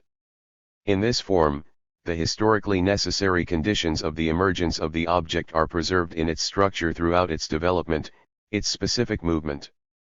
All those moments which, though present at the birth of the new form of development, were not absolutely necessary conditions of this birth, are not, in the final analysis, preserved or reproduced. These forms are not observed at the higher stages of development of the object, they disappear in the course of its historical maturing, becoming lost in the darkness of the past. For this reason, a logical consideration of the higher stage of development of an object, of an already developed system of interaction, reveals a picture in which all the really necessary conditions of its emergence and evolution are retained and all the more or less accidental, purely historical conditions of its emergence are absent. Logical analysis does not therefore have to free from the purely historical accidentals and from the historical form the presentation of those really universal and absolutely necessary conditions under which the given system of interaction could only emerge and, having emerged, could continue to exist and develop. The historical process itself does the work of this purification instead of and before the theoretician. In other words, the objective historical process itself carries out the abstraction which retains only the concrete universal moments of development freed from the historical form dependent on the concurrence of more or less accidental circumstances. Theoretical establishment of such moments results in concrete historical abstractions. That was the principle by which Marx was confidently guided in analyzing the categories of political economy. Labor power as such, as ability for work in general, one of the historical premises of the origin of capital, in the same way as land, air, and mineral deposits. As such, it remains a mere premise of the emergence of capital without being at the same time its consequence or product. On the other hand, capital actively reproduces, engenders as its product, labor power as commodity, that is, as the concrete historical form in which labor power functions in the capacity of an element of capital. The same thing occurs with commodities, money, commercial profit, rent, etc. As such, they belong to antediluvian premises of capitalist development, to its prehistoric conditions. As concrete historical forms of being of capital, reflecting in their movement its specific history, they are products of capital itself. As a result, all the really necessary conditions for the emergence of capital are observed on the surface of developed capital as its secondary forms, and they are observed in a form that is free from its historical integument. Reproducing them as its product, capital erases all vestiges of their original historical image. Simultaneously, logical analysis provides indications for historical inquiry, too. In its conclusions it guides the historian towards the search for the really necessary conditions and premises of the emergence of a certain process, providing a criterion for distinguishing between the essential and the merely striking, the necessary and the purely accidental, etc. The dialectics described here does not, of course, take place in the case of capital only. That is a universal law. The same thing may be observed, for instance, in the formation of the biological form of the movement of matter. Originally, the elementary protein body emerges independently of any biological processes, simply as a chemical product, and a very unstable product at that. Even now we do not know with sufficient precision in what way and under what concrete conditions this elementary biological formation emerged. Chemistry cannot as yet create a living protein body artificially, it cannot create conditions in which such a body would necessarily emerge. That means that chemists do not yet know what those conditions were. What is reliably known and objectively established, is the fact that within a developed biological organism these conditions, the entire necessary totality of these conditions, are actually present, they are actually realized as long as the organism lives. The conditions under which matter coming from the outside is transformed into protein, into living matter, can here be determined quite objectively and strictly. At the same time the original products of the chemism may be discovered which are capable of becoming a living body under proper conditions, taking into account that not any substance can be assimilated by the organism. Thus the study of processes taking place in the organisms living at present, can and does give a key to an understanding of the origin of life on the earth, true, in the most general outline only. We can conclude that the logical development of categories presenting the internal structure of the object in the form in which it is observed at the higher stages of its development, leads in the first approximation to a conception of the history of its origin, of the law of the formation of this structure. Logical development therefore coincides with historical development internally, in the essence of things. But this coincidence is profoundly dialectical, and it cannot be achieved without a comprehension of this dialectics. Abstract and concrete historicism. A concrete understanding of reality cannot be attained without a historical approach to it. The reverse is also true, historicism devoid of concreteness is pure fiction, pseudo-historicism. In these days, one can hardly find a scientist who would reject the idea of development in its general abstract form. But the standpoint of historicism, unless it is combined with the dialectical idea of concreteness, inevitably becomes empty verbiage. Non-concrete, that is, abstract historicism, far from being alien to the metaphysical mode of reasoning, constitutes a most characteristic feature of it. Metaphysicians always expostulate willingly and at length on the need for a historical approach to phenomena, making excursion into the history of the object, and working on historical substantiations of their theoretical constructions.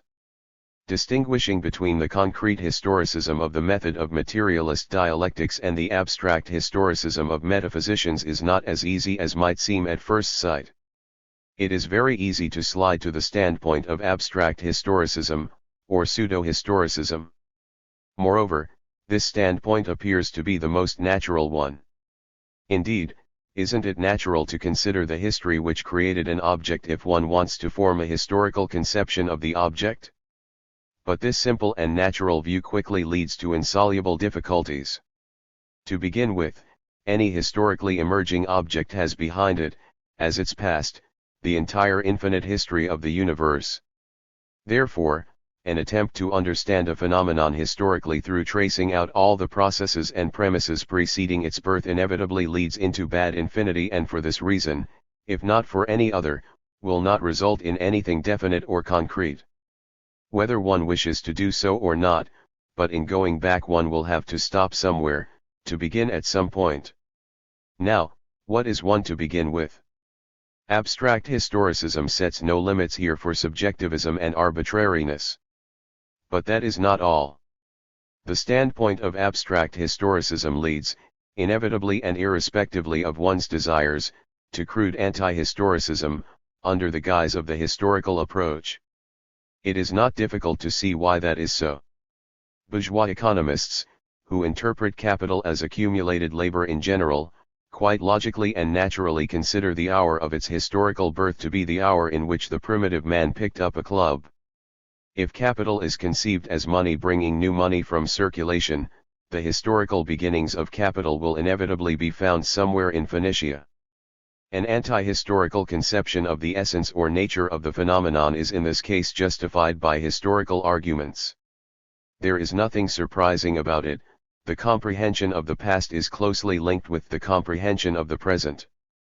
Before one considers the history of the object, one is obliged to form a clear conception of the nature of the object whose history is to be studied.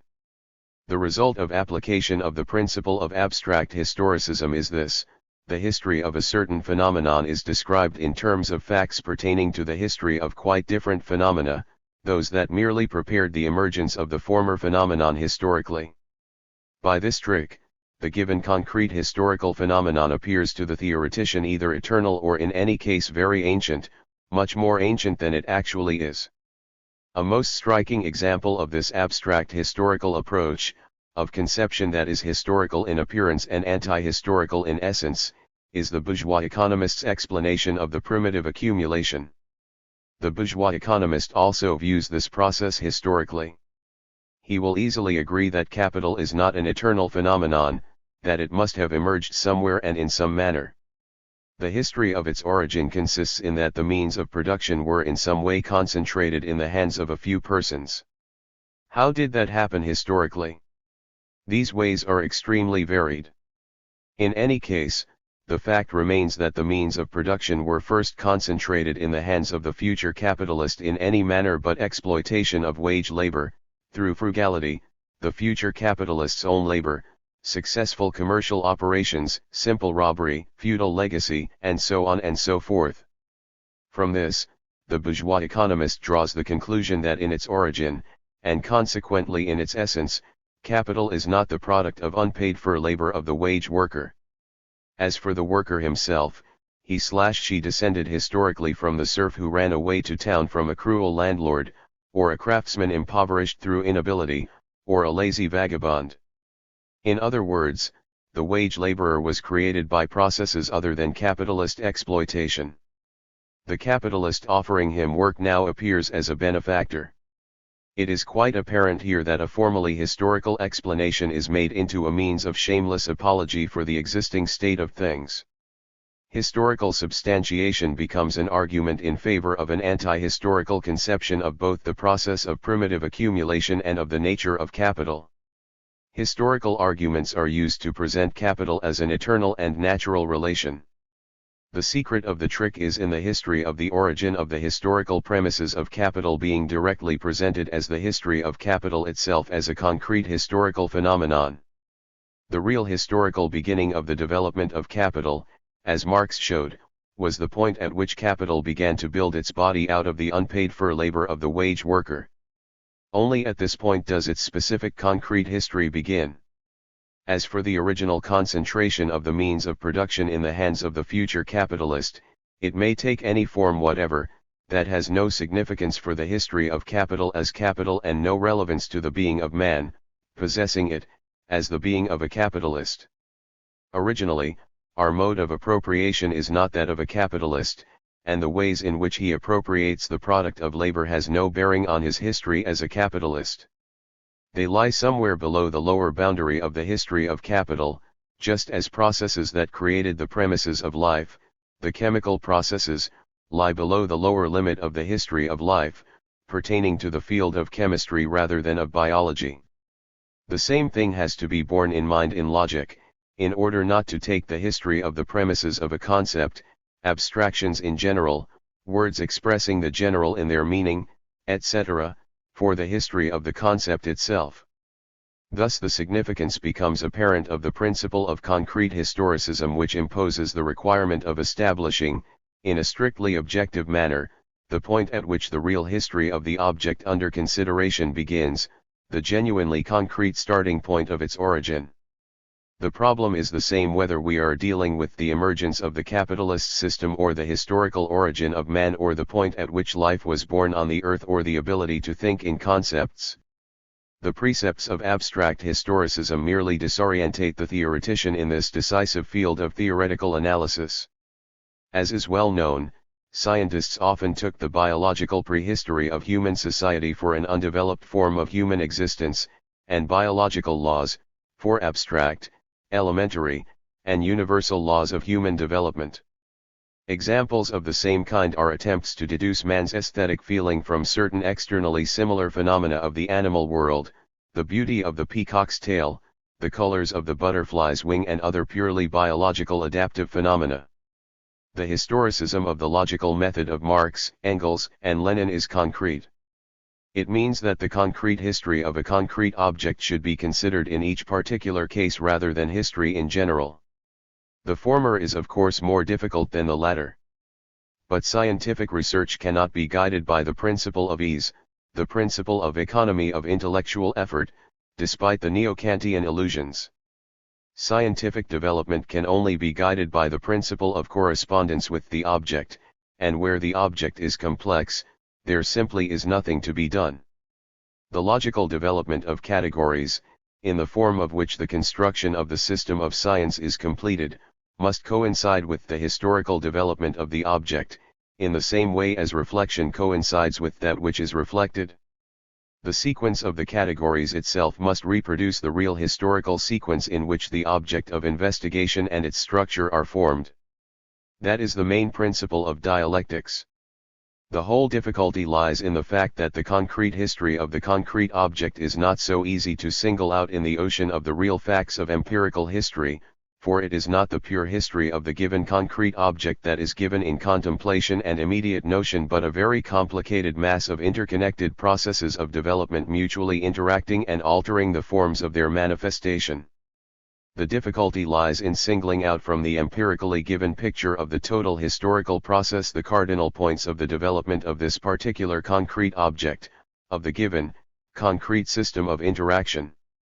Logical development coinciding with the historical process of the formation of a concrete whole should rigorously establish its historical beginning, its birth, and later trace its evolution as a sequence of necessary and law-governed moments.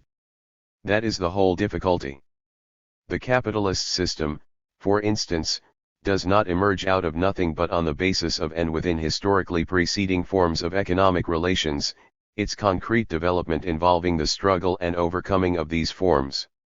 Having originally emerged as a rather inconspicuous but more viable mode of economic relations, this system gradually transforms all types of production existing at the time of its birth in accordance with its own requirements and in its own image.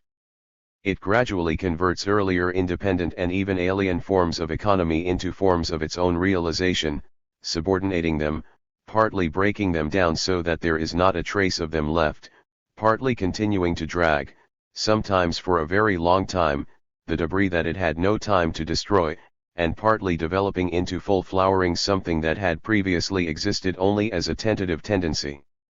As a result, the historical development of a concrete whole, conceived in its essence and expressed in logical development, does not coincide with the picture that is to be formed on the surface of events, that is open to the theoretically naked eye. The essence and the phenomena here also coincide only dialectically, only through contradiction.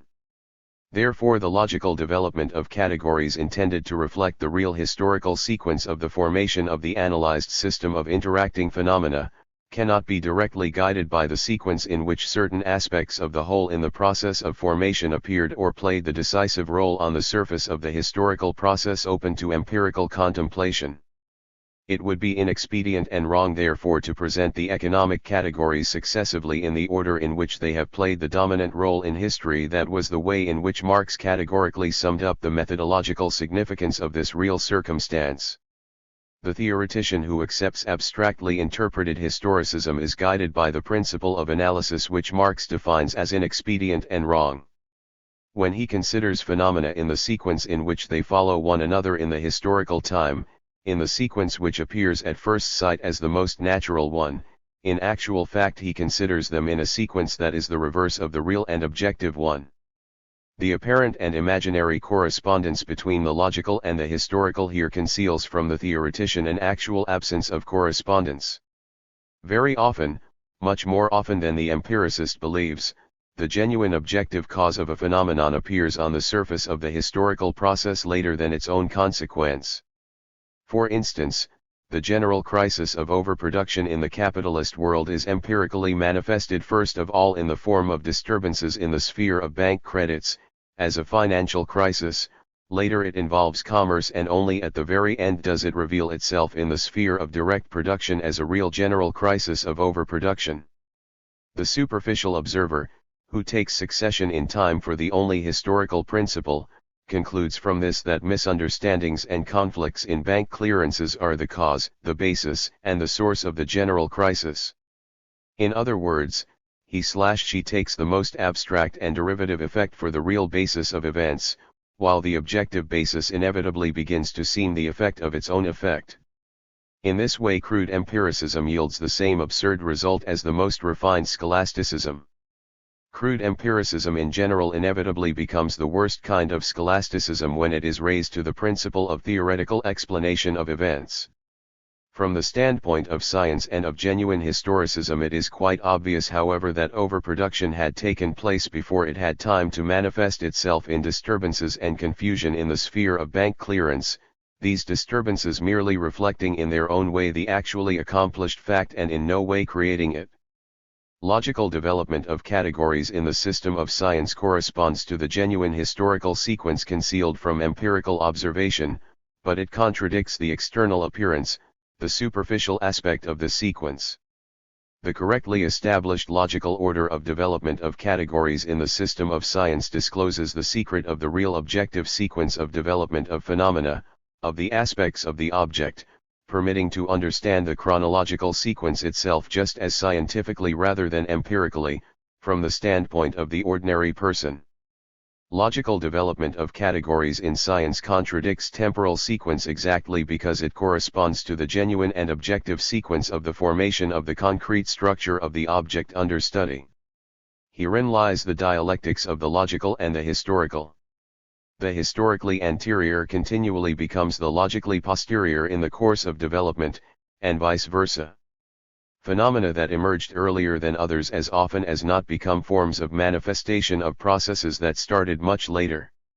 The beginning, the genuine beginning, of a new branch of development, of a novel concrete historical system of interaction, cannot be understood as a product of a smooth evolution of the historically preceding forms. What takes place here is a genuine leap, a break in the development, in which a fundamentally new concrete historical form of development begins. This new direction of development can only be understood out of itself, from its intrinsic contradictions. Each newly appearing concrete historical process has its own concrete historical beginning. In regard of economic development, Marx expressed this circumstance in these terms. There is in every social formation a particular branch of production which determines the position and importance of all the others, and the relations obtaining in this branch accordingly determine the relations of all other branches as well. It is as though light of a particular hue were cast upon everything, tinging all other colors and modifying their specific features, or as if a special ether determined the specific gravity of everything found in it. Marx, a contribution to the critique of political economy. Clearly this law is not restricted in its action to social development or social phenomena in general. Development in nature also takes this form and cannot take any other.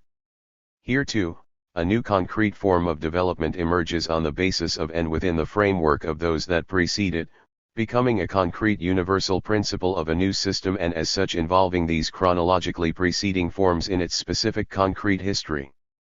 From this point on, the historical destiny of these historically preceding phenomena comes to be determined by entirely new laws. The chemical substances involved in the development of life behave in this process in quite a different manner from the way they had behaved before and independently from it. They are subject to the universal law of this higher new form, and their movement can only be understood from the laws of life, from the concrete universal laws of this higher and chronologically later form of the motion of matter. The laws of these elementary forms cannot, of course, be violated, abolished or altered. But they become here subordinate laws, abstract universal laws that can explain absolutely nothing in the movement of the concrete whole, the external manifestations of which they became. The development of organic life also results in the formation of a special kind of ether which determines the share of any being that exists in it. This specific ether, that is, the concrete universal principle of a new and higher form of movement that emerges chronologically at a later stage but becomes the dominant principle, must be understood in science before any other and first of all on its own merits, from the internally inherent concrete universal contradictions. The historically preceding elements that, owing to the dialectics of development, became a secondary, auxiliary moment of the new form of movement, a kind of material in which some new concrete historical process is realized, may indeed be understood only from the concrete universal law of the higher form in whose movement they are involved. These historically preceding elements may long pre-exist the logically prior ones, they may even constitute the condition of origin of this logically anterior, concrete universal phenomenon, later becoming its manifestation or product. Rent as a form of capitalist economy cannot be comprehended before capital is comprehended, while capital may and must be understood in its internal contradictions before rent, though rent historically emerged earlier than capital and even served as a historical condition of its origin. Quite a few landlords, having accumulated feudal rent, later began to use it as capital. The same is true of commercial profit. The historical destiny of rent and commercial profit as elements of the capitalist whole, as forms of manifestation and modifications of capital, may be compared, for graphic effect, to the destiny of a block of marble, out of which the statue of a man is sculptured. The concrete form of marble can in no way be explained from the properties of marble itself. Although it is the form of marble, in its real substance it is by no means the form of marble as a product of nature. Marble owes its form not to itself, not to its own nature, but to the process in which it is involved, the process of man's artistic development. For millions of years marble lay in the ground. It appeared long before man, not only before the sculptor's time but also before mankind as a whole. But the concrete form in which it is displayed in the hall of a museum is the product of man's development, which commenced much later than marble as such. Marble as mineral, appeared. That is an active form of some quite different process, a process that is realized in marble and through marble but naturally cannot be understood in terms of marble alone. The situation is the same with the concrete historical form of the existence of rent, interest, commercial profit, and similar forms and categories. In capitalist production, they are secondary, subordinate forms of economy, forms of manifestation of surplus value of a form that appeared much later than they themselves did. This concrete universal form should be understood in science before and quite independently from all their concrete history, as the history of forms of being of surplus value began when and where they were involved in the production and accumulation of surplus value, so that they became organs of its body and a mode of its realization. Before that point, their destinies had no internal relation whatever to the history of capitalism, to the history expressed in the sequence of categories of political economy. They had existed before that moment outside the history of capital, side by side with it but quite independently from it. But they became involved in the formation of the capitalist system, turning into concrete historical forms and elements of the given system, only in those areas where the concrete universal form of capital, which had developed independently from them, expressed its movement through them. Thus logical development does not reproduce history as a whole, but rather the concrete history of the given concrete historical whole, of the given concrete system of phenomena interacting in a specific manner.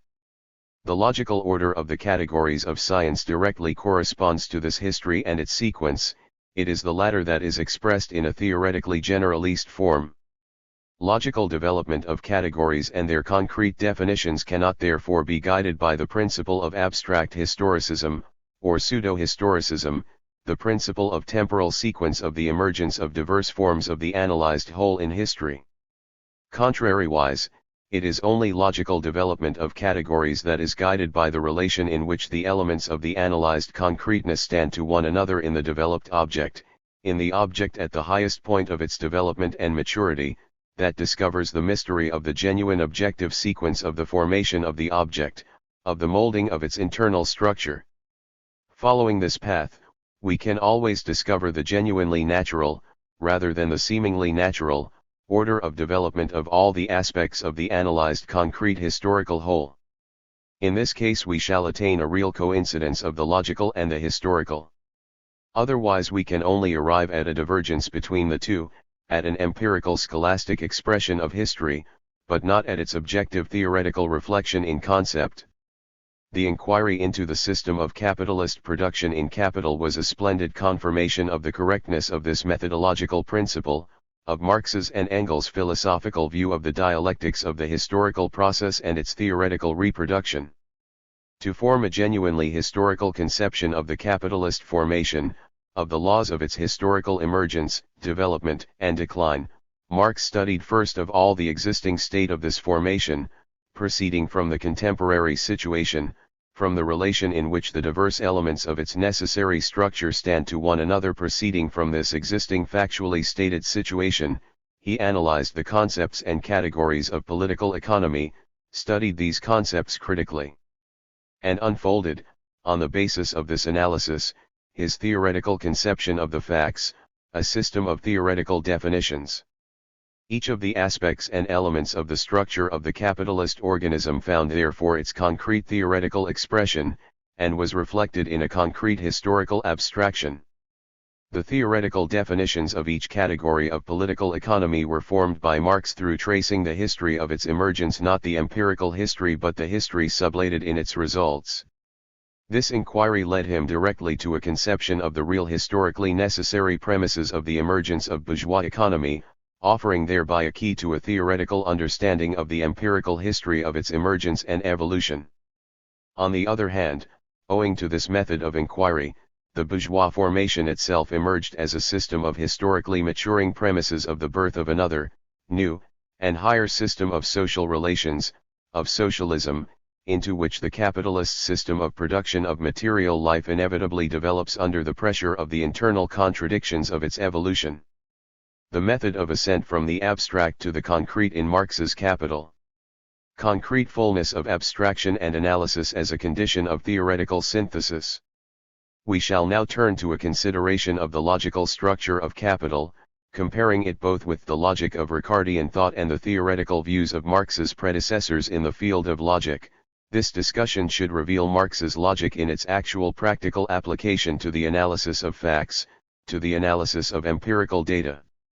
Our task is that of singling out the universal logical elements of Marx's treatment of economic materials, the logical forms that are applicable, due to their universality, to any other theoretical discipline. Capital, as is well known, begins with a most thorough and detailed analysis of the category of value, i.e., of the real form of economic relations that is the universal and elementary form of the being of capital.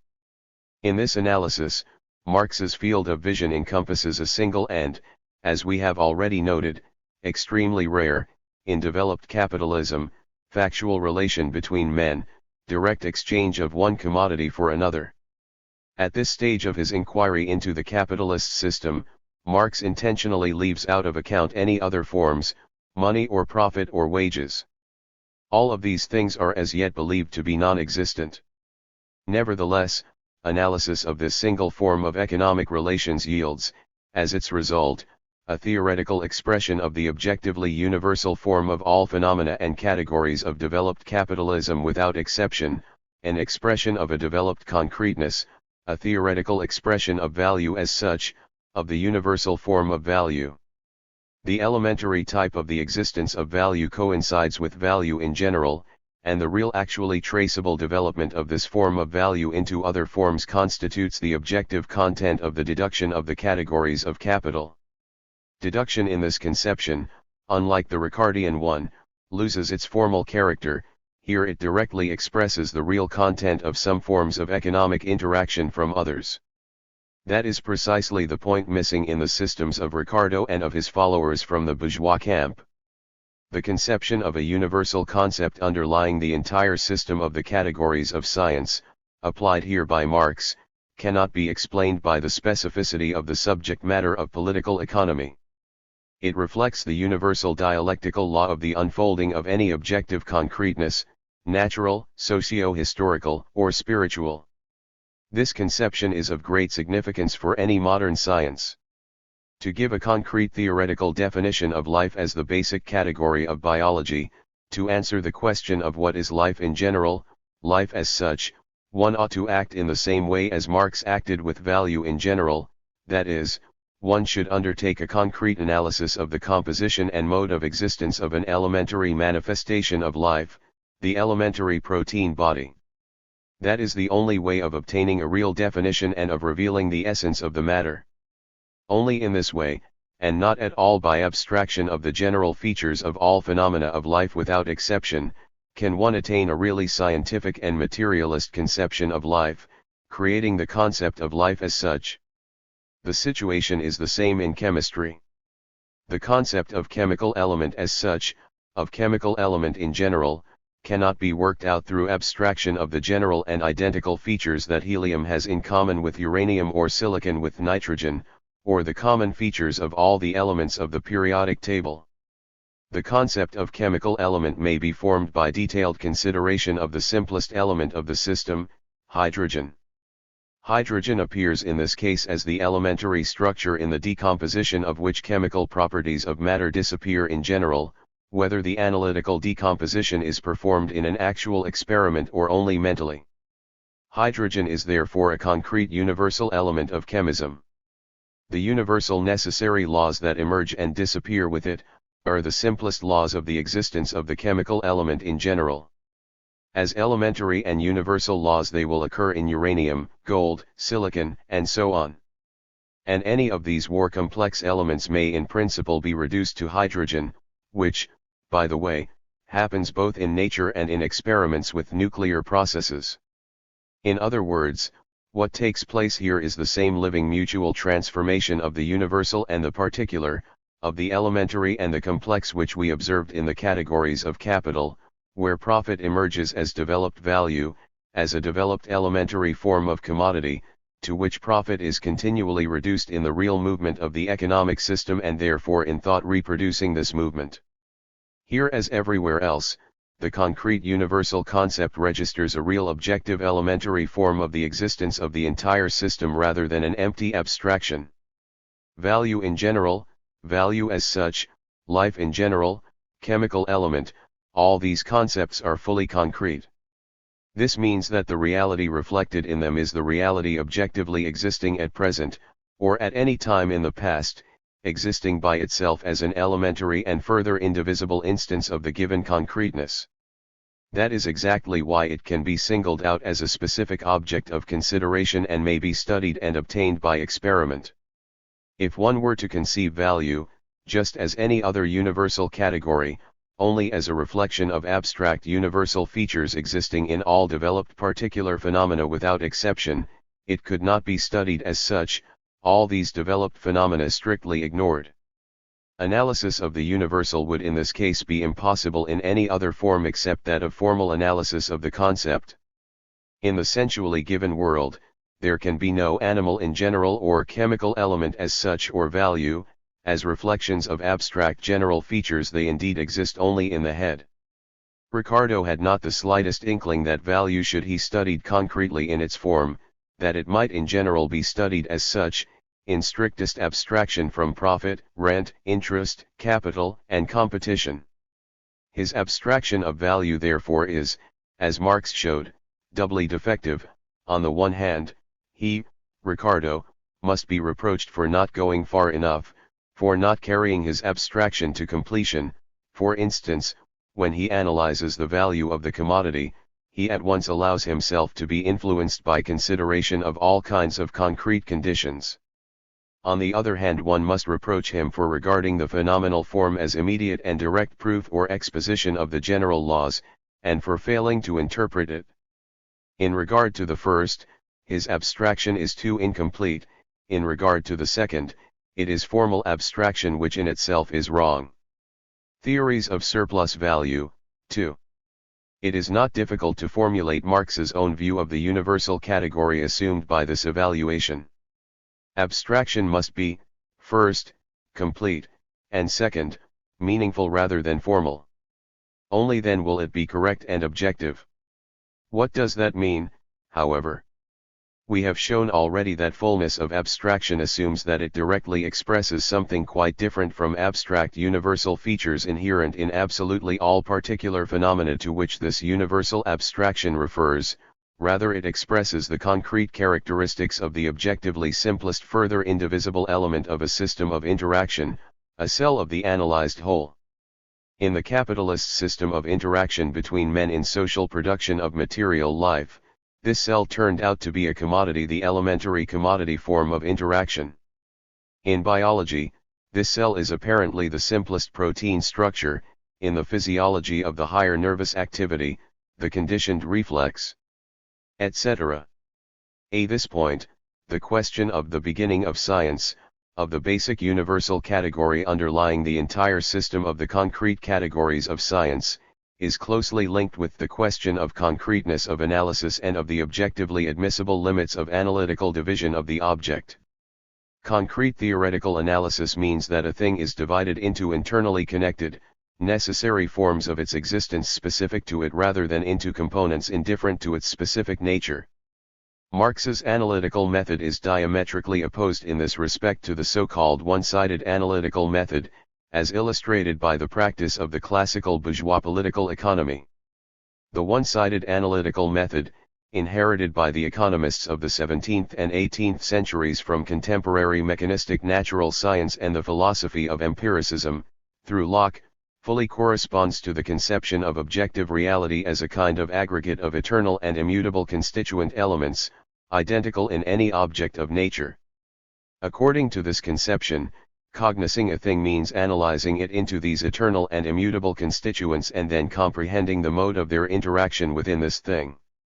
Labor, need, profit in the theory of Smith and Ricardo are in this respect just as striking an example of one-sided analytical abstractions, in which the entire concrete historical definiteness of the object is extinguished, as the particle of Cartesian physics, Newton's atom and similar categories of the science of that time. Both Smith and Ricardo endeavored to understand the capitalist system of interaction as a complex whole whose component parts are eternal realities identical for any stage of the development of mankind: labor, labor implements, capital, needs, surplus product, etc. This operation of analytical division of the object can always be performed both experimentally and mentally. A living rabbit may be analytically decomposed into chemical elements, into mechanical particles, etc. But, having thus obtained an aggregate of analytically singled out elements, we shall not be able to perform a reverse operation. Even after a most detailed consideration of these elements, we shall never understand why their combination before the analytical dismemberment existed as a live rabbit. In this case, analysis killed and destroyed exactly that which we intended to understand in this way, the living and concrete interaction specific for the given thing. Analysis made synthesis impossible. Bourgeois classical economics, the theory of Smith and Ricardo, ran into the same difficulty. Synthesis, a comprehension of the necessary connection between the abstractly considered constituent elements of the object, labor, capital, profit, etc., proved to be impossible exactly because analysis that singled out these categories was one-sided analysis. It broke up that very concrete historical form of connection of these categories. The difficulty of the problem of analysis and synthesis was noted already by Aristotle. He saw quite well that one-sided analysis could not by itself solve the problems of cognition. In his Metaphysics he comes to the conclusion that the task of cognition is dual. It is not enough to find out of what parts a thing consists, one must also discover why these constituent parts are interconnected in such a way that their combination constitutes the given concrete thing rather than some other one. A thing given in contemplation is not difficult to analyze into its constituent elements. The chair is black, made of wood, with 4 legs, heavy, with a round seat, etc., etc. That is an elementary example of empirical analysis and at the same time an example of empirical synthesis of abstract definitions in a judgment about a thing. It should be noted that a direct coincidence of analysis and synthesis takes place in this case, too. In the proposition "this chair is black" one can discern both. On the one hand, that is pure synthesis, a combination of 2 abstractions in a proposition. On the other hand, it is just as pure analysis, a singling out of 2 different definitions in a sensually given image. Both analysis and synthesis take place simultaneously in an utterance of an elementary proposition, judgment, concerning a thing. In this example, however, the guarantee and basis of correctness of analysis and synthesis is direct contemplation. In it, the features synthesized in the proposition appear as combined and at the same time distinct. Contemplation itself is the basis and criterion of correctness of the analytic singling out of abstractions linked in the proposition.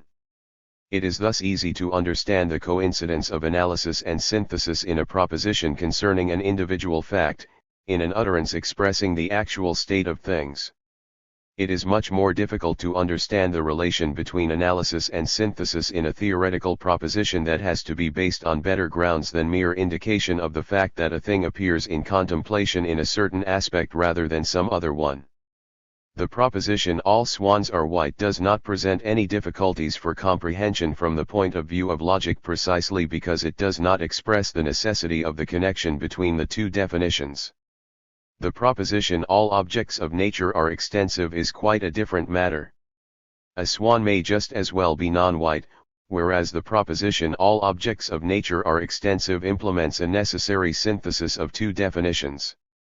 Unextended objects of nature are non-existent, and contrariwise, there can be no extension that would not be an attribute of an object of nature. In other words, a theoretical proposition is a linking of abstractions each of which expresses a definiteness without which the thing ceases to be what it is, it ceases to exist as a given thing. A swan may be painted any color other than white, it will not cease to be a swan. But extension cannot be taken away from an object of nature without destroying that object itself.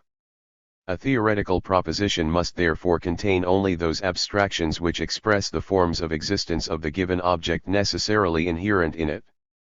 What is to guarantee that a proposition connects precisely these abstract definitions? Empirical contemplation of a thing cannot answer this question. To separate the necessary form of the being of a thing from one that may or may not exist, without impairing the existence of a thing as the given concrete thing, a swan, a body of nature, labor, etc., one should proceed from contemplation to the sensually practical experiment, to man's social practice in its entirety. It is only the practice of social mankind, that is, the totality of historically developing forms of actual interaction of social man with nature, that proves to be both the basis and the verification criterion of theoretical analysis and synthesis. How does this real problem present itself in the development of political economy? This can be easily traced by considering the category of labor and the category of value connected with it. Inasmuch as the value category forms the foundation of the entire theory and the theoretical basis of all other generalizations, the conception of labor as the substance of value determines the theoretical understanding of all other phenomena of the capitalist system? Is the proposition the substance of value is labor true? It is not. This theoretical proposition, judgment, is tantamount in its theoretical significance to the proposition man is by nature a private proprietor, an assertion that being a private proprietor is the same kind of attribute in man's nature, as extension in a body of nature. In other terms, a consideration of the empirically given situation reveals abstract characteristics of which is necessarily contained in the nature of labor and value. Marx gave a lucid explanation of the whole matter. A historically transient property of labor is here taken for a characteristic expressing its absolute inner nature. By far not all labor creates value, not any historically concrete form of labor, in the same way that it is not man as such that is an owner of private property but a historically concrete man within a definite, historically concrete form of social being. But how is one to distinguish between that which is inherent in a historically definite form of man's existence, and that which is inherent in man in general? This can only be done by a detailed analysis of the reality on which a theoretical judgment is passed from the standpoint of the entire practice of mankind. The latter is the only criterion which permits confidently to abstract or analytically reveal a definition that would express the form of being that is the object's attribute. Both at the time of Smith and Ricardo and in Marx's time, man's being as a private proprietor was an empirically universal fact. The ability of labor to create commodities and value rather than merely a product was also an empirically universal fact. The classic representatives of political economy recorded this empirically universal fact in the proposition the substance of value is labor, labor in general, without further theoretical qualifications expressing its concrete historical definiteness within which it creates commodity rather than product, value rather than use value. Insofar as the classics of political economy worked out abstract theoretical definitions with the aid of the one-sided analytical method, they were unable to understand why labor appeared now as capital, now as wages, now as rent. This logical task that was common both to the natural scientists of the 17th and 18th centuries and to Smith and Ricardo is essentially insoluble. The former attempted to understand why and in what way atoms, particles, and monads could form in different combinations now a cosmic system, now the body of an animal. The latter endeavored to comprehend why and in what way labor in general generated now capital, now rent, now wages. Neither the former nor the latter could attain a theoretical synthesis, exactly because their analysis was not concrete but rather divided the object into indifferent parts common to any objective sphere or any historical form of production. Labor in general is an absolutely necessary condition of the emergence and development of rent, capital, wages, and all the other specifically capitalist categories. But it is also a condition of their non-being, their negation and destruction. Labor in general is just as indifferent to the being of capital as to its non-being. It is a universal necessary condition of its emergence, but it is not an internally necessary condition, a condition that is at the same time a necessary sequence. The form of inner reciprocal action, inner reciprocal conditioning is absent here. Concerning this defect of one-sided analytical abstractions worked out by the classics of bourgeois science, Marx remarked, "It is just as impossible to pass directly from labor to capital as directly from different human races to a banker or from nature to a steam engine." Grundriss, S. 170. This is an echo of Feuerbach's well-known aphorism, "You cannot directly deduce even a bureaucrat from nature."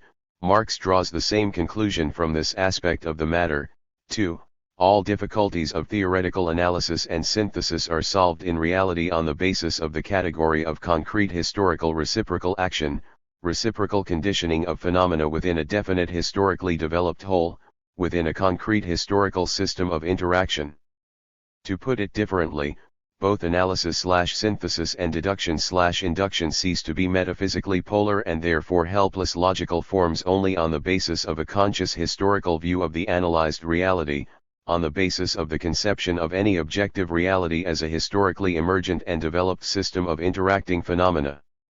This view gave Marx a clear criterion which he proceeding from the entire rationally comprehended history of the practice of mankind, confidently applied to the solution of the difficulties of theoretical analysis and synthesis and theoretical deduction and induction. The practice of mankind in its historical entirety was used by Marx as a criterion for distinguishing between empirical synthesis and theoretical synthesis, of analytical abstractions reflecting the universal empirical state of things and theoretical abstractions the interconnection of which reflects the internally necessary connection of phenomena which they express. In Smith and Ricardo, and even Hegel, purely empirical synthesis is often set up as theoretical one.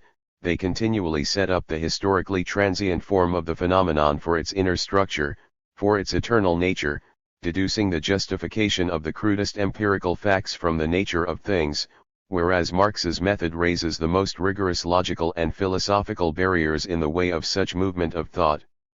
Deduction and induction, analysis and synthesis prove to be powerful logical means of processing empirical facts exactly because they are consciously used in the service of an essentially historical approach to research, being based on the dialectical materialist conception of the object as a historically emergent and developing system of phenomena interacting in a specific way. For this reason, Marx's analytical method, the method of ascent from the whole given, in contemplation to the conditions of its possibility, coincides with the method of genetic deduction of theoretical definitions, with logical tracing of the real descent of some phenomena from others, of money from the movement of the commodity market, of capital from the movement of commodity money circulation in which labor force becomes involved, etc. This essentially historical view of things and of their theoretical expression enabled Marx to formulate clearly the question of the real substance of the value properties of the labor product, of the universal substance of all the other concrete historical categories of political economy. It is not labor in general but the concrete historical form of labor that was conceived as the substance of value. In this connection, new light was thrown on theoretical analysis of the form of value. It emerged as the concrete universal category which permits to understand theoretically, to deduce, that real concrete historical necessity with which value is transformed into surplus value, into capital, wages, rent and all the other developed concrete categories. In other words, for the first time, an analysis was given of the starting point from which one can really develop the entire system of theoretical definitions of the object, the system that logically reflects the necessity of the real genesis of the capitalist formation. What did concrete analysis of the form of value consist in, that very analysis which David Ricardo failed to conduct? The answer to this question should give us the key to an understanding of the method of ascent from the abstract to the concrete. Ascent from a universal theoretical definition of the object to an understanding of the entire complexity of its historically developed structure, concreteness, assumes a concrete and comprehensive analysis of the basic universal category of the science. We have seen that insufficient concreteness of Ricardo's analysis of value determined the failure of his intention to develop the whole system of theoretical definitions, to construct the entire building of science on a single solid foundation. It did not permit him to deduce even the proximate category, money, not to mention all the other categories. Wherein lies the specific quality of Marx's analysis of value, which forms the solid foundation of theoretical synthesis of categories, enabling him to proceed in a most rigorous manner from the consideration of value to the consideration of money, capital, etc. Thus formulated, this question compels logic to face the problem of contradiction in the definitions of a thing, a problem which ultimately contains the key to everything else.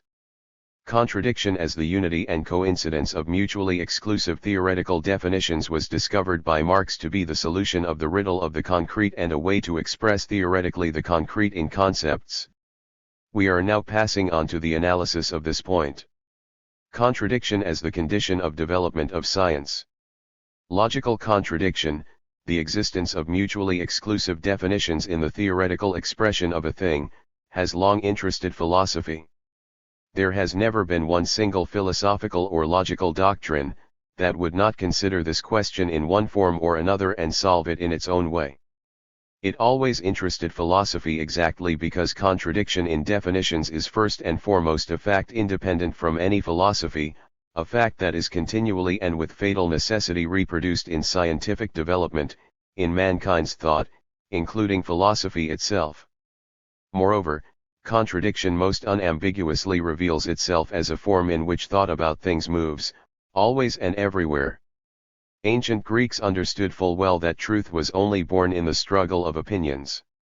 Critique of any theory was always directed at discovering contradictions in it. A new theory always asserted itself through demonstrating a method by which contradictions were solved that had been insoluble within the framework of the principles of the old theory. However, if this empirical fact is simply described as a fact, it will appear that a contradiction is something intolerable, something that thought always tries to get rid of in one way or another. At the same time, despite all attempts to get rid of it, thought reproduces it again and again. Inasmuch as philosophy and logic study this fact, not content with simply stating and describing it, the question arises of the causes and sources of its origin in thought, of its real nature. In philosophy, this question arises in the following form: is contradiction admissible or inadmissible in the genuine expression of a thing? Is it something purely subjective, created only by the subject of cognition, or does it necessarily emerge as the outcome of the nature of things expressed in thought? That is the boundary between dialectics and metaphysics. In the final analysis, dialectics and metaphysics are two fundamentally opposed methods of solving contradictions which inevitably arise in scientific development, in the development of theoretical knowledge. The difference between them, expressed in a most general form, is that metaphysics interprets contradiction as a mere subjective phantom which regrettably recurs in thought due to the imperfections of the latter, while dialectics considers it as the necessary logical form of the development of thought, of the transition, from ignorance to knowledge, from an abstract reflection of the object in thought to an ever more concrete reflection of it. Dialectics regards contradiction as a necessary form of development of knowledge, as a universal logical form. That is the only way to consider contradiction from the point of view of cognition and thought as a natural historical process controlled by laws independent from man's desires. It should be borne in mind that here and in the following we mean those contradictions in definitions which arise in the course of movement of thought that is correct from the standpoint of the logic of the object, that is, we mean dialectical contradictions in reasoning. As Lenin pointed out, in any inquiry there must be no logical contradictions in the narrow sense of the word, that is verbal, forced, or subjective contradictions. Rules barring these contradictions must be worked out by formal logic. The development of knowledge and science compels philosophy to recur to the problem of logical contradiction again and again. The question of contradiction, of its real significance, its source, and the cause of its emergence in thought arises in those areas where science approaches the stage of systematic expression of its subject matter in concepts, where reasoning has to construct a system of theoretical definitions. In cases of unsystematic recounting of phenomena, there is no question of contradiction. An elementary attempt to systematize knowledge immediately leads to the problem of contradiction. We have already noted the points at which the development of the labor theory of value necessarily ran into this problem. In Ricardo, despite his wishes, a system of theoretical contradictions arises exactly because he attempts to develop all categories out of one principle, that of determining value by the quantity of labor time.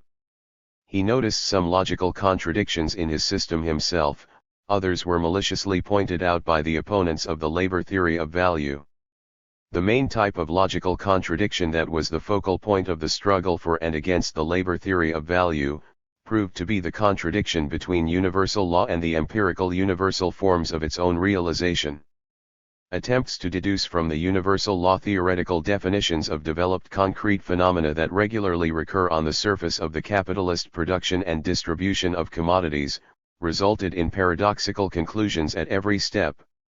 A phenomenon, say, profit, is, on the one hand, included in the sphere of action of the law of value, its necessary theoretical definitions are deduced from the law of value, but, on the other hand, its specific distinctive feature proves to be contained in a definition which directly contradicts the formula of the universal law. This fatal contradiction manifested itself all the more clearly, the more efforts were made to get rid of it.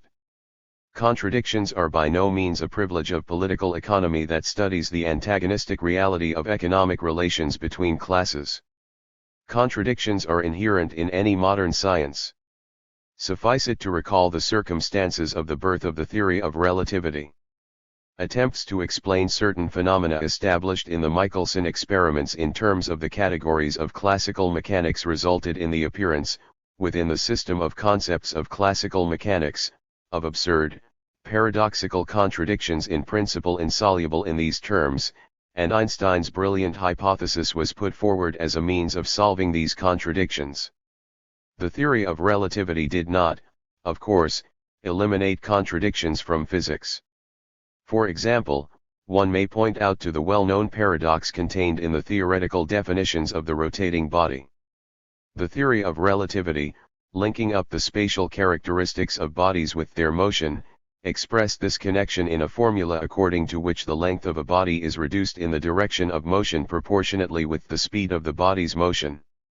This expression of the universal law of the motion of a body through space became a firmly established theoretical attainment of the mathematical arsenal of modern physics. However, an attempt to apply it to a theoretical elaboration or assimilation of such an actual physical phenomenon as rotation of a hard disk round its axis results in a paradox. The circumference of a rotating disk diminishes with an increase of the speed of rotation, while the length of the radius, according to the same formula, remains unchanged.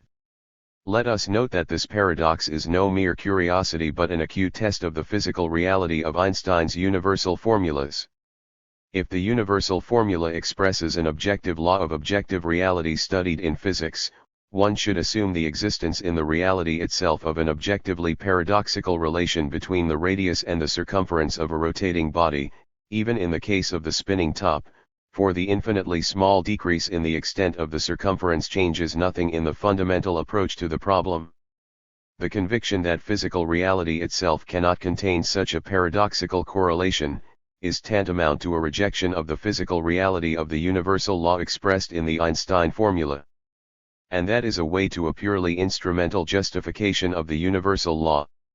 If law serves theory and practice, that is all to the good, and one should not bother about the vacuous problem whether it has anything to correspond to it in the things in themselves or not. One can cite quite a number of other examples showing that objective reality always reveals itself to theoretical thought as contradictory reality. The history of science from Zeno of Elea down to Albert Einstein, independently from any philosophy, shows this circumstance to be an incontestable empirically stated fact. Let us go back to the reality of capitalist economy and its theoretical expression in political economy. This is a good example because it is extremely typical. It shows graphically the cul-de-sacs in which metaphysical thought inevitably lands itself in trying to solve the prime task of science, that of unfolding a systematic expression of the object in concepts, in a system of theoretical definitions of the object, a system developed from one general theoretical principle. That is the first reason. And the second and probably most important reason is that in Marx's Capital we find a rational way out of the difficulties and contradictions, a dialectical materialist solution of the antinomies which destroyed the labor theory of value in its classical Ricardian form. The contradictions of the labor theory of value and their dialectical resolution in Marx. Let us recall that the logical theoretical contradictions of Ricardo's system are the result of his effort to express all phenomena through the category of value, to understand them from one principle only. Where this effort is not made, no contradictions arise. The formula of vulgar science, capital, interest, land, rent, labor, wages, does not contradict either itself or the obvious empirical facts. However, precisely because of that it does not contain a single grain of theoretical comprehension of things. There are no contradictions here for the simple reason that this formula does not establish any interconnection at all between capital and interest, between labor and wages, between land and rent, also because vulgar science does not even attempt to deduce definitions of all these categories from a single principle. They are not shown the necessary distinctions necessarily arising within a certain common substance, they are not understood as modifications of this substance. It is not surprising that there is no inner contradiction here but merely an external contradiction between different internally non-contradictory things. And that is a situation with which a metaphysician will be easily reconciled. They do not contradict each other simply because they do not stand in any internally necessary relation at all. That is why the formula of vulgar science has approximately the same theoretical value as the favorite maxims of the proverbial school teacher from a short story by Chekhov: horses eat oats and the Volga flows into the Caspian. Unlike vulgar economists, Ricardo tried to develop the entire system of theoretical definitions from the principles of the labor theory of value. And that is exactly why the whole reality, as he describes it, appears as a system of conflicts, antagonisms, antinomical mutually exclusive tendencies, diametrically opposed forces whose opposition creates the whole which he considers. Logical contradictions which economists and philosophers from the bourgeois camp regarded as an indication of weakness, of lack of development of Ricardo's theory, actually expressed quite the reverse, the strength and objectiveness of his method of theoretical expression of things. What Ricardo aimed at, first and foremost, was correspondence of theoretical propositions and conclusions to the actual state of things, and only in the second place, their correspondence to the metaphysical postulate that an object cannot contradict itself and neither can its separate theoretical definitions contradict one another. He expressed the actual state of things in a bold, and even, as Marx put it, cynical manner, and the actually contradictory state of things was reflected in his system as contradictions in definitions. When his pupils and followers made it their principal concern not so much theoretical expression of facts as formal coordination of already available definitions, subject to the principle forbidding contradictions in definitions as the supreme principle, from flat point on the disintegration of the labor theory of value set in. In his analysis of the views of James Mill, Marx states, what he tries to achieve is formal, logical consistency. The disintegration of the Ricardian school therefore, begins with him. Theories of surplus value 3. In itself, the desire for justifying Ricardo's theory in terms of the canons of formal logical sequence does not of course spring from a Platonic love for formal logic. This preoccupation is stimulated by a different motive, a desire to present the capitalist system of commodity production as an everlasting form of production eternally equal to itself, rather than as a historically emergent system that can therefore turn into another, higher system. If a certain phenomenon, expressed and conceived in terms of the universal law of value, suddenly enters into a relation of theoretical, logical, contradiction with the formula of the universal law, determination of value by the quantity of labor time, to a bourgeois theoretician this appears as evidence of its deviation from the eternal and immutable foundations of economic being. All effort is directed at proving that the phenomenon directly corresponds to the universal law, which in itself is conceived as existing without contradiction, as an eternal and immutable form of economy. More acutely than anything else, bourgeois economists feel the contradiction between Ricardo's universal law of value and profit. An attempt to express the phenomena of profit in terms of the category of value, to apply the labor theory of value to profit, reveals, already in Ricardo, contradictions in the definition. Inasmuch as profit is the holy of holies of the religion of private property, economists direct their theoretical efforts at coordinating the definitions of profit with the universal law of value. There are two ways of directly coordinating theoretical definitions of value with the theoretical definitions of profit as a specific form, as a specific modification, kind, of value. The first way is to change the expression of profit in such a manner that it might be included without contradiction in the sphere of application of the category of value, of its universal definitions. The second way is to change the expression of value, to qualify it in such a way that definitions of profit might be included in it without contradiction. Both of these ways led to the disintegration of the Ricardian school. Vulgar political economy preferred the second way, that of qualifying definitions of value, for the motto of empiricism has always been, bring the universal formula of a law in agreement with the empirically unquestionable state of things, with that which is identical in the facts, in this case, with the empirical form of the existence of profit. This philosophical position appears at first glance to be the most obvious and sensible. Its realization, however, is impossible unless the universal theoretical propositions of the labor theory of value, the very concept of value, are sacrificed. Let us consider in detail why and in what way this necessarily comes about. The paradoxical relation between the theoretical definitions of value and profit is a stumbling block for Ricardo himself. His law of value says that live labor, man's labor, is the only source of value, while the time spent on the production of an article constitutes the only objective measure of value.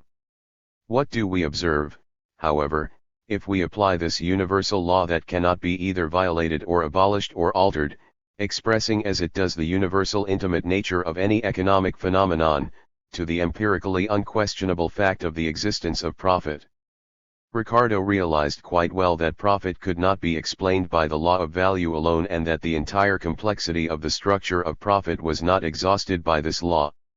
Ricardo took the law of the average rate of profit, the general rate of profit, as the second decisive factor whose interaction with the law of value could explain profit. The general rate of profit is a purely empirical and therefore unquestionable fact. Its essence is this: the magnitude of profit depends exclusively on the aggregate magnitude of capital and in no way depends on the proportion in which it is divided into fixed and circulating capital, constant and variable capital, etc. Ricardo applies this empirically universal law to the explanation of the mechanism of profit production, treating it as a factor which modifies and complicates the action of the law of value. Ricardo did not inquire into the nature of this factor, its origin, its inner relation to the universal law. He assumed its existence absolutely uncritically, as an empirically unquestionable fact. Any more or less close analysis will reveal at once that the law of the average rate of profit directly contradicts the universal law of value, the determination of value in terms of labor time, the two laws being mutually exclusive. Instead of postulating this general rate of profit, Ricardo should rather have examined in how far its existence is in fact consistent with the determination of value by labor time, and he would have found that instead of being consistent with it, prima facie, it contradicts it. Theories of surplus value 2. The contradiction here is as follows: the law of the average rate of profit establishes the dependence of the magnitude of profit solely on the magnitude of capital as a whole. It stipulates that the magnitude of profit is absolutely independent from the share of capital spent on wages and transformed into the live labor of the wage worker. But the universal law of value states directly that new value can only be the product of live labor. It can by no means be the product of dead labor, for dead labor, that is, labor earlier materialized in the form of machines, buildings, raw materials, etc., does not create any new value, merely passively transferring its own value, bit by bit, onto the product. Ricardo saw the difficulty himself. However, entirely in the spirit of metaphysical thinking, he expressed and interpreted it as an exception from the rule rather than a contradiction in the definitions of the law. Of course, that does not alter the situation, and Malthus points out quite correctly in this connection that, as industry develops, the rule becomes an exception and an exception the rule. Thus a problem arises that is completely insoluble in metaphysical thought. From the point of view of the metaphysically thinking theoretician, a universal law can only be justified as an empirically universal rule to which all phenomena without exception are subject. In the given case it turns out, however, that something directly opposing the universal law of value, a negation of the law of value, becomes a universal empirical rule. Ibid. A theoretically established universal law and an empirical universal rule, the empirically universal element in the facts, come here into an antinomy, an insoluble contradiction. If one continues the attempts to bring into agreement the universal law with the immediately general features abstracted from facts, a problem arises that is much more difficult to solve than that of squaring the circle. It is simply an attempt to present that which does not exist as in fact existing. Theories of surplus value 3. The problem of correlation of the universal and the particular, of a universal law and an empirically obvious form of its own manifestation, of the general in the facts, of theoretical and empirical abstraction, became one of the stumbling blocks in the history of political economy that proved insurmountable to bourgeois theory. Facts are a stubborn thing. Here, too, the fact remains, a universal law, the law of value, stands in the relation of mutually exclusive contradiction to the empirically universal form of its own manifestation, with the law of the average rate of profit. It is impossible to bring them into agreement exactly because such an agreement does not exist in the economic reality itself. A metaphysically thinking theoretician facing this fact as a surprise or paradox, will inevitably interpret it as a result of mistakes earlier made in reasoning, in the theoretical expression of facts. For a solution of this paradox, he naturally resorts to purely formal analysis of theory, to specification of concepts and correction of expressions.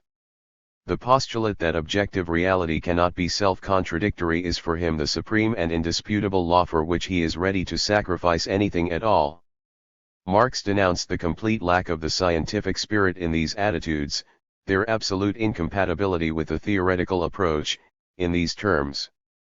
Here the contradiction between the general law and further developments in the concrete circumstances is to be resolved not by the discovery of the connecting links but by directly subordinating and immediately adapting the concrete to the abstract. This moreover is to be brought about by a verbal fiction, by changing the correct names of things. These are indeed verbal disputes, they are verbal, however, because real contradictions which are not resolved in a real way, are to be solved by phrases. Evald. The law forbidding contradictions in definition triumphs, but theory perishes, degenerating into verbal disputes, into a system of semantic tricks. Indicating contradictions in the theoretical definitions of the object does not in itself constitute a privilege of conscious dialectics. Dialectics is not merely a desire for piling up contradictions, antinomies, and paradoxes in theoretical definitions of things. Metaphysical thought is much better at this task, true, contrary to its intentions. Contrariwise, dialectical thought emerges only at that point where metaphysical thought is hopelessly lost in a maze of contradictions with itself, in the contradictions of some of its conclusions with others. The desire to get rid of contradictions in definitions through specifying terms and expressions is a metaphysical mode of solving contradictions in theory. As such, it results in disintegration of theory rather than in its development. Since life compels a development of theory all the same, in the end it always turns out that an attempt to construct a theory without contradictions leads to the piling up of new contradictions that are still more absurd and insoluble than those that were apparently got rid of. To repeat, the task of theory does not consist in merely proving that the objective reality always arises before theoretical thought as a living contradiction demanding a solution, as a system of contradictions. In the 20th century, this fact does not have to be proved, and new examples add nothing. Even the most inveterate and confirmed metaphysician cannot fail to see this obvious fact. However, the metaphysician of our times, starting out from his efforts at justifying this fact as resulting from intrinsic defects of man's cognitive ability, from poor development of concepts, definitions, the relative and vague character of terms, expressions, etc. Now, the metaphysician will be reconciled with the existence of contradiction, as with an inevitable subjective evil, not more. Just as in Kant's times, he is still not prepared to admit that this fact expresses inner contradictions of things in themselves, of the objective reality itself. That is why agnosticism and subjectivism of the relativist type resort to metaphysics in these days. Dialectics proceeds from a diametrically opposite view. Its solution of the problem is based first of all on the assumption that the objective world itself, the objective reality, is a living system unfolding through emergence and resolutions of its internal contradictions. The dialectical method, dialectical logic demand that, far from fearing contradictions in the theoretical definition of the object, one must search for these contradictions in a goal-directed manner and record them precisely, to find their rational resolution, of course, not to pile up mountains of antinomies and paradoxes in theoretical definitions of things. The only way of attaining a rational resolution of contradictions in theoretical definition is through tracing the mode in which they are resolved in the movement of the objective reality, the movement and development of the world of things in themselves. Let us go back to political economy, to see how Marx resolves all those antinomies which were recorded by the Ricardian school despite its conscious philosophical intention. In the first place, Marx gives up any attempts to bring directly into agreement the universal law, the law of value, with the empirical forms of its own manifestation on the surface of events, that is, with the abstract general expression of facts, with the immediately general features that may be inductively established in the facts.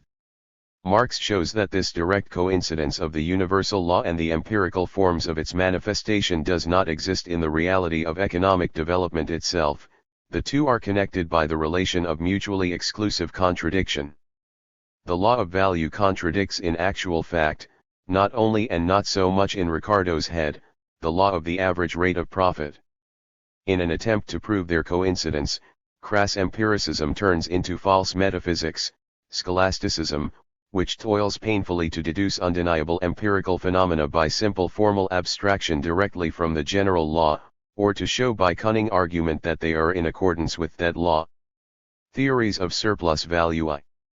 Finally, realizing the impossibility of doing so, the empiricist will in this case draw the conclusion that the formulation of the universal law is incorrect and will correct it.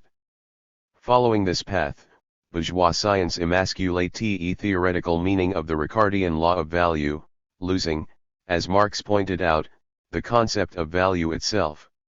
This loss of the value concept occurred in the following way: to bring the law of value into agreement with that of the average rate of profit and other irrefutable phenomena of economic reality contradicting it, McCulloch changed the concept of labor as the substance of value. Here is his definition of labor. Labor may properly be defined to be any sort of action or operation, whether performed by man, the lower animals, machinery, or natural agents, that tends to bring about any desirable result. Evald. By means of this definition, McCulloch gets rid of the Ricardian contradictions. Marx has this to say about the argument, and yet some persons have had the temerity to say that the miserable Mac has taken Ricardo to extremes, he who abandons the very concept of labor itself. Evald. This abandonment of the concept is inevitable given the desire to construct a system of theoretical definitions without contradictions between a universal law and the empirical form of its own manifestation. Marx's mode of action is different in principle. In his system, the theoretical definitions do not eliminate the contradictions which horrify the metaphysician who does not know any other logic but the formal one. If one should take a theoretical proposition from the first volume of Capital and confront it with a theoretical proposition from the third volume, it will appear that the two are in logical contradiction with each other. In the first volume it is shown, for instance, that surplus value is exclusively the product of that part of capital which is expended on wages, which became the live labor of a wage worker, that is, the product of the variable part of capital and only of that part. But a proposition from the third volume reads as follows: however that may be, the outcome is that surplus value springs simultaneously from all portions of the invested capital. Capital volume 3. The contradiction established by the Ricardian school has not thus disappeared here, but is on the contrary shown to be the necessary contradiction of the very essence of production of surplus value. That was precisely why the bourgeois economists, after the publication of the third volume of Capital, triumphantly stated that Marx had not been able to resolve the antinomies of the labor theory of value, that he had not made true the promises given in the first volume, and that the entire Capital was nothing but a speculative dialectical trickery. The logical philosophical basis of these reproaches was again the metaphysical conception that a universal law was proved by facts only when it could be brought into agreement without contradictions directly with the general empirical form of the phenomenon, with the general features in facts open to direct contemplation. That is exactly what we do not find in Capital, and the vulgar economist raises a shout that the propositions of the third volume refute those of the first, insofar as they are in relations of mutually exclusive contradiction with them.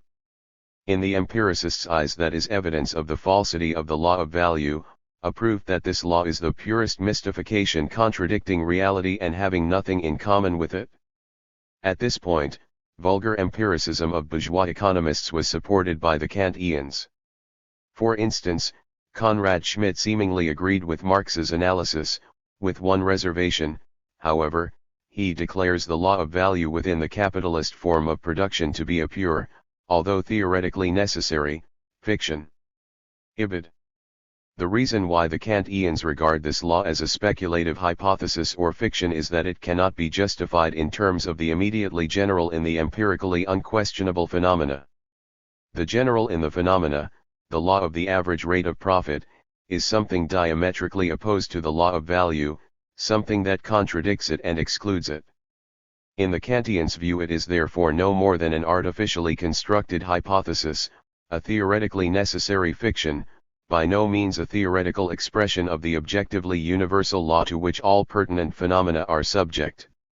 The concrete thus contradicts the abstract in Marx's Capital, and this contradiction does not disappear because of the fact that a whole chain of mediating links is established between the two, but rather is proved as the necessary contradiction of economic reality itself, not as the consequence of the theoretical drawbacks of the Ricardian conception of the law of value.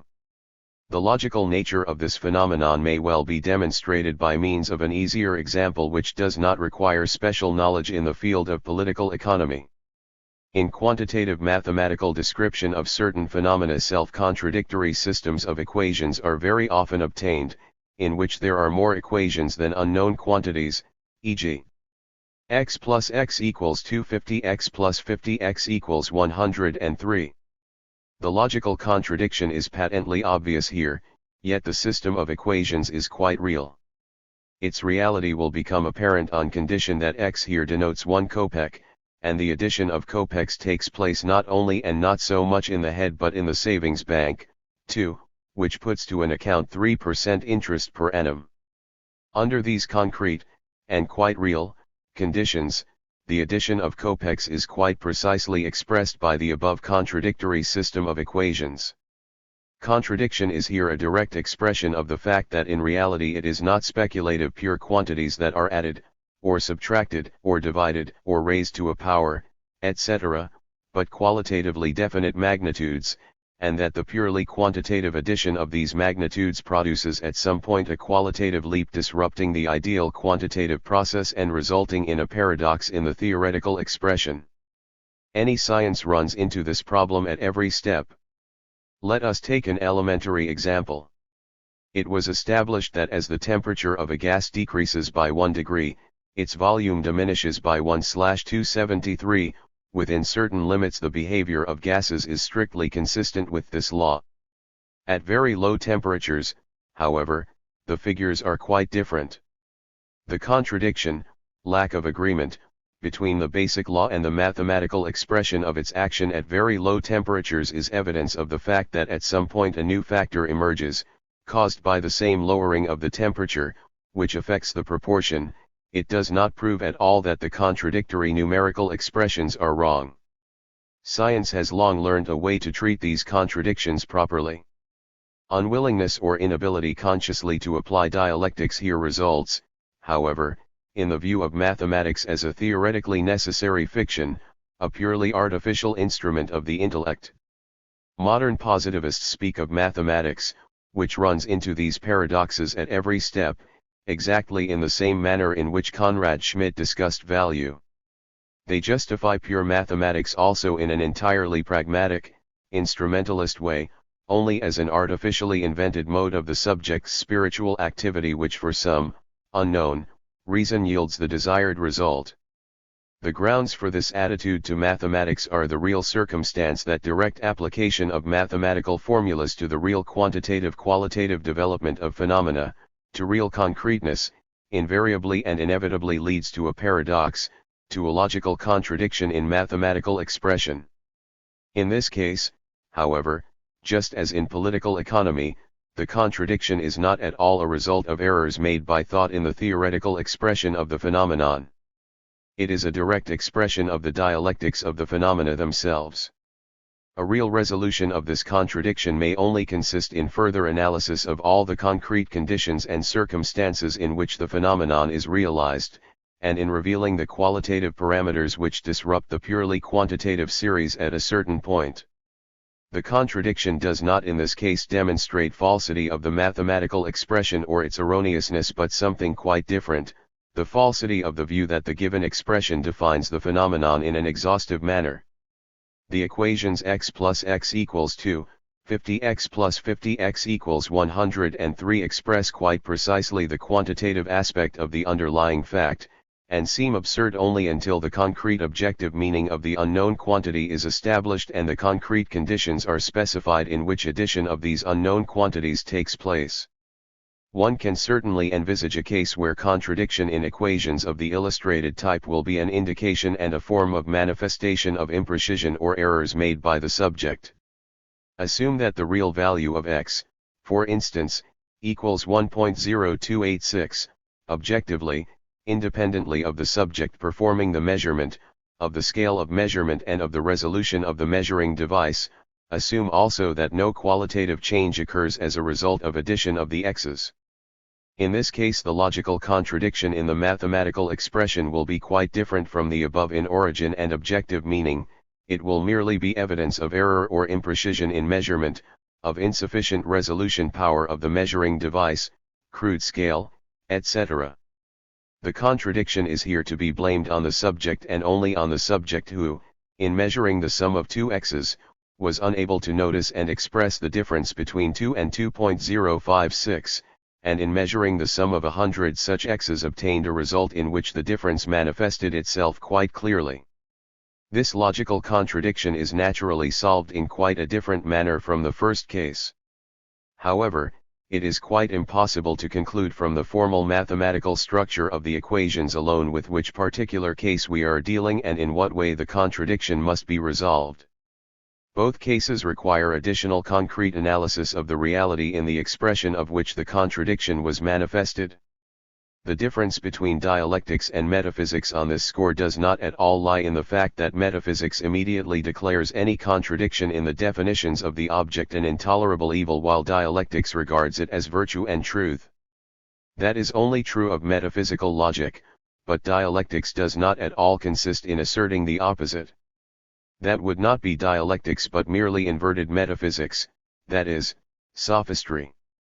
Dialectics does not at all negate the fact that purely subjective contradictions may and very often do figure in cognition, contradictions that have to be got rid of as soon as possible. However, it is quite impossible to conclude from the external, formal mathematical or verbal syntactical, form of an equation or proposition with what contradiction we are dealing in each particular case. Since metaphysical logic in any case regards contradiction in definitions as a purely subjective evil, as a result of errors and inaccuracies made earlier by thought, contradictions in the way of movement of thought become insurmountable difficulties for it.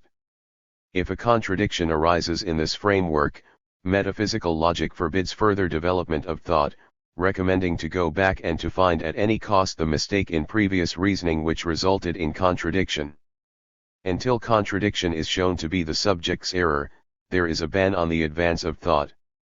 Dialectics does not at all negate a certain usefulness of checking and double-checking the previous course of reasoning, neither does it negate that in some cases the checks may reveal the contradiction to be a result of error or inaccuracy.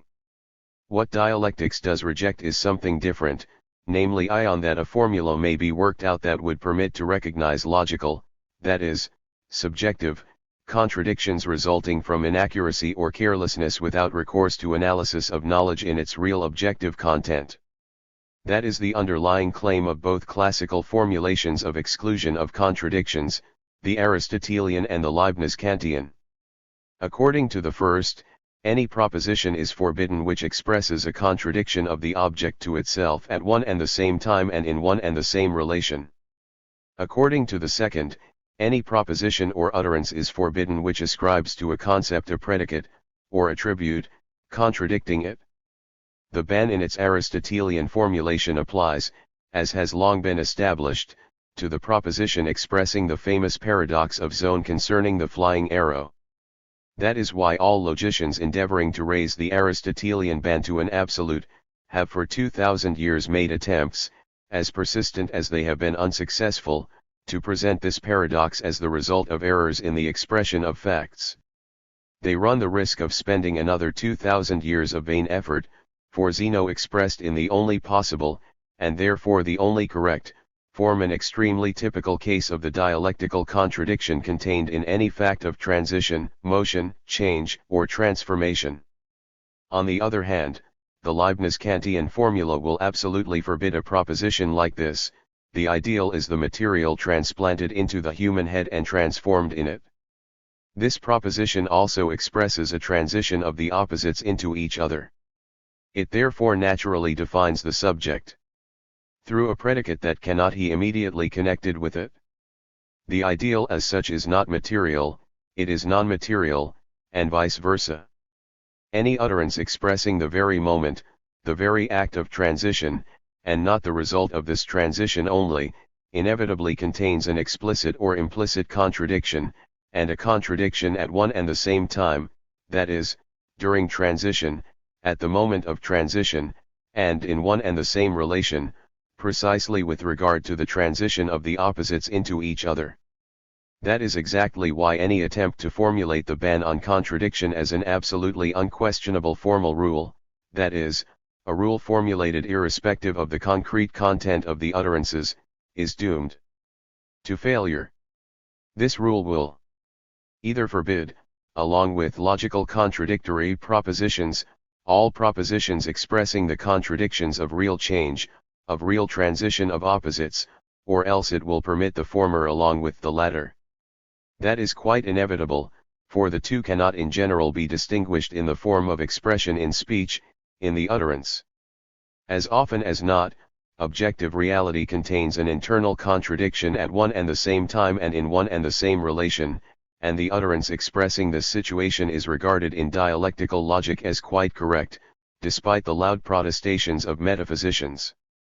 Thus, if a contradiction in definitions of a thing necessarily emerged as a result of the movement of thought by the logic of facts characterizing the movement, change of development of the thing, the transition of its different elements into each other, that is not a logical contradiction, though it might have all the formal indications of such, but a quite correct expression of an objective dialectical contradiction. Contradiction is not in this case an insurmountable barrier in the way of the movement of the investigating thought but, on the contrary, a springboard for a decisive leap forward in a concrete investigation, in further processing of empirical data into concepts. But this leap, characteristic of the dialectical development of concepts, only becomes possible because contradiction appears in reasoning always as a real problem, the solution of which is attained through further concrete analysis of concrete facts, through finding those real mediating links through which the contradiction is resolved in reality. The really serious problems in science have always been solved in this way. For instance, the philosophy of dialectical materialism, for the first time in history, was able to formulate and solve the problem of consciousness exactly because it approached this problem with a dialectical conception of contradiction. The old metaphysical materialism ran at this point into an obvious contradiction. On the one hand, the proposition advocated by any kind of materialism asserts that matter, objective reality, is primary, whereas consciousness is a reflection of this reality, that is, it is secondary. But, if one takes abstractly a single isolated fact of man's goal-directed activity, the relation between consciousness and objectiveness is the reverse. The architect first builds a house in his consciousness and then brings objective reality, with the worker's hands, in agreement with the ideal plan he has worked out. If one were to express this situation in philosophical categories, it would apparently contradict the general proposition of materialism, be in logical contradiction to it. What is primary here is consciousness, the ideal plan of activity, while the sensual objective implementation of this plan is something secondary or derivative. Materialists of the pre-Marxian epoch in philosophy could not, as we know, cope with this contradiction. As far as theoretical consciousness was concerned, they advocated the point of view of reflection, the proposition that being is primary and consciousness secondary. But, as soon as the debate switched to man's goal-directed activity, metaphysical materialism was unable to make head or tail of the situation. It is not accidental that all materialists before Marx were pure idealists in the conception of the history of society. Here they accepted the diametrically opposed principle of explanation in no way connected with the principle of reflection. In the theories of the French Enlighteners, two unreconciled antimonic principles of explanation of human cognition and activity coexisted peacefully. Marx and Engels showed that metaphysical materialism continually lapsed into this contradiction because it failed to see the real mediating link between objective reality and consciousness. It failed to grasp the role of practice. By discovering this mediating link between thing and consciousness, dialectical materialism solved the problem concretely, explaining the subject's very activity from a single universal principle and thereby fully implementing the principle of materialism in the conception of history. The contradiction was in this way removed, concretely resolved, and explained as necessarily appearing. This contradiction is eliminated in metaphysical materialism through abstract reduction of definitions of consciousness to definitions of matter. This solution, however, leaves the real problem untouched. The facts that were not included directly and abstractly into the sphere of application of the proposition on the primacy of matter, facts of man's conscious activity, were not, of course, thereby eliminated from reality. They were merely eliminated from the consciousness of the materialist. As a result, materialism could not put an end to idealism even within its own theory. For this reason, metaphysical materialism did not liquidate the real grounds on which, again and again, idealist conceptions of the relationship between matter and spirit emerged. Only the dialectical materialism of Marx, Engels, and Lenin proved capable of solving this contradiction, retaining the basic promise of any materialism but implementing this premise concretely in the understanding of the birth of consciousness from the practical sensual activity changing things. In this way, contradiction was shown to be a necessary expression of a real fact in its origin, rather than eliminated or declared to be false and invented. Idealism was thereby dislodged from its most solid shelter, speculation on facts concerning the subject's activity in practice and cognition. Such is in general the way for solving theoretical contradictions in dialectics. They are not rejected or eliminated but concretely resolved in a new and more profound conception of these facts, in tracing out the entire chain of mediating links which connects the mutually exclusive abstract propositions. The metaphysician always tries to choose one of the two abstract theses, leaving it as abstract as it was before the choice, that is the meaning of the either, or formula. Dialectics imposes the requirement of reasoning according to the both, and formula, yet it does not at all orientate thought at eclectic reconciliation of two mutually exclusive propositions, as metaphysicians often impute in the heat of the debate. It orientates thought at a more concrete study of the facts in the expression of which the contradiction arose. That is where dialectics seeks a solution of the contradiction, in a concrete study of facts, in tracing out the entire chain of mediating links between the actually contradictory aspects of reality. In the process, each of the previously abstract propositions is transformed into a moment in a concrete understanding of facts and is explained as a one-sided expression of the real contradictory concreteness of the object, and moreover a concreteness in its development. In development, there is always a point where new reality appears which, though evolving on the basis of previous forms, nevertheless rejects these forms and possesses characteristics contradicting the characteristics of the less developed reality. Contradiction as a principle of development of theory. Let us further analyze the fundamental difference between deduction of categories in capital and formal logical deduction, that is, the concrete essence of the method of ascent from the abstract to the concrete. We have established that the Ricardian concept of value, that is, a universal category of the system of a science, is an abstraction, an incomplete and formal one, and therefore also incorrect. Ricardo regarded value as a concept expressing the abstract general features inherent in each of the developed categories, each of the concrete phenomena to which it applies, and he therefore does not study value specially, in the strictest abstraction from all the other categories. Thus the theoretical definitions of the basic universal category and the methods of its definition contain already, as in an embryo, the whole difference between the deduction of categories by the metaphysician Ricardo and the method of ascent from the abstract to the concrete used by the dialectician Marx. Quite consciously, Marx constructs the theoretical definitions of value by a most thoroughgoing concrete analysis of simple commodity exchange, leaving aside, as irrelevant, a host of phenomena that developed on this basis and the categories that express these phenomena. That is, on the one hand, really complete abstraction, and on the other, really meaningful rather than formal, generic, abstraction. Only this conception, assuming a concrete historical approach to things, makes possible special analysis of the form of value, special inquiry into the concrete content of the universal category, analysis of value as a concrete sensually given reality, as an elementary economic concreteness, and not as a concept. Value is not analyzed as a mental abstraction of the general but rather as a fully specific economic reality actually unfolding before the observer and therefore capable of being specially studied, as reality possessing its own concrete historical content, the theoretical description of which is identical with elaboration of definitions of the concept of value. Marx shows that the real content of the form of value is not, as Ricardo believed, simply abstract quantitative identity of portions of labor but rather dialectical contradictory identity of the opposites of relative and equivalent forms of expression of the value of each commodity entering the relation of exchange. The point where Marx's dialectics opposes Ricardo's metaphysical mode of reasoning is the fact that Marx revealed the inner contradiction of the simple commodity form.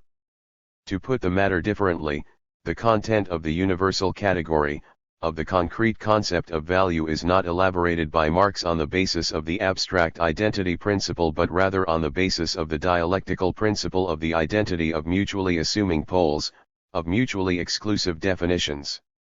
That means that the content of the value category is revealed through establishing the inner contradictions of the elementary form of value realized as exchange of a commodity for another commodity. Marx presents commodity as a living contradiction of the reality denoted by that term, as a living unresolved antagonism within that reality. A commodity contains a contradiction within itself, in its immanent economic definitions. Let us note that the inner dichotomy into mutually exclusive and at the same time mutually presupposing moments is characteristic, as Marx shows, of each of the two commodities participating in an act of exchange. Each of them comprises in itself the economic form of value as its immanent economic definiteness. In an exchange, in the act of substitution of one commodity for another, this inner economic definiteness of each of the commodities is merely manifested or expressed and in no way created. That is the central point, the understanding of which determines not only the problem of value but also the logical problem of the concrete concept as a unity of mutually exclusive and at the same time mutually presupposing definitions. The phenomenon of actual exchange presents the following picture: one commodity is replaced in the hands of the commodity owner by another, and this replacement is reciprocal.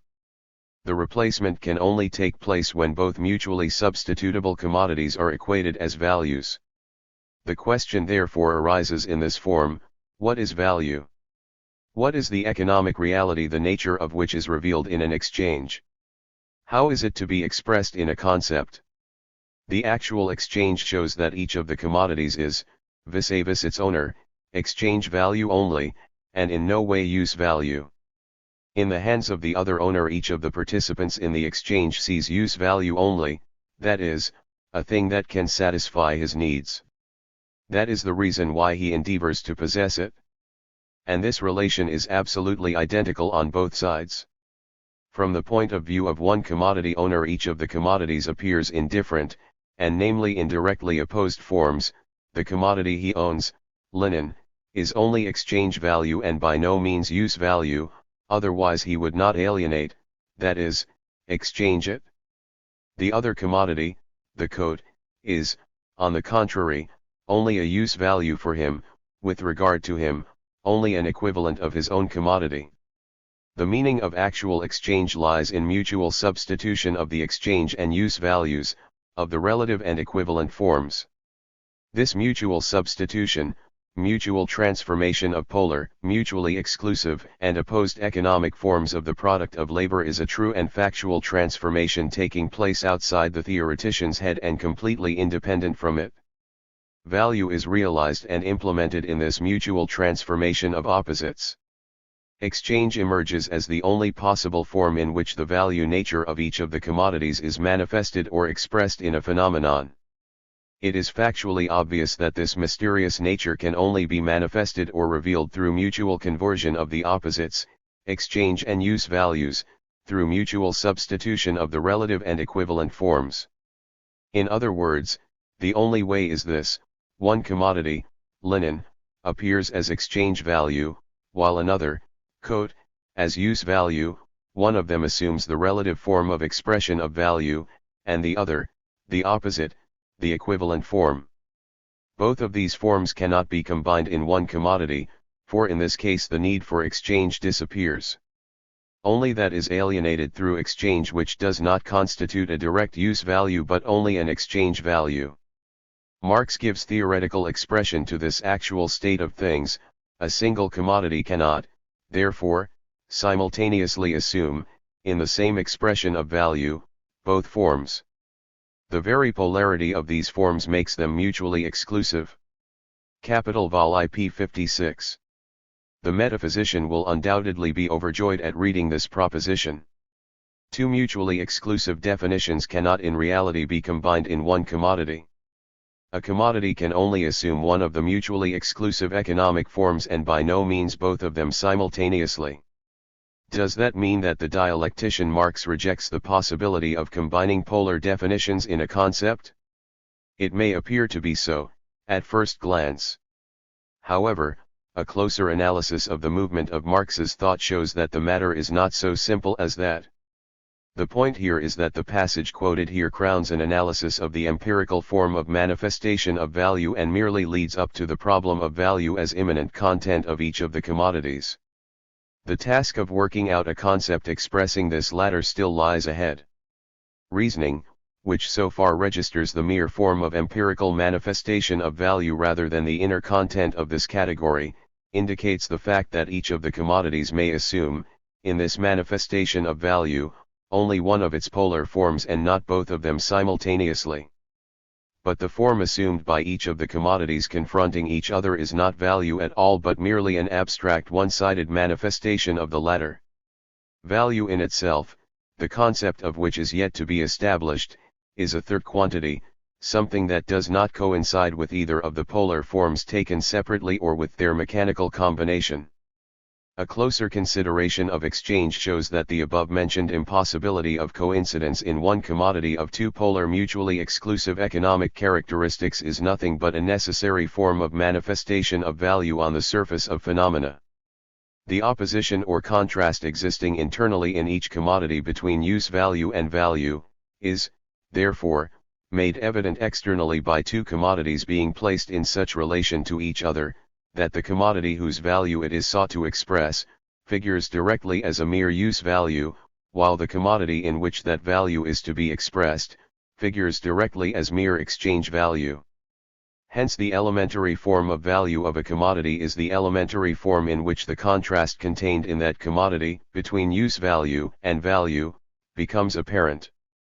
Vol. IP 67. The matter looks quite different, however, when we are not dealing with the external form of manifestation of value but with value as such, as an objective economic reality concealed in each of the commodities confronting each other in an exchange and constituting the hidden, inner nature of each of them.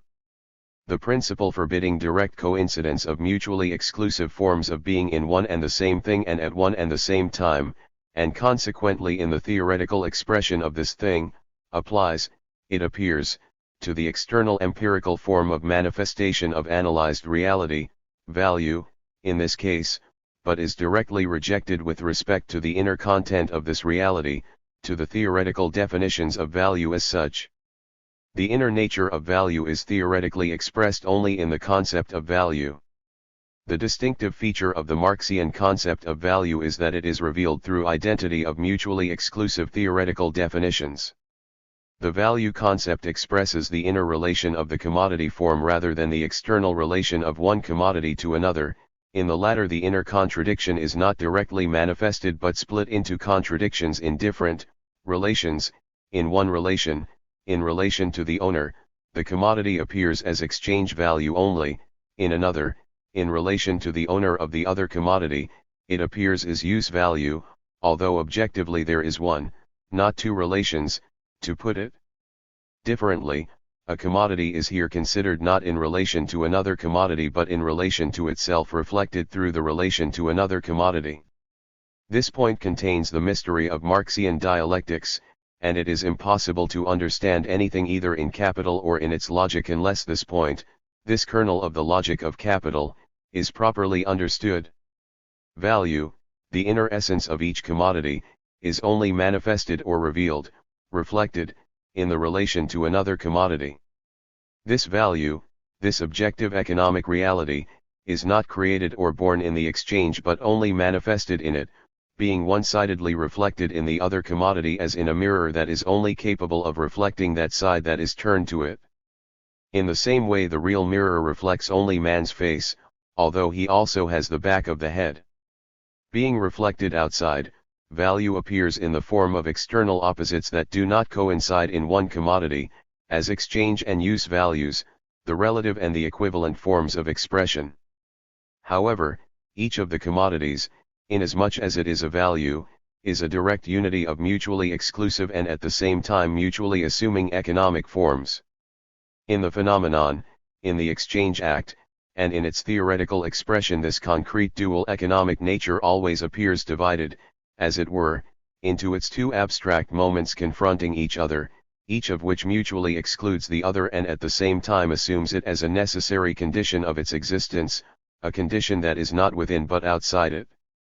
In the concept of value, these opposites, abstractly confronting each other in the phenomenon, are united again, though not in a mechanical way but exactly in the way they are united in the economic reality of the commodity itself, as living mutually exclusive and at the same time mutually assuming economic forms of the existence of each commodity, of its immanent content, value.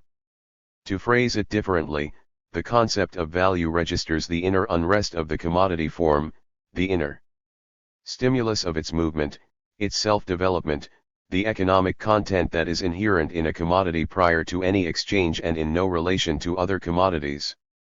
Proceeding from the established concept of value as a living dialectically contradictory coincidence of opposites within each separate commodity, Marx confidently and clearly reveals the evolution from the elementary commodity form to the money form, the process of generating money by the movement of the elementary commodity market. What is the crux of the matter here? Where does Marx see the necessity for the transition from the simple, direct, exchange of one commodity for another without money to exchange mediated by money? The need for such a transition is deduced directly from the impossibility to resolve the contradiction of the elementary form of value while remaining within the framework of this elementary form. The point is that each of the commodities entering an exchange relation is a living antinomy. Commodity A can only be in one form of value and not simultaneously in two. But if the exchange is performed in reality, that means that each of the two commodities assumes in the other the very form which the latter cannot take because it already has the opposite form. After all, the other commodity owner did not bring his commodity to the market for someone to measure by it the value of his commodity. He himself must, and wants to, measure the value of his own commodity by the other commodity, that is, he must regard the opposing commodity as an equivalent. But it cannot be an equivalent because it already has the relative form. This relation is absolutely identical on both sides. The owner of linen regards the commodity, the coat, only as an equivalent, and his own commodity only as a relative form. But the coat owner reasons in precisely the opposite way. For him linen is an equivalent, and the coat only an exchange value, only the relative form. And if the exchange does take place, that means, to express the fact of the exchange theoretically, that both commodities mutually measure their value and just as mutually serve as the material in which value is measured. In other words, both coat and linen posit each other as that very form of expression of value which they cannot assume for precisely the reason that they have already assumed the other form. Linen measures its value in the coat, that is, makes it an equivalent, while the coat measures its value in linen, that is, makes it an equivalent, too. However, as both linen and coat have already assumed the relative form of value, as both measure their value in the other, they cannot assume the role of the equivalent. But, if the exchange actually did take place, that means that both commodities mutually measured their value in each other, they mutually recognized each other to be equivalent values, despite the fact that both of them had been before that in the relative form, which excludes the possibility of assuming the opposite, the equivalent form. Thus real exchange is a real, actually occurring coincidence of two polar and mutually exclusive forms of expression of value in each of the commodities. But this cannot be, the metaphysician will say. It appears that Marx contradicts himself. Now he says that a commodity cannot assume both polar forms of value, and then again Lie says that in actual exchange it is compelled to be in both at the same time. Marx answers that this may and actually does take place. That is a theoretical expression of the fact that direct commodity exchange cannot serve as a form of the social exchange of matter that would proceed smoothly, without friction, obstacles, conflicts or contradictions. That is nothing but the theoretical expression of the real impossibility against which the movement itself of the commodity market runs, impossibility of precise establishment of the proportions in which the socially necessary work is spent in diverse branches of the socially divided labor connected only through the commodity market, that is, the impossibility of precise expression of value. Direct exchange of commodity for commodity cannot express the socially necessary measure of the expenditure of labor in various spheres of the social production. The antinomy of value in the framework of the elementary commodity form therefore remains unresolved and unresolvable. Here commodity both must and cannot assume both mutually exclusive economic forms. Otherwise exchange according to value is impossible. But it cannot be simultaneously in two forms. That is a hopeless antinomy that cannot be resolved in the framework of the elementary form of value. Marx's dialectical genius showed itself in the fact that Lie grasped this antinomy and expressed it as such. But, inasmuch as exchange according to value still has to take place somehow, the antinomy of value has to be somehow resolved in a relative way. The solution is found by the movement itself of the simple commodity market, generating money, the money form of expression of value. Money in Marx's analysis emerges as the natural form in which the movement of the market itself finds a means for the solution of the contradiction of the elementary form of value, of direct exchange of one commodity for another commodity. This is a point where the fundamental difference is most graphically demonstrated between dialectic materialist mode of solving contradictions and all those methods that are known to metaphysical thought. What is the metaphysician's procedure when a contradiction arises in the definition of a theoretical expression of a certain reality? He always endeavors to solve it by making concepts more precise, by setting stricter limits upon terms, etc. He will always attempt to construe it as an external rather than an internal contradiction, as a contradiction in different relations, with which metaphysics is well reconciled. In other words, all he does is change the expression of the reality in which the contradiction has arisen. Marx acts quite differently in a case like this. He proceeds from the assumption that in the framework of the elementary form of value the established antinomy in definitions is not resolved and cannot objectively be resolved. One therefore need not search for its solution in the consideration of the elementary form of value. This antinomy is insoluble in direct exchange of commodity for commodity either objectively, that is, by the movement of the commodity market itself, or subjectively, that is, in theory. Its solution must not therefore be looked for in further reflection on the elementary form of value, 1. Tit in tracing out the objective spontaneous necessity with which commodity market itself finds, creates, or works out the real means of its relative resolution. The dialectical materialist method of resolution of contradictions in theoretical definitions thus consists in tracing the process by which the movement of reality itself resolves them in a new form of expression. Expressed objectively, the goal lies in tracing, through analysis of new empirical materials, the emergence of reality in which an earlier established contradiction finds its relative resolution in a new objective form of its realization. That is Marx's procedure in the analysis of money. Money is the natural means by which use value begins to transform itself into exchange value, and vice versa. Before money appeared, each of the commodities coming together in an exchange had to perform simultaneously, within and the same individual relation, both of the mutually exclusive metamorphoses, from use value into exchange value, and at the same moment, within the same act, to perform the reverse transfiguration. Now it all looks different. Now the dual transformation is not realized as direct coincidence of the two mutually exclusive forms, but as a mediated act through transformation into money, the universal equivalent. The transformation of use value into value no longer directly coincides with the opposite transformation of value into use value. Exchange of commodity for another commodity breaks up into two different and opposite acts of transformation no longer coinciding in one point of space and time. Commodity is transformed into money, not another commodity. A use value becomes an exchange value, no more, and somewhere at another point of the market, possibly at a different time, money becomes a commodity, value becomes use value, is replaced by it.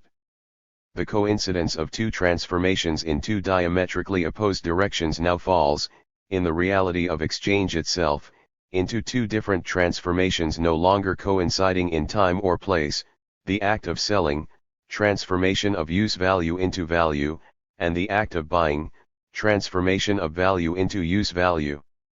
Money fully monopolizes the economic form of equivalent, becoming a pure embodiment of value as such, while all the other commodities assume the form of relative value. They confront money as use values only. The antinomy in the theoretical expression of commodity exchange was apparently resolved, the contradiction, as direct coincidence of two polar mutually exclusive opposites of economic form, now merged split, as it were, between two different things, between commodity and money. In actual fact, with the emergence of the money form of value, the contradiction of value did not disappear or evaporate at all, it merely assumed a new form of expression. It continues to be, though only implicitly, an inner contradiction permeating both money and commodity and, consequently, their theoretical definitions. Indeed, a commodity confronting money has apparently become a use value only, and money, a pure expression of exchange value. But, on the other hand, each commodity appears only as exchange value in relation to money. It is sold for money precisely for the reason that it is no use value for its owner. And money plays the role of an equivalent precisely because it confronts any commodity as the universal image of use value. The entire import of the equivalent form lies in that it expresses the exchange value of another commodity as use value. The originally established antinomy of the elementary commodity exchange has thus been retained both in money and in commodities. It still constitutes the elementary essence of the one and of the other, although on the surface of events this inner contradiction of both money and commodity forms proved to be extinguished. We saw, says Marx, that the exchange of commodities implies contradictory and mutually exclusive conditions. The differentiation of commodities into commodities and money does not sweep away these inconsistencies, but develops a modus vivendi, a form in which they can exist side by side. This is generally the way in which real contradictions are reconciled. For instance, it is a contradiction to depict one body as constantly falling towards another, and as, at the same time, constantly flying away from it.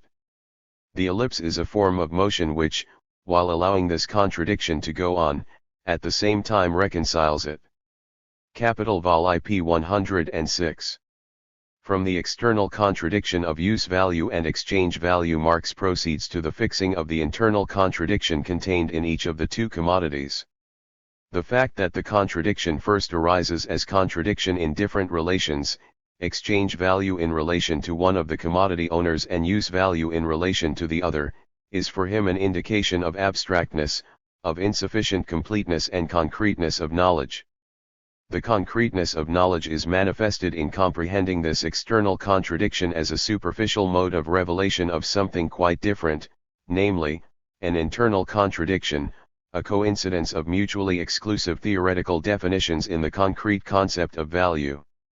Its significance may be explained, example by comparing Marx's analysis of value with a discourse on value in a work by the English empiricist Bailey. The latter took the external form of manifestation of value in exchange for its genuine and only economic reality, believing all talk about value as such abstract dialectical scholastics. He declared, value is nothing intrinsic and absolute. His substantiation of this assertion was this: it is impossible to designate, or express the value of a commodity, except by a quantity of some other commodity. To this, Marx answered, as impossible as it is to designate or express a thought except by a quantity of syllables. Hence Bailey concludes that a thought is syllables. Theories of surplus value 3. In this case Bailey aimed at presenting value as a relation of one commodity to another, as an external form of a thing posited by its relation to another thing, whereas Ricardo and Marx endeavored to find an expression of value as an inner content of each exchanged thing, of each thing entering the relation of exchange. The proper immanent value of a thing is only manifested, by no means created, in the form of a relation of one thing to another. Bailey, being an empiricist, tries to present the inner relation of a thing within itself as an external relation of one thing to another. Ricardo and Marx endeavor, and therein lies the theoretical nature of their approach, to see through the relation of one thing to another the inner relation of a thing to itself, value as the essence of a commodity, which is only manifested in an exchange through an external relation of this commodity to another one. The metaphysician always attempts to reduce an inner contradiction of a thing to an external contradiction of this thing to another thing, to a contradiction in different relations, that is, to a form of expression in which this contradiction is eliminated from the concept of a thing. Marx, on the contrary, always endeavors to discern in the external contradiction only a superficial manifestation of an inner contradiction immanently inherent in each thing confronting its counterpart in the relation of external contradiction. Therein lies the difference between a genuinely theoretical approach and an empirical description of phenomena. Dialectics consists exactly in the ability to discern the inner contradiction of a thing, the stimulus of its self-development, where the metaphysician sees only an external contradiction resulting from a more or less accidental collision of two internally non-contradictory things. Dialectics requires in this case that external contradiction of two things be interpreted as a mutually necessary manifestation of the inner contradiction of each of them. The external contradiction emerges as an inner identity of mutually exclusive moments mediated through a relation to something else and reflected through something else, as an internally contradictory relation of a thing to itself, that is, as a contradiction in one relation and at one and the same moment in time. Marx proceeds from an external manifestation of a contradiction to establishing the inner basis of this contradiction, from the appearance to the essence of this contradiction, whereas the metaphysician always tries to act in a precisely reverse manner, refuting the theoretical expression of the essence of a thing from the standpoint of external appearance, which he believes to be the only reality. That is Bailey's mode of reasoning in the above. That is the mode of reasoning of a metaphysician, who always assumes that the true interpretation of a contradiction is its interpretation as a contradiction in different relations. And it always leads to a destruction of the elementary theoretical approach to things. Marx regards value as the relation of a commodity to itself, rather than to another commodity, and that is why it emerges as a living, unsolved and insoluble inner contradiction. This contradiction is not resolved because on the surface of phenomena it appears as a contradiction in two different relations, as two different transformations, as buying and selling. The entire significance of Marx's analysis consists in showing that the contradiction of value is insoluble in principle within the framework of elementary commodity exchange, and that value inevitably appears here as a living antinomy in itself, no matter how much one specifies concepts, or how deeply one examines, or reflects upon value. A commodity as an embodiment of value cannot simultaneously assume both of the mutually exclusive forms of value, yet it actually does assume both these forms simultaneously when the exchange according to value is performed. This theoretical antinomy expresses nothing but the real impossibility which the movement of the simple commodity market continually encounters. An impossibility is an impossibility. It does not disappear if it is present in theory as a possibility, as something uncontradictory. The movement of the real market leaves behind the form of direct exchange of a commodity for another commodity. In considering extensive empirical data expressing this movement, Marx proceeds to the theoretical analysis of those more complex forms by which the market realizes and at the same time resolves this contradiction. Therein lies the necessity of the transition to money. Looking at this matter from the philosophical viewpoint, we shall see that that is an expression of the materialist nature of Marx's method of resolving contradictions in the theoretical expression of objective reality. In this method, the contradiction is not resolved by its elimination from the theory. On the contrary, this method is based on the assumption that contradiction in the object itself cannot be and is never resolved in any other way than by the development of the reality fraught with this contradiction into another, higher and more advanced reality. The antinomy of value finds its relative resolution in money. But then again, money does not eliminate the antinomy of value, it merely creates a form in which this antinomy is realized and expressed as before. This mode of theoretical presentation of a real process is the only adequate logical form in which the dialectical development of the object, its self-development through contradictions, may be expressed in theory. The materialist nature of the method by which Marx resolved theoretical contradictions in the definition of the object, was well expressed by Engels in his review. With this method we begin with the first and simplest relation which is historically, actually available. Contradictions will emerge demanding a solution. But since we are not examining an abstract mental process that takes place solely in our mind, but an actual event which really took place at some time or other, or which is still taking place, these contradictions will have arisen in practice and have, probably been solved. We shall trace the mode of this solution and find that it has been effected by establishing a new relation, whose two contradictory aspects we shall then have to set forth, and so on. Contribution to the critique of political economy. It is the objective impossibility of solving the contradiction between the social nature of labor and the private form of appropriating its product through direct exchange of one commodity for another without money that is theoretically expressed as an antinomy, as an insoluble contradiction of the elementary form of value, as an insoluble contradiction of its theoretical definitions. That is why Marx did not even try to get rid of the contradiction in the definition of value. Value remains an antinomy, an unresolved and insoluble contradiction, a direct coincidence of mutually exclusive theoretical definitions. The only real method of the resolution of this antinomy is a socialist revolution eliminating the private nature of the appropriation of the product of social labor, appropriation through the commodity market.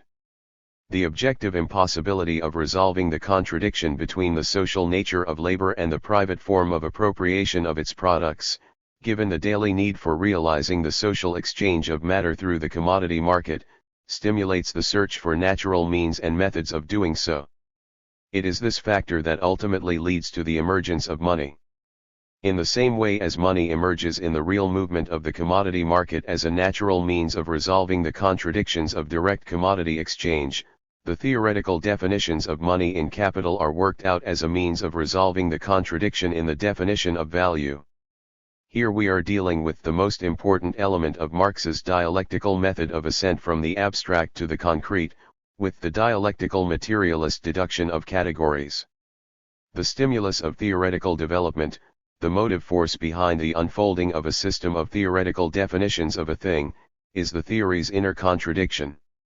It performs this function precisely because and precisely in those cases when it directly reflects the contradiction of the object that is the inner stimulus of its development, of the growth of its complexity and development of its forms of existence. The theoretical expression of this stimulus in the concept is naturally preceded by extensive and thorough work on the selection and analysis of empirical data characterizing the development of these forms. From this viewpoint, the entire logical structure of capital emerges in a new light that is of fundamental interest, else entire movement of theoretical thought in capital proves to be locked in between two originally established poles of the expression of value. The first concrete category following value, money, emerges as a real method of mutual transformation of the poles of expression of value, as that metamorphosis through which the two poles of value, gravitating towards each other and at the same time mutually excluding each other, must pass in the process of their mutual transformation. This approach objectively orientates reasoning, when it faces the task of establishing the universal and necessary theoretical definitions of money, in considering the entire totality of the empirical, concrete sensual data. Only those characteristics are singled out and registered which are necessarily posited by the transformation of value into use value and vice versa, whereas all the empirical features of the money form which do not necessarily follow from this mutual conversion or cannot be deduced from it, are left aside. The fundamental difference between dialectical materialist deduction of categories and abstract intellectual deduction comes to light here. The latter is based on abstract general or generic concept. A particular phenomenon is subsumed under it, and in considering this phenomenon, the traits are discerned that constitute the distinctive features of the given species. The result is mere appearance of deduction. For instance, the Ilyenkov breed is included in the abstraction horse in general. The definition of this particular breed includes those features which permit to distinguish an Ilyenkov from any other breed of horses. It is quite clear, however, that the specific features of an Ilyenkov are by no means included in the abstraction horse in general, and they therefore can in no way be deduced from it. They are tacked onto the definitions of the horse in general in a purely mechanical way. Because of this, formal deduction offers no guarantees that these specific differences are discerned correctly, that they necessarily belong to the breed in question. It may well be that these specific traits of an Ilyenkov are found in something that it has in common with a trotter from the state of Oklahoma. The same is the case, as we have seen, with Ricardo's theoretical definitions of money. In his conception, the specific differences of the money form are in no way deduced from value. It is for this reason that he cannot distinguish between the really necessary economic characteristics of money as such and those properties that the empirically observed money possesses because of the fact that it embodies the movement of capital. And it is for this reason that Lie sees the specific definitions of money in the characteristics of quite a different phenomenon, the process of circulation of capital. Marx's approach was quite different. The fact that in his theory value was understood in the movement of opposites, and that theoretical definition of value in general contains a contradiction, allowed him to discern in the empirically observed phenomena of money circulation exactly those and only those features which are necessarily inherent in money as money and exhaustively define money as a specific form of the movement of value. Marx includes in the theoretical definition of money only those features of money circulation which are necessarily deduced from the contradictions of value, being necessarily generated by the movement of elementary commodity exchange. That is what Marx calls deduction. It is easy to state here that this kind of deduction becomes possible only if its major premise is not an abstract general concept but a concrete universal one interpreted as unity or identity of mutually transforming opposites, as a concept reflecting the real contradiction in the object. It should be stressed again and again that this theoretical deduction is based on a most detailed and all-sided consideration of a system of empirical facts and phenomena constituting the economic reality that is the object of theory. That was the only way in which genuinely complete and meaningful rather than formal abstractions could be obtained which reveal the specific essence of the money form. Marx obtained theoretical definitions of money by considering the process of circulation abstractedly, that is, apart from circumstances not immediately flowing from the laws of the simple circulation of commodities. Capital Vol. IP 156. The circumstances flowing from the immanent laws of simple commodity circulation are precisely the products of the inner contradiction of value as such, of the simple form of value. The dialectics of the abstract and the concrete is here manifested in a most apparent and graphic form, precisely because money is considered in the abstract. Concrete theoretical definitions are obtained expressing the concrete historical nature of money as a particular phenomenon. A football, the planet Mars, or a ball bearing can all easily be included in the abstract general concept of the spherical, but no effort of logical thought will deduce from the concept of the spherical in general, for none of these forms originate in the reality reflected in the concept of the spherical in general, that is, in the actual similarity or identity of all spherical bodies. But the economic form of money is deduced, in a most rigorous manner, from the concept of value, in its Marxian interpretation, exactly because the objective economic reality reflected in the category of value in general contains a real objective necessity of generating money. This necessity is nothing but the inner contradiction of value insoluble in the framework of the simple exchange of one commodity for another. Marx's category of value is a concrete universal category exactly because it comprises in its definitions an inner contradiction, being a unity, an identity of mutually exclusive and at the same time mutually assuming theoretical definitions. The concreteness of the universal concept is in Marx's approach intimately linked with the contradiction in its definition. Concreteness is in general identity of opposites, whereas the abstract general is obtained according to the principle of bare identity, identity without contradiction. If one considers closely the movement of Marx's thought from commodity and value in general to money, comparing it to the similar movement of Ricardo's thought, the result will be a clear picture of the difference between dialectics and metaphysics on the question of the motive forces of the unfolding of a system of categories. Ricardo is stimulated in his progress by the contradiction between the incompleteness, poverty, and one-sidedness of the universal abstraction, value in general, and the richness, fullness, and variety of aspects of the phenomena of money circulation. Including money, just as all the other categories, in the sphere of application of the universal formula of the law of value, Ricardo sees that money is, on the one hand, included in this sphere. Money is also a commodity, but, on the other, it possesses many other properties that are not expressed in the abstraction of value in general.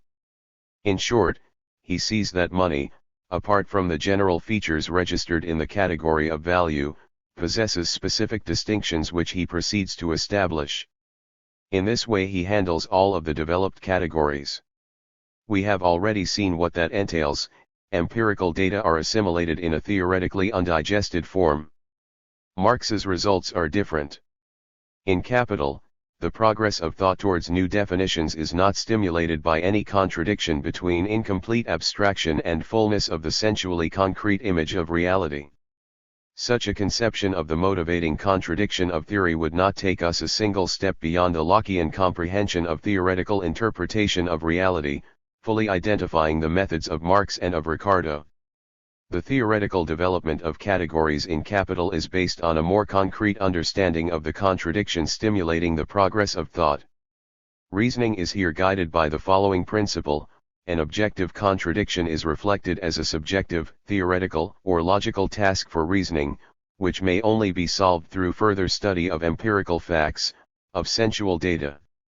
This further consideration of empirical facts is not done blindly, but in the light of a rigorously and concretely formulated theoretical task or problem, the latter being formulated each time as a logical, that is, formally insoluble, contradiction.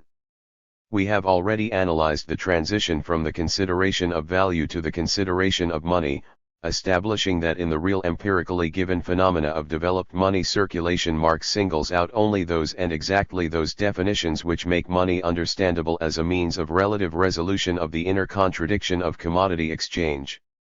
Then thought faces a new theoretical contradiction, a new theoretical problem. Analysis of commodity money circulation shows that the sphere does not comprise in itself any conditions under which circulation of value could generate new value, surplus value. Turn and twist then as we may, the fact remains unaltered. If equivalents are exchanged, no surplus value results, and if non-equivalents are exchanged, still no surplus value. Capital Vol. IP 160. This generalization, however, is in the relation of mutually exclusive contradiction with another not less obvious fact, namely, that money put into circulation fetches profit. This also remains a fact, turn and twist as we may, and a very ancient fact, the same age as money lending, and the latter is as old as money itself. In other words, analysis of the commodity money sphere has resulted in the conclusion that usurious capital is impossible.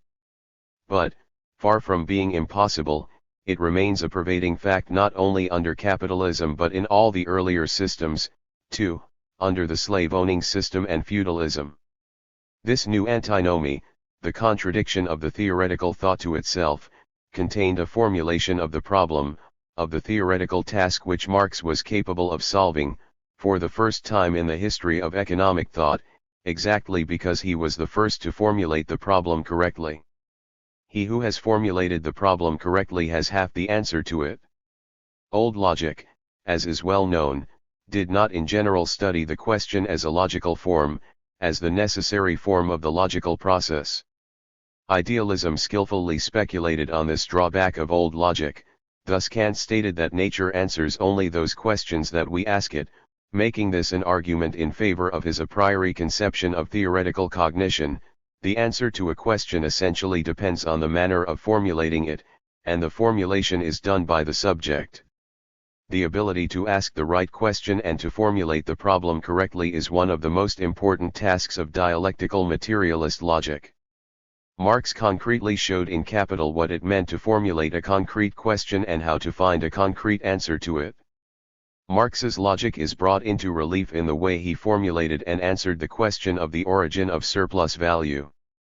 The question is formulated here not arbitrarily but on the basis of an objective analysis of the laws of commodity money circulation, and in a form that brings the study of the immanent laws of commodity money circulation to a theoretical contradiction. It is therefore impossible for capital to be produced by circulation, and it is equally impossible for it to originate apart from circulation. It must have its origin both in circulation and yet not in circulation. These are the conditions of the problem. Hic rotus, hic salta. Capital Vol. IP 163. This formulation of the problem by Marx is not accidental and is by no means only an external rhetorical device. It is linked with the very essence of dialectics as a method of concrete analysis, as a method that follows the analyzed reality as it develops through contradictions. As the development of the reality occurs through the emergence of contradictions and their resolution, so does thought occur as it reproduces this development. This feature of the dialectical method makes it possible not only to ask the right question but also to find its theoretical solution. An objective inquiry into the commodity money circulation has shown that the sphere does not contain in it any conditions under which an obvious, unquestionable, and omnipresent economic fact is possible, nay necessary, the spontaneous growth of value. Thought is thus directed at defining that real economically necessary condition in the presence of which commodity money circulation becomes capitalistic circulation of commodities. This result that we need must satisfy a number of rigorous conditions, it must be correlated with them. These conditions of the theoretical task are established by the study of the commodity money circulation as the universal foundation of the capitalistic commodity system. In this respect, thought moves deductively in the full sense of the term, from the universal to the particular, from the abstract to the concrete, which makes it goal-directed. Marx formulates the task in the following way: the only condition on which surplus value is possible without violating the law of value is to find, within the sphere of circulation, in the market, a commodity, whose use value possesses the peculiar property of being a source of value, whose actual consumption, therefore, is itself an embodiment of labor, and, consequently, a creation of value. Capital Vol. IP 164. This point sharply marks the fundamental opposition between the dialectics of Marx, that is, materialist dialectics, and the speculative idealist dialectics of Hegel, his method of constructing reality out of a concept. The axiomatic and unquestionable principle of Hegelian dialectics is that the entire system of categories must be developed from the immanent contradictions of the basic concept.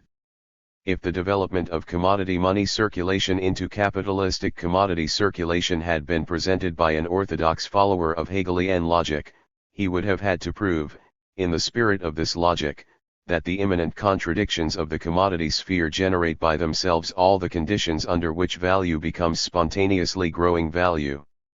Marx adopts the reverse procedure. He shows that commodity money, however long it may go on within itself, cannot increase the overall value of commodities being exchanged. It cannot create by its movement any conditions under which money put into circulation would necessarily fetch new money. At this decisive point in the analysis, thought goes back again to the empirics of the capitalistic commodity market.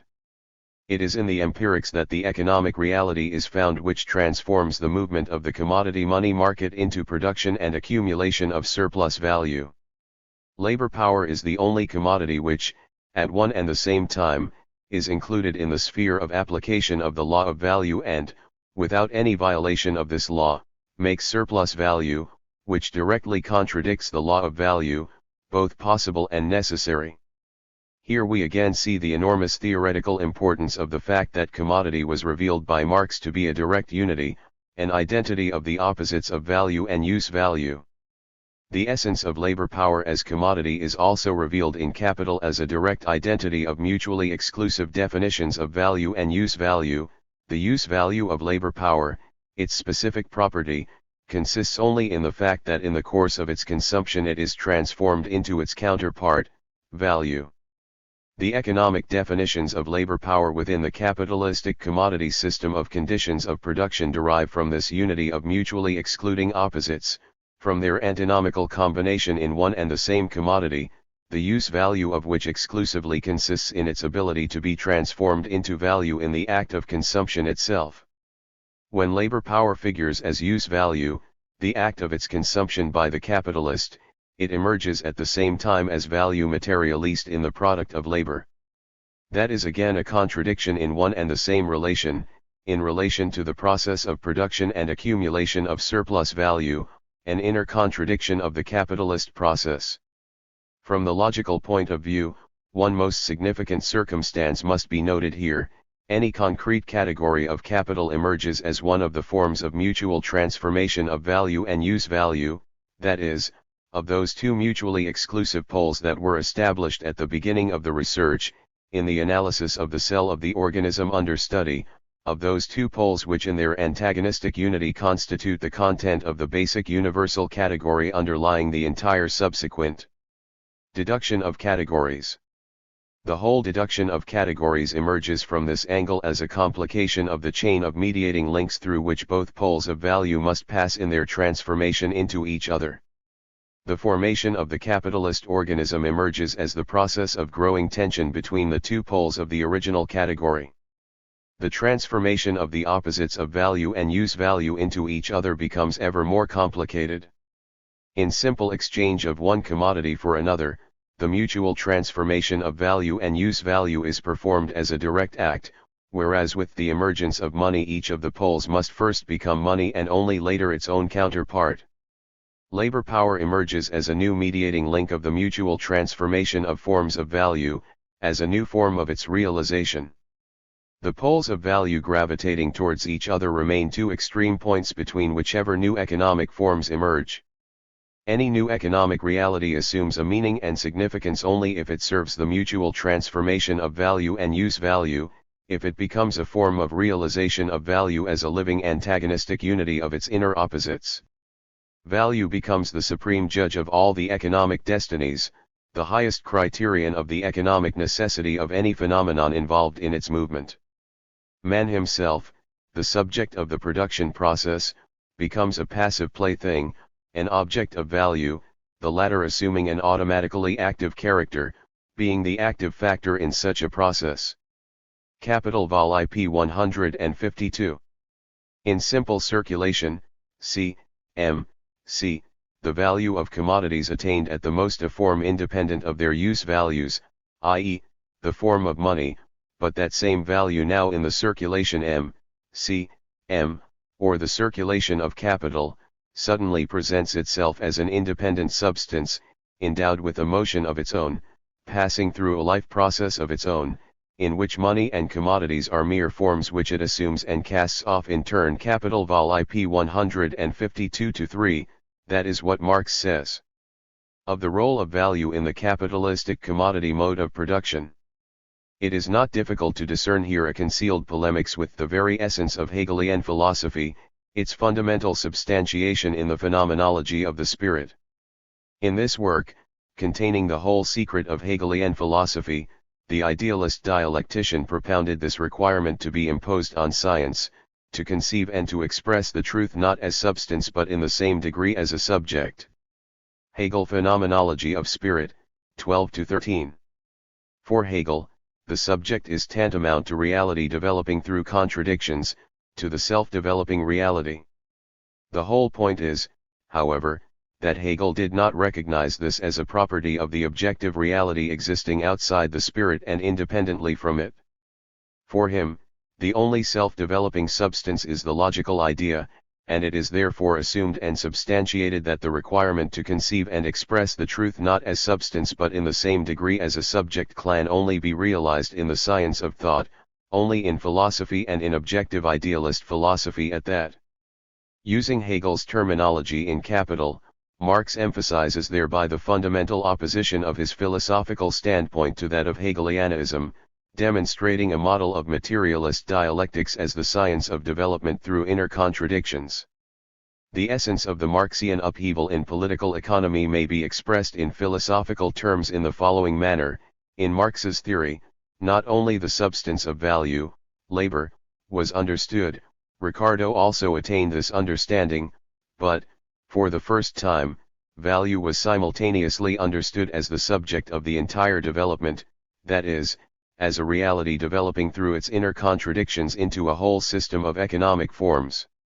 Ricardo failed to understand this latter point. To attain such an understanding, one had to take the standpoint of conscious materialist dialectics. Only on the basis of this conception of the objective laws of development through contradictions can one understand the essence of the logic of inquiry applied in Capital, the essence of the method of ascent from the abstract to the concrete. At first sight, viewed from the external form, that is pure deduction, movement from a universal category, value, to particular ones, money, surplus value, profit, wages, etc. The external movement of thought resembles very much traditional deduction, money, and subsequently surplus value and other categories, appears as a more concrete image of value in general, as specific being of value. At first glance, value may seem to be the generic concept, the abstract general, while money and the rest, species of value. Analysis reveals, however, that there is no genus to species relation here. Indeed, the content of value in general is revealed as a directly contradictory unity of value and use value. As for money and particularly paper money, it does not have use value, realizing in its economic function only one of the two definitions of value in general, that of the universal equivalent. Value in general proves to be richer in content than its own species, money. The universal category has a feature that is not present in the particular category. Money thus realizes the twofold nature of value only in a one-sided, abstract, way. Nevertheless, money is a more concrete, more complex, historically derivative economic phenomenon than value. From the standpoint of the traditional conception of deduction, that is a paradox, not deduction but something else. Indeed, that is not deduction in the sense of old logic, but rather movement of thought which combines in an integral manner both the transition from the universal to the particular and vice versa, from the particular to the universal, the movement from the abstract to the concrete and from the concrete to the abstract. All economic realities reflected in the categories of capital, commodity, money, labor power, surplus value, rent, represent both the concrete and the abstract, objectively, independently from their theoretical interpretation. Each of these categories reflects quite a concrete economic formation or phenomenon, and at the same time each of them reflects a reality which is merely a one-sided, abstract, implementation of that whole of which it is an integral part, being a disappearing moment in the movement of this whole, Its abstract manifestation. Deduction reproduces the real process of the formation of each of these categories, that is, of each real economic formation, as well as of their entire system as a whole, disclosing real genetic links, genetic unity, where on the surface there appear a number of seemingly unconnected phenomena and even those which contradict each other. Hence the fundamental difference between formal logical, syllogistic deduction and the method of ascent from the abstract to the concrete. The basis or the major premise of the former is an abstract generic concept, the least meaningful in content and the broadest in extent. This concept applies only to those particular phenomena which do not contain a feature contradicting the properties of the universal concept. Apart from that, this concept does not apply to phenomena in which at least one feature included in the definition of the content of the universal concept is absent. This phenomenon will be evaluated from the standpoint of old logic as belonging to some other system, to another genus of phenomena. The axiom of old deduction reads, each of the particular phenomena to which an abstract general concept may apply must possess all the features contained in the definition of the universal concept, and must not possess any features contradicting the features of the universal concept. Only phenomena consistent with this requirement are recognized in old deduction as belonging to the genus of phenomena defined by the universal concept. The universal concept here functions as a criterion for selecting phenomena which should be taken into account in considering a certain type of phenomena and, in logical parlance, predetermines from the outset the plane of abstraction, the angle from which things are viewed. But, as soon as we apply this axiom to the categories of political economy, we clearly see its artificial and subjective nature. Thus, money does not possess an attribute of value in general, use value. Capitalistic commodity circulation comprises in itself a feature that directly contradicts the law of value, the law of exchange of equivalents, the ability to create surplus value, to which the category of value cannot apply without a contradiction. Surplus value therefore begins to seem a phenomenon of some other world, not the sphere of the movement of value. Paradoxes like this confused the bourgeois economists who did not recognize any logic other than formal logic or any deduction other than syllogistic one. The theoretical task posed by the development of pre-Marxian political economy was this: to show that phenomena directly contradicting the labor theory of value become not only possible but also necessary on the basis of the law of value and without any violations of it. We have already shown in sufficient detail that this task is absolutely insoluble as long as value is understood as an abstract generic concept, and that it can be solved rationally if value is interpreted as a concrete universal category reflecting quite a concrete economic reality, direct exchange of one commodity for another, containing a contradiction.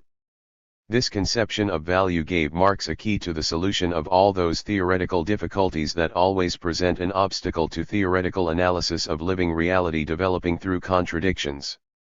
Marx's analysis discovers in value itself, in the basic category of theoretical development, the possibility of those contradictions which emerge in an explicit form on the surface of developed capitalism as destructive crises of overproduction, as a most acute antagonism between excess of riches at one pole of society and unbearable poverty, at the other, as direct class struggle ultimately resolved only through revolution.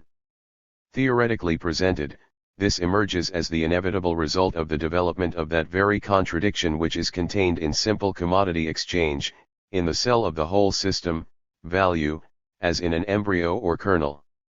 It now becomes clear why value in the course of theoretical development of the categories of capitalist economy proves to be a rigorous guideline permitting to single out abstractly only those features of analyzed reality which are linked with it as its attributes, being universal and necessary forms of the existence of the capitalist system. The theoretical presentation of this system incorporates only those generalizations to which the definitions of value can apply. However, this inclusion of the categories in the sphere of value, as it is performed in capital, is essentially alien to the formal subsumption of concepts under other concepts. Labor power, for instance, is included in the category of value, but that directly reflects the actual formation of the capitalist system of relations. Analysis of this system has shown that commodity money circulation forms the universal basis, the elementary universal and necessary condition without which capitalism cannot emerge, exist, or develop. The theoretical definitions of commodity money circulation are thus shown to be reflections of those objective universal conditions that must be satisfied by any phenomenon to be included at any time in the movement of the capitalistic commodity organism.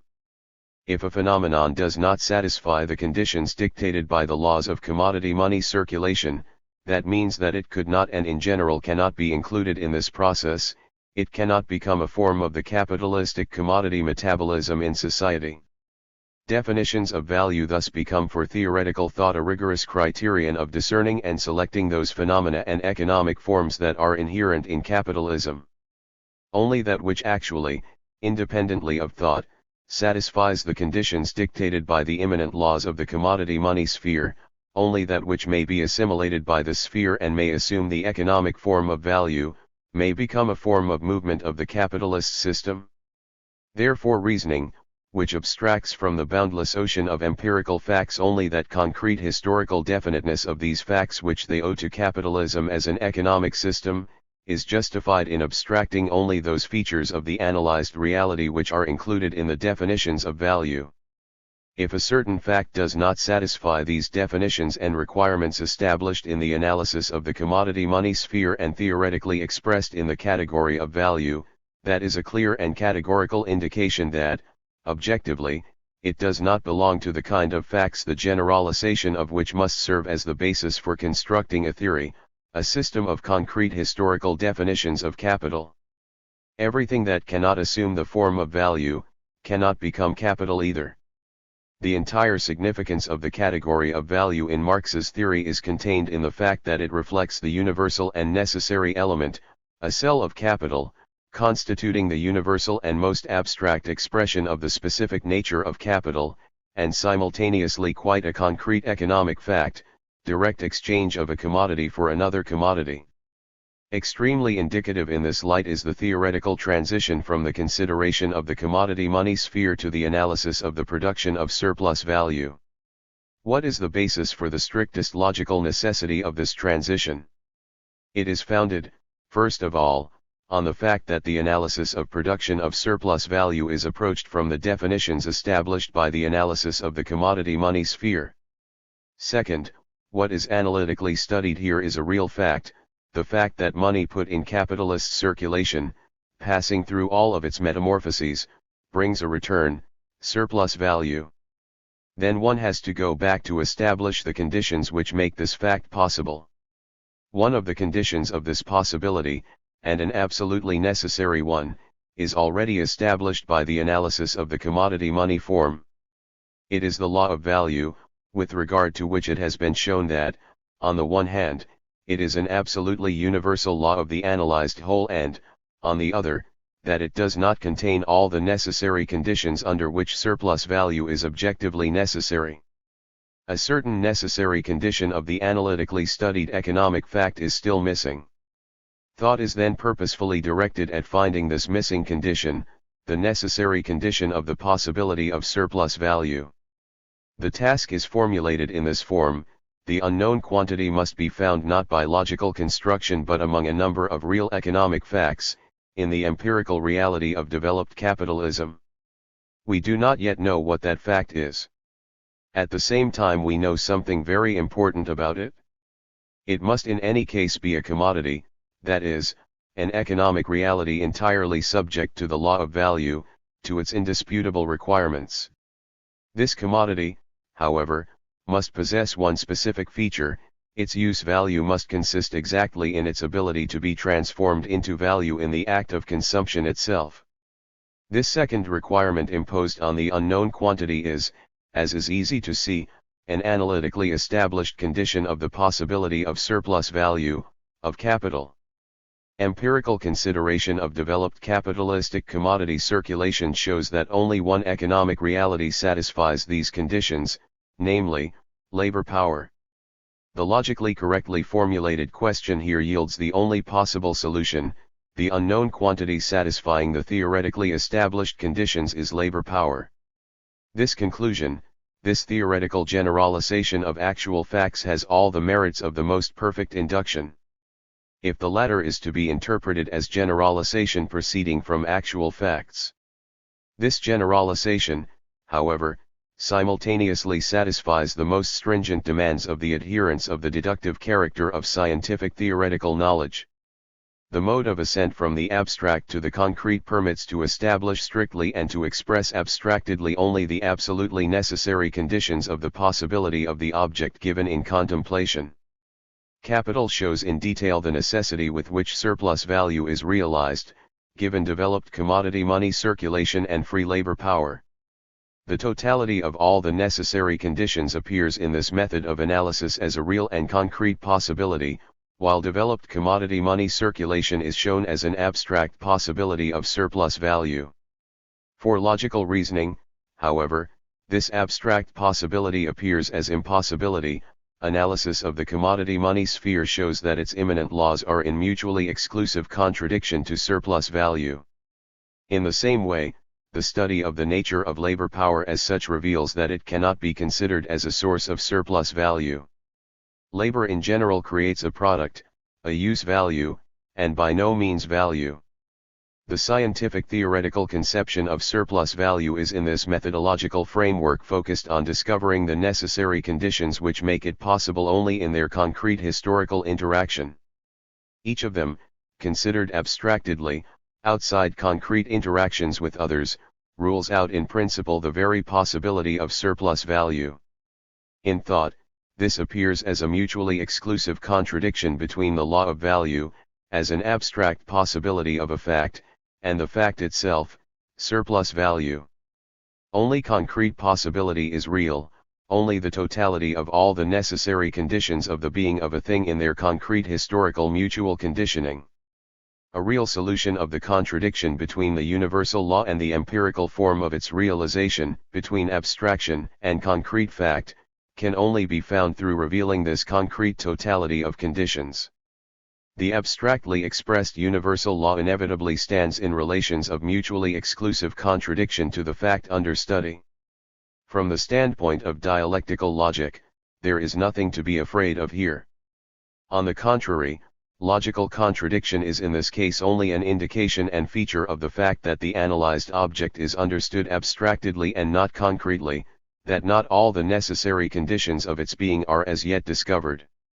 The logical contradictions necessarily arising in cognition are thus solved in the unfolding of the concrete system of categories reproducing the object in the entire fullness of its necessary characteristics, of the objective conditions of its being. But concrete understanding does not completely eliminate all contradictions. On the contrary, it shows in detail that these contradictions are logically correct forms of reflection of the objective reality developing through contradictions. Concrete theoretical knowledge shows the necessity of the fact that phenomena directly contradicting the universal law emerge on its basis without violating, changing, or transforming it in any way. In this cognitive process, all the necessary conditions of the possibility of the analyzed phenomenon are not simply listed or juxtaposed but conceived in their concrete historical interaction, in the genetic links between them. The mere mechanical sum of the conditions of surplus value, developed commodity money circulation and labor power, does not yet constitute its real, concrete nature. Surplus value is the product of organic interaction between the two, a qualitatively new economic reality, and its concrete understanding is not simply made up of the characteristics that could be obtained from the consideration of commodity money circulation and labor power. Labor power becomes a factor in the production of surplus value only on condition that it commences to function in that social form which was developed by the movement of the commodity money market, in the form of a commodity. But the economic form of commodity also becomes a form of the movement of capital only if it dominates the movement of labor power. The interaction of the laws of commodity money circulation and of labor power gives birth to a certain new economic reality not contained in either of them taken separately, outside their concrete interaction. Therefore the movement of logical reasoning reproducing the necessary moments of the development of surplus value cannot consist in the formal combination or synthesis of the theoretical definitions obtained in the analysis of its constituents, that is, of the definitions of the commodity money sphere, on the one hand, and labor power as a commodity, on the other. Further movement of thought in which a conception of surplus value is formed can only proceed through new analysis of new facts, those of the movement of surplus value as a specific economic phenomenon that cannot in principle be reduced to its constituents. On the other hand, this further theoretical consideration of the movement of surplus value could not have taken place in the absence of categories developed in the study of the laws of the movement of the commodity money market and/or the specific features of labor power as commodity.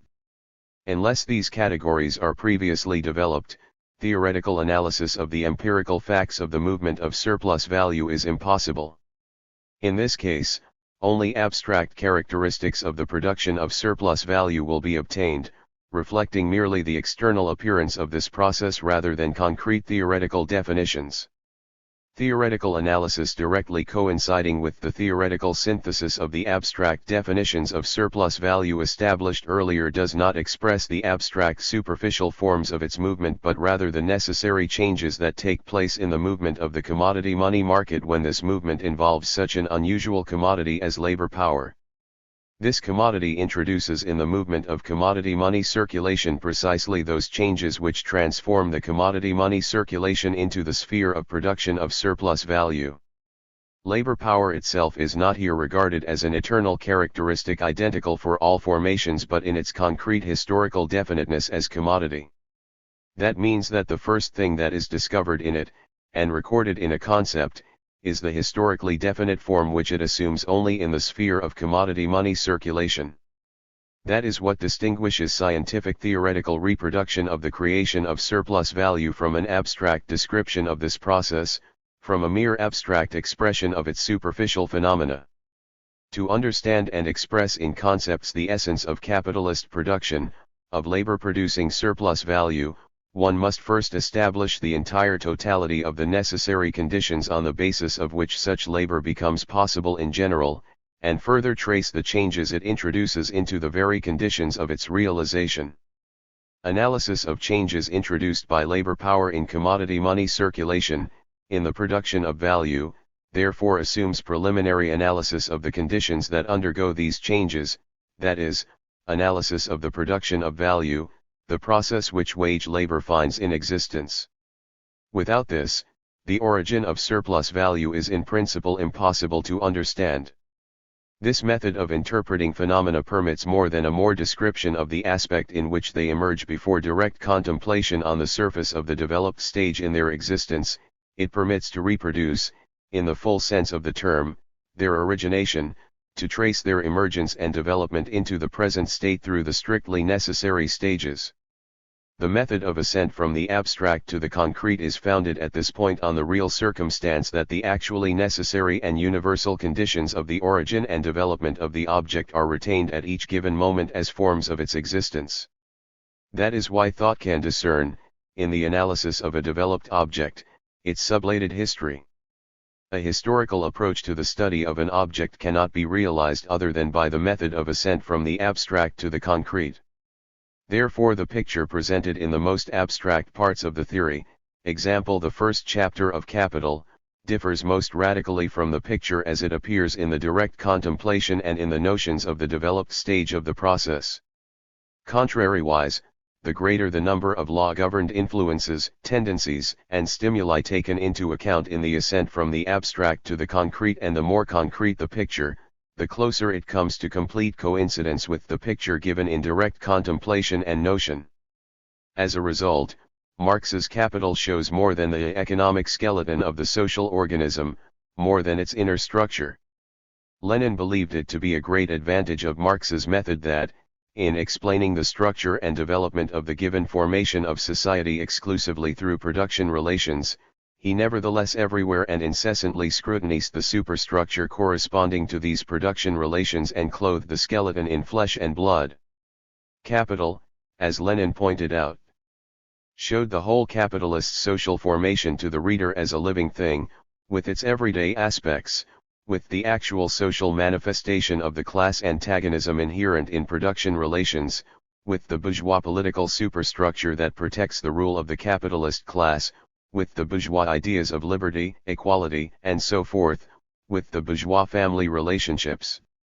Lenin, What the Friends of the People Are and How They Fight the Social Democrats, LCW Vol 1, pages 151-2. Capital also shows that these actual relations cannot be other than they are, as long as the entire social life is based on privately owned capitalistic commodity economy, just as a person with a curvature of the spine cannot be graceful. It is only the grave that can correct these actual relations. As long as the law of surplus value works, both crises and unemployment are inevitable, for they are merely the external forms of manifestation of the deepest essence of the capitalistic commodity organism, the contradictions of the accumulation of surplus value. These contradictions are inherent in capitalism in the same way as protein metabolism is inherent in a living body. They are not spots on the surface but an expression of its very essence. That is exactly what capital shows, and that is what its method is used for, the method of attaining a comprehension of phenomena from their universal essence, the method of ascent from the abstract to the concrete. Having accepted Marx's method, it is impossible not to accept all the conclusions of capital. That is why it is so hated by the apologists of modern capitalism. It proves that the crises of overproduction, the existence of a reserve army of the unemployed and all the other similar forms of bourgeois wealth are universal and absolute forms of production and accumulation of surplus value, its integral forms, not only the consequences but also the necessary conditions of this process. For this reason, bourgeois philosophers and logicians have long tried to discredit Marx's method, calling it speculative construction, the Hegelian form of reasoning, allegedly adopted by Marx without due criticism, etc., although, as we have taken pains to show, the resemblance to the Hegelian method is purely external and formal. The deduction performed by Marx is merely a synonym of the materialist method, a method of explaining the spiritual, ideological, political, legal, moral, and other relations from the material relations, from the relations of production. In Capital, Marx indicated this fact quite unequivocally. It is, in reality, much easier to discover by analysis the earthly core of the misty creation of religion, than, conversely, it is, to develop from the actual relations of life the corresponding celestial forms of those relations. The latter method is the only materialistic, and therefore the only scientific one. Capital Vol IP.352. That is the method which insists that the task of scientific cognition of money does not lie in grasping the fact that money is also a commodity, but in tracing the reasons and the manner in which commodity becomes money. That is a much more difficult but also a surer way. This method shows the relations of real life which are reflected in the well-known ideological forms and, moreover, it explains why the given, rather than some other, ideological, political, legal, and scientific forms have developed. All of these forms are literally deduced from the relations of real life, from its contradictions. Herein lies the profound difference between the Marxian and the Feuerbachian critique of the forms of religious consciousness. Therein consists the principal advantage of the dialectical method of Marx, Engels, and Lenin, and at the same time, its materialistic nature, in application to any field of inquiry, from political economy to epistemology and aesthetics. Marx's Capital is indeed the highest type of school for theoretical thinking. A scientist specializing in any field of knowledge can use it as a source of most valuable ideas with regard to the theoretical method of research. Philosophers and logicians must make this treasury more accessible. Of course, a single author and a single book can solve this task to a very limited extent only. In view of the complexity and the amount of work involved, this task will require a whole series of studies. Dialectical Logic. Written in 1974, first published in Dialectical Logic, Essays on its History and Theory, by Progress Publishers, 1977, translated, English translation 1977 by H. Campbell Creighton. Introduction. The task, bequeathed to us by Lenin, of creating a logic, with a capital L, i.e. of a systematically developed exposition of dialectics understood as the logic and theory of knowledge of modern materialism, has become particularly acute today. The clearly marked dialectical character of the problems arising in every sphere of social life and scientific knowledge is making it more and more clear that only Marxist-Leninist dialectics has the capacity to be the method of scientific understanding and practical activity, and of actively helping scientists in their theoretical comprehension of experimental and factual data and in solving the problems they meet in the course of research. In the past 10 or 15 years, quite a few works have been written devoted to separate branches that are part of the whole of which we still only dream. They can justly be regarded as paragraphs, even chapters, of the future logic, as more or less finished blocks of the building being erected. One cannot, of course, cement these blocks mechanically into a whole, but since the task of a systematic exposition of dialectical logic can only be solved by collective efforts, we must at least determine the most general principles of joint work. In the essays presented here we attempt to concretize some of the points of departure of such collective work. In philosophy, more than in any other science, as Hegel remarked with some regret in his Phenomenology of Mind, the end or final result seems to have absolutely expressed the complete fact itself in its very nature, contrasted with that the mere process of bringing it to light would seem, properly speaking, to have no essential significance. Point 1. That is very aptly put.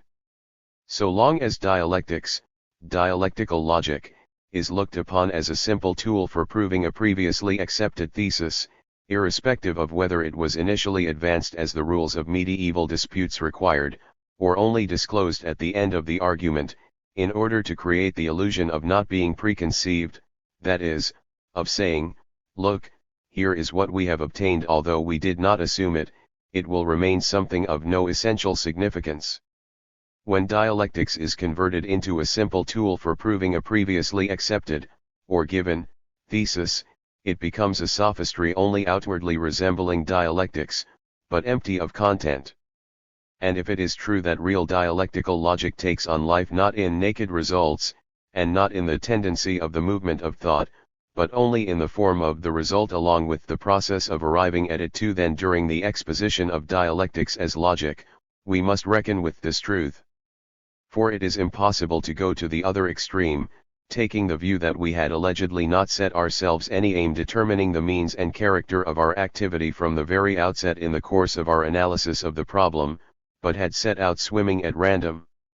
And we are therefore obliged, in any case, to say clearly, at the very beginning, what the object is in which we want to discover the intrinsically necessary division into parts. Our object or subject matter in general, and on the whole, is thought, thinking, and dialectical logic has as its aim the development of a scientific representation of thought in those necessary moments, and moreover in the necessary sequence, that do not in the least depend either on our will or on our consciousness. In other words, logic must show how thought develops if it is scientific, if it reflects, i.e. reproduces in concepts, an object existing outside our consciousness and will and independently of them, in other words, creates a mental reproduction of it, reconstructs its self-development, recreates it in the logic of the movement of concepts so as to recreate it later in fact, in experiment or in practice. Logic then is the theoretical representation of such thinking. From what we have said it will be clear that we understand thought, thinking, as the ideal component of the real activity of social people transforming both external nature and themselves by their labor. Dialectical logic is therefore not only a universal scheme of subjective activity creatively transforming nature, but is also at the same time a universal scheme of the changing of any natural or socio-historical material in which this activity is fulfilled and with the objective requirements of which it is always connected. That, in our opinion, is what the real gist of Lenin's thesis on the identity, not unity only, but precisely identity, full coincidence, of dialectics, logic, and the theory of knowledge of the modern, scientific i.e. materialist, world outlook consists in. This approach preserves as one of the definitions of dialectics that given by Friedrich Engels. Dialectics, however, is nothing more than the science of the general laws of the motion and development of nature, human society, and thought, i.e. of natural and socio-historical development, and not specifically subjective laws and forms of thought. We think that one can unite dialectics and materialism in precisely that way, and show that logic, being dialectical, is not only the science of thinking but also the science of development of all things, both material and spiritual. Understood in that way, logic can also be the genuine science of the reflection of the movement of the world in the movement of concepts. Otherwise it is inevitably transformed, as has happened to it in the hands of neopositivists, into a purely technical discipline, a description of systems of manipulations with the terms of language. The concretization of the general definition of logic presented above must obviously consist in disclosing the concepts composing it, above all the concept of thought, thinking. Here again a purely dialectical difficulty arises, namely, that to define this concept fully, i.e. concretely, also means to write logic, because a full description cannot by any means be given by a definition but only by developing the essence of the matter. The concept itself is also very closely allied with the concept of thought. To give a definition of it here would be easy, but would it be of any use? If we, adhering to a certain tradition in logic, tend to understand by concept neither sign nor term defined through other terms, and not simply a reflection of the essential or intrinsic attributes of things, because here the meaning of the insidious words essential and intrinsic come to the fore, but the gist of the matter, then it would be more correct, it seems to us, to limit ourselves in relation to definition rather to what has been said, and to start to consider the gist of the matter, to begin with abstract, simple definitions accepted as far as possible by everyone. In order to arrive at the concrete, or in this case at a Marxist-Leninist understanding of the essence of logic and its concretely developed concept. Everything we have said determines the design and plan of our book. At first glance it may seem that it is, if not wholly, then to a considerable degree, a study in the history of philosophy. But the historical collisions of realizing the matter of logic is not an end in itself for us, but only the factual material through which the clear outlines of the logic of matter gradually show through for those very general outlines of dialectics as logic which, critically corrected and materialistically rethought by Marx, Engels, and Lenin, also characterize our understanding of this science. From the history of dialectics. 1. Descartes and Leibniz, the problem of the subject matter and sources of logic. The most promising means of resolving any scientific problem is the historical approach to it. In our case this approach proves a very essential one. The fact is that what are now called logic are doctrines that differ considerably in their understanding of the boundaries of this science. Each of them, of course, lays claim not so much simply to the title as to the right to be considered the sole modern stage in the development of world logical thought. That, therefore, is why we must go into the history of the matter. The term logic was first introduced for the science of thinking by the Stoics, who distinguished by it only that part of Aristotle's actual teaching that corresponded to their own views on the nature of thinking. The term itself was derived by them from the Greek word logos, which literally means the word, and the science so named was very closely related to the subject matter of grammar and rhetoric.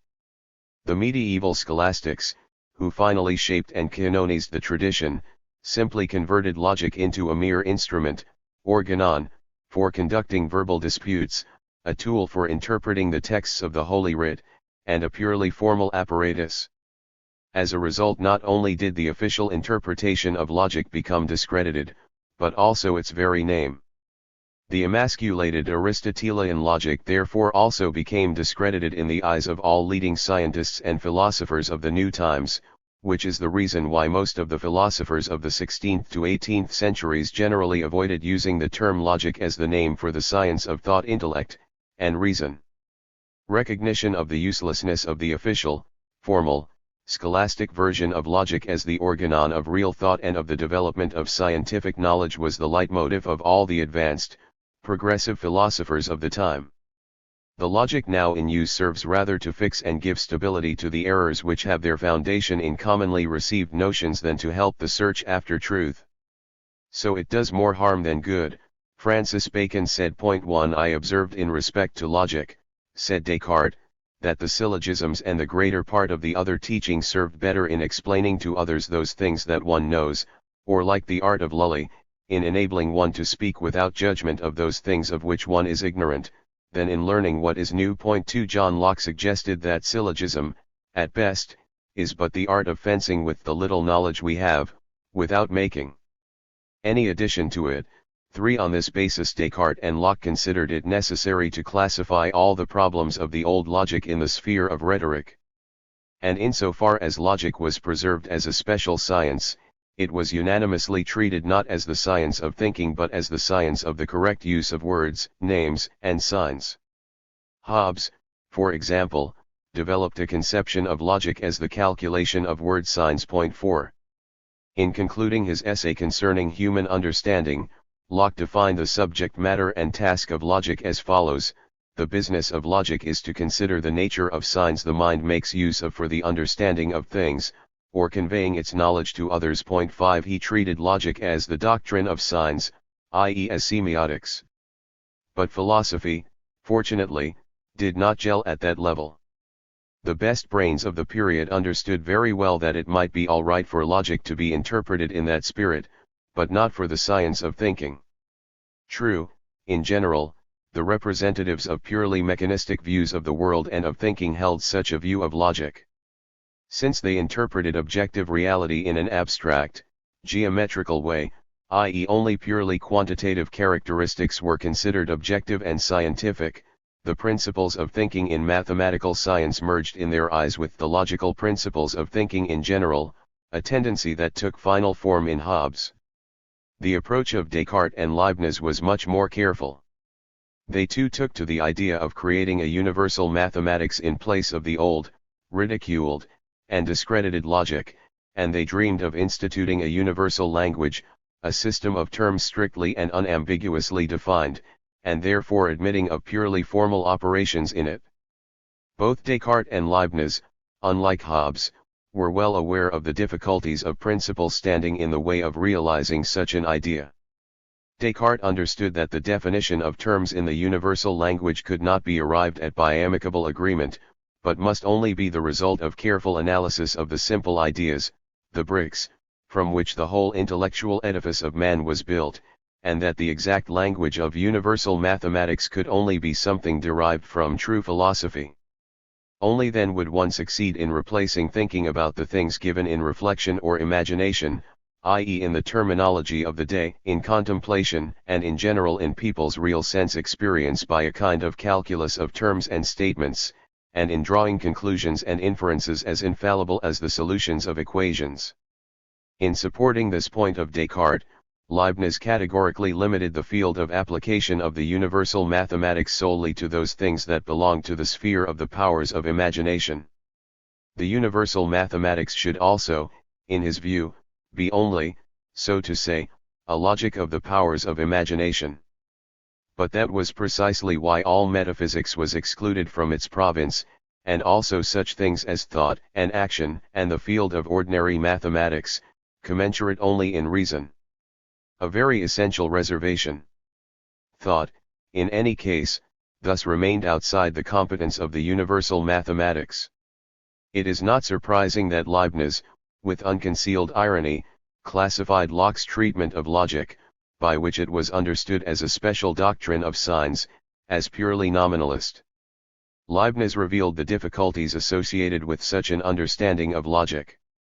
Above all, he said, the science of reasoning, of judgments and inventions, seems very different from recognition of the etymologies and usage of words, which is something interminable and arbitrary. One must, moreover, when one wants to explain words, make an excursion into the sciences themselves, as was seen in dictionaries, and one must not, on the other hand, engage in a science without at the same time giving a definition of the terms. 6. Instead of the threefold division of philosophy into different sciences, logic, physics, and ethics, that Locke had taken over from the Stoics, Leibniz therefore suggested speaking of three different aspects, under which the same knowledge, the same truth, would function, namely theoretical, physics, practical, ethics, and terminological, logic. The old logic thus corresponded simply to the terminological aspect of knowledge, or, as Leibniz put it, arrangement by terms, as in a handbook. Point 7. Such a systematization, of course, even the best, was not a science of thought, because Leibniz had a more profound appreciation of thinking. And he classed the true doctrine of thought as metaphysics, in this sense following Aristotle's terminology and the essence of his logic, and not the Stoics. But why should thought be investigated within the framework of metaphysics? It was not a matter, of course, of indicating to which department the theoretical understanding of thought belonged, but of a definite way of approaching the solution of an essential philosophical problem. And the difficulty constantly facing every theoretician lies in understanding what it is that links knowledge, the totality of concepts, theoretical constructions, and ideas, and its subject matter together, and whether the one agrees with the other, and whether the concepts on which a person relies correspond to something real, lying outside his consciousness. And can that, in general, be tested? And if so, how? The problems are really very complicated.